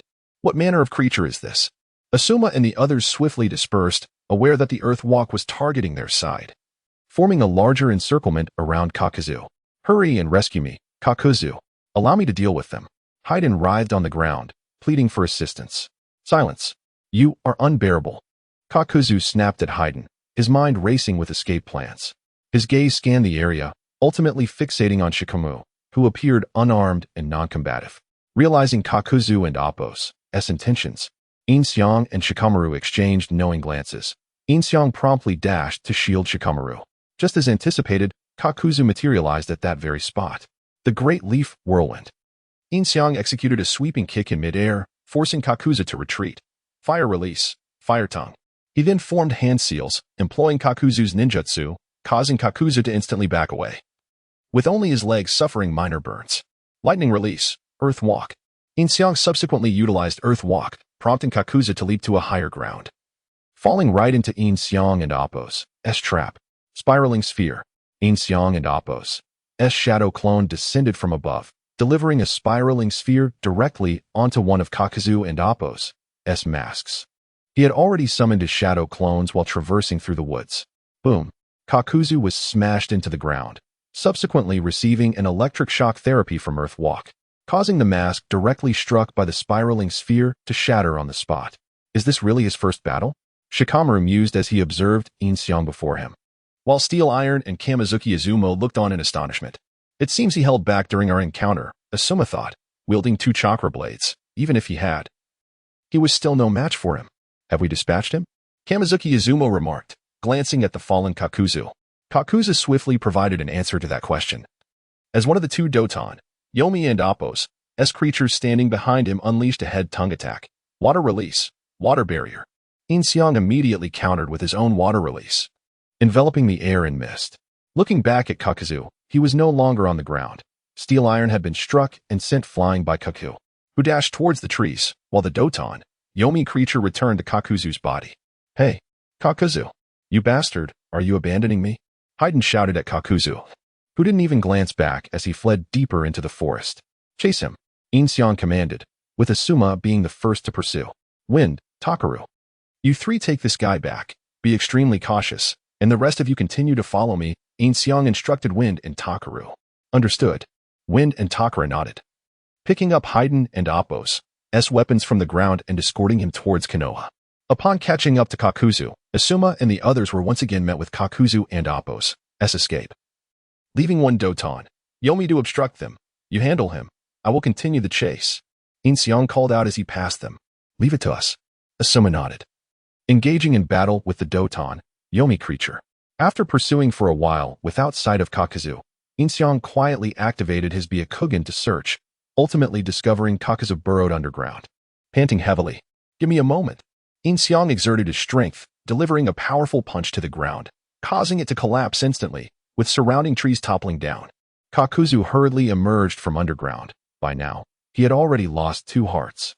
He had initially sacrificed a Doton, Yomi to hinder them, but now it seemed futile. However, with only 4 enemies remaining, perhaps he still had a chance to fight. Kakuzu thought, extending his arm towards one of the Umbu to strike. Earth release, earth flow wall. Yin Xiang's shadow clone was far from useless. It immediately erected the earth flow wall to block the attack, then leapt up to jump over the wall, throwing shurikens at Kakuzu. Shuriken shadow clone technique. Countless shurikens rained down from the sky towards Kakuzu. Wind release, pressure damage. Kakuzu formed hand seals, utilizing pressure damage to disperse the shurikens in midair, The other two shadows then attacked from either side. Seeing this, Kakuzu plunged his arm into the ground, reappearing before them, and threw a punch, which was blocked by the two short blades. Painful heaven kick. Taking advantage of the moment, Yin Xiang descended from above, landing a kick on Kakuzu. Kakuzu dodged swiftly, but Yin Xiang managed to stomp down on one of his arms. Damn it! Kakuzu glanced at his arm. Realizing he could not afford to linger in this fight, he promptly summoned another Doton, Yomi, and employed wind release, pressure damage, blowing Yin Xiang and his companions away, allowing him to escape once more. Leave it to you. I'll pursue. Yin Xiang instructed the three shadows. Lord Yin Xiang, Lady Tsunade has ordered that you must not face danger alone. One of the shadows called out to him. It's fine. Without hesitation, Yin Xiang chased after, believing that confronting Kakuzu solo would allow him to fight freely. Once out of sight from the three, Yin Xiang activated lightning release to stimulate his cells. Zipping towards Kakuzu at incredible speed, flames igniting in his hand.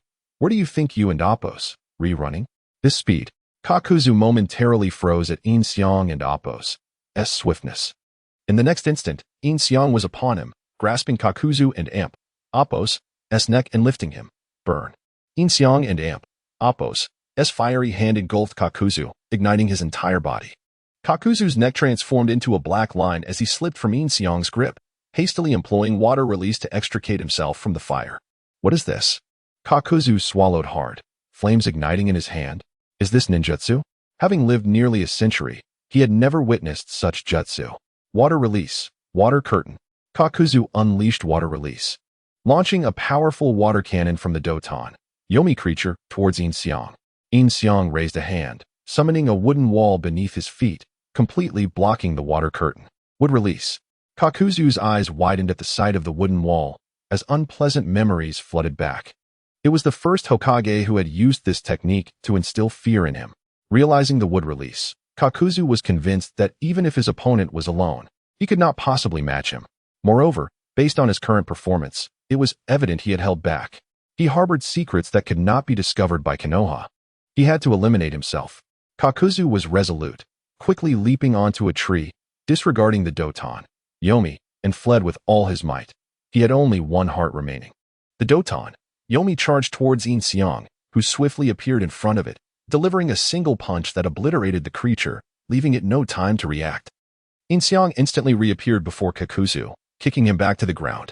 Kakuzu hastily stood up, reaching out with his only remaining arm to entangle Yin Xiang, who promptly employed universal pull, severing Kakuzu and Appos' other arm. Then, in another flash, he appeared before Kakuzu once more, delivering a kick, before Kakuzu could land. He was met with another kick, and then yet another. Within 3 seconds in the air, he had been struck a dozen times. At this moment, Kakuzu suddenly comprehended. This was not merely a method of stimulating cells with lightning release. It was even faster. It was Flying Thunder God. After a barrage of kicks, the armless Kakuzu crashed into the ground, unable to muster the strength to rise, lying there in a daze, seemingly resigned to his fate. Ding ding ding. Defeated the immortal duo task completed. Reward, modification point X1, lottery X1. Although he hadn't directly defeated Haydn, he had nonetheless led his shadows to victory, thus earning his merit in the arrangement. Yin Xiang gazed at the motionless Kakuzu before him, a cunning idea forming in his mind. He approached Kakuzu and helped him to his feet. Kakuzu, completely devoid of fighting spirit, looked at Yin Xiang. Kill me, he said, displaying a demeanor of defiance in the face of death, scattered coins from trading the Doton, Yomi's corpses littering the ground. Don't rush to die just yet. Yin Xiang retracted the wooden wall. I offer you a chance to live. Will you accept? What do you mean? Kakuzu looked up at Yin Xiang, perplexed. Join the shadows. Yin Xiang revealed a smile, one that appeared terrifying to Kakuzu. You, could it be? Kakuzu's eyes widened at the mention of the shadows. They were notorious within the Akatsuki organization. Though Konan had announced their cooperation upon her return, Pain had still cautioned everyone to remain vigilant. To think this young man before him was the god of night? The king of the dark night, the god of night indeed. Yin Xiang nodded and said to Kakuzu, you are the first to know my true identity. If you dare to reveal it, I will make you regret ever being born into this world. You might as well kill me. Kakuzu turned his head away and replied, I have no reason to join your organization. Does this count as a reason? Yin Xiang pulled out a large stack of cash from his pocket, one bundle after another, quickly exceeding 30 million. I have an abundance of this. I can't manage it all. If you're willing to join, I'll give you as much as you desire. And you can spend it however you wish. Kakuzu was notorious for his love of money, and Yin Xiang was confident he could not resist such temptation. Where did you pull out so much money from? Kakuzu gazed into Yin Xiang and Appos' embrace, astonished, as if it were a bottomless treasure chest. That and Appos' none of your concern. Yin Xiang replied while returning the money into his modified space. So are you willing? Not only will I manage the money, but I can spend it freely? Kakuzu asked tentatively. Indeed. My word is my bond, Yin Xiang affirmed with a nod. Since acquiring wealth, it has served little purpose. Now it has a significant use. I and Appos, LL join. Kakuzu declared decisively. Follow my shadow clone. He will take you to the base, which is not far from here. Yin Xiang nodded with satisfaction. Creating a clone, leave the earth grudge fear behind as a distraction. I'll say you fled. Understood, Kakuzu nodded. Retrieving his severed arm and collecting the scattered money from the ground before following Yin Xiang's clone. Before long, Asuma and the other members arrived. Witnessing the chaos and the scattered earth grudge fear masks, likely grasping what had transpired. Let him escape, Yin Xiang addressed the group. However, capturing Haydn is still a commendable feat. Let us return and report. Agreed. Asuma and the others nodded, feeling a sense of relief. Although they outnumbered the enemy, they were still wary, as the Akatsuki was formidable and Kakuzu was a renowned ninja. Asuma casually lit a cigarette, unaware he had narrowly escaped a dire situation. Perhaps you should smoke less. The smell is hard to conceal, Yin Xiang advised Asuma. Ah, understood, Asuma nodded, reflecting that since Red had left his side, he had been smoking even more. He was perplexed about who had undermined his relationship. The group then signaled for retreat. And by the time they returned to Konoha, it was already the afternoon of the next day. Haydn had undergone interrogation, but the more pain he felt, the more exhilarated he became. The interrogation methods proved ineffective, even for the skilled Ibiki, who found himself at a loss against Haydn's resilience. Members of the Yamaka clan arrived, and as they probed his mind, Haydn bit his tongue to commit suicide, only to revive shortly thereafter. This cycle continued throughout the night, with the interrogation unit yielding no results. Upon his return, Yin Xiang found Tsunade fuming. Haydn had divulged nothing, yet his incessant chatter about some evil god cult irritated everyone. Don't be angry, just leave him to me. If he won't cooperate, I'll dispose of him, Yin Xiang said, soothing Tsunade's back as he spoke, finding Haydn's incessant chatter infuriating. Tsunade nodded. Kakuzu escaped. I'm preparing a pursuit team. Do you have any recommendations? Kakuzu was a tough opponent. Only someone as experienced as Kakashi could handle him. To be safe, she considered sending the most compatible teams, such as the original Team 10 or the tracking team led by Yuhi Kurenai. Yin Xiang replied, I want to volunteer for the task, as Kakuzu has already hidden within the base with my shadow clone, erasing all traces. It would be a waste of time to search now. Kakashi, but Naruto is busy training a new jutsu. How about this? If Naruto can complete the new jutsu within 24 hours, let them pursue, Tsunade suggested, having already overcome her habit of biting her fingers. Very well. Yin Xiang nodded. I shall take my leave. As Yin Xiang made his way to Naruto, he found him diligently practicing the Rasengan, already shaping it well. I heard your performance on the mission was quite impressive, capturing an Akatsuki member and severely injuring another, Kakashi remarked upon seeing Yin Xiang. Just fortunate, Yin Xiang humbly replied. Since capturing Haydn, the ninjas of Konoha had begun to boast about his strength, elevating his prestige significantly, by 30%, surpassing the system's original target, achieving a 40% prestige level. He also received system rewards, 2 modification points, 2 lottery chances, and the ability to resurrect any ninja once, ensuring their absolute loyalty to him. He reserved 1 modification point for Itachi, a memory gained through the exchange with his shadow clone. In a moment of intimacy with Conan, he felt a delightful sensation. Her physique and beauty were captivating, and the experience was unforgettable. The 2nd modification point remained unspent. As he pondered the implications of erasing Haydn's existence from collective memory versus having him join the shadows, it seemed a waste. So he decided to hold on to it for now. The 2 lottery chances were to be utilized in a quiet place after addressing his current matters. Naruto is making commendable progress, Yin Xiang observed. The wind nature transformation is complete. Now he just needs to incorporate it into the Rasengan. Kakashi nodded, holding a book titled Ica Paradise, prompting Yin Xiang to glance over. The illustrations, crafted by Jiraiya, were undeniably provocative. At your age, with your looks, why indulge in such material? Shouldn't you be honing your skills? You have admirers aplenty, Yin Xiang teased Kakashi. Well, it and Appos, as just a way to pass the time. Finding a partner has and Appos, crossed my mind, Kakashi admitted, seemingly a bit embarrassed.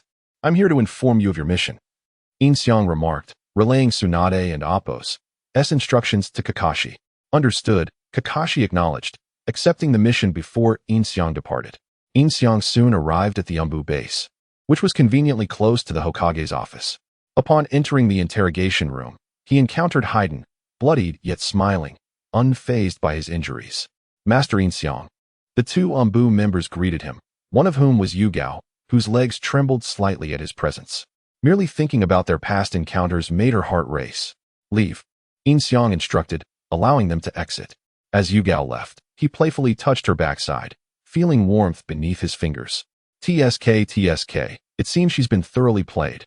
He chuckled to himself. You bastard. Haiden shouted upon seeing Yin Xiang. Release me. I demand a showdown. I will ensure the evil god favors you. Enough of the noise, Yin Xiang retorted. Yin Xiang directly seized the knife beside him, severing Fei Duan's jaw in a single stroke, causing his tongue to fall away as well. This, at last, brought some tranquility, but Yin Xiang's intention was not merely to silence him. He sought to glean the secrets of his immortality. However, he soon discovered that this technique was beyond his grasp. In truth, Fei Duan and Appos' immortality was neither an innate gift nor a forbidden technique. It was the result of a certain chemical experiment conducted on him. Such matters lay outside the realm of Yin Xiang's learning capabilities, rendering him incapable of acquiring this knowledge. First, the interrogation methods of Konoha are indeed ineffective against you, Yin Xiang declared, discarding the bloodied knife to the side as he retrieved Fei Duan's severed jaw and tongue. Second, we retain you in Konoha solely to consume surplus resources. You serve no other purpose. With that, he forcefully stuffed the severed parts into Fei Duan's mouth, pushing them down his esophagus with a punch to his abdomen. Fei Duan, now left powerless except for his malevolent glare, could do nothing but endure. Third, I possess far more intelligence regarding the Akatsuki than you might imagine. Yin Xiang then approached the knife once more, lifting it with a menacing intent. Fourth, despite your immortality, there exist methods to terminate you. I shall dismantle you, piece by piece, and feed you to the dogs. As he raised the knife before Fei Duan, the latter's fear level noticeably escalated, albeit by only about 10%. Fei Duan was beyond redemption. He was ensnared within Konoha, and the interrogation was entrusted to Yin Xiang. He could not allow the prisoner to escape, lest his reputation diminish. With that resolve, Yin Xiang plunged the knife down, cleaving Fei Duan's body in half from the head down. In mere moments, he transformed the remains into small, granular pieces. Afterward, Yin Xiang picked up a broom and dustpan from the corner, whistling lightly as he swept the remains into the pan, leaving a pool of blood in his wake. Remarkably, even amidst this carnage, Yin Xiang and Appos' Byakugan allowed him to perceive Fei Duan and Appos' life signs, a testament to the latter and Appos' extraordinary vitality. Yet, after this series of actions, Fei Duan and Appos' fear level soared to 60%. He realized Yin Xiang was indeed serious. Once the remnants were cleared, Yin Xiang placed them in a bag and opened the door to exit. Please tidy up inside, he instructed Xian and another Umbu member stationed at the entrance. They nodded, exchanging glances at the ominous black bag Yin Xiang carried, unsure of its contents, before entering the interrogation room. Ugh! The two burst out of the interrogation room, unable to suppress their nausea despite their battle-hardened experiences. The floor was drenched in blood, with remnants of internal organs scattered about, and stomach acid stained the ground, an utterly repulsive sight. Lord Yin Xiang is truly ruthless. It seems he has reduced Fei Duan to mere fragments. How did you manage to escape him unharmed last time? Don and Appos, mention it. Xian shook her head. We need to clean this up quickly. Yin Xiang made his way to Konoha's farm, initially intending to feed the pigs. However, considering that the pigs still required sustenance, he opted instead to exit Konoha, seeking a cave inhabited by snakes to dispose of the remains. Watching the serpents devour Fei Duan brought him a sense of satisfaction as he nodded in approval before departing. Once his tasks were complete, it was midday. Despite the gruesome events, Yin Xiang still felt an appetite for a meal. He arrived at Ichiraku Ramen, having dined there a few times previously.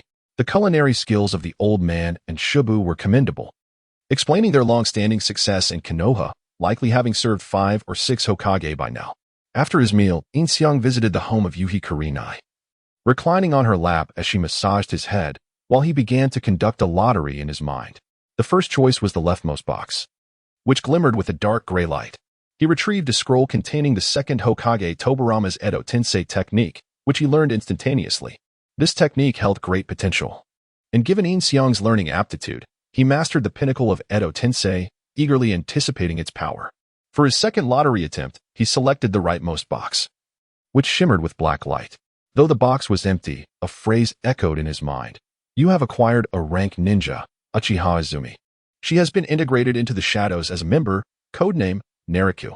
Simultaneously, an image of Uchiha Izumi appeared in Yin Xiang's mind, long, straight black hair, youthful and striking, bearing a resemblance to Kurenai but significantly younger, with her iconic Sharingan. In Yin Xiang and Appo's memory, Uchiha Izumi was an original character from the anime. A 13 or 14-year-old girl who was slain by a Beto during the Uchiha massacre, maintaining a close bond with Itachi. It appeared the modifier not only resurrected Uchiha Izumi but also altered her age to 18, much to Yin Xiang and Appo's delight. Uchiha Izumi and Appo's potential was substantial. She could serve him directly or be given to Itachi, potentially rekindling his desire to return to Konoha. Moreover, Yin Xiang could retain Uchiha Izumi and utilize modifier points to ensure the Uchiha clan remained intact. This was precisely why he intended to reserve modifier points for Itachi's sake. Overall, Yin Xiang was satisfied with the lottery results. Next, he considered modifying his talents. Presently, his learning ability and physical strength were at their maximum, which alone was sufficient to contend with many formidable shinobi. However, he craved more. He sought the strength to crush an Uchiha Madara with a single punch and to vanquish a sage of 6 paths with a single kick. Consequently, Yin Xiang allocated modifier points to his strength, elevating his power level to an astonishing 9999, achieving maximum status. Instantly, he felt an overwhelming surge of power coursing through him. With such might, half of Konoha would tremble. What brings you such joy? Kurenai inquired softly as she noticed the smile on Yin Xiang's face. Nothing much. Just a sense of happiness, he replied, opening his eyes to grasp Kurenai's hand with a smile. Asuma, you're happy you, beep. New task, strategy task, Konoha Special Jonin. Mitarashi Anko, reward, modifier point x1, combat task, defeat S-rank rogue ninja. Orochimaru, reward, modifier point x1, lottery x1. Prestige task, increase prestige to 80, reward, elite Jonin squad of 20, current prestige, 40. At that moment, a new task from the modifier appeared in Yin Xiang's mind. As for the prestige task, he had yet to decide which resurrectable ninja to bring back. This ninja would unquestionably obey his commands, and he could directly resurrect Akatsuki Kenshiki, providing a formidable ally. However, Yin Xiang preferred to save this opportunity.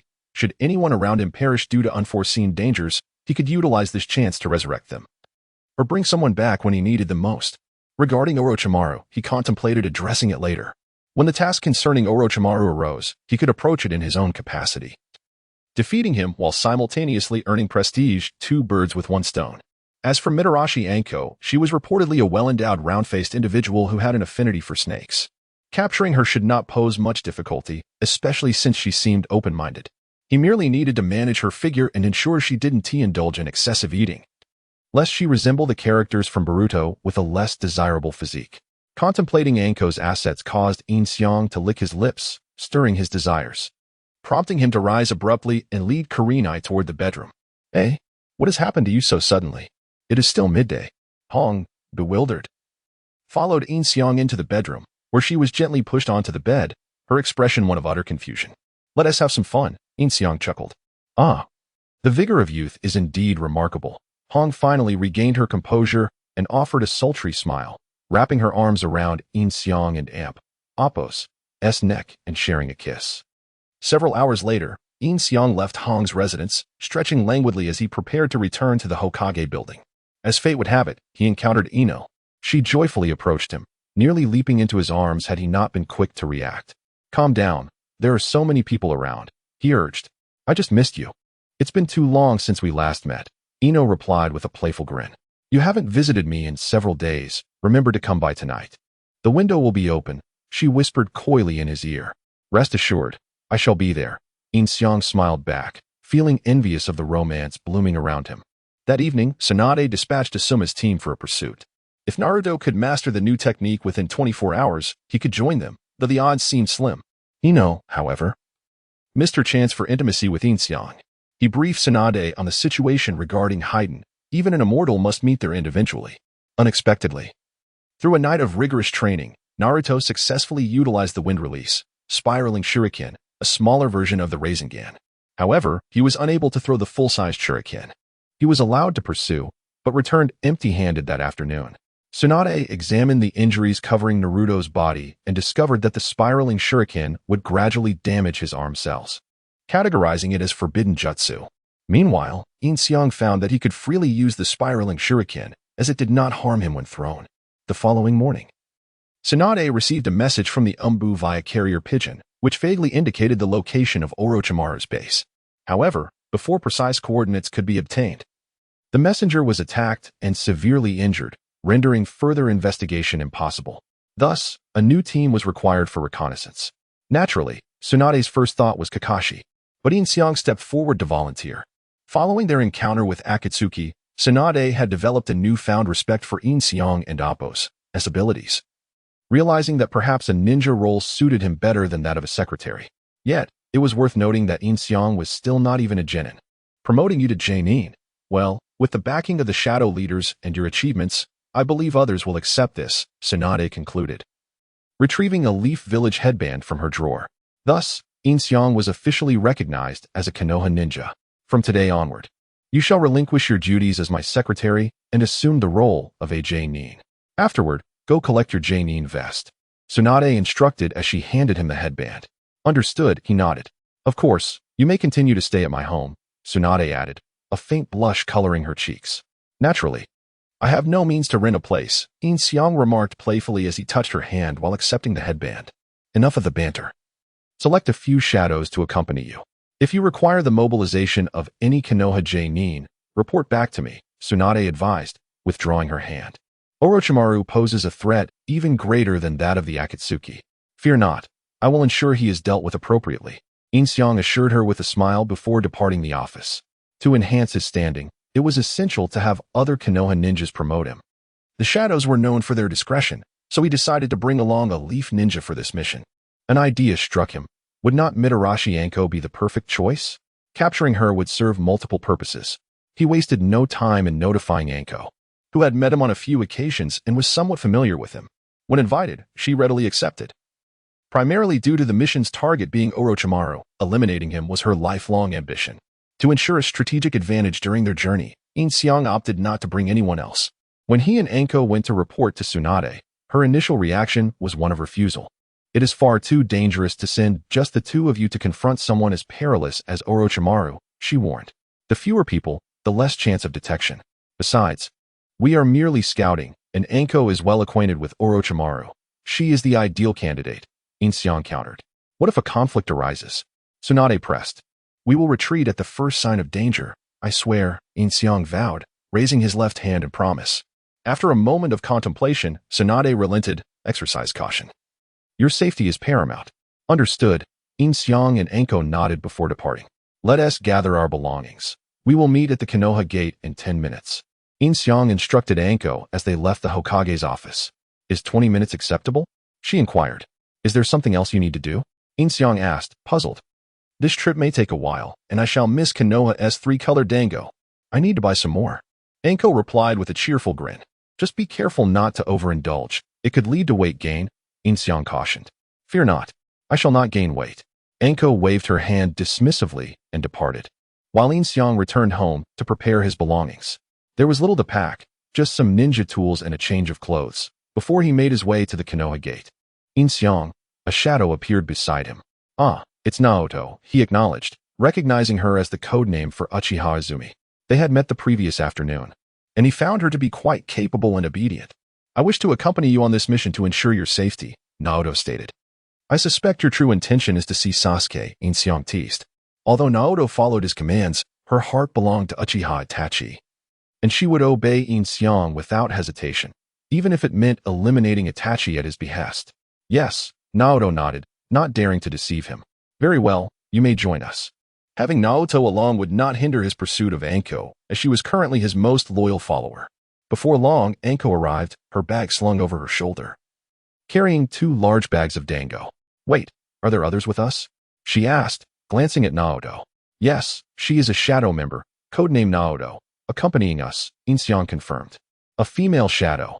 Quite impressive, Anko remarked, then added, but I should have bought more dango. Keep the rest for yourself, I'm not fond of it. And Naruto one tea share, Yin Xiang replied, somewhat exasperated. Is that so? That is wonderful. Let us set off. Anko exclaimed, her spirits high at the thought of not needing to share her dango, raising her left hand in jubilation, causing her assets to bounce enticingly. Yin Xiang couldn't help but glance at her. Her figure, adorned in a fishnet undershirt, was undeniably alluring, making it difficult not to fantasize. Quickly, he shifted his gaze to avoid detection.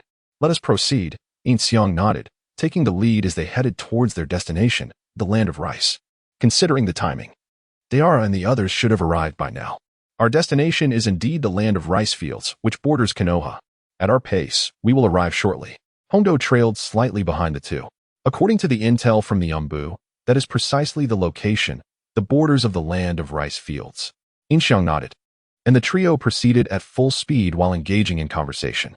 As dawn approached, they reached the borders of the land of rice fields, adjacent to the remains of a Konoha Umbu ninja who had been reduced to mere ash.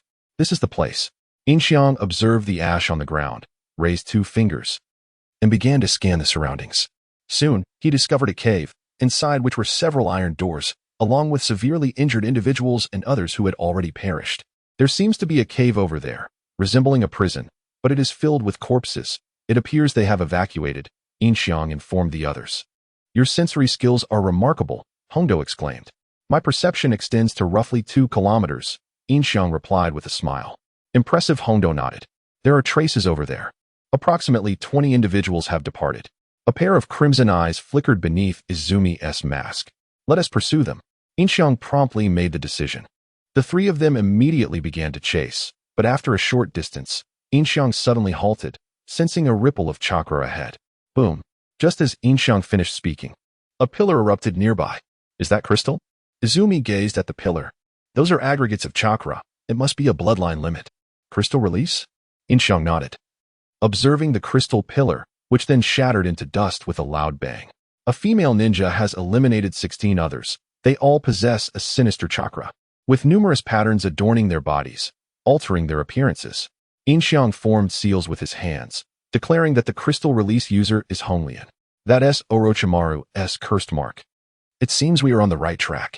The location they are heading towards must be Orochimaru's stronghold. We should follow discreetly and, if the opportunity arises, eliminate him. Hondo nodded in agreement.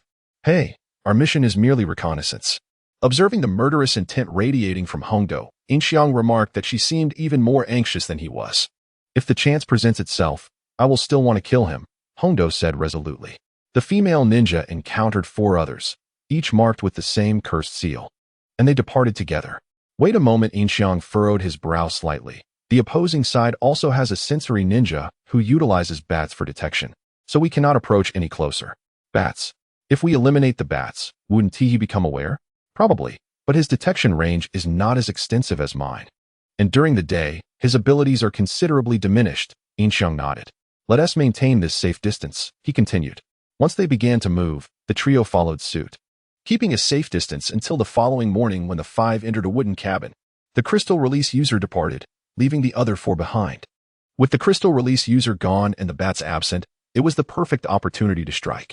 Izumi said, drawing a short knife from beneath her cloak.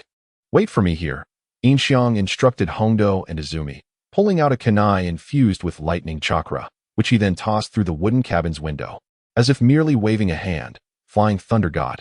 Such a swift kunai, Izumi exclaimed as she witnessed the flash, even with her Sharingan. She could only perceive a beam of light, and when she turned back, Yin Xiang had vanished. Is that the flying thunder god? He can actually use it? Hondo gasped in astonishment.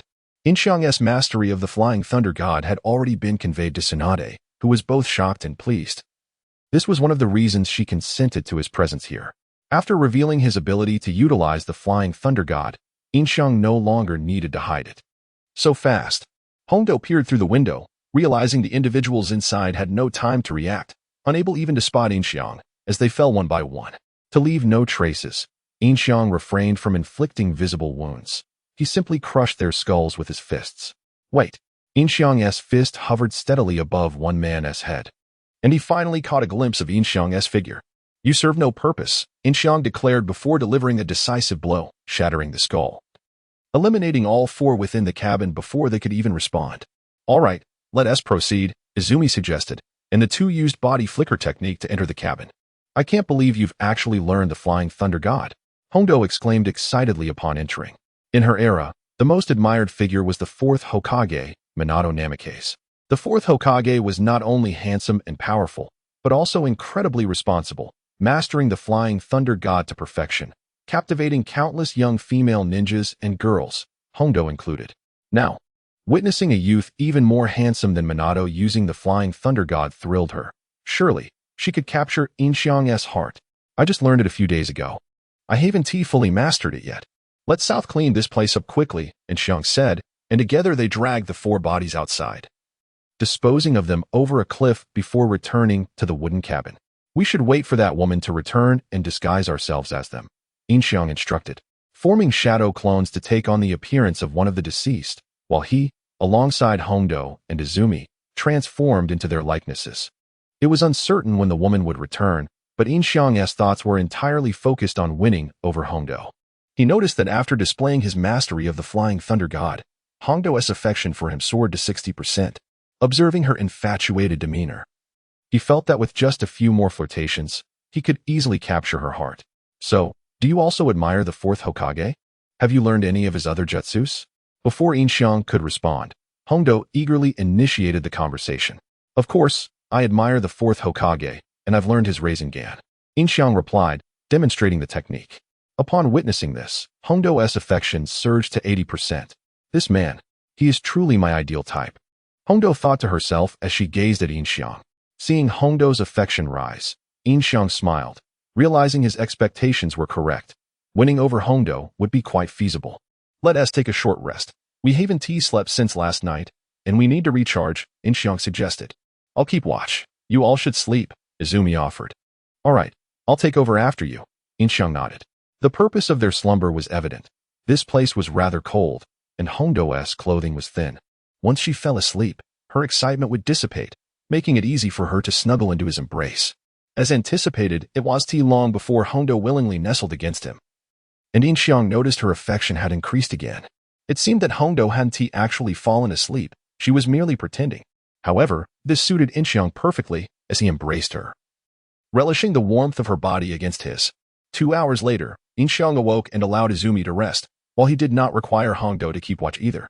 Thus, Yin Xiang, Quan, and Yin Xiang and Apos, clone took turns keeping watch, yet even as evening fell and the rain began to pour violently, the woman had not returned. Given such heavy rain, she likely won't come back tonight, Quan remarked, gazing out at the downpour from the window. There's nothing we can do. We might as well wait another night, Yin Xiang replied, tightening his clothing against the chill. Noticing that Hongdo was shivering, he embraced her to provide warmth. Quan, come over here as well, we can huddle together for warmth. All right, Quan nodded, joining Yin Xiang's embrace. But, why don't we use fire release to warm ourselves? There and Amp, Apos, no firewood inside, and everything outside is soaked, Yin Xiang retorted, casting a disapproving glance at Quan and playfully pinching her behind to keep the mood intact. Hongdo, perhaps reincarnated from a pig, had fallen asleep in Yin Xiang and Amp, Apos' arms, finding comfort in his presence. Yin Xiang, not one to perform anymore, discreetly slipped a small pill into Hongdo and Amp, Apos' mouth. Soon, she felt a surge of heat coursing through her body, beginning to shed her clothes until only her undergarments remained, as she began to explore Yin Xiang's body. He smiled, satisfied with the effectiveness of the pill he had concocted. You should take one too. Yin Xiang offered the pill to Quan. Although she understood what it was upon witnessing Hongdo and Apos' state, she complied without hesitation. In the borderlands of the land of rice, amidst the torrential rain within the ramshackle wooden hut, soon there arose a chorus of moans, melodious and enticing enough to entice any passerby. After a night of entanglement, they took a brief respite, continuing to wait until afternoon. They've arrived, Yin Xiang exclaimed from the sofa, quickly sitting up. 2 individuals, 1 kilometer away, are approaching. Be prepared. If they lead us to Orochimaru's stronghold, we follow. If not, we'll subdue them and interrogate them, Yin Xiang instructed, transforming back into the guise of the person he had previously assumed. Both Hong Do and Quan nodded in agreement, reverting to their own forms. Finally, they arrived. Moments later, Hong Lian stood on the hillside behind the house, accompanied by a young boy named Yugue Maru, who possessed the ability to control the 3 tails. Is this the place? Yugue Maru inquired, glancing at the house. If they have not betrayed us, they should be waiting here, Hong Lian replied, surveying the structure. Inside, Yin Xiang, facing away from the hillside, feigned the act of rolling dice while actually sensing Hong Lian and Yugue Maru's descent. I'm back, Hong Lian announced as she entered the house. Hong Lian, elder sister, Yin Xiang, disguised as Lin Air, turned to greet her with a smile. This Lin Air was the person he had halted during his assault. In the instant his fist was about to strike his head, he had extracted the man's memories using a secret technique of the Mountain Clan. Others might have been too late, but for Yin Xiang, time was on his side. You all managed to gather here without fleeing, Hong Lian remarked as she settled onto the sofa, observing them. At this juncture, what more is there to say? We have resolved to follow you, Hong Lian, Yin Xiang replied with a grin. Now, which do you prefer, the red camellia or the white camellia? Yugue Maru asked. Sitting beside Hong Lian, his gaze fixed on Yin Xiang. Probably the white one, Yin Xiang responded after a moment and Appo's pause, then inquired. But who is he? He is an important figure entrusted by Lord Orochimaru, Hong Lian stated, glancing at Yugue Maru before rising from the sofa. Listen carefully, everyone. Lord Orochimaru has entrusted us with a critical mission. Ensure this individual reaches a certain lake safely. Failure is not an option, she commanded. A lake? Aren't we heading to Orochimaru's stronghold? Yin Xiang questioned, immediately regretting his words as they revealed too much. As anticipated, Hong Lian frowned. In the next instant, a crystalline spike lunged forth, piercing Yin Xiang and Appo's disguise as Lin Air, which dissipated into smoke upon impact. To safeguard against any eventualities, the individual with whom she had been conversing was merely Yin Xiang's shadow clone, using the surrounding material to craft weapons with crystal release. Yin Xiang and Appo's figure materialized behind Hong Lian, a kunai poised against her throat. What? Hong Lian trembled. The person who had just been seated was now behind her, the blade at her neck in the blink of an eye. Simultaneously, Quan and Hong Do rose from the ground, reverting to their original forms. And Yin Xiang transformed back as well. The Leaf Sumbu? How did you manage to follow us here? Hong Lian remarked upon seeing Quan's attire. Do not make any sudden movements, Quan warned, suddenly throwing a short dagger towards Yin Xiang. He remained still, knowing Quan would not harm him. Indeed. The dagger shattered the crystalline spike that had been aimed at him. All 3 of you are formidable, indeed, Hong Lian acknowledged, hesitant to make any further moves. Not only had the thrower of the dagger acted, but the one who had held the kunai to her neck was already in motion, preparing to evade. The other woman, too, had made her move, rendering her attempted ambush futile. No. Dawn and Appo's killer. Yugue Maru shouted, leaping from the sofa and grasping Yin Xiang and Appo's kunai. Despite blood oozing from his hand, reluctant to release the weapon, Yin Xiang, however, was not one to be overly sentimental.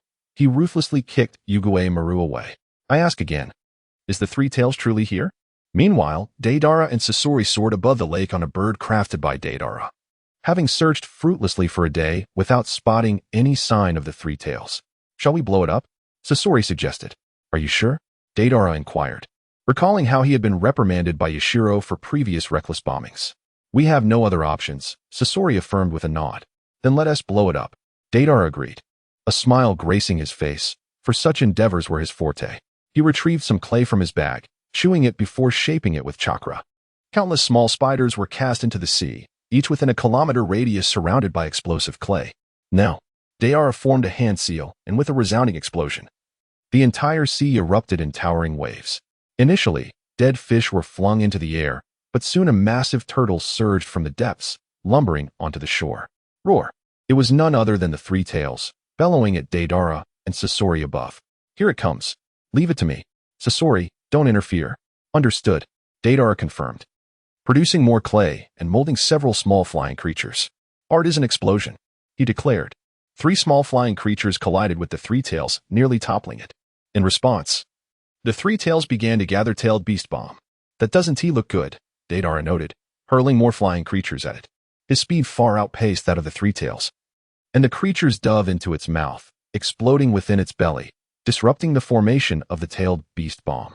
Sensing the impending danger, the 3 tails attempted to retreat to the ocean floor, prompting Sasori to produce his white puppet. Ice release. Ice prison.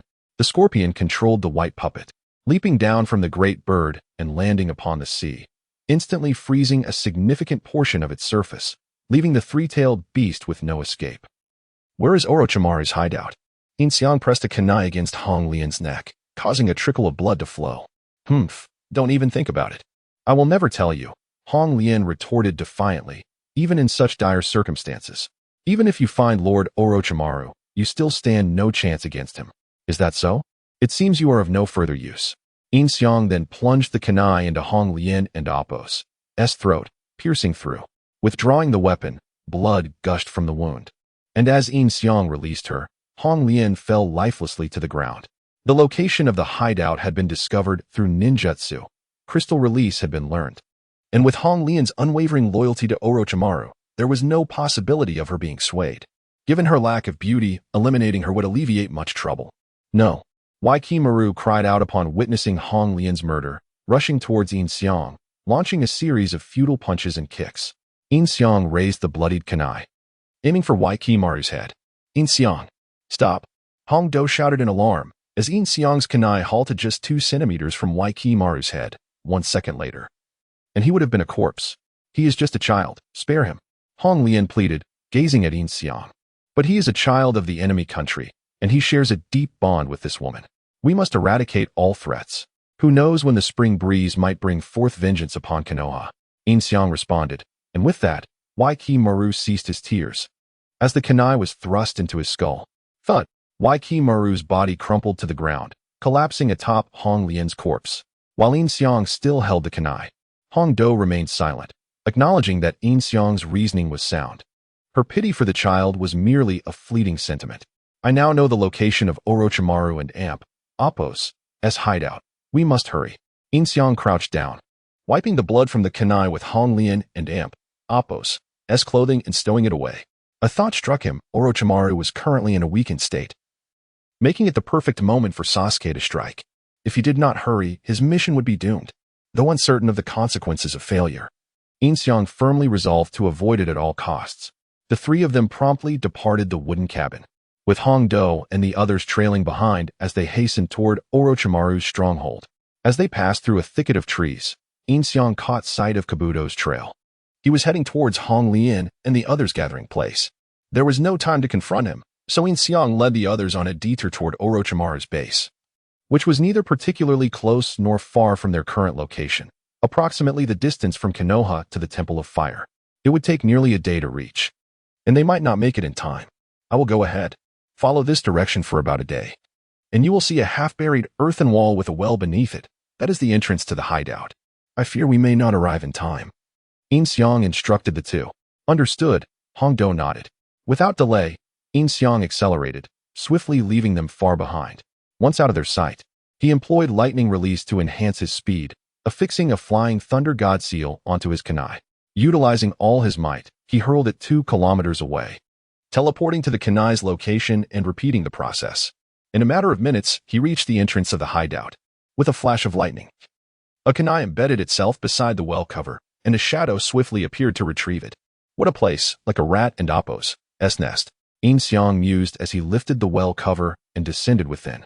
Through his sensory abilities, he quickly grasped the layout of the entire base, including a passage where a man bearing a sword and radiating an evil chakra was heading toward Orochimaru's quarters. It was none other than Sasuke. Just in time, Yin Xiang thought, hastening toward Orochimaru's chamber. As he passed by Sasuke, he merely exchanged a glance before casting a genjutsu that incapacitated him, rendering him unconscious in the corner without a clear view of what had transpired. The illusion Yin Xiang created for Sasuke depicted himself entering Orochimaru and Appo's chamber and effortlessly slaying him, only to succumb to Orochimaru and Appo's poison, collapsing to the ground. When he awoke, everything would seem perfectly ordinary. "You are still too weak, Sasuke." Yin Xiang dragged Sasuke into a nearby room before approaching Orochimaru and Appo's quarters. At that moment, Orochimaru lay in a weakened state, barely able to rise from his bed. Yin Xiang pushed open Orochimaru and Appo's door and stepped inside. "For our first meeting, my name is Yin Xiang." "Yin Xiang, the newly appointed leader of Konoha? What brings you here?" This was the first encounter between Yin Xiang's true form and Orochimaru. Their last meeting had been when he followed Naruto to the Heavenly Bridge, where Orochimaru had been far more vigorous. Now, he appeared pale and breathless, sweat beading on his forehead with each strained word.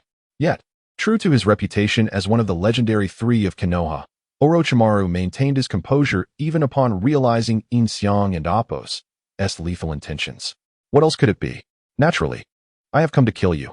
Yin Xiang slowly revealed a kunai from his pocket. "I just dealt with Hong Lian and that child. Now it is your turn. By the way, I saved your life. It would only be fair for you to give me yours in return." "Save my life? How so?" Cough. Cough cough. Despite Orochimaru and Appo's attempt to feign calmness, his body betrayed him, and he coughed violently, expelling blood. "Uchiha Sasuke just came to kill you. I incapacitated him, and he is now in the adjacent room. Given your current condition, it seems you won and Appo's last long without my intervention." Yin Xiang leaped onto the foot of Orochimaru's bed, locking eyes with him. Orochimaru could no longer speak, only gasping for breath. Yin Xiang remained still, watching him in silence. After a moment, Orochimaru managed to catch his breath, a smile creeping onto his face. "You certainly know how to choose your timing. Normally, you would be dead by now." "Not necessarily," Yin Xiang replied with a smile. Suddenly, Orochimaru struck, unleashing a phosphorescent serpent from his mouth, a manifestation of his true self, its gaping maw lunging toward Yin Xiang's head. With a swift tilt of his head, Yin Xiang evaded, but the serpent coiled around him, tightening its grip in an attempt to suffocate him. With his power at its peak, Yin Xiang effortlessly yanked the serpent off him. Grasping its tail, he swung it around before slamming it down onto the ground. Crack! The earth was instantly cratered. "I never expected such formidable strength." Orochimaru's face was pressed against the ground, his eyes wide with astonishment. "What do you think? In your prime, you would still be no match for me." Orochimaru had believed Yin Xiang had exhausted his strength, only to find him smiling and appearing utterly relaxed. In an instant, Yin Xiang reappeared before him, thrusting a kunai toward his eye. Orochimaru hurriedly attempted to evade, but for reasons unknown, the kunai still found its mark. Ugh! Orochimaru screamed in agony, his remaining eye widening in horror as he realized that as he had lifted his gaze, Yin Xiang had already positioned himself precisely to intercept. Not only was he powerful, but his speed was astonishingly swift as well. Crash! Yin Xiang did not allow it any additional time to react. With a swift turn in midair, he delivered a kick that struck its head once more, causing it to crash against the ground. The kunai embedded in its eyes collided with the earth, piercing directly through its skull from the pupil. That kick had utilized only 50% of Yin Xiang's strength. Even without the kunai's penetration, its skull would have been shattered by his blow. Thus, the legendary Orochimaru, one of the three Sannin of Konoha, met his demise beneath Yin Xiang and Appo's foot. Yin Xiang was unperturbed by the thought of needing Orochimaru and Appo's assistance in the future, for he had already mastered all that Orochimaru could offer, save for the formidable Yamada no Orochi. At present, Yin Xiang sought a summoning beast, not for its combat prowess, but merely as Faude. Otherwise, he would find himself awkwardly standing alone while others summoned their beasts during battles. His initial target was, in fact, Orochimaru's summoning beast. The Dragon Cave, renowned for its formidable offensive capabilities, abundant numbers, and toxic properties, alongside the opportunity to learn the sage techniques from the Dragon Cave. Therefore, upon confirming Orochimaru and Appo's demise, Yin Xiang exited the lair, only to unexpectedly encounter Kabuto. Could it be? Kabuto glanced at Yin Xiang, then at the snake on the ground, contemplating for a moment. "Lord Orochimaru?" he inquired tentatively, as it appeared that Orochimaru had been unable to wait and had taken on a new body. "What is this brat doing here? Wasn't he on his way to the cabin?" Yin Xiang furrowed his brow.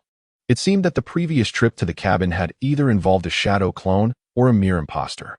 Without further ado, Yin Xiang struck Kabuto in the abdomen with a punch. Thud! Kabuto's body slammed against the wall, rendering him unconscious. Given this scenario, It was time to revise Sasuke's illusion. After dispatching Orochimaru and encountering Kabuto, he had knocked him out. Yes, this script was quite satisfactory. Yin Xiang reapplied the illusion on Sasuke, while also casting the illusion on Kabuto, depicting Sasuke and Appo's exit from Orochimaru's chamber, followed by the moment he knocked Kabuto unconscious. Afterward, he thoroughly searched Orochimaru's base, but was unable to locate the summoning scroll for the Dragon Cave. Reluctantly, he had to abandon his endeavor and leave the premises. Upon emerging, he found a tree to conceal himself, pondering whether the heavens were highlighting the fall of the once great Orochimaru, as the setting sun cast a blood-red hue across the sky. Before long, Sasuke emerged, a confident smile adorning his face, convinced that he had vanquished Orochimaru. With such meager skills, he dared to covet my body. How laughable, Sasuke muttered, before adopting his usual rebellious demeanor and striding away from Orochimaru's base, followed closely by a naked man, Kisame. Yin Xiang watched them depart, grappling with the decision of whether to report Sasuke's slaying of Orochimaru to avoid potential complications or to claim the glory for himself. Simultaneously, Deidara and Sasori had successfully defeated the Three Tails, dragging the barely breathing creature back to the Akatsuki base, unaware that it had been a trade for Conan's body. Despite having left the Akatsuki, were they still working for them? In truth, Yin Xiang had his own motives. Once the Akatsuki gathered the Jinchuriki and summoned the Ten Tails, he intended to utilize the Rinnegan to summon the Outer Path Geto Mazo, absorbing it into himself and becoming the Ten Tails Jinchuriki, catching them off guard. The current situation wasn't that Yin Xiang was aiding the Akatsuki in capturing tailed beasts. Rather, they were unwittingly providing him free labor in exchange for Conan. I believe I shall report that Sasuke killed Orochimaru, Yin Xiang concluded after much contemplation. Prestige could wait. As night fell, Hanabi and Izumi finally arrived, both exhausted. Upon seeing them approach the manhole, Yin Xiang leaped down from the tree. Let us take a moment to rest, he suggested to the two. No rest. What is happening here? Hanabi panted, leaning against Yin Xiang. Orochimaru is dead, Yin Xiang replied. What? Hanabi exclaimed, springing to her feet with wide eyes. Disbelief etched on her face. Is that true? When I arrived, he had already been killed by Uchiha Sasuke. Now, Uchiha Sasuke has left with someone. And Kabuto has departed as well. Orochimaru's corpse is likely still below, Yin Xiang confirmed with a nod. Really? Hanabi still found it hard to believe, after all. This was Orochimaru. From what I observed, Orochimaru seemed to be quite weakened. Sasuke must have struck when he was vulnerable to kill him. You shouldn't go down to see. Let us report back instead, Yin Xiang suggested, wrapping an arm around Hanabi's shoulders. All right, Hanabi nodded. She harbored complex feelings towards Orochimaru. Despite his past actions, he had been her teacher. The thought of his body lying below made her reluctant to witness it. Rest for a moment. I'll use the Flying Thunder God to take you back, Yin Xiang added, patting Izumi's shoulder. They both nodded and sat by the manhole, gazing vacantly as if lost in thought. Izumi likely pondered Sasuke, while Hanabi's thoughts were consumed by Orochimaru. Once they had rested sufficiently, Yin Xiang utilized the Flying Thunder God to transport them back to Konoha. It was late by the time they arrived. He instructed the two to return home and rest while he went to report to Tsunade about the mission. Upon entering Tsunade and Appo's quarters, Yin Xiang was taken aback. It seemed she had grown restless in his absence, as she had taken matters into her own hands. Startled by his entrance, Tsunade quickly grabbed a blanket to cover herself. You. Yin Xiang stepped into the room, a mischievous grin spreading across his face. I was only gone for a day or two. And you become so eager? He shut the door behind him and without hesitation, pulled back the covers. Well, I missed you, Tsunade admitted, her cheeks flushing. The two then engaged in an intimate exchange. After attending to personal matters, Yin Xiang reported the mission and Appo's details to Tsunade, including the death of the Crystal Release Ninja and Sasuke's slaying of the traitorous Orochimaru. Orochimaru is truly dead? Tsunade replied, her expression one of disbelief as she lifted her head from Yin Xiang's embrace, gazing into his eyes. Indeed, he is dead, Yin Xiang affirmed with a nod, confident in his words, for he had been the one to deliver the fatal blow. However, he could not dismiss the possibility of Orochimaru's resurrection. Having witnessed in the past how Sasuke revived him, it's hard to believe that Sasuke's strength has grown sufficient to kill Orochimaru, Tsunade mused, her head lowered in contemplation. Next, we will likely need to seek out Itachi. Indeed, when he departed, he took someone with him. I suspect he is recruiting team members. For Itachi is now part of the Akatsuki and requires allies to thwart its members, many of whom are likely remnants of Orochimaru and Amp. Appo's faction. Yin Xiang concurred. As they spoke, his hand unconsciously found its way to Tsunade's ample bosom, recalling that despite having witnessed so many weapons, none compared to Tsunade's, which were both formidable and generous. As he caressed Tsunade, he could not help but think of a woman named Terumi Mei who was waiting for him in the land of water. It would be worth his while to indulge in that encounter. If we wish to find Sasuke, we must track down Itachi. Tomorrow, I shall summon Jiraiya to gather information. Tsunade instructed Yin Xiang. Very well, I will send him a message at once. Yin Xiang nodded and then walked to the window, opening it wide. He whistled. And soon a hawk soared into view. Yin Xiang pinned a note and secured it inside a bamboo tube tied to the hawk and Appo's leg before sending it aloft. Turning back, he caught sight of the unclothed Tsunade, and unable to suppress his instincts, he leaped toward her once more, exclaiming, "Let us temporarily cast aside those matters." The following morning, Jiraiya returned to Konoha. His reconnaissance had remained within the borders of the Fire Country, as his primary mission was to safeguard Naruto. Thus he did not venture too far. Kakashi's squad, along with Jiraiya, Tsunade, and Yin Xiang, gathered early in the Hokage's office to deliberate on the situation. Yin Xiang had recently been promoted to Jonin, and Ino returned to Tsunade's side to resume her duties as a secretary. If we could capture a member of Akatsuki for interrogation, it would be advantageous to ascertain the whereabouts of Itachi Uchiha, Sakura remarked, emphasizing the necessity to track down Itachi in order to locate Sasuke. It is not that simple. Kakashi interjected. Given the current circumstances of our encounters, we hardly have the luxury to consider capturing anyone alive. Only Yin Xiang managed to seize Haiden, but that individual. Kakashi and Appo's sentence trailed off, leaving the implication unspoken yet understood by all. We must rely on sheer determination to find Itachi, Kakashi continued. Therefore, Yin Xiang, you shall take command and lead Kakashi's squad, selecting another team to assist in the search, Tsunade instructed. Wait, Yin Xiang? Jiraiya exclaimed in surprise. Why I've been away for so long that I'm unaware of what Yin Xiang has accomplished during this time.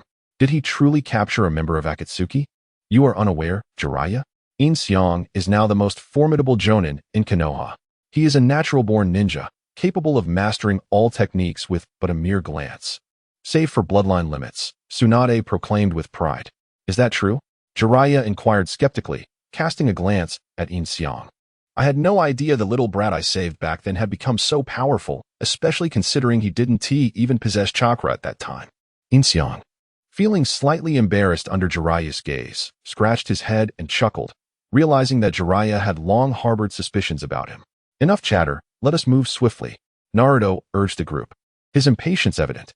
Do not rush. We must prepare first and await the assembly order, Kakashi reassured as he patted Naruto's shoulder. Naruto glanced at Kakashi but ultimately bowed his head and departed. Jiraiya followed suit. For tracking, we must certainly call upon Inuzuka Kiba and the others.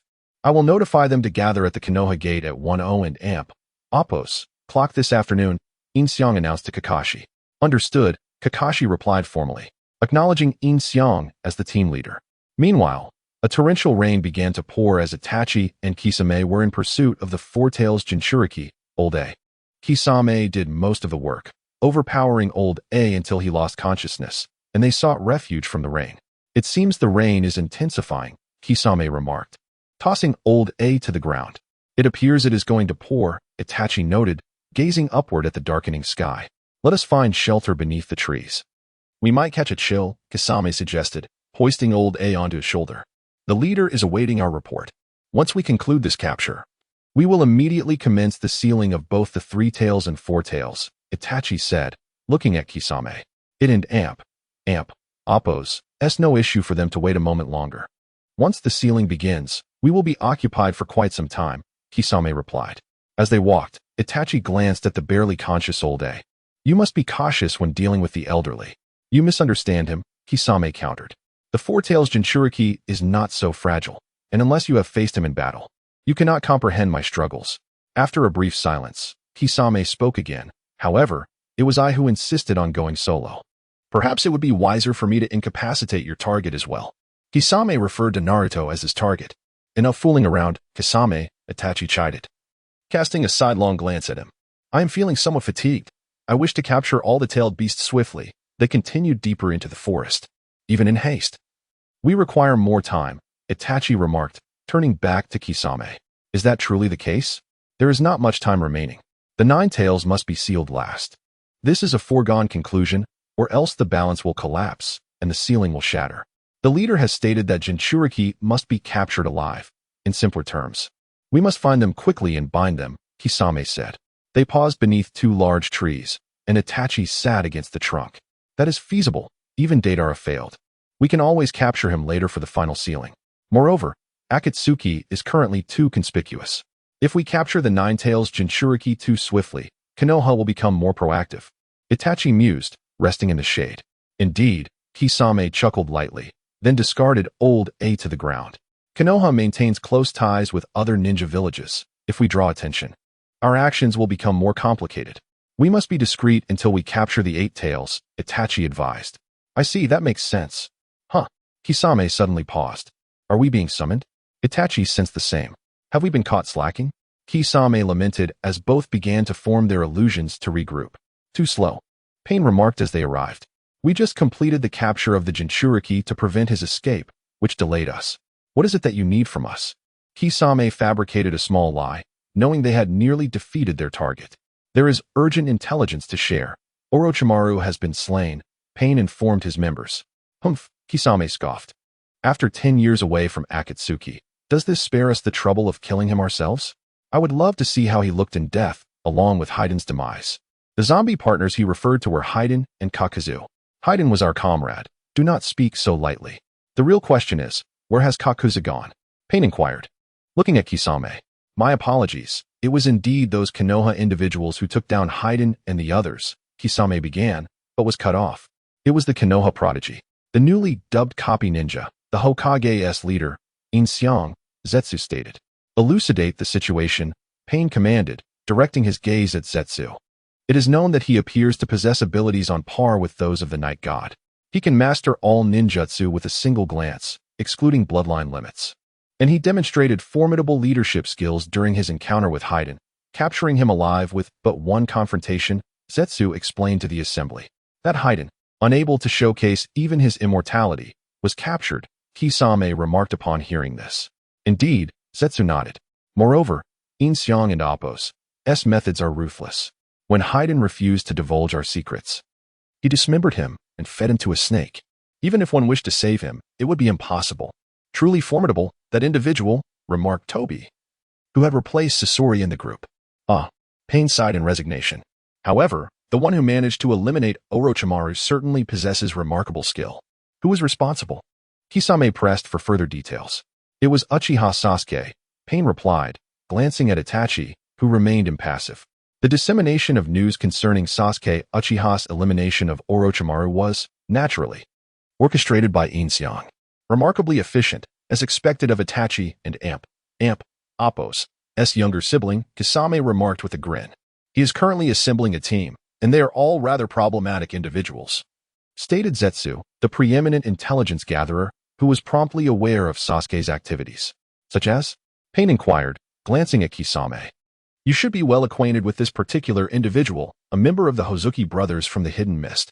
Suigetsu, a nostalgic name, Kisame reminisced, acknowledging that Suigetsu was the only possibility, given that Mangitsu Hozuki had already perished.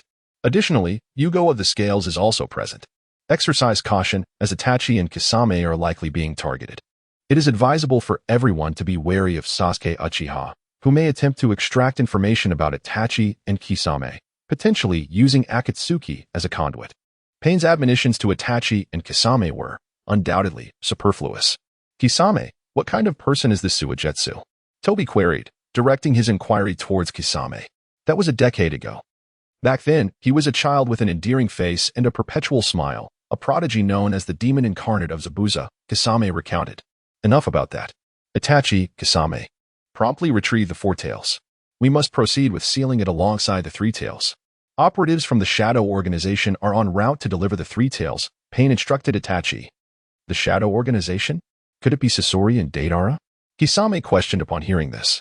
Affirmative, Pain confirmed with a nod. Incredible. Those 2 defectors still possess unrestricted access to our organization, Kisame grumbled, clicking his tongue. How did you manage to persuade Yagami to cooperate? Itachi inquired about the Shadow Organization, marking his first voluntary utterance. He was cognizant of Yin Xiang's role as the leader of the Shadow Organization and was now privy to contrasting information regarding Yin Xiang and Yagami. He pondered Yagami's motives for aiding Akatsuki in their quest to collect the tailed beasts. Was he still affiliated with the Hidden Leaf? Conan undertook the negotiations. Pain responded. Glancing at Conan, maintaining a stoic facade, inwardly tensed. Pain had not delved into the details at the time, but she now feared that Itachi might probe further, potentially discerning the truth with his all-seeing Sharingan. Itachi scrutinized Conan but remained silent. In any case, prioritize the retrieval of the four tails. Pain continued. Understood. Itachi affirmed with a nod, before vanishing alongside Kisame. At 1 o'clock in the afternoon, a torrential downpour commenced in the Land of Fire. Yin Xiang and his comrades, clad in white raincoats, convened at the gates of the Hidden Leaf village. Given Hong's traumatic encounter with Itachi, Yin Xiang instructed her to remain at home, enlisting Hinata, Kiba, and Shino instead. Kakashi led his squad, Yamato guided Naruto and Appo's team, and Yin Xiang served as the overall commander. Are you certain that additional personnel are not required? Naruto inquired, turning to face Kakashi. A mere augmentation of numbers is insufficient. Given the circumstances, a two-squad configuration is optimal, with a limited number of targets, specifically 1 or 2 individuals. Deploying more than 3 squads would render us susceptible to detection, engender systemic confusion, and ultimately impede our operational tempo, Kakashi elucidated to Naruto. To apprehend a target alive necessitates a far more sophisticated skill set than simply eliminating them, considering the imperative for seamless inter-team collaboration. Selecting individuals with a proven track record of sustained cooperation is paramount, Jiraiya asserted. This represents the optimal composition we can assemble at this juncture, Tsunade concurred. Yin Xiang and Appo's selections are commendable. However, the inclement weather is hardly conducive to our undertaking, Kakashi lamented, gazing skyward. Rain only amplifies the fervor, Yin Xiang quipped. Excellent. Let us commence, Naruto exclaimed, clenching his fist. For that impetuous individual, this downpour is perfectly apropos, Kiba remarked, observing Naruto. Now, I hereby issue the directive to execute the mission of locating and apprehending Uchiha Itachi. Exercise utmost caution and discretion, Tsunade declared to the assembled group. Understood. The contingent responded in unison, before dispersing. The group arrived at a small town near the Hidden Leaf village in the Land of Fire, where the rain had largely subsided. They congregated on a rooftop to strategize the search. According to Lord Jiraiya's intelligence, it is plausible that Akatsuki has already entered the Land of Fire in pursuit of Naruto. We will now commence our search within a 5-kilometer radius of this town. With a 5-kilometer radius, our radio communication will be rendered ineffective. What recourse do we have in the event of unforeseen peril? Furthermore, the mandate stipulates a 2-person team configuration, enabling mutual support in hazardous situations. Sakura interjected immediately. That responsibility falls to Kakashi, Yin Xiang asserted, glancing at Kakashi. Kakashi acknowledged the cue and executed the summoning technique, conjuring the 8 ninja hounds. The ninja hounds possess enhanced auditory and olfactory capabilities, enabling them to promptly alert us to unforeseen developments and aid in our search efforts. Each individual will be accompanied by a ninja hound. To mitigate potential contingencies involving Naruto, Yamato, capable of suppressing the 9 tails and Appo's, Chakra, and Hinata, possessing the Byakugan, will accompany him. Yin Xiang declared, addressing Naruto. Please take care of me, Naruto-kun, Hinata stammered, approaching Naruto from behind. Affirmative, Naruto responded with a nod. To preempt any unforeseen circumstances, I will dispatch shadow clones to accompany you. In the event of an emergency, I will immediately dispel the shadow clones and proceed to your location, Yin Xiang announced.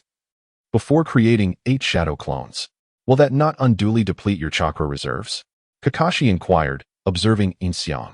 The average Jonin could only generate 4 or 5 shadow clones. It is of no consequence. I possess ample chakra. Very well. In the absence of further developments, we shall reconvene here. Disperse, Yin Xiang concluded with a smile. Issuing the final command. The contingent dispersed upon hearing the directive. Yin Xiang remained on the rooftop. Are we not going to participate in the search? Kakashi's ninja hound inquired of Yin Xiang. The dispersion of such a substantial quantity of chakra has left me somewhat fatigued, Yin Xiang replied with a smile, candidly admitting his desire to shirk his responsibilities and remain idle. And yet, you feigned otherwise, the ninja hound retorted, before reclining at Yin Xiang and Appo's feet. Very well, this will afford me an opportunity to recuperate. The contingent dispersed throughout the town, conducting their search for the duration of the day. Naruto's group encountered Kabuto, who had assimilated Orochimaru's remains into his own body, resulting in a partial transformation of his skin. He provided Naruto's group with information pertaining to Akatsuki. As Naruto and Yamato attempted to apprehend Kabuto, he evaded capture by employing the body replacement technique. Sakura encountered Karen in the town. Sasuke and his retinue had also arrived in the vicinity, seeking traces of Itachi. However, Karen successfully evaded Sakura after a series of maneuvers, leveraging her expertise in sensory perception. In addition to her medical ninjutsu prowess. Apart from Kabuto and Karen, the other individuals' ninja hounds also detected Sasuke's scent, which ultimately dissipated within a forest. After reconvening on the rooftop, the contingent proceeded to the forest. Leveraging Kiba and Appo's ninjutsu to augment his olfactory senses, they successfully reacquired Sasuke and Appo's scent and pursued it to Sasuke and Appo's location. After a night of tracking, they arrived at a neighboring town. By this point, it was the following morning, and the contingent required a period of respite. Meanwhile, within the Leaf Village, Jiraiya met with Tsunade, revealing that he had discovered the location of the Akatsuki and Appo's base. Tsunade, filled with excitement, insisted on dispatching a team for an immediate raid. However, Jiraiya suggested they go for a drink instead. Tsunade, while initially protesting her duties as Hokage, soon found herself at a tavern with Jiraiya. After indulging in some drinks, Tsunade became more at ease and began discussing Orochimaru. It was surprising to her that Orochimaru had truly met his demise. Despite their past companionship, she felt a pang of sorrow. Yet, Jiraiya seemed reluctant to dwell on such somber topics, shifting the conversation to the Hidden Rain village. He had learned that it was a secluded nation, shrouded in secrecy to conceal its scandals. The village was in a state of division, with one faction led by the Akatsuki. As dusk approached, Yin Xiang and his companions continued their search for Sasuke, while Tsunade and Jiraiya exited the tavern. The leader of such formidable individuals as the Akatsuki possessed immeasurable strength, and Tsunade was aware that venturing alone felt akin to stepping into a trap set by the enemy. On a park bench, Tsunade and Jiraiya sat beneath the fading light. As time pressed on, Jiraiya stood and addressed Tsunade, stating it was time for him to leave.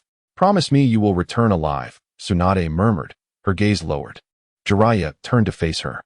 "If you were to perish, then I." Tsunade's emotions were a whirlwind. The once vibrant Sarutobi team had dwindled to just her and Jiraiya. If he were to fall, her loneliness would be profound. "Will you shed tears for me? That would truly bring me joy." Jiraiya jested. "You fool," Tsunade retorted. "Then let us wager in your beloved gambling style," Jiraiya proposed, to which Tsunade raised her head. Looking at him, "You should bet on my demise, considering you lose every wager." "If I return alive." Jiraiya paused, gazing seriously at her. "Ha ha ha, just a jest. A man must find strength in rejection. If one cannot laugh about such matters, they cannot truly be a man." He lifted his novel, asserting it was material for his next work. "Is becoming stronger a man's mission?" Tsunade queried. "To some extent, and a man must not merely pursue happiness." Jiraiya replied, chuckling. "What are you trying to show off?" Tsunade laughed. "Without a woman, you can end Appo's to even experience rejection." Jiraiya laughed heartily, turning to face the sunset. The two fell into a moment of silence. After a while, Tsunade spoke. "If anything happens, have the frogs contact me, and I will rush to your side." "No need. Stay in the village. You are the heart of its operations now," Jiraiya countered. "There are many potential candidates for Hokage," Tsunade asserted. "If the Hokage changes constantly, the village will never find stability. Currently, no one is more suited for the role than you," Jiraiya stated, his serious demeanor exuding masculinity. "What about Kakashi? And now Yin Xiang, who excels in many areas, has helped me with numerous challenges. Besides, Naruto will eventually grow," Tsunade replied with a smile. "Haha, you truly value Naruto. But I can understand. Your brother, Nawaki, and your former lover, Dan, all spoke of becoming Hokage. Naruto carries a shadow of their dreams," Jiraiya reflected. The two exchanged casual banter as Jiraiya picked up a scroll leaning against the chair, preparing to depart, while Tsunade nervously clutched her clothing. "All right, I'm off," Jiraiya said, turning away from Tsunade. She nodded. "Farewell." As Jiraiya walked away, waving his hand, Tsunade's tears fell unconsciously. Meanwhile, Yin Xiang received a message from Itachi and discreetly dispatched a shadow clone to rendezvous with him. Itachi was indeed nearby, evading the pursuit of leaf ninjas. I just visited Naruto. Itachi explained to Yin Xiang in the depths of the forest, clarifying matters regarding Shirsue's Kotoamatsukami, revealing he had one of Shirsue's eyes implanted in Naruto. As long as Sasuke activated his Manjiki Sharingan against Naruto, Kotoamatsukami would trigger, ensuring Sasuke and Appo's loyalty to Konoha. Understood, Yin Xiang nodded, feigning ignorance about Kotoamatsukami. Why do you wish to assist the Akatsuki in gathering the tailed beasts? Itachi directly inquired, voicing his confusion. I have my own plans. The Three Tails is a beast without a master and is located near the land of fire and Appo's border, which could incite chaos. As long as Naruto ISN and Appo's captured, their plans can be thwarted. You can rest assured that I will protect Naruto, Yin Xiang explained, concealing his true intentions. I see, Itachi acknowledged. The Four Tails has already been captured, and the Akatsuki has taken the Three Tails. This should be my final report to you. Final report? What do you mean? Yin Xiang frowned, suddenly recalling Sasuke and Appo's intention to confront Itachi. I will meet with Sasuke afterwards. This may well be a fight to the death. I will grant him my Sharingan, allowing him to possess the eternal Manjiki Sharingan. When he next encounters Naruto, he will stand in my stead as Konoha and Appo's strength, Itachi stated calmly. You plan to walk to your own demise? Yin Xiang asked. Perhaps, Itachi nodded. After orchestrating for so many years, your conclusion is to sacrifice yourself? This plan seems rather poor. I once believed you, Uchiha Itachi, to be a wise individual, Yin Xiang remarked with a hint of sarcasm. To obtain the eternal Manjiki, one must exchange eyes with a brother. I cannot harm Sasuke. The power of hatred will amplify the abilities of the Sharingan. And I wish for Sasuke to acquire that strength. Have you never considered that, beyond power, what Sasuke truly needs is familial love? Yin Xiang countered. Yin Xiang's words struck a chord with Itachi, rendering him momentarily silent. What Yin Xiang said held truth, yet the situation had escalated beyond remedy. For now, this is the only path. Only the power of hatred can allow Sasuke to awaken the eternal Manjiki with my eyes, Itachi remarked, gazing intently at Yin Xiang. Can I persuade you otherwise? Yin Xiang asked seriously. No, Itachi replied immediately. What if the organization forbids you from going? Yin Xiang continued. In that case, I intend to disobey, Itachi declared resolutely. Yin Xiang was at a loss for words. For Sasuke, Itachi was willing to risk everything, even defy the last command of Konoha, to which he had devoted his life. It seemed this Itachi was likely a shadow clone, and his exact location remained uncertain. It appeared that stopping him was futile. Well, do as you wish, Yin Xiang sighed, waving his hand, subsequently dispersing the shadow clone. After all, even if Itachi perished, he could always bring him back. Once the shadow clone dissipated, Yin Xiang's true self received the memories. Itachi indeed went forth as anticipated. In my recollection, as Naruto and his companions hastened towards Sasuke, they seemingly encountered an obstruction from the Akatsuki organization. Now, the assassination of Sasuke has also become one of Akatsuki and Appo's objectives, considering Sasuke and Appo's vendetta against its members. Suddenly, Yin Xiang halted abruptly, perched upon a tree, his expression fraught with panic. What's the matter, Yin Xiang? Kakashi and the others, noticing his distress, gathered around him. Nothing. Nothing at all, Yin Xiang replied, shaking his head. His anxiety stemmed from the realization that it coincided with Jiraiya's journey to the Rain Village. The moment of Itachi and Appo's demise, and also Jiraiya and Appo's own fate. Currently, his modification device could only save one life. Yin Xiang promptly contacted Yang. Given the current predicament, it was impossible for him, as the squad leader, to abandon his team, nor could he reveal his foreknowledge of certain events. Upon receiving the directive, Yang instantly rose, startling the trio of Kaku who were dining before him. What is going on? You nearly gave me a fright, Deidara exclaimed. I have matters to attend to. You three remain at the base and await my return, Yang stated before vanishing from their sight. What a neurotic day, Deidara murmured, glancing at Yang's vacant spot. Why are you cursing? Is your organization so casual? Does the leader curse at will? Kaku, being a newcomer, felt somewhat out of place. What do you mean by and Appo's? Your organization and Appo's? ISNT it just us? Deidara replied, nodding in agreement. Enough with the chatter, let us eat. Scorpion interjected, as he, unlike the others, had no need for sustenance. Yin sped towards the rain village with unparalleled swiftness. Uncertain of how many days Jiraiya had been en route, Yin, who had yet to master the flying thunder god technique, would require at least 3 hours to reach the rain village. With this thought, Yin Xiang felt a pang of urgency as he enveloped himself in lightning release chakra. He attempted to augment it with wind release. To his astonishment, upon making the attempt, Yin surged forward with a burst of speed that far surpassed lightning release, rendering him nearly invisible to the naked eye. What in the world is happening? Yin pondered, observing the trees blur past beneath him. Lightning release combined with wind release? That feels somewhat familiar. This technique is called swift release, which significantly boosts speed. At that moment, if anyone were beside Yin, they would have seen nothing but a transparent figure. At such velocity, Yin arrived at the rain village in merely an hour. It was already nightfall, and the weather was dreary, with heavy rain pouring down. Utilizing his chakra sensing abilities, Yin detected Jiraiya engaged in combat with pain near a lake by a drainage pipe. Jiraiya had been forced into sage mode, and his left arm had been severed. This unexpected turn of events illuminated the method of utilizing sage mode for Yin. Meanwhile, Pain and Appo's 6 bodies had emerged, and Jiraiya found himself in dire straits. Having just formed an alliance with Akatsuki, this situation is precarious, Yin contemplated, using a transformation technique to assume Yin Xiang's appearance. But then again, is this truly wise? Rescuing Jiraiya while appearing as Yin Xiang amidst Pain's overwhelming power seemed illogical. Damn it, never mind. Ultimately, Yin reverted to his original form, prioritizing Jiraiya's life over the alliance with Akatsuki, especially as Jiraiya's endurance waned. At that moment, Jiraiya seized a fleeting opportunity, dragging the animal path into the water, bringing him into a barrier of toad stomach acid. In this environment, Jiraiya vanquished the animal path, yet in its dying moments, it retaliated, piercing Jiraiya's right shoulder with a black rod. If Jiraiya had chosen to escape at that moment, he might have survived, but upon slaying the animal path, he recalled the identity of the man he had previously faced, the Wind Manipulation Clan member.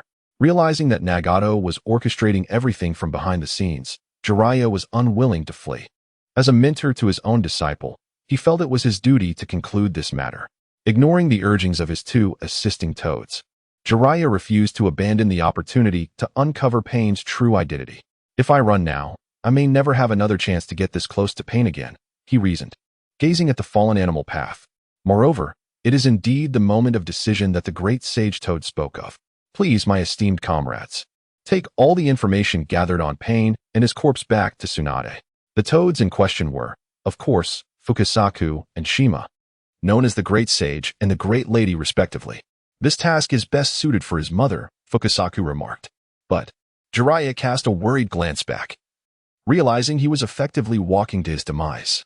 Be sure to return before dinner, Shima instructed Fukasaku. Rest assured, I will return with little Jiraiya after this is over, Fukasaku assured her. Shima nodded in agreement. I truly appreciate this, Jiraiya expressed, touched by Fukasaku and Appo's willingness to accompany him to what could be his end. Come on out. I'll get you to safety, Yin called anxiously, observing the lake's surface, where Pain's 5 bodies lay in wait for Jiraiya's emergence. The next moment, Jiraiya surfaced, hurling a kunai at the Azura path. The Pain bodies, interconnected through their vision, evaded the projectile, surrounding Jiraiya in an instant. At that moment, Jiraiya recognized that all of these individuals were ninjas he had encountered before.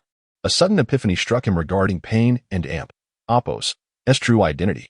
Just then, a hand emerged from beneath the water, seizing Jiraiya by the throat, as the other 4 Pain bodies leapt high, wielding black rods aimed at him. Yin rushed forward, employing swift release to rescue Jiraiya in the nick of time, causing the attacks to miss. Are you alright? Yin immediately diagnosed Jiraiya using medical ninjutsu, finding his throat severely damaged.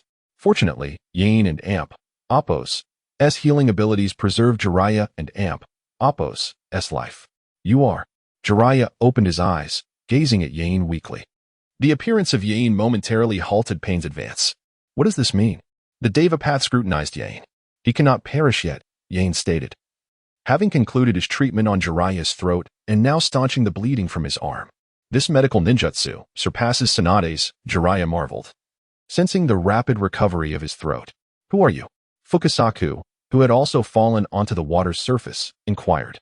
I am the king of the Dark Night, the malevolent punisher, Yin. It had been ages since Yin had introduced himself in such a grand manner, and it felt invigorating. Jiraiya, however, reached for Yin and Appo's mask. Had Yin not reacted swiftly, Jiraiya would have uncovered his identity. I just saved your life, brother. Is it excessive to question my identity? Yin retorted, continuing his healing without interruption, prompting Jiraiya to exit sage mode. Yet, Jiraiya remained silent. So, does our alliance end here? Pain continued to regard Yin. Conan emerged from the rear passage, frowning as she observed Yin, questioning his intentions. It is not entirely the case. It primarily depends on whether you are willing to allow me to take him away. Yagami gazed at Pain as the healing concluded. So, it turns out that the two organizations have forged an alliance. Even in such circumstances, Jiraiya continued to gather intelligence. No, Pain replied decisively. He has acquired my information. There is no way I can let him go. Moreover, this is the Akatsuki's territory. Since you have come and done this, you might as well stay here. TSK. Yagami clicked his tongue, feeling the trouble brewing. It seems you were determined to have me beat you up before you were satisfied. If you can, then give it a try, said Pain of the Six Paths demonic fireball. The Azure Path of Pain struck first, his fist separating from his arm and hurtling towards Yagami and Jiraiya. Instantly, Yagami seized the Sage of the Deep from the surface of the sea and, together with Jiraiya, leaped away in a flash. Boom. The sea surface erupted with a massive splash, and Yagami, along with Jiraiya and the Sage, landed atop the ruins of a wall. The human path of Pain appeared behind Yagami, wielding a black rod aimed at Jiraiya, clearly intent on eliminating him first. Yagami released the Sage and grasped the black rod. But Pain could not budge it even an inch from Yagami's grip. The Azura Path surged from the ground, transforming its hand into a cannon, shooting a beam of chakra towards Jiraiya. Get out of here quickly. Don't be a hindrance. Yagami shouted to Jiraiya, casually raising a Rashomon gate without the need for summoning. Bang! The chakra cannon struck the Rashomon, completely thwarting the Azura Path and Appo's attack. Yagami then waved his hand, causing the gate to vanish. Jiraiya cast a deep glance at Yagami and then at the Six Paths of Pain before forming a hand seal and disappearing into his own barrier. With the troublesome individuals gone, I had no intention of engaging with you, but since you insist on confrontation, then let it be, Yagami declared, delivering a single punch that obliterated the human path into a mist of blood, beyond even the Hell Path's ability to resurrect him. In the unseen air, a cylindrical wave of fist energy shot skyward, dispersing the dark clouds above the Rain Village. The force of Yagami's strike using 70% of his strength. Too swift and overwhelmingly powerful. Pain of the Six Paths furrowed his brow, gazing at the scattered clouds.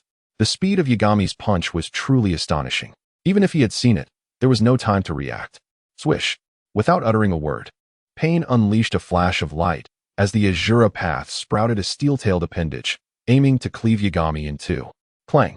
Yagami did not flinch, allowing the serrated blade to strike his body. The anticipated division did not occur, instead producing the sound of metal colliding. Pain's eyes widened in disbelief, witnessing the blade genuinely make contact with Yagami's form. Why did it produce the sound of metal clashing? Is his physical structure truly that formidable? A second. Yagami delivered another punch, turning the Azura Path into a crimson mist, the punch's wind traversing through it and crashing into the distant ruins, reducing the area to dust. Goodness. Yagami's formidable strike prompted Pain to exclaim an expletive from the depths of reality. Stronger than during their previous encounter, was this individual a monster? Including the animal path that Jiraiya had eliminated, now only 3 Pains remained. The Hell Path, devoid of offensive power, could only absorb chakra, while the Hungry Ghost Path was merely a target for Yagami. Under Yagami's rapid speed, they could hardly perceive his figure. Suddenly, Yagami appeared before them. The Hell Path was swiftly dispatched, and before they could react, Yagami confronted the Hungry Ghost Path. The Hungry Ghost Path extended its hands to absorb chakra. But Yagami and Appo's punch bore none. It obliterated the Hungry Ghost Path entirely. Subsequently, Yagami charged towards the final Pain of the Six Paths, who anticipated Yagami and Appo's assault, raising his right hand to unleash Shinra Tensei. Yet, Yagami's speed was unparalleled. His fist was already upon him. Stop. Conan's figure materialized before Pain, arms outstretched to block the punch. Yagami's fist halted merely a centimeter from Conan's face, Had it not been for Yagami's exceptional control over his strength, she would have been obliterated. Even the icy Konan was taken aback, tears welling in her eyes from the sheer terror of Yagami's might. "Do you not realize that this punch would turn you into a mist of blood?" Yagami said, relaxing his fist and gently wiping away her tears. After all, Konan was dear to him. However, that is Yahiko's body. As Yagami wiped her tears, Konan appeared even more forlorn. To her, Yagami had become an important figure. Alongside Yahiko and Nagato, everything else was insignificant. If even Yahiko and Appo's body were to be destroyed. What if I lose control? How foolish can one be? Yagami playfully tapped Konan's forehead.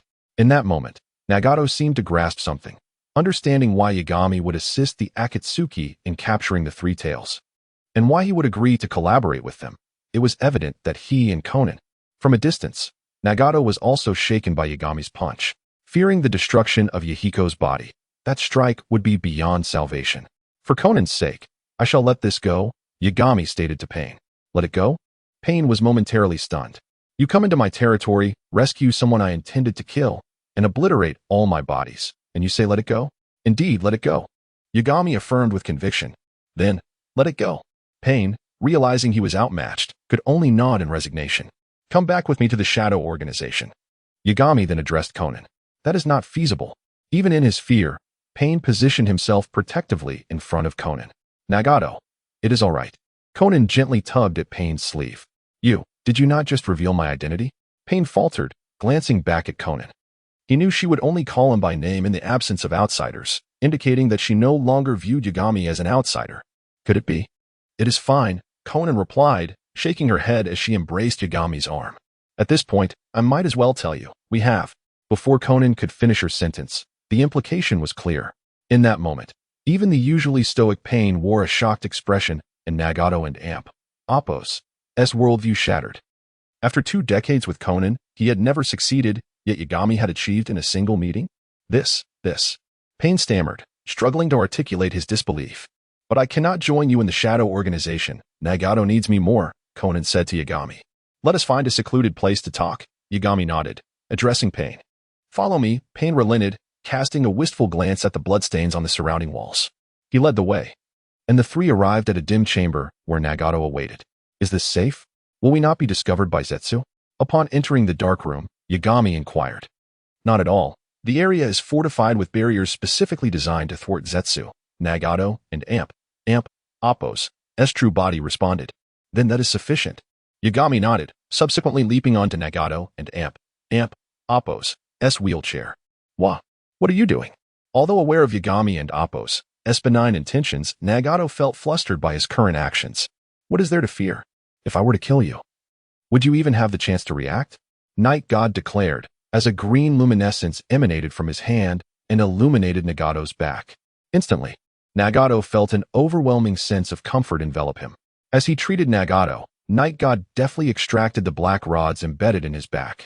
The moment the rods were removed, the wounds on Nagato and Appo's back began to heal, and by the time all the rods were withdrawn, Nagato was able to sit up straight. Night God continued to perform healing techniques, dedicating an hour to treating Nagato's hidden ailments. Nagato's complexion visibly improved, although he still resembled a mere skeleton. Nevertheless, he was now free to move. You should eat more meat and increase your protein intake. With a few months of proper nourishment, you'll fully recover.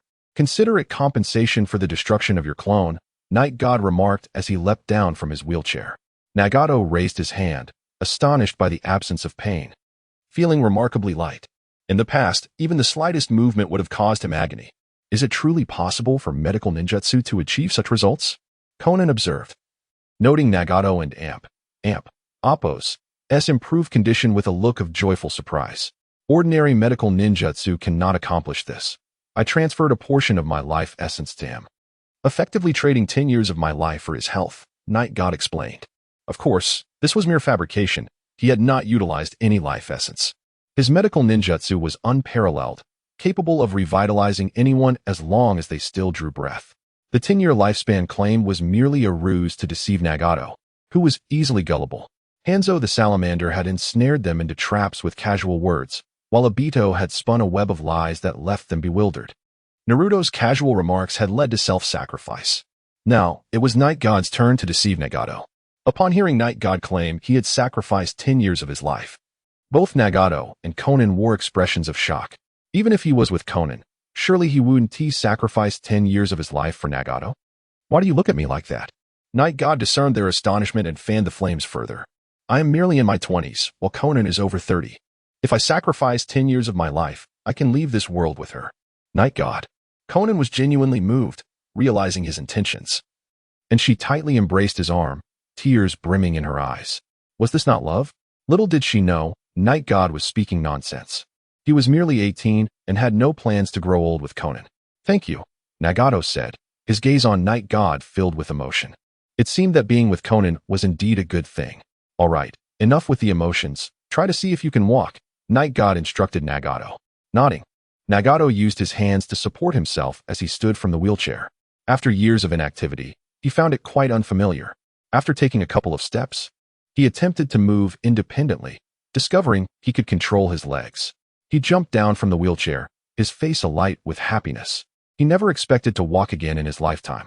Regarding the matter of Uchiha Obito, upon hearing Night God mention Obito, Conan and Nagato looked at him in surprise, not expecting him to know about it. What I wish to convey is that the person you encountered was not Uchiha Obito, Night God said, disregarding their astonished expressions. I suspected as much. Conan nodded. He merely possesses the Sharingan. That does not make him Obito. How did you come by this information? Nagato inquired. Well, I have my own intelligence channels. The one who incited you to form the Akatsuki is he. The one who manipulates the organization from behind the scenes is also he. However, he is not Uchiha Obito. His true name is Uchiha Obito. Uchiha Obito? They repeated the name, exchanging glances and shaking their heads, indicating they had never heard of it. However, Black Zetsu was indeed connected to Uchiha Obito. He was a manifestation of Obito's will, consistently acting as a liaison, subtly manipulating him into performing certain actions. Night God explained to them. Though he was well aware that Black Zetsu had no real connection to Uchiha Obito. What manner of person is Uchiha Obito? Nagato queried. You know Kakashi Itaki. Do you not? Night God said, to which Nagato nodded. And Minato Namikaze? Another nod followed. He is a disciple of Minato, a comrade of Kakashi. As for why he has come to this point, I cannot say. He disappeared from the battlefield during the Third Great Ninja War and has not been seen since, leading many to believe he perished. In conversing with Nagato, Night God interwove truth and deception. He possessed knowledge yet was reluctant to reveal it all. His true aim was not world peace, but rather the destruction of the current world. Hadn't Adapos, he already made that clear? He claimed he intended to dismantle the existing ninja world system, annihilate the 5 great nations, and thereafter have the Akatsuki govern the world, ensuring an end to war. Nagato nodded. This seems to differ from what you have told me. The task assigned to you, to dismantle the existing ninja world system, was, in truth, a means to exploit you for collecting tailed beasts to destroy the world. Of course, it is not the same, Night God asserted. It is not too late to stop. Trust that I will create a peaceful world. You? Nagato paused. Is the Akatsuki not also founded to establish a peaceful world? Indeed, I am also a war orphan. Desiring an end to conflict. Our objectives align, though our methods differ, Night God affirmed. Come with me, Nagato. Join us in forging a genuinely peaceful world. And how do you plan to establish this? First, recruit members.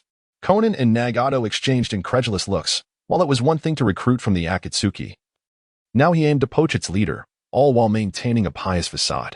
Then, quell the wars of smaller nations and subdue the leaders of the 5 great nations, compelling them to heed my command. Quelling the wars of smaller nations is within your capability, yet subduing the leaders of the 5 great nations seems implausible, Nagato remarked. Defeating and subduing them is sufficient. I have my methods. We can initiate with the cessation of smaller nation conflicts, Night God stated confidently. The two were once again at a loss for words. The Akatsuki was established by us alongside Yahiko. We shall not forsake this organization, Conan asserted, gazing at Yahiko, who had now become pain. Then let the Akatsuki merge with the Shadow organization, becoming a subsidiary of the Shadows. The question remains whether you can bring anyone else from that organization. Otherwise, it will only be the 3 of you left, Night God said, glancing at Yahiko. Conan and Nagato exchanged contemplative looks. Most members had been recruited by Obito, Sasori, Deidara, Haiden, and Kakuzu were all is doing, with Sasori and Deidara now part of the Shadows. Haiden deceased, and Kakuzu missing, Zetsu and Kisame were undoubtedly loyal to Obito, while Uchiha Obito had orchestrated their recruitment. Considering all this, they indeed seem to be left with only the three of them. Even if we are but three, we shall retain the name of the Akatsuki, Nagato declared. Very well. I promise you, the organization's name shall be changed to Shadow Akatsuki. Is that satisfactory? Night God replied, feeling a peculiar sensation wash over him. Shadow Akatsuki. Shadow Akatsuki. It sounds strikingly similar to Yin Xiang. It is uncertain whether it is mere coincidence or fate, but the name of the organization has become strikingly similar to that of its members. ISN and Appos. It a bit unappealing? Xiaonan whispered. In response, Yeshin, seemingly at a loss for words, declared, the organization will be named Ing, and your team's designation shall be Shao. Is that satisfactory? This suggestion sounded reasonable, and Nagato nodded in agreement. Yes, I concur, he affirmed. Xiaonan, rarely smiling, remarked, I am genuinely happy today. Nagato did not eliminate the teacher, has regained his health. And both Yeshin and Nagato have become friends. Furthermore, I can now be with Yeshin for as long as I desire. Then, at the very least, allow me to see your true face, Nagato said to Yeshin, with Xiaonan turning her gaze toward him as well, remembering the mask he wore during their previous closeness. Yeshin contemplated the situation. Obito had always concealed his identity behind a mask, which had prevented them from fully trusting him. However, if he were to remove his mask now, they would surely trust him completely, especially Xiaonan, who would undoubtedly be overjoyed to behold his striking visage. After a moment of deliberation, Yeshin reached for his mask. With both Nagato and Xiaonan fixated on him, their anticipation growing with the mystery surrounding his face. As Yeshin lifted his hood and removed the mask, both were taken aback. I never expected. He is so handsome. I've struck gold, Xiaonan thought, her cheeks flushed. Isn't that the Yin Xiang of Konoha? Nagato exclaimed, astonished by the revelation. Rumors had it that Yin Xiang and Yeshin possessed the extraordinary ability to master all ninjutsu at a glance. However, while Yeshin could learn even Kekkei Genkai, Yin Xiang could not. It became evident that they were, in fact, the same person, with Yin Xiang merely masquerading as someone inferior to Yeshin to avoid conflict in Konoha. Now, do you believe in my sincerity? Yeshin observed their astonishment and replaced his mask and hood. No wonder you sought to save Jiraiya-sensei, Nagato remarked, still in disbelief. If you had killed Jiraiya, would Konoha have spared you? My plans for world peace would have been in ruins. Yeshin chuckled. All right, let us return. He took Xianan's hand. And she, enamored, nodded absent-mindedly, perhaps not fully grasping his words. You aren't usually so infatuated, Nagato remarked, bemused. You wouldn't understand. This is what we call love. Yeshin replied, enunciating each word. He then led Xiaonan away, with Nagato trailing behind, marking the dissolution of Obito's Shao organization. Meanwhile, Obito was engaged in a lively skirmish with the energetic Akatsuki member, blocking Yin Xiang and his companions from approaching the secrets of the Uchiha clan to prevent interference in Itachi and Sasuke and Appos' decisive battle. One could only wonder how he would feel upon realizing he had been outmaneuvered. Following Yeshin and Appos' intervention, the destruction of Konoha seemed unlikely. Everyone follow me. Yin Xiang called as Naruto's shadow clone spotted Sasuke and rushed toward him. Wait, Naruto, that chakra is. Hinata shouted after him, but Naruto had already leapt ahead. Hello. Everyone.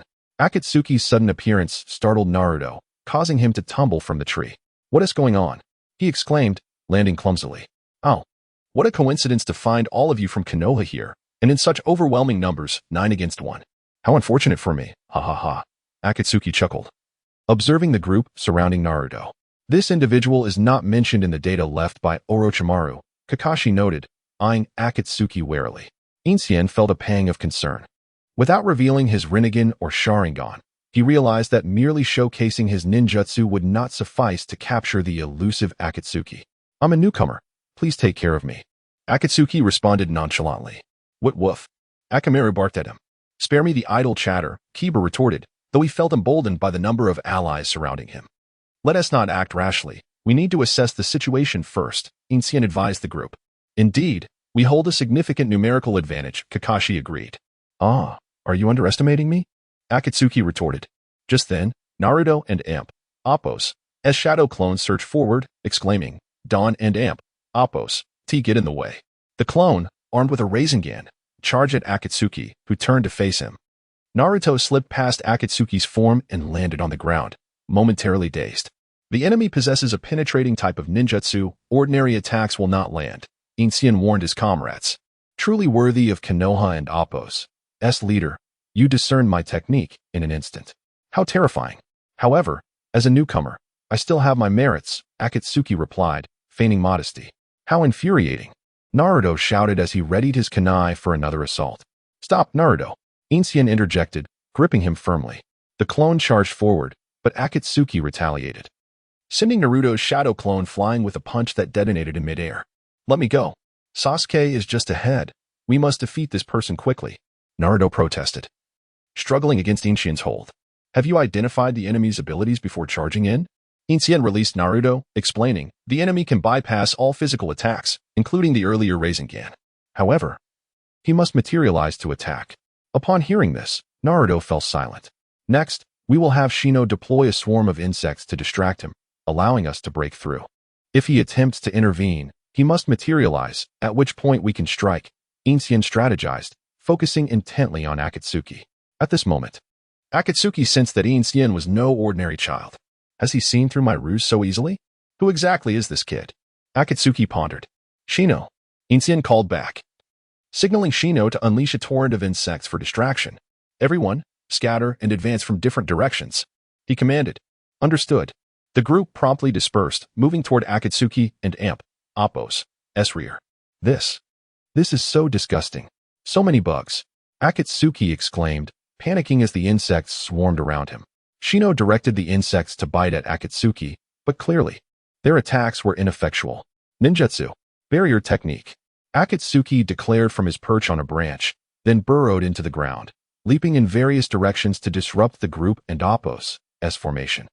Shino and Appo's insects followed, but Akatsuki and Appo's erratic movements left them disoriented. Shino, focus on Naruto and Appo's position. Hinata called out, activating her Byakugan. Got it. Shino and Appo's insects then surged toward Naruto, while Akatsuki emerged from the ground to strike Naruto. However, as the insects swarmed, Akatsuki had no choice but to phase out, his punch missing its target as Naruto continued his charge forward. This is bad.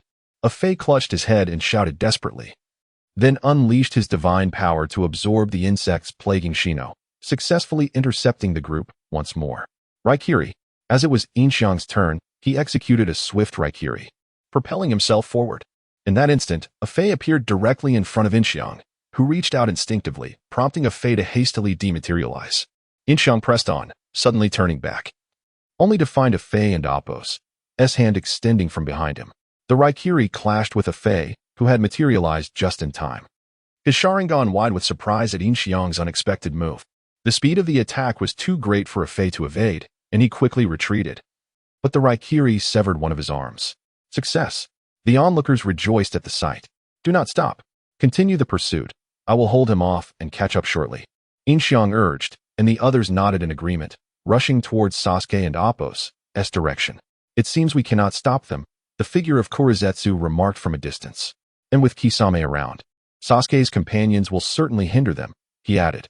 The battles over there have likely commenced as well, Shirazetsu commented. Let us go and see, Kurizetsu replied. And the two vanished back into the trees. The smile faded from Yin Xiang's face as he gazed at the masked Afei. Despite the severed arm, no blood flowed. The dismembered limb on the ground was pure white, belonging to Shirazetsu. Ha ha, they have managed to escape, but without those insects to disrupt me, you will find it impossible to strike me. Afei responded with forced optimism, grinning at Yin Xiang. That remains to be seen, Yin Xiang retorted, still unaware of the situation with Yashida. Ninjutsu, capture technique. Afei suddenly charged at Yin Xiang, extending his remaining arm. Yin Xiang dashed towards Afei, throwing a kunai that pierced through his head. Just as Afei was about to make contact, he materialized, and Yin Xiang instantaneously appeared at the kunai and Appo's location, executing a Sharingan that struck Afei into the ground. What is this? Afei's eyes widened in realization. This was how his teacher had dealt with him in the past. Memories of painful recollections surged forth as Afei, struck by Yin Xiang's attack, promptly used his divine power to vanish. You little rascal, channeling Minato, I won't let you off so easily, Yin Xiang observed as Afei retreated without resistance. Naruto, Kakashi, and the others arrived at the Uchiha clan and Appo's secret hideout. Afei had not fled. Rather, he had come here. Suigetsu and his companions, upon seeing Naruto and the others, temporarily allied with Afei and Kisame to prevent their entry. Yin Xiang, what are you doing here? Kakashi inquired, looking at Afei. Afei remained silent, prompting Naruto and the others to exchange glances, startled by Afei and Appo's reaction. Could it be that Yin Xiang was killed? They pondered. Impossible.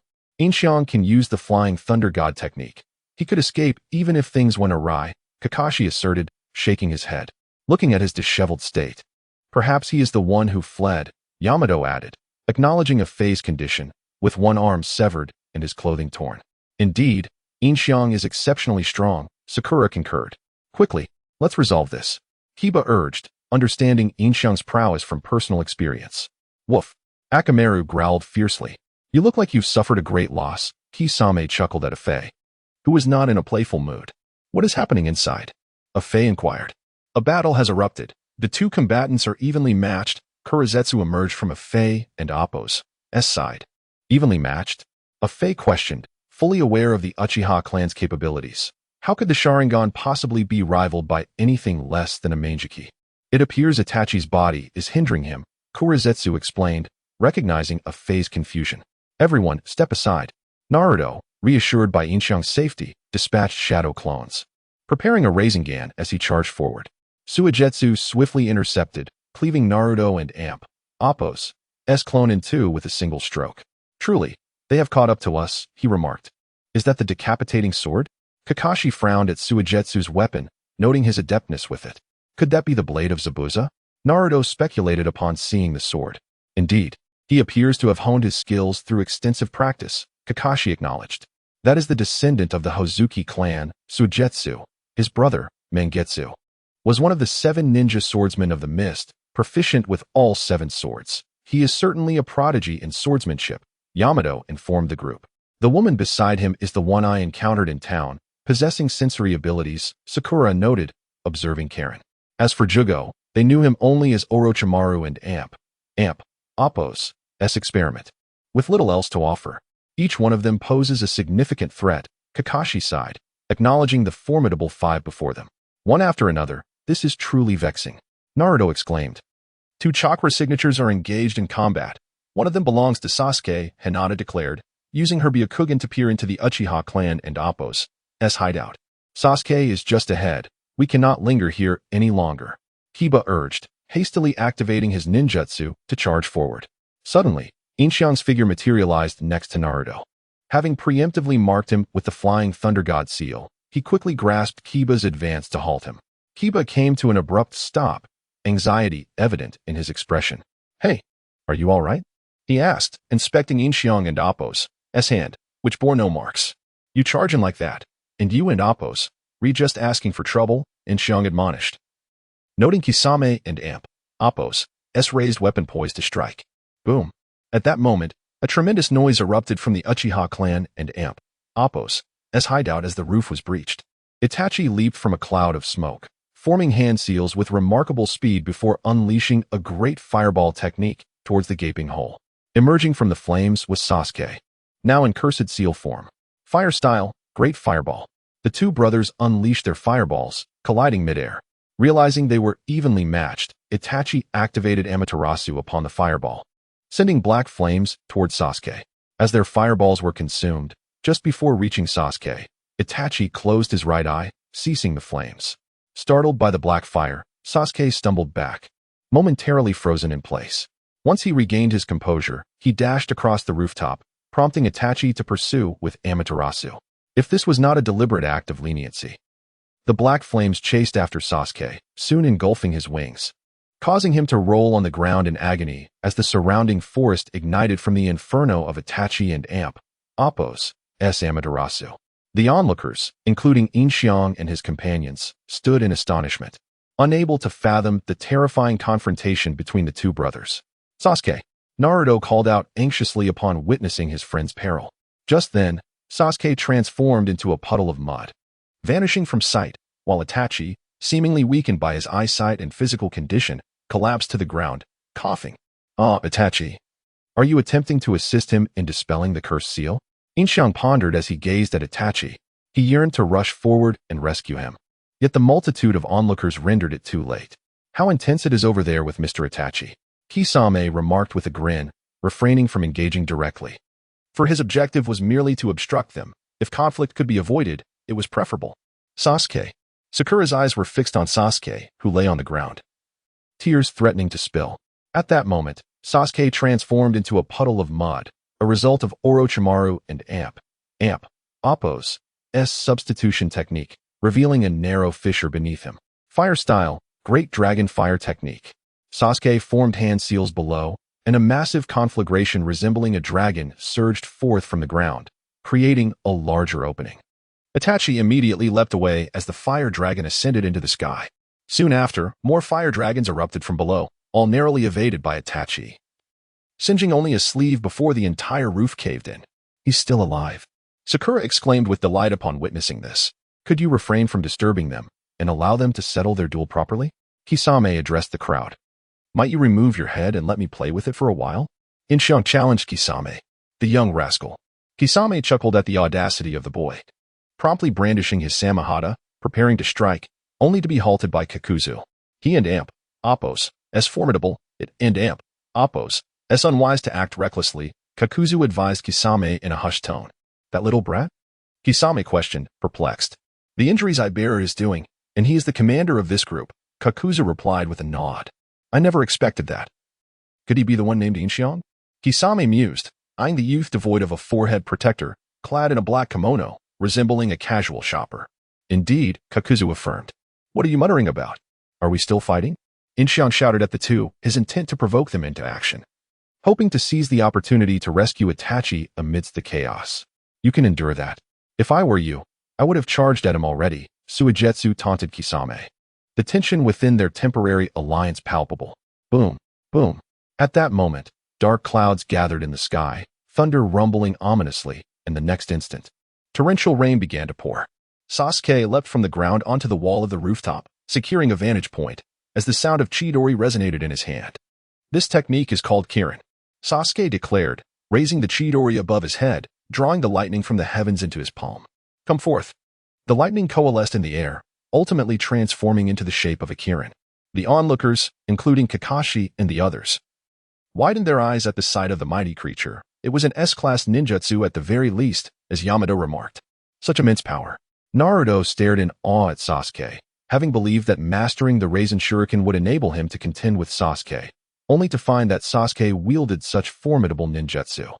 Let the thunderstorm dissipate, Sasuke proclaimed, sweeping his right hand, causing the Kirin to descend, obliterating the rooftop entirely and leaving no safe place behind, rendering Yin Xiang and the others unable to witness the unfolding events.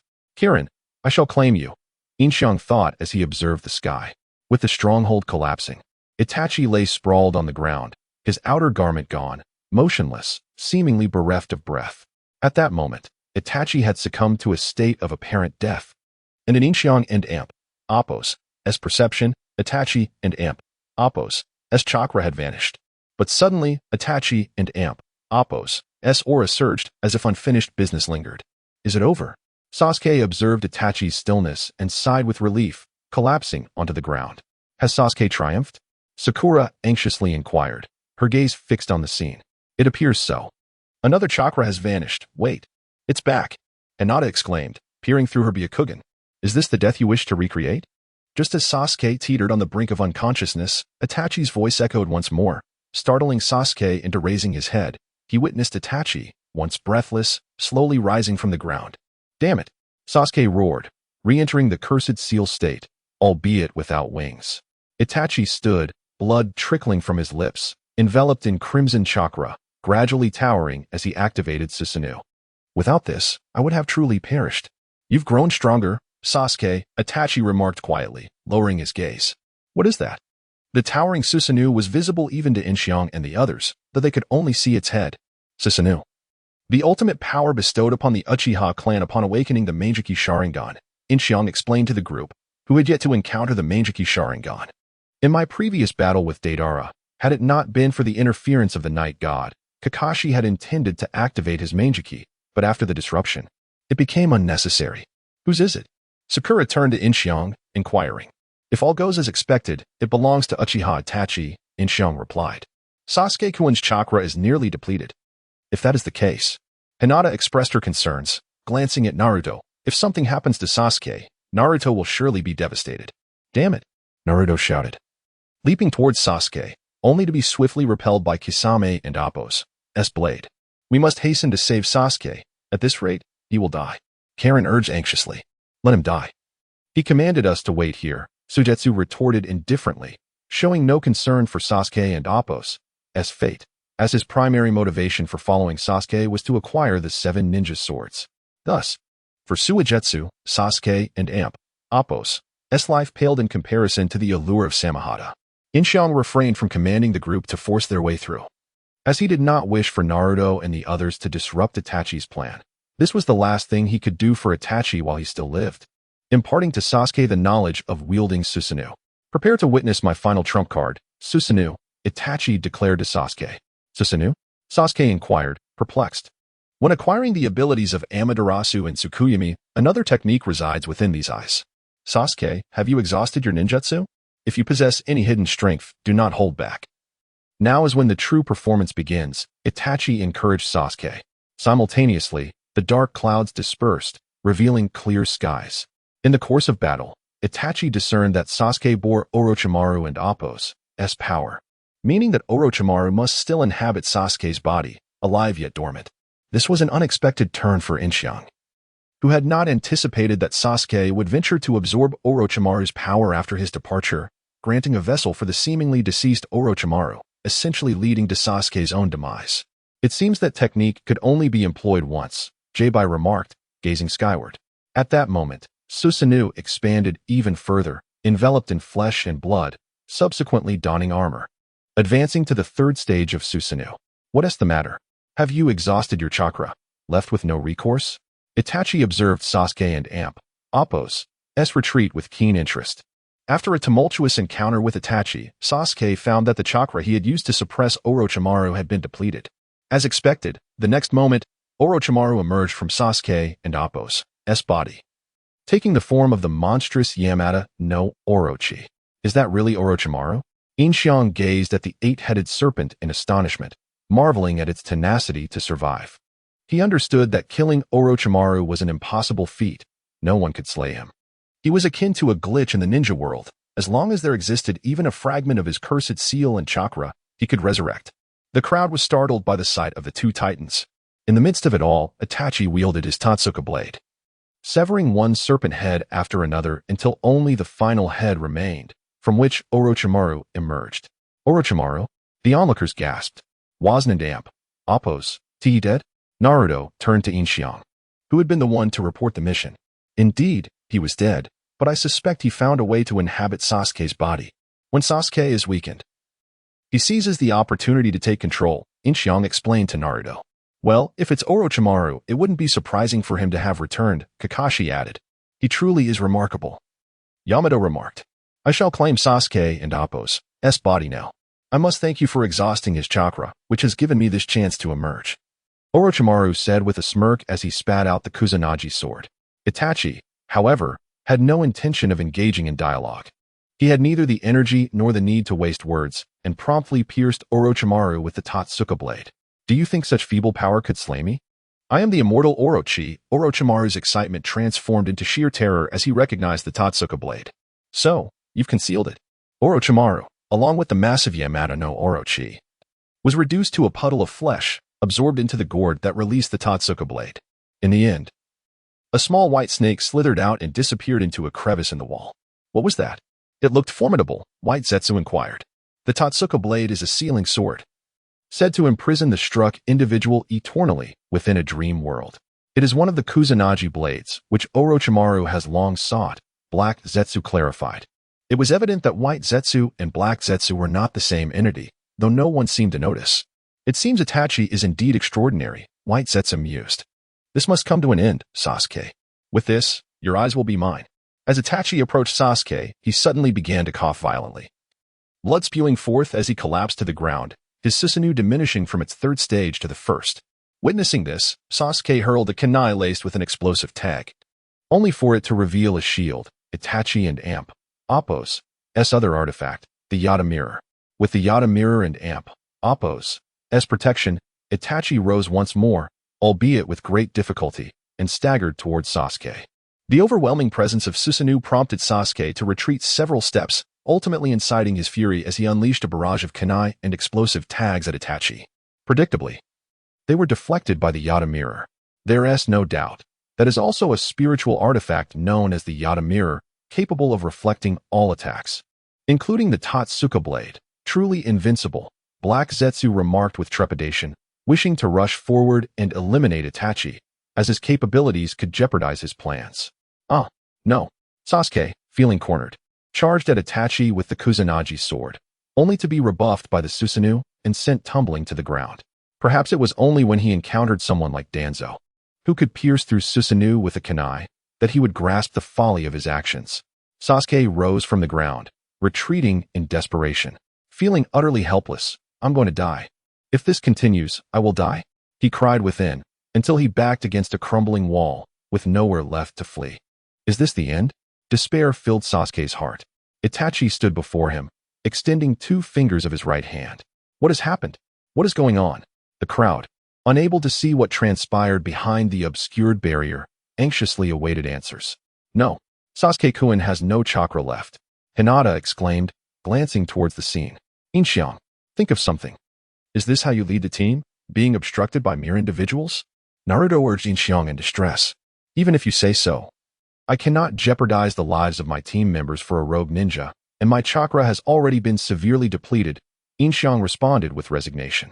Indeed, Yin Xiang had previously deployed numerous shadow clones and had fought the masked man alone, so his chakra was low. Yamato nodded in agreement. A rogue ninja? Naruto echoed Yin Xiang's words, indignantly declaring, Sasuke is our comrade, not a rogue ninja. He insisted, he has merely been blinded by hatred. I will bring him back. Whatever you say to me, he is still a rogue ninja. I see no need to allow casualties in my first mission leading this team, Yin Xiang replied dismissively. Naruto, clearly infuriated by Yin Xiang's attitude, felt his eyes redden.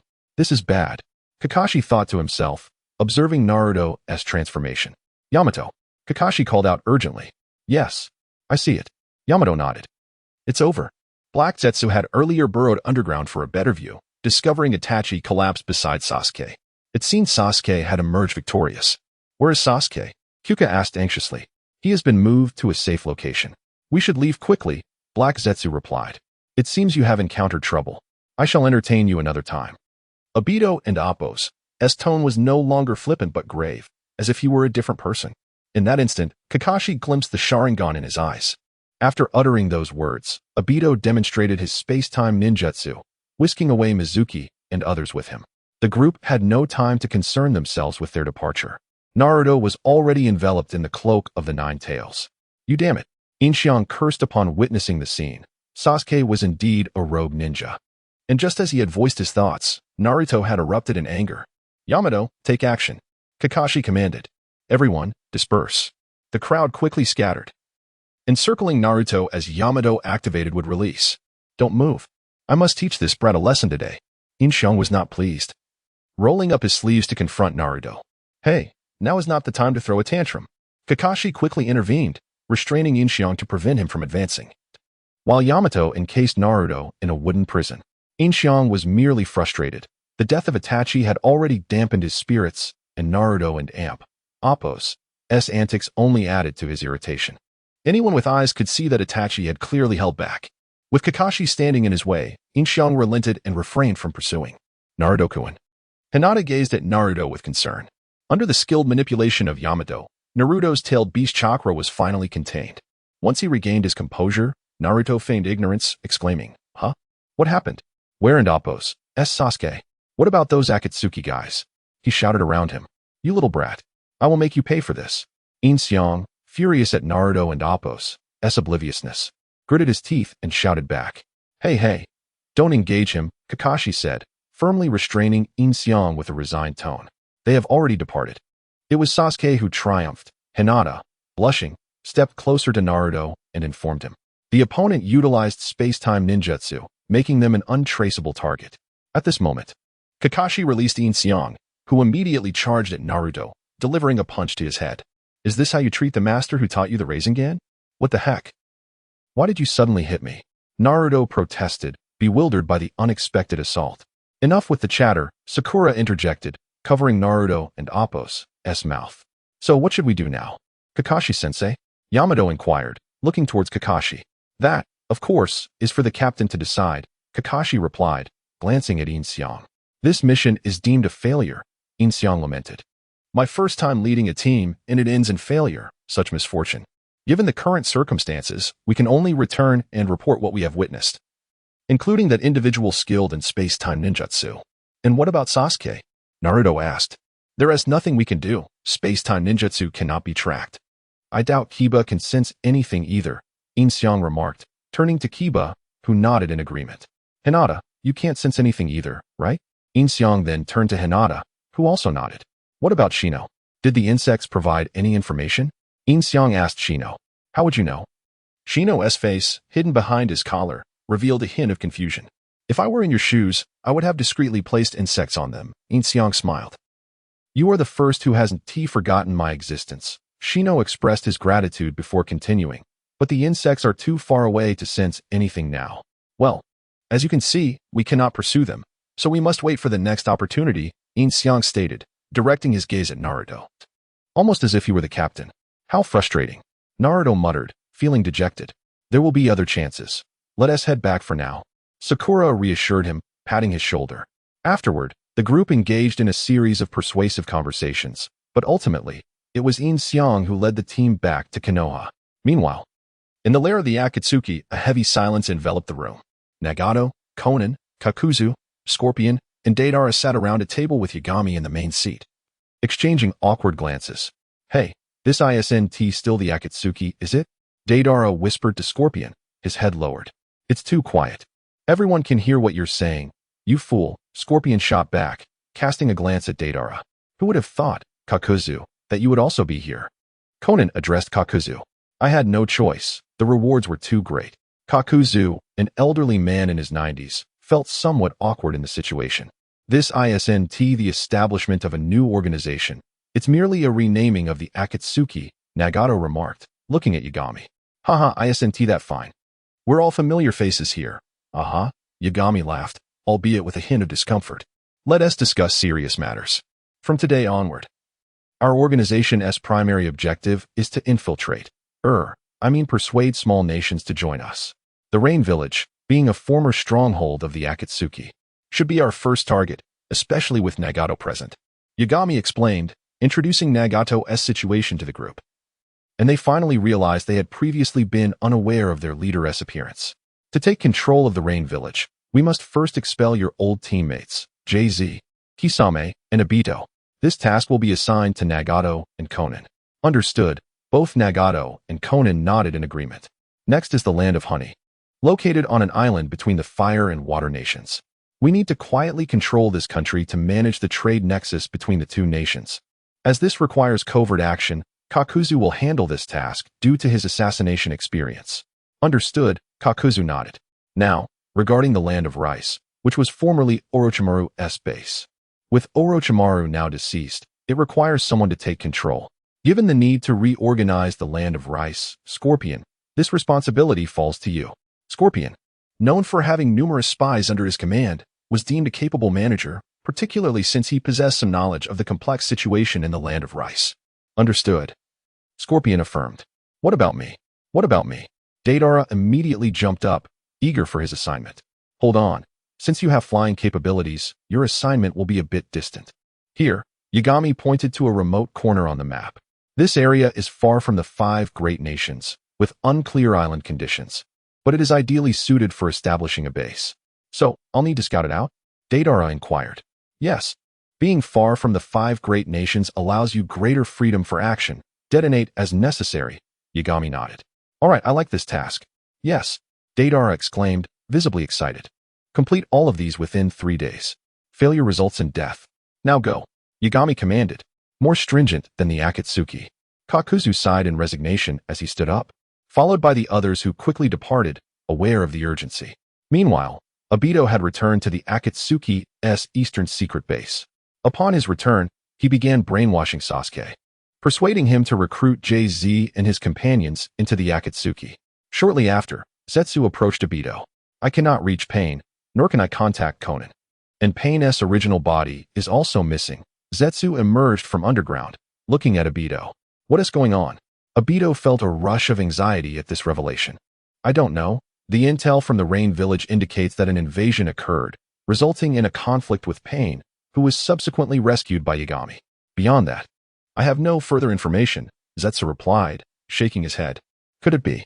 Obito furrowed his brow, looking at Zetsu. Could it be that he has turned Yagami to his side? Black Zetsu interjected. Surely not. White Zetsu gasped. If that were the case, things would become troublesome. Without the Rinnegan, we cannot summon the Outer Path Divine Tree. All the tailed beasts we collected would be for naught, Black Zetsu stated. Having gathered 5 tailed beasts, wouldn't that mean they would all be handed over to Yagami? White Zetsu remarked.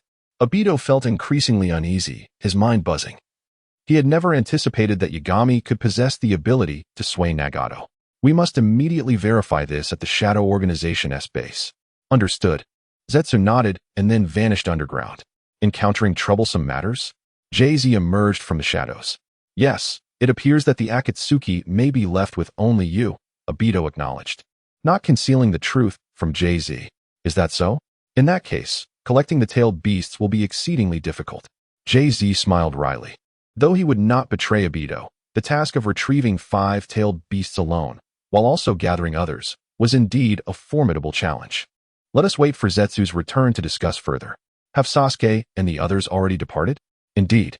Kisame nodded, explaining that Sasuke and Appo's first mission upon joining Akatsuki involves capturing the 8 tails. It is said that the Jinchuriki has fully harnessed the power of the tailed beast. They must avoid perishing at its hands. The Uchiha with the Manjikyu Sharingan will not easily face defeat. The voice of Tobi resonated, the Sharingan in his mask glowing crimson. Let us hope so. I shall seek out the 6 tails then. After saying this, Kisame shouldered his sword, Samahata, and departed. It seems that the task of capturing the 7 tails now falls to me. Tobi mused inwardly after Kisame and Appo's exit. However, before pursuing the tailed beasts, it was imperative to ascertain the whereabouts of Nagato and his companions. Meanwhile, on the path back to Konoha, Yin and his team unexpectedly encountered the summoned beast of Tsunade, a giant slug. Lady Slug, what brings you here? Kakashi inquired, addressing the slug with the respect due to its esteemed status in Konoha. Even Tsunade referred to it as Lady.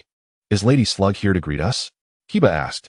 Given the slug and Appo's presence, it was evident that an urgent matter had arisen, to which Yin shook his head. Indeed, the slug affirmed, nodding, during the Third Great Ninja War, the leader of the Tsuchigumo clan unleashed a technique passed down from the Yagyu lineage that laid waste to an entire village. Due to the perilous nature of this jutsu, the third Hokage mandated its classification as a forbidden technique, promising that Konoha would intervene should the Tsuchigumo clan find themselves in peril. The slug elaborated on the origins of the situation. Given the urgency, Yin decided to lead Yugao and Appo's team back to report on their mission, while the others would swiftly head to Katsuragi Mountain to provide assistance. Understood, Yin nodded. Then you must make haste to Katsuragi Mountain. He then turned to Kakashi and the others. Acknowledged, Kakashi replied with a nod. Disperse, Yin commanded, and Kakashi and Appo's team departed, with the slug vanishing as well. Yin continued on with Kiba and the others toward Konoha. Now, let us bring you back to life. Meanwhile, Night God had utilized his opportunity to resurrect a ninja, specifically targeting Uchiha Itachi. Upon selecting Itachi, a flash illuminated the scene, and as the light faded, Itachi appeared before Night God, devoid of the Akatsuki cloak, wearing the same attire he had donned when he fell in battle against Sasuke. Beep. S-rank ninja, Uchiha Itachi successfully revived, abilities restored to their peak. Is this a direct resurrection, or have you recreated Itachi? Night God pondered, considering whether Itachi's body in Tobi's possession had vanished. Beep. It is a recreation. Ah. It possesses a semblance of humanity, and Appo's Night God internally remarked. Itachi opened his eyes, surveying his surroundings and examining his hands. Is this the rebirth technique? He was quite certain he had met his demise, vaguely recalling controlling Amaterasu to incinerate the snake summoned by Orochimaru before losing consciousness. Consider it the rebirth technique and test your eyes, Night God suggested, reclining on a sofa. My eyes. Itachi lifted his gaze, activating his Sharingan, transforming it into the Manjikyu. He could feel it was indeed his eye. You have saved me, but what of Sasuke's eyes? Have my previous actions been in vain? And what is the nature of these eyes? Why are they so clear? Itachi observed his surroundings, astonished as his vision, which had been deteriorating, now appeared as vivid as before he awakened his Sharingan. Do not be alarmed. This is not your original self. Sasuke will still possess his eyes. Night God reassured with a smile. I do not quite grasp your meaning. What has transpired? Itachi inquired, confusion etched on his face as he sat across from Night God. Think of this as a secret technique. I have crafted a brand new version of you. The current you is both the same and yet distinct from the former. Night God elucidated. So, you have replicated me? A version of me at my zenith? Itachi responded. Indeed, you grasp it well, Night God praised with a nod. This must have exacted a significant toll on the user? Itachi speculated. That is not your concern, Night God waved dismissively. Very well, Itachi replied decisively, suddenly recalling that resurrected ninjas would fully obey Night God's commands. You shall join the Akatsuki, concealing your identity behind a mask. Night God presented a pure black mask, which Itachi accepted, donning it as if all Uchiha, save for Sasuke, were to be masked. Subsequently, Night God briefed Itachi on the current composition and assignments of the Akatsuki members, with Itachi's tasks to be designated later, to which he had no objections. What of Sasuke now? Itachi inquired. Sasuke has likely joined Akatsuki, following that Tobi, the masked man who annihilated your clan, Night God replied. How could this be? I had previously set Amaterasu on Sasuke and Appo's eyes. Should he approach Tobi, he would be incinerated by it. Itachi frowned at the revelation. Are you unaware of the Uchiha and Appo's techniques? Night God countered. Izanagi? Itachi swiftly deduced the technique that could allow survival beneath Amaterasu's flames. Correct, Night God nodded. Should we bring Sasuke to the Akatsuki? Itachi proposed tentatively. What? Do you wish to protect him closely? Night God chuckled. That individual is exceedingly hazardous. Sasuke is perpetually at risk in his company. Itachi affirmed with a nod. We shall deliberate further. Sasuke and Appo's current aim is vengeance against Konoha. Can you guess who his first target is? Night God and Appo's lips curled into a smile. Danzo. Danzo is deceased, as is the third, who then becomes his target. Itachi pondered in silence. You, who command the route, he finally concluded. Indeed, Night God smirked playfully. I would not mind toying with him. It could serve to hone his skills. Do not kill him. You promised me this, Itachi stated firmly, gazing at Night God. Rest assured, Night God nodded. Come, I shall arrange a room for you. Someone approaches. As Itachi rose, he activated his Sharingan, sensing something. It must be Zetsu. Perhaps he had noticed the absence of Nagato and Konan. Night God nodded. Do not concern yourself with him. Let us proceed.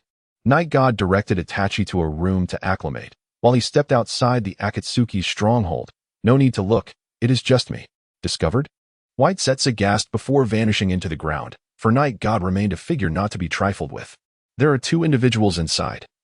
The other is neither Pain nor Konan, but their identity remains unknown, Black Zetsu remarked. After Zetsu and Appo's disappearance from Night God and Appo's perception, he sighed, reflecting on how Zetsu often meandered through, regardless of the situation. Once Deidara resolved matters elsewhere, it would be ideal to relocate there swiftly. Beep. Just as Night God prepared to return, the modifier signaled, indicating that a new task was about to be assigned. A new task has arrived. Strategy task, conquer the Naruto secretary, Cat Shizen. Task reward, modification point X1. Combat task, defeat Uchiha Obito. Task reward, modification point X1, lottery X1. Prestige task, raise prestige to 80%. Current progress, 40. Task reward, a 20-member elite Jonin squad. Speaking of which, I have yet to draw from the last lottery, and I have 2 in used modification points. Now, with a total of 3 modification points, 1 reserved for Itachi and 2 remaining, alongside the 20-member elite Jonin squad. I must admit I am quite eager. That is indeed a formidable force, entirely loyal to me. I shall devise a method to teach them techniques such as the Flying Thunder God and Rasengan. Wouldn't that be akin to having the 4th Hokage's Grand Army? Suddenly, an idea struck me. Modify prestige value to 100%. I realized that I could simply adjust my prestige using the modification tool. eliminating any unnecessary complications I had previously valued. Beep. Prestige value has been raised to 100%. Task completed. Reward. A 20-member elite Jonin squad. Uniform for the Shadow Organization has been issued and integrated into the organization. It seems it is time for Night God to refresh his memories. Yin also received a prompt from the modification tool, though he was completely unaware of the situation on the other side. He only knew that his clone was operating the system. Fortunately, this clone shared his thoughts entirely and would not act against his interests. As the night deepened, everyone needed to rest after returning to Konoha. Taking advantage of the downtime, Yin dispelled Night God's clone and assimilated the memories. He then created another shadow clone to head towards the Shadow Organization and Appo's base. Senjutsu, swift release, strategic deployment, and even managed to recruit Nagato and Konin. Impressive indeed, Yin thought happily upon receiving the memories. It appeared his clone had been diligently pursuing objectives, particularly in mastering swift release and Senjutsu, both immensely practical skills. However, this alteration in events could change the trajectory of the story. I wonder what Obito will do to acquire the Rinnegan. Nevertheless, it matters not. With my current strength, I shall not fear even the arrival of Akatsuki Ishiki. Yin contemplated this and came to a conclusion. Only those lacking strength need concern themselves with the plot. Possessing power means one need not fear any eventuality. Time for a lottery draw, he said, glancing at Kiba and the others who had already fallen asleep. He closed his eyes and began the draw, selecting the central chest. The chest flickered with a dark purple glow as he reached inside and retrieved a large scroll. Upon opening it, he discovered it to be the summoning contract scroll for the Dragon Cave. Something I failed to find in Orochimaru and Appo's lair has been drawn after all, he mused, inscribing his name on the scroll before placing it into the modification tool's designated space. Within this space lay a Byakugan he had extracted from a certain blue-eyed individual. However, for Yin, who had now attained reincarnation, this Byakugan was rather redundant. Initially, he intended to destroy it, but upon reflection, he thought it might be beneficial to give it to Scorpion. Next came the modification points. He had only one to allocate. Yet, Yin felt that given his current strength, there was no need to modify anything. This point would be reserved for unforeseen circumstances. With that thought, he closed the modification tool. Go rest. I shall take over from here. Shino suddenly appeared behind Yin and stated. Understood, Yin replied calmly, ensuring he displayed no signs of unease. He then leapt onto a tree branch to rest for a moment. As dawn broke, the group resumed their journey. Nagato and Konin had already purged the Rain Ninja Village, eliminating all of Akatsuki and Appo's members. The village was renamed the Shadow Ninja Village, and they announced to the outside world that from henceforth, it would serve as the territory of the Shadow Organization. Since the last incident involving the head trees and the rumors spread by Scorpion, the name of the Shadow Organization had become notorious throughout the ninja world. Tales of Night God's merciless slaughter, where over 30 Jonin were swiftly annihilated, instilled fear in all. Yet, for so long, they had no knowledge of the organization's leader's appearance. In desperation, Akatsuki's members had to vacate all their previous bases to avoid confrontation with Night God. In accordance with our agreement, I have brought the 8 tails, Sasuke stated upon returning, unceremoniously dropping Killer Bee to the ground. Although he appeared to be on the verge of death, it was merely a tentacle of the 8 tails. Sasuke and Appo's team members were in disarray. Sasuke was heavily injured. Suigetsu had been rendered immobile, and Karen had lost consciousness, leaving only Jugo in a somewhat stable condition. Well done. I knew you could accomplish this task. Akatsuki remarked with a nod. Sasuke said nothing and turned to leave. Where are you going? Akatsuki called after his departing figure. First to recover, then to Konoha. Sasuke replied over his shoulder. Let us have a conversation, Akatsuki suggested as he rose and approached Sasuke, leading him to a nearby table. I have an important question for you. Upon discovering Itachi and Appo's way of survival, you may choose to inherit his will to protect Konoha. Frankly, what do you intend to do? Itachi had embodied the principle of safeguarding the village with his very life. However, for Sasuke, the sorrow of losing Itachi was far more profound than any impact the doctrine of survival could impose. There was no doubt. The peace attained at the cost of Itachi and Appo's life was not what he desired. I have learned the truth. I cannot inherit Itachi and Appo's will to protect Konoha, Sasuke declared, clenching his fists tightly. Moreover, I will never forgive the 3 individuals at the top. Those who welcomed peace while sacrificing Itachi's life were equally culpable. The three individuals Sasuke referred to were Danzo, as well as the other two who knew of the mission, Kohori Udatane and Hamura Midokado. Danzo is already dead. Akatsuki informed him. Dead. Sasuke's pupils contracted at the news, as Danzo had been a primary target for his vengeance. Yes, he was killed by a jonin from Konoha named Yin Xiang. He is now in charge of the Roots, which has been renamed the Shadows, Akatsuki confirmed with a nod. Yin Xiang? Who is this person? Unknown origins, but extremely powerful. He has replaced Kakashi as the copy ninja. It is said he can learn any ninjutsu with a mere glance, excluding bloodline limits. A new copy ninja? Could he be from the Uchiha clan? Sasuke inquired. Not quite. Akatsuki shook his head. His eyes are even more formidable than the Sharingan. Rather than merely copying ninjutsu, it seems he employs enhanced techniques. During our last encounter, I found myself at a distinct disadvantage. If he is your target, I advise you to reconsider. I will not back down, Sasuke asserted resolutely. Are you serious? You would destroy that which Itachi sacrificed his life to protect? You once mentioned that Itachi did not kill me because my life was more valuable than the village to him. I feel the same way, to me. Itachi's life is far more precious than the village. That is all there is to it. Sasuke gazed into Akatsuki's eyes as he spoke. The discrimination against the Uchiha clan led to his patricide, fratricide, and ultimately, his descent into despair. The Konoha higher-ups who caused his demise, as well as those in the village who idolized the Senju, are all nothing but trash. They are all targets for my vengeance. By the end, Sasuke nearly shouted in fury. Even if you perceive me as a mere emotional fool, it matters not.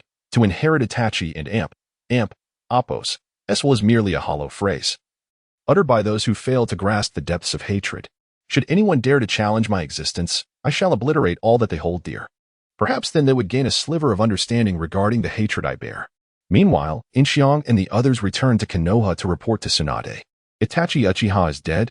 Tsunade exclaimed in astonishment, realizing that Sasuke's prowess had grown to such an extent.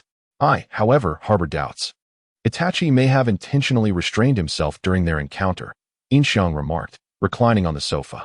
Regardless, the outcome is as it stands. Seeking Sasuke now seems rather arduous, Tsunade acknowledged, lowering her gaze, appearing lost in thought. Shizen, you may step out for now, Yin Xiang instructed. Understood, Shizen nodded and exited the office. What troubles you? Yin Xiang inquired as he approached Tsunade from behind, gently resting his hands on her shoulders. Tsunade nodded. Jiraiya mentioned a few days ago that he discovered the Akatsuki's base and ventured out alone. We have yet to hear from him. He hasn't returned? Yin Xiang's brow furrowed at this revelation. With his healing ninjutsu, Jiraiya had no need for recovery. He could act freely at once. Why, then, had he not returned? Did you attempt to contact him? Yin Xiang asked. The summoned hawk found no trace of him, and the toad used for communication has remained silent, Tsunade replied, shaking her head with a sigh. Let us hope nothing has befallen him. Fear not. He is Jiraiya, far stronger than you. And Naruto and the others have dealt with the Akatsuki. Even if he were to face defeat, he could surely evade capture, Yin Xiang reassured her. Though his mind lingered on Jiraiya and Appos' mysterious whereabouts. At that moment, deep within the Shadow Organization and Appos' base, a toad leapt quietly along the wall and Appos' edge, its pupils scanning the surroundings like human eyes. Who else could it be but Jiraiya? You are making this difficult for me, Lord Jiraiya. Yagami emerged from the wall behind Jiraiya, employing a wood-release technique. The toad on the ground indeed spat out Jiraiya, who, with his severed arm, glared at Yagami, aware of his formidable sensing abilities. Thus, he maintained sage mode to cloak himself in natural energy and avoid detection. Yet, such power could not be sustained indefinitely. By the time Jiraiya sought to escape, it was too late. Yin Xiang, you have indeed become a problem, Jiraiya declared, calling out Yin Xiang's name directly. When did you come to know my name? Perhaps when I treated Nagato? Yagami pondered, removing his hood and mask to reveal his face. Jiraiya recognized Yagami's identity, realizing that he could no longer escape his grasp. I long suspected that Yagami was an insider among Konoha, but I never fathomed it would be you. You were one I personally brought into the village. Jiraiya rose from the ground, fixing his gaze upon Yin Xiang. Yet, I assure you, I have done nothing detrimental to Konoha. Look at the current Hokage. Is she not far better than before? The safety of the Hokage is secured, and Konoha has gained strength. Is that not commendable? Nevertheless, you remain a perilous individual who could pose a threat to Konoha, Jiraiya stated earnestly.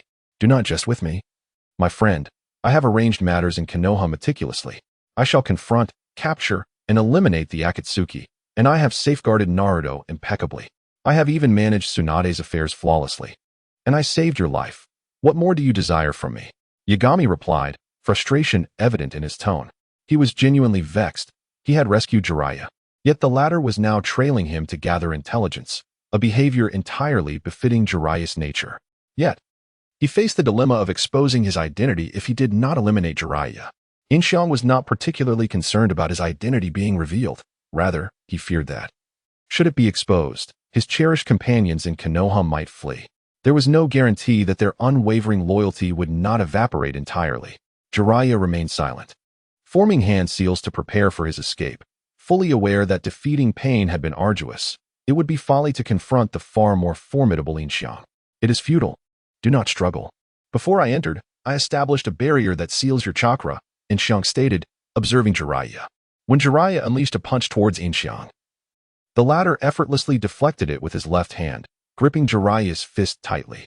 Jiraiya exerted all his strength but could not free himself, his expression betraying his struggle. What am I to do? I do not wish to kill you, Yin Xiang confessed, pain evident on his face. Jiraiya's demise would not only sadden Naruto, but also Tsunade. He recalled his own tears upon witnessing Jiraiya's death. Was he truly to take Jiraiya's life? Seeing that he could not withdraw his hand, Jiraiya lunged forward, delivering a kick that Yin Xiang blocked with his knee. Jiraiya then whipped his long hair towards Yin Xiang, who seized it with his right hand, effectively trapping Jiraiya in place. It is of no use. You are no match for me, Yin Xiang declared. Jiraiya, however, merely chuckled, causing Yin Xiang to feel a sense of unease. Lowering his gaze, he noticed that the toad which had just expelled Jiraiya had vanished. Jiraiya, oh Jiraiya, Yin Xiang sighed, realizing that Jiraiya had likely transmitted information regarding himself and Nagato. Immediately, he contacted his true form through his ring. His true form received the message without delay, currently engaged in a tender moment with Tsunade, which was abruptly disrupted as he released her shoulder. What troubles you? Tsunade asked, noting his altered expression. How does the toad that communicates with Jiraiya usually reach him? Yin Xiang inquired. Suddenly, with a loud thud, a toad resembling a gourd appeared on the table. This is Jiraiya's gourd toad. Within it lies a barrier that can conceal Jiraiya, allowing him to remain hidden, Tsunade explained, her eyes lighting up.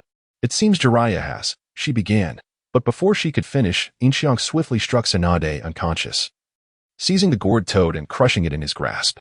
Jiraiya, you have brought me trouble, Yin Xiang mused, gazing at the lifeless toad in his hand. Lord Yin Xiang, what is this?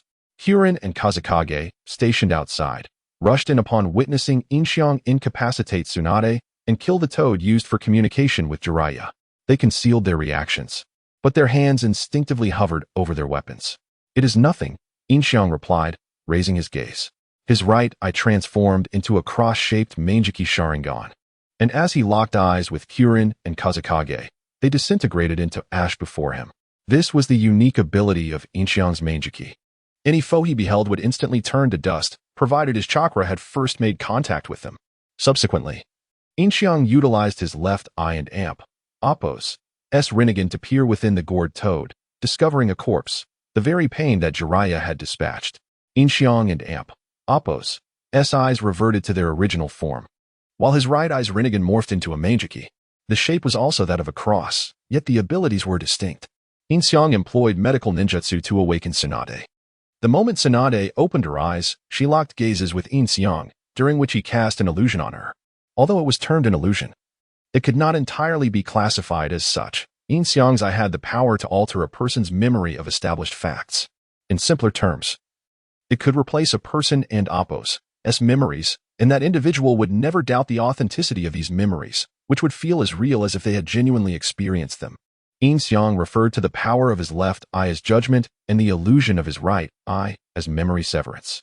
The reason the left eye's power was called judgment was that it only took effect when the opponent harbored murderous intent towards him. The conditions for activation were more challenging than Amaterasu. It required eye contact with the opponent while his chakra made contact with theirs.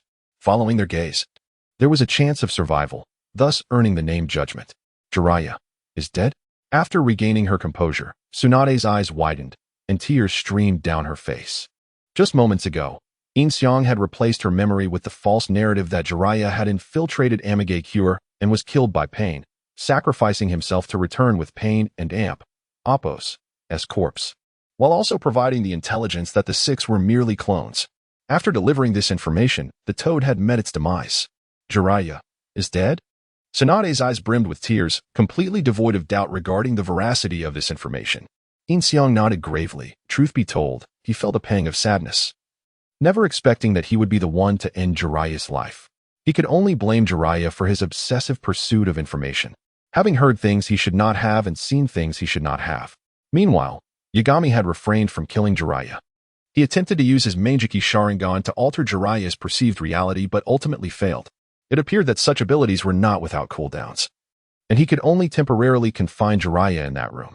He set up a barrier around, preventing Jiraiya from using chakra, and stationed an elite genin at the door to oversee Jiraiya's meals. The room was a single unit and even had a bathroom, making it a relatively comfortable cell. I must trouble you to stay here for the time being. Do not attempt to escape. Do not force me to kill you myself, Yagami said to Jiraiya before turning to leave. Is even the guard an elite genin? Jiraiya thought, feeling the chakra of the person at the door. The leader plans to unify the world? The perspective shifted back to Yin Xiang. Although he had altered Tsunade's memories and eliminated the toad, he learned from the clones that Jiraiya had not been killed but was merely confined for the moment. However, there was another person aware of Yagami and Appo's rescue of Jiraiya, and that was the sage of my Bokuzen, Fukasaku.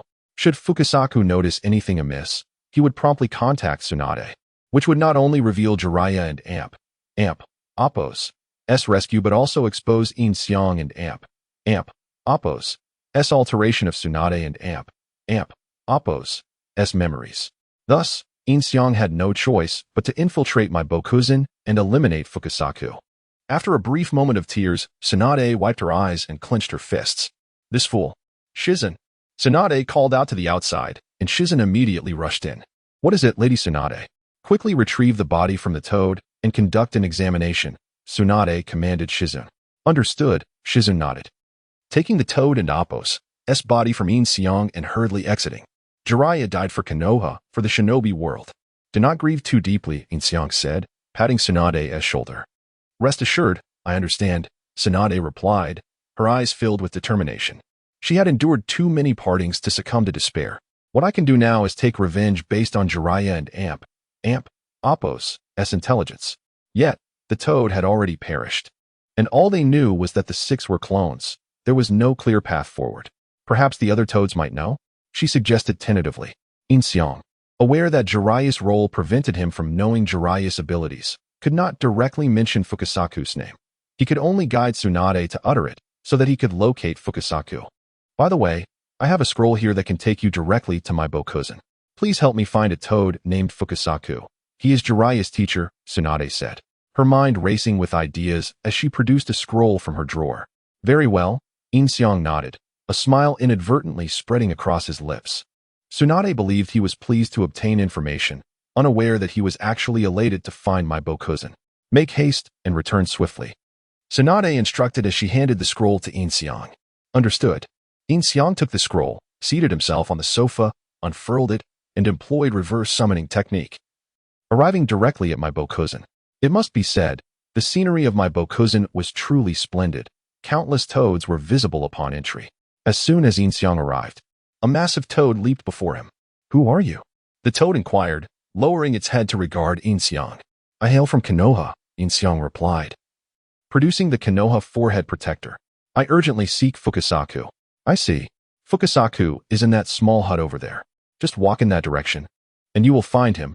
The large toad nodded, directing Yin Xiang.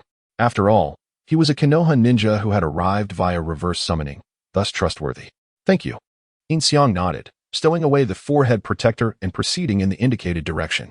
The next moment, the large toad's head rolled to the ground. Not long after, Yin Xiang spotted a small hut with the door ajar. Inside, Jiraiya and Fukasaku were having a meal, and Fukasaku appeared to be deep in thought. After the meal, I must head to Konoha, Fukasaku said at the dining table. What is the situation with young Jiraiya? Jiraiya inquired, nodding. He is determined to investigate that Yagami and the Akatsuki organization. He insisted I return first. I do not know what has become of him. so I must go to Konoha. If Jiraiya has not returned, I must inform Tsunade of Pain's situation. Fukasaku expressed his concerns. At that moment, Yin Xiang entered the hut. Who are you? Jiraiya and Fukasaku simultaneously turned to face Yin Xiang, preparing for battle. Yin Xiang produced the Konoha forehead protector once more. I am from Konoha. Do not be alarmed. From Konoha? Jiraiya and Fukasaku exchanged glances and relaxed their guard. Just as we were preparing to head to Konoha, someone from Konoha arrives. Come, sit down, you can join us for lunch. I have come at Lady Tsunade's behest to inquire about Jiraiya. We have been unable to reach him, Yin Xiang stated, refraining from taking a seat at the table. This matter, I intend to discuss with Tsunade in person. Please, have a seat. After lunch, we shall return together, Fukasaku replied. Very well. Yin Xiang nodded and approached Fukasaku. The next instant, a kunai pierced Fukasaku and Appo's throat, and before Jiraiya could react, Yin Xiang appeared before him, delivering the same fate. Boss. Just as Yin Xiang prepared to withdraw, voices echoed from outside. With a couple of loud thuds, 3 massive figures appeared, led by the toad Bunta. Boss. Something has happened. There is an invasion of my Bokuzan, and Toad Jiraiya has been killed. Bunta was unaware that Fukasaku had already met his demise. You. Who are you? Bunta exclaimed, his eyes widening at the sight of Yin Xiang holding the lifeless body of Jiraiya. It seemed an easy departure was no longer an option.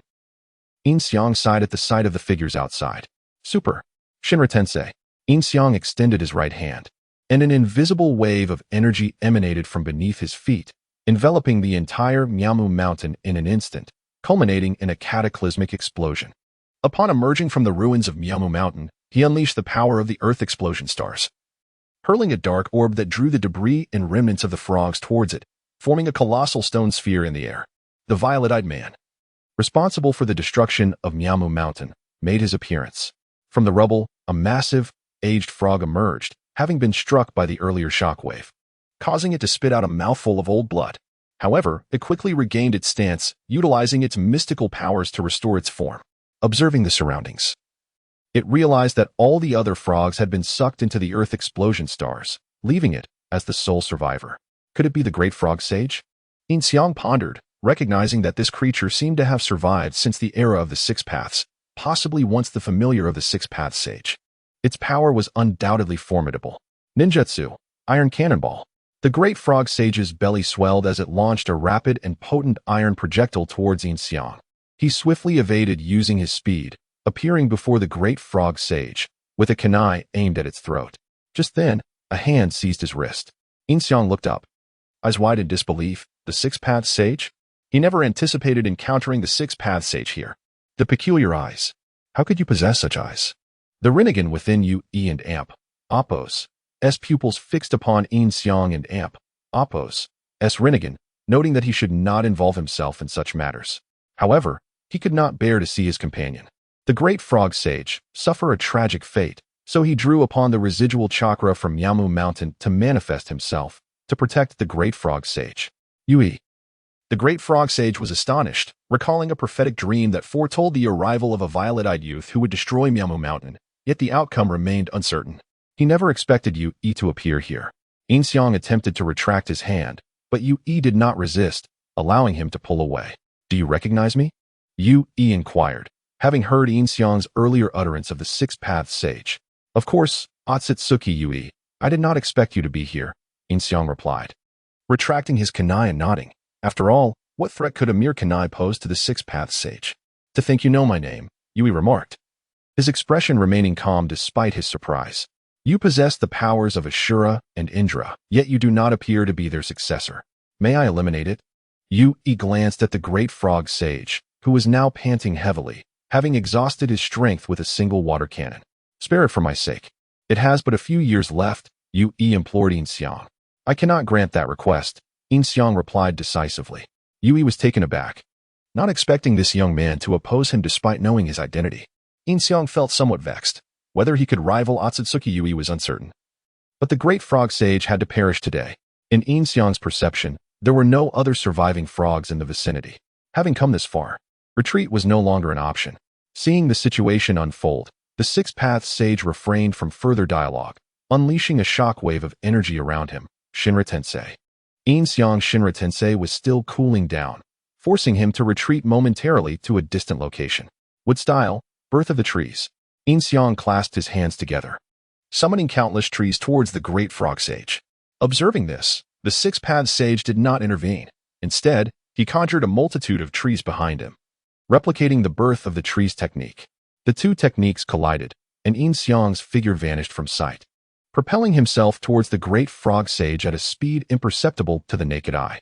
However, the six-paths sage detected Yin Xiang's movement and positioned a seeker's stone behind the great frog sage for protection. Clang! Yin Xiang's kunai struck the seeker's stone, which, lacking any enhancement from mystical arts, remained unscathed. In retaliation, a seeker's stone hurled itself at Yin Xiang, who raised his hand to block, only to be sent flying by the impact. More seeker stones followed, bombarding Yin Xiang relentlessly, each possessing the power to pierce the earth. Boom, boom, boom. The cacophony of stones crashing into the ground stirred up a cloud of dust. Is he dead? The great frog sage queried. No. Yui shook his head, summoning 9 seeker's stones that orbited him, vigilant amidst the smoke. As the fog cleared, Yin Xiang stood unscathed, having initially intended to block the stones. Realizing he could not, he opted to endure the blows, as the impact only caused him minor discomfort. Unscathed, the great frog sage gaped in astonishment. It seemed impossible for anyone to emerge from such an onslaught unscathed. Yin Xiang and Appo's form vanished once more, delivering a punch to the great frog sage.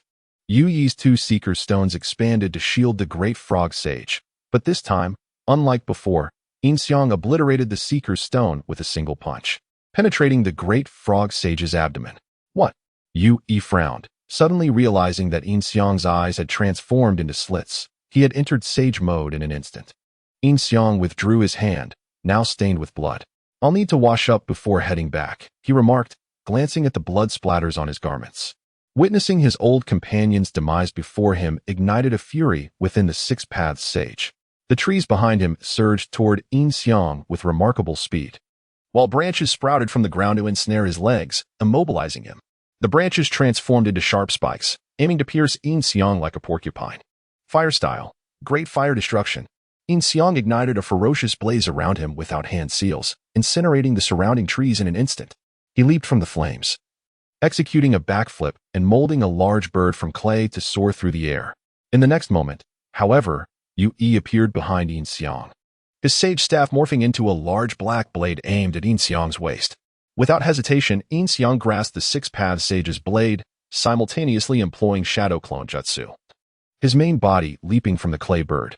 The clay beneath the bird ensnared Yui and Appo's feet, rendering him immobile. In midair, Yin Xiang detonated the clay bird, crafted from sage chakra, its explosive power far exceeding that of a mere kunai. He landed on the ground, gazing upward in anticipation of having vanquished the six-paths sage, despite it being merely a manifestation of chakra. Yet, disappointment washed over him as Yui swiftly discerned the clay's weakness, lightning. With a surge of electricity, the entire bird, along with Yin Xiang's shadow clone, disintegrated, while Yui sat cross-legged in midair. I never imagined such a powerful youth would emerge in the current ninja world, Yui remarked, observing Yin Xiang. As the six-paths sage, he had witnessed countless farewells and farewells. Though angered, he maintained his composure. After all, as one of the originators of ninjutsu, it was only natural for him to unravel techniques swiftly. At this moment, Yin Xiang remained silent, wholly absorbed in observing Yui. After all, his opponent was the sage of six paths. Merely uttering the name could terrify a multitude. The notion of confronting him directly was daunting. Although Yin Xiang could have escaped by forming a reverse summoning seal, he pondered whether Akatsuki Yui would pursue him to Konoha for revenge, which would only lead to greater troubles. Today, I shall eliminate you, Yin Xiang declared, summoning a layer of Susanoo around himself, which instantaneously transformed into the 4th stage of Susanoo before forming another seal. In the next moment, a colossal meteorite descended from the sky, crashing onto the previously summoned planetary devastation, which then barreled towards the sage of six paths, heavenly obstruction, earth-shattering star. The sage turned to see the meteorite hurtling towards him. Rather than evade, he allowed the truth-seeking ball behind him to ascend, creating a large hole through the meteorite as it passed through. Following that, a second meteorite plummeted towards him, and he employed the same method, using the truth-seeking ball to pierce through its center, causing the meteorite to disintegrate instantaneously. Sage art. Yin Xiang glanced at Yue, who had also utilized a sage art to counter the heavenly obstruction, earth-shattering star. Now, they found themselves in a stalemate, where Yin Xiang's physical form could withstand Yue's every assault, while Yue could neutralize all of Yin Xiang's ninjutsu without sustaining injury. To truly contend with him, physical techniques might be the only recourse. With this thought, Yin Xiang activated the 8 gates, opening the 7th gate, and charged towards Yue. Bolstered by the swift escape and the 8 gates, Yin Xiang's speed transcended mere swiftness, resembling space-time ninjutsu. He instantly appeared before Yue, delivering a powerful kick that distorted the very fabric of space. Even Yue could not evade, succumbing to the force of Yin Xiang's strike. It seemed physical techniques were indeed paramount. Yin Xiang was not one to show mercy. His kick collided with Yue and Apos' head, cleaving his entire body in two. The impact sent shockwaves through the ground, causing a violent tremor. Yue's form dissipated into a cloud of blood mist, and the earth trembled, collapsing into a vast, unfathomable pit, particularly beneath Yin Xiang's feet, which turned to ash. Riding the wave of force, Yin Xiang performed a backflip, landing atop a towering tree that sprouted from the ground. As he deactivated the 8 gates and gazed at the empty pit beside him, he mused that even the Sage of 6 Paths now had no escape. Impressive indeed. At that moment, Yue and Apos' voice echoed from behind him. Yin Xiang turned in disbelief to find Yue, expressionless, seated cross-legged on a branch. You survived? Then, Yin Xiang sensed something amiss. The modifier had not alerted him to any new ninjutsu. In that moment, he surely hadn't escaped. Do not be alarmed. This is my last vestige of chakra here. Yue remarked, before uttering a chilling statement.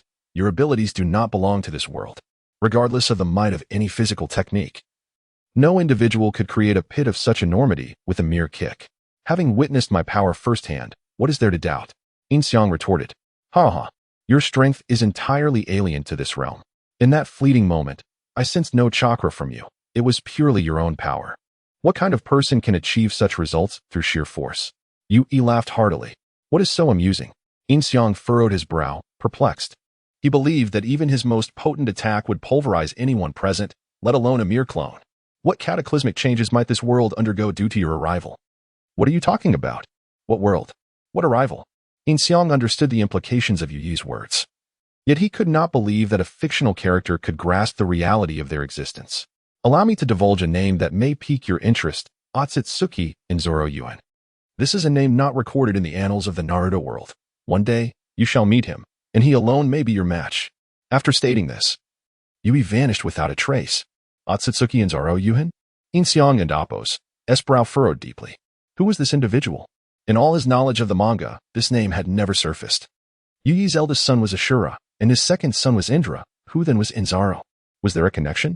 From the name, it was evident he belonged to the Akatsuki clan. Could he be a character from Naruto, which Yin Xiang had not yet explored? Having witnessed my power, he claims to be my rival, and he indeed referred to the entire Naruto world. This fellow truly comprehends that our reality is fictional. Yin Xiang bit his lip, his mind buzzing. He never anticipated encountering the Sage of 6 Paths under such circumstances, nor did he foresee the sage making such profound declarations. Damn, this world is beyond my comprehension. Am I to forego avenging the great Toad Sage? Yin Xiang scratched his head in contemplation. In truth, the Sage of 6 Paths understood that his chakra clone was no match for the individual before him. It was prudent not to squander further time.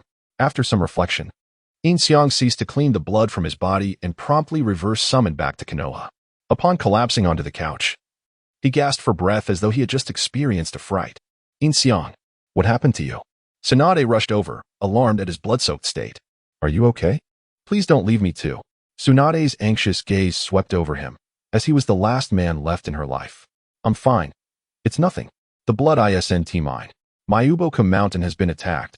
The blood on me belongs to the Toads. What happened to Mayuboka Mountain? Tsunade inquired, her relief quickly turning to concern. Mayuboka Mountain has been devastated. The Toads are all dead, including the great Toad Sage. The area has been reduced to rubble for miles. How many miles? Who did this? Did you see him? Was it Yagami or Pain? Tsunade could only think of those two who could accomplish such devastation. Neither. Yin Xiang shook his head. He called himself Akatsuki in Zoroyuan. I didn't have time to see his face before he left. The great Toad Sage's last words to me were that Pain is the boy with the Rinnegan. Yin Xiang deftly shifted the blame onto this in Zoro Yuan, enabling him to freely investigate this character without implicating Konoha, achieving two objectives at once.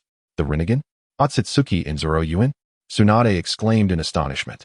She had heard of the Akatsuki name and recognized the boy with the Rinnegan as one of the 3 lost children Jiraiya had cared for during the Third Great Ninja War. The Akatsuki clan was legendary. It was said that the Sage of 6 Paths, the creator of the ninja world, belonged to their lineage. Did this mean that members of the Akatsuki clan were still alive?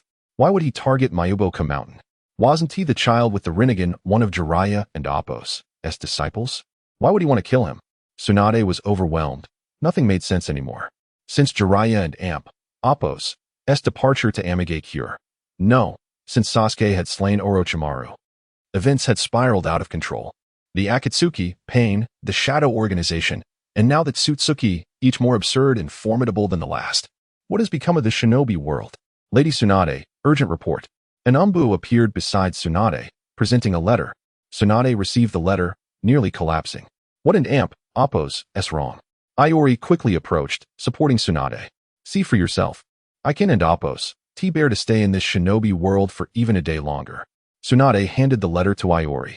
Iori examined the letter, which detailed the merger of the Akatsuki into the Shadow Organization and the renaming of Amigay Cure to Shadow Village.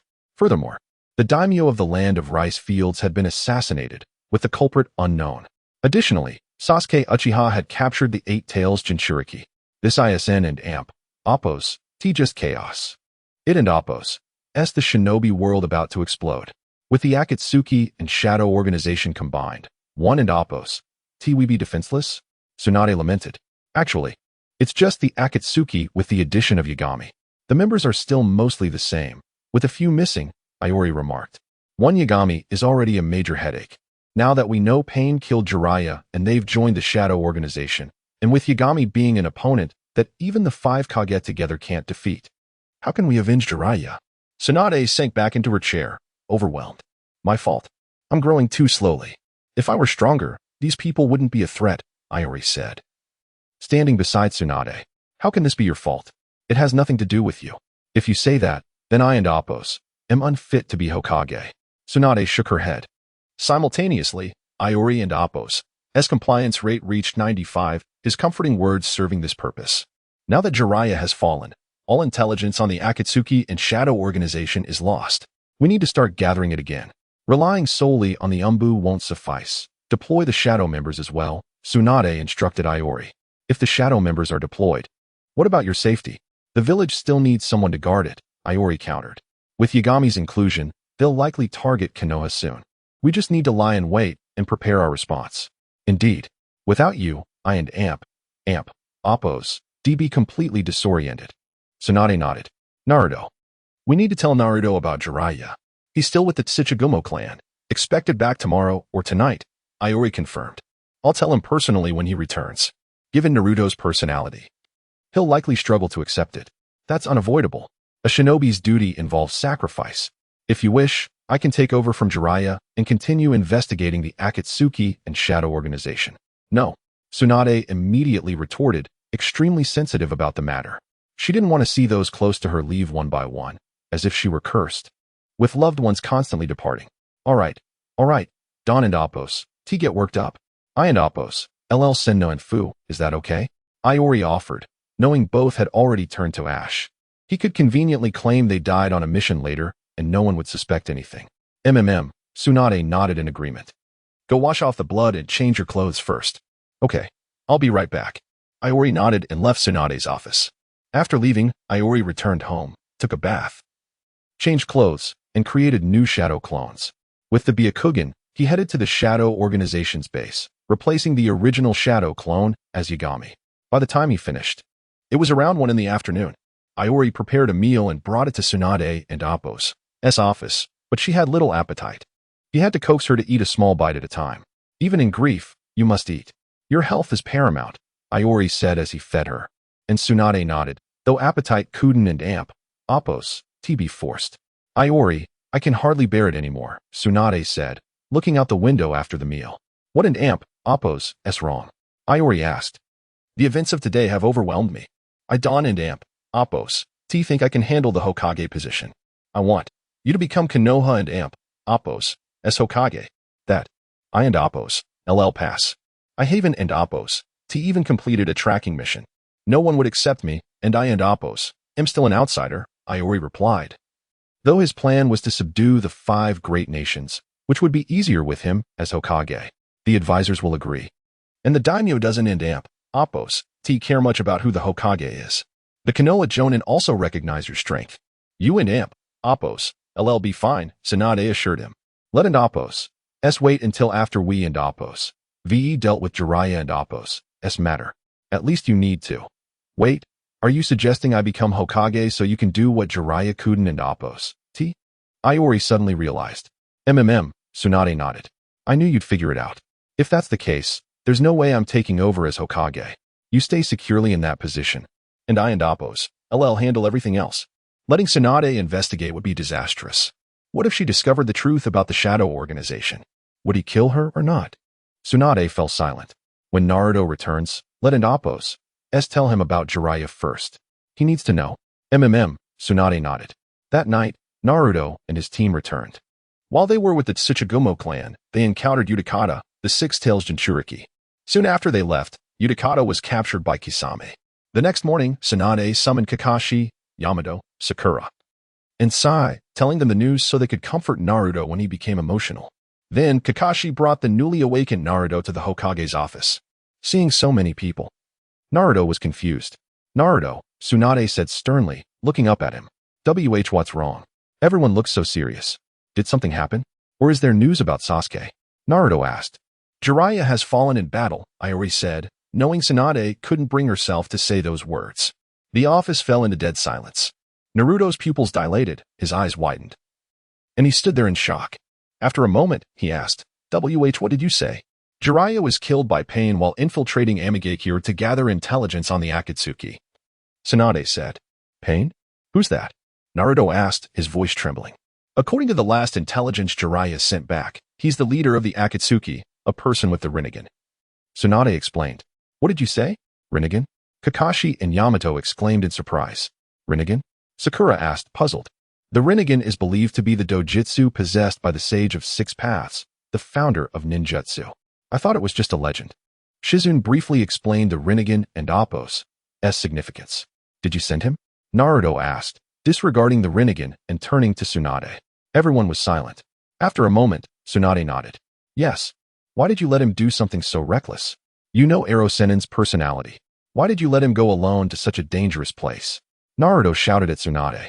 Silence. Naruto. Kakashi swiftly reached out to stop Naruto, asking, surely you cannot be oblivious to the sentiments of the 5th Hokage? Upon hearing this, Naruto gradually calmed down. Indeed, they had been comrades for decades, and Tsunade and Appos' emotional turmoil must be far greater than his own. Frustrated, Naruto clenched his fists and turned to leave. Naruto, where are you going? Sakura called after him. If it had been the perverse sage who became the 5th Hokage, he would never have put Tsunade-sama in such a reckless situation. With that, Naruto opened the door, preparing to depart. The toads of Mount Myaboku have all perished. At this moment, Yin spoke to Naruto, causing him to freeze in place, biting down hard on his molars to stifle his tears. He could hardly fathom that all the toads were gone. After a brief moment, Naruto still chose to leave. Naruto. Sakura intended to chase after him but was stopped by Tsunade. Let him have some time alone, Tsunade said. Mount Myaboku? What transpired there? Kakashi inquired, glancing at Yin, who proceeded to relay the events of Mount Myaboku, including the merger of the Akatsuki and the Shadow Organization, as well as the renaming of the Rain Village to the Shadow Village. The group was left bewildered by the revelations. Meanwhile, Naruto wandered through the streets. His mind flooded with memories of Jiraiya. Recalling the times when Jiraiya had taught him the summoning technique, Naruto instinctively performed the jutsu on the ground, only to be met with a cloud of smoke and nothingness. Not even a tadpole appeared. As he watched the summoning seal dissipate, tears streamed uncontrollably down his face. We must remain vigilant regarding pain, Tsunade addressed the group. According to intel from the Umbu, the 8-Tails Jinchuriki from the Lightning Country has been captured by the Akatsuki. And that Akatsuki member is likely Uchiha Sasuke. Sasuke? Sakura gasped in shock. Has Sasuke joined the Akatsuki? It seems so, Tsunade nodded. We encountered the Six-Tails Jinchuriki from the Tsuchigumo clan, and he was unharmed. Does this imply that the Akatsuki is accelerating their plans? Kakashi remarked. As for the Six-Tails Jinchuriki, I received intel last night that he has gone missing, Yin added. Kakashi fell silent, pondering. These individuals have learned to operate stealthily, it seems. So, who exactly captured him? Was it the Akatsuki or the shadows? Yamato queried. It was Kisame Hashigaki, yet he wore the Akatsuki and Appo's garb. It remains unclear where his allegiances lie. We are currently lacking accurate intel on who from the Akatsuki has joined the shadows, Yin explained. Is the objective of the shadow organization also to gather tailed beasts? I have never heard of such an intention before, Sakura said, frowning. Sigh. Just as we began to uncover the Akatsuki's motives, they merged with the shadows. Our knowledge of the shadow organization is still severely limited. We Dawn and Appo's to even know how many members they have, let alone their intentions. Artis, explosion, shouted Deidara. As a colossal clay water droplet descended from the sky, leveling the entire town in an instant. Who are you? Why do you attack our Seibei? A middle-aged ninja, adorned with a crescent-shaped forehead protector, shouted at Deidara above. Hikuden and Appo's to comprehend why the Seibei, situated far from the 5 great nations on a remote island, had remained peaceful for so many years, with no ninja ever venturing beyond its shores. What was it that I said? I am the king of the night. No, I am Deidara of the Shadow Organization. From this day forth, the Seibei belongs to us. Deidara initially attempted to deliver a grandiose line, but found it too absurd, opting instead for a more straightforward approach. Shadow Organization? What is that? The ninja furrowed his brow, as the Seibei remained isolated from the outside world, unaware of the Shadow Organization and Appo's rising prominence. This place is called the Seibei, home to only one ninja village, the Seibei Ninja, whose forehead protector bears a crescent shape. It remains cut off from the outside world, with its most formidable ninja being an elite J-nin. Yet, compared to the outside, they are merely special J-nin in capability. Deidara pulled out a small notebook, jotting down information about the Seibei, fearful of forgetting it upon his return. The Seibei spans approximately 200 square kilometers, neither large nor small. The village comprises merely 2 towns and 1 ninja village, with a sparse population. Or rather, no one at all. After recording, Deidara tucked his notebook away. What do you intend to do? We have no grievances with you. The Seibei ninja shouted at Deidara hovering above. I wish to transform this into an isolated island, Deidara replied, nodding before expelling a massive amount of clay from his mouth, which transformed into a gigantic replica of himself. Deidara and Appo's nano C4 explosive. One more, he declared, conjuring another version of himself, as his clay supply dwindled. The Seibei's J-nin widened his eyes at the sight of the 2 enormous Daidaras. The previous small explosives had already demonstrated considerable power. What could this gigantic bomb possibly achieve? Instinctively, he turned to flee. Deidara elevated his altitude, forming hand seals. Artis, explosion. Unlike the previous thunderous explosions, the 2 colossal Daidaras detonated silently in the air. Before the Seibei J-nin could comprehend the situation, his body was reduced to ashes, along with the townsfolk and ninjas below, all perishing in the wake of the silent explosion. Mission accomplished, precisely 3 days. Deidara observed his handiwork with satisfaction before commanding his flying dragon to return to the Shadow Organization's base. Meanwhile, the feudal lord of the land of rice was pinned against the wall, lifeless.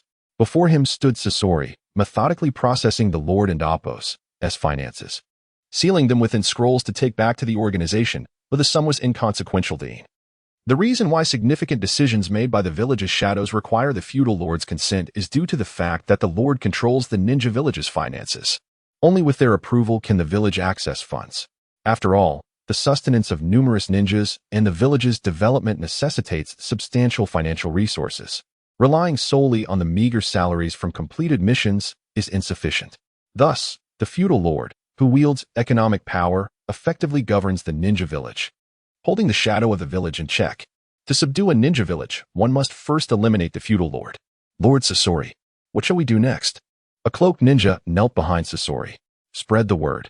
The land of rice shall be renamed the land of shadows, with the feudal lord now known as Yagami, Sasori instructed. Stowing away the scrolls.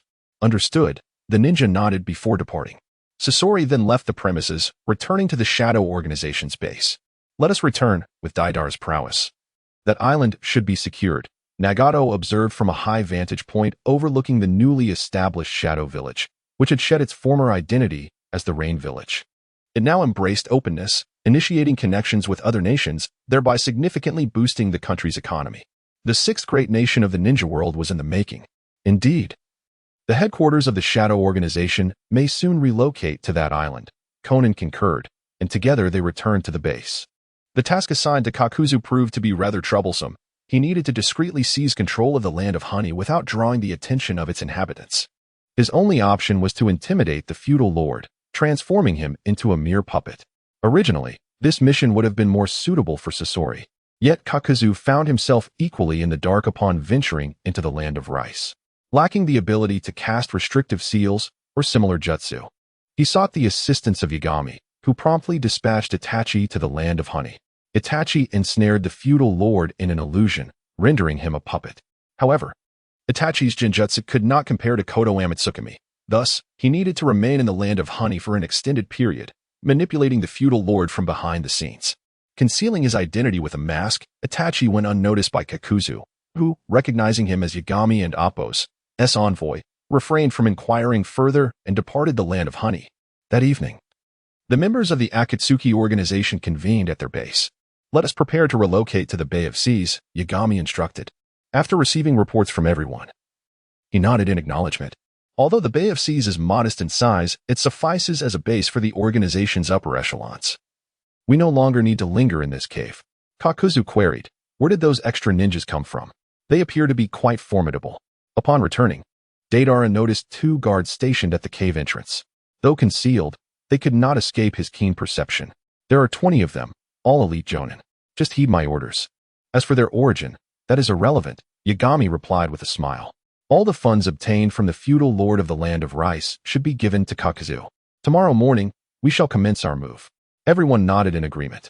The next phase of their plan was to annex other smaller nations, recruit ninjas, and consolidate these nations into a 6th great nation, possessing power to rival the 5 great nations. What if the other great nations instigate a war? Nagato inquired. If the 5 great nations can coexist peacefully, what difference does it make if we join their ranks?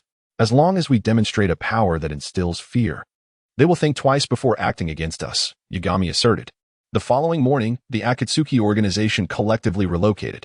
20 elite jonin surrounded Jiraiya, who was notorious for his unpredictable escape methods. Yagami utilized Deidara and Appo's abilities to conjure a 50-meter-long dragon, loading all the movable furniture and maximizing the utility of the Iron Chicken. Under Deidara and Appo's guidance, they arrived at the Bay of Seas. From this day forth, this place shall be known as the Flow of Shadows. Let and Appo's begin constructing our new homes. As Yagami and Appo's dragon descended and he prepared to dismiss it, he noticed Deidara had absorbed the entire dragon into his body, transforming it into clay. Are you out of your mind? Yagami exclaimed, momentarily dumbfounded by Deidara's actions. I have my own methods. Acquiring clay is a cumbersome task for me, Deidara retorted, his cheeks flushed. Regarding the material as precious, Yagami, speechless, gazed at the barren land before him, clearly the result of Deidara and Appo's handiwork. He clapped his hands, and 2 rows of 3-tiered wooden houses sprang forth, culminating in a modern villa. Spanning 3,000 square meters, it featured a garden and courtyard. Boss, let and Appo's become a construction crew. We could earn a fortune, Kakuzu remarked, observing Yagami and Appo's display of power. Am I in need of money? Yagami shot Kakuzu an incredulous look. Besides, if we venture out to build houses, all the labor falls to me while you pocket the earnings, correct? Stop dawdling and get to painting. Understood. Acknowledged. Everyone replied with feigned enthusiasm before the once feared members of the Akatsuki organization picked up paintbrushes and began to apply color to the houses. Secret technique. 100 machine performance. Sasori, overwhelmed, unleashed 6 arms to manage the task, becoming increasingly engrossed. Go for it, brother Sasori. It and Appo's all on you. Deidara shouted, tossing his brush aside, while several clay figures under his control continued painting the walls. Wait. This is excessive. Yagami interjected, rushing to prevent Sasori from escalating the situation. His eyes blazing with frustration. I would rather paint my puppets. Painting houses is far too challenging. Sasori retorted, his eyes reddening with agitation. Demonic statue of the outer path. Kakuzu, equally exasperated, summoned 4 of these creatures to assist with the wall painting. Just as Yagami attempted to intervene with Sasori, Kakuzu, and Appos, 100 puppets were unleashed. Only Conan and Nagato appeared to be enjoying themselves. What a rare moment of leisure, Nagato remarked, observing the playful antics of the others. Indeed. It has been a long time since I felt such joy, Conan replied, smiling, surprised by the camaraderie among former Akatsuki members. Do you genuinely consider us a construction crew? Yagami mused, witnessing the efficiency of the 100 machine performance. They finished painting each house in 5 minutes. With Sasori and Appos' artistic prowess, the colors were impeccably coordinated. Truly a masterpiece. Brother Sasori, Deidara praised, nodding in satisfaction. Should you dare to label this as my art, I will end you. Sasori threatened, glaring at Deidara.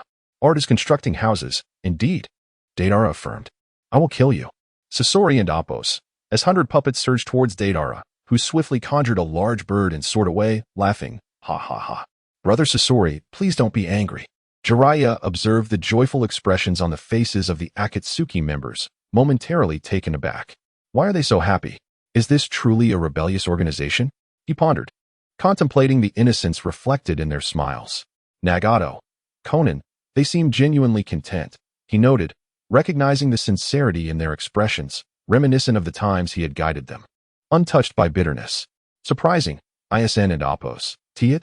These individuals find happiness in one another and Appos' company, Yagami said, settling beside Jiraiya and softly speaking, while his ninjas respectfully distanced themselves. I must admit, I struggle to comprehend this, Jiraiya replied, nodding thoughtfully. They know, we are orphans of war, raised in small nations devoid of childhood.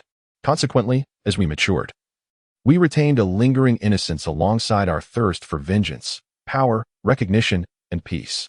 Jiraiya nodded unconsciously, recognizing the truth in Yagami and Appos' words.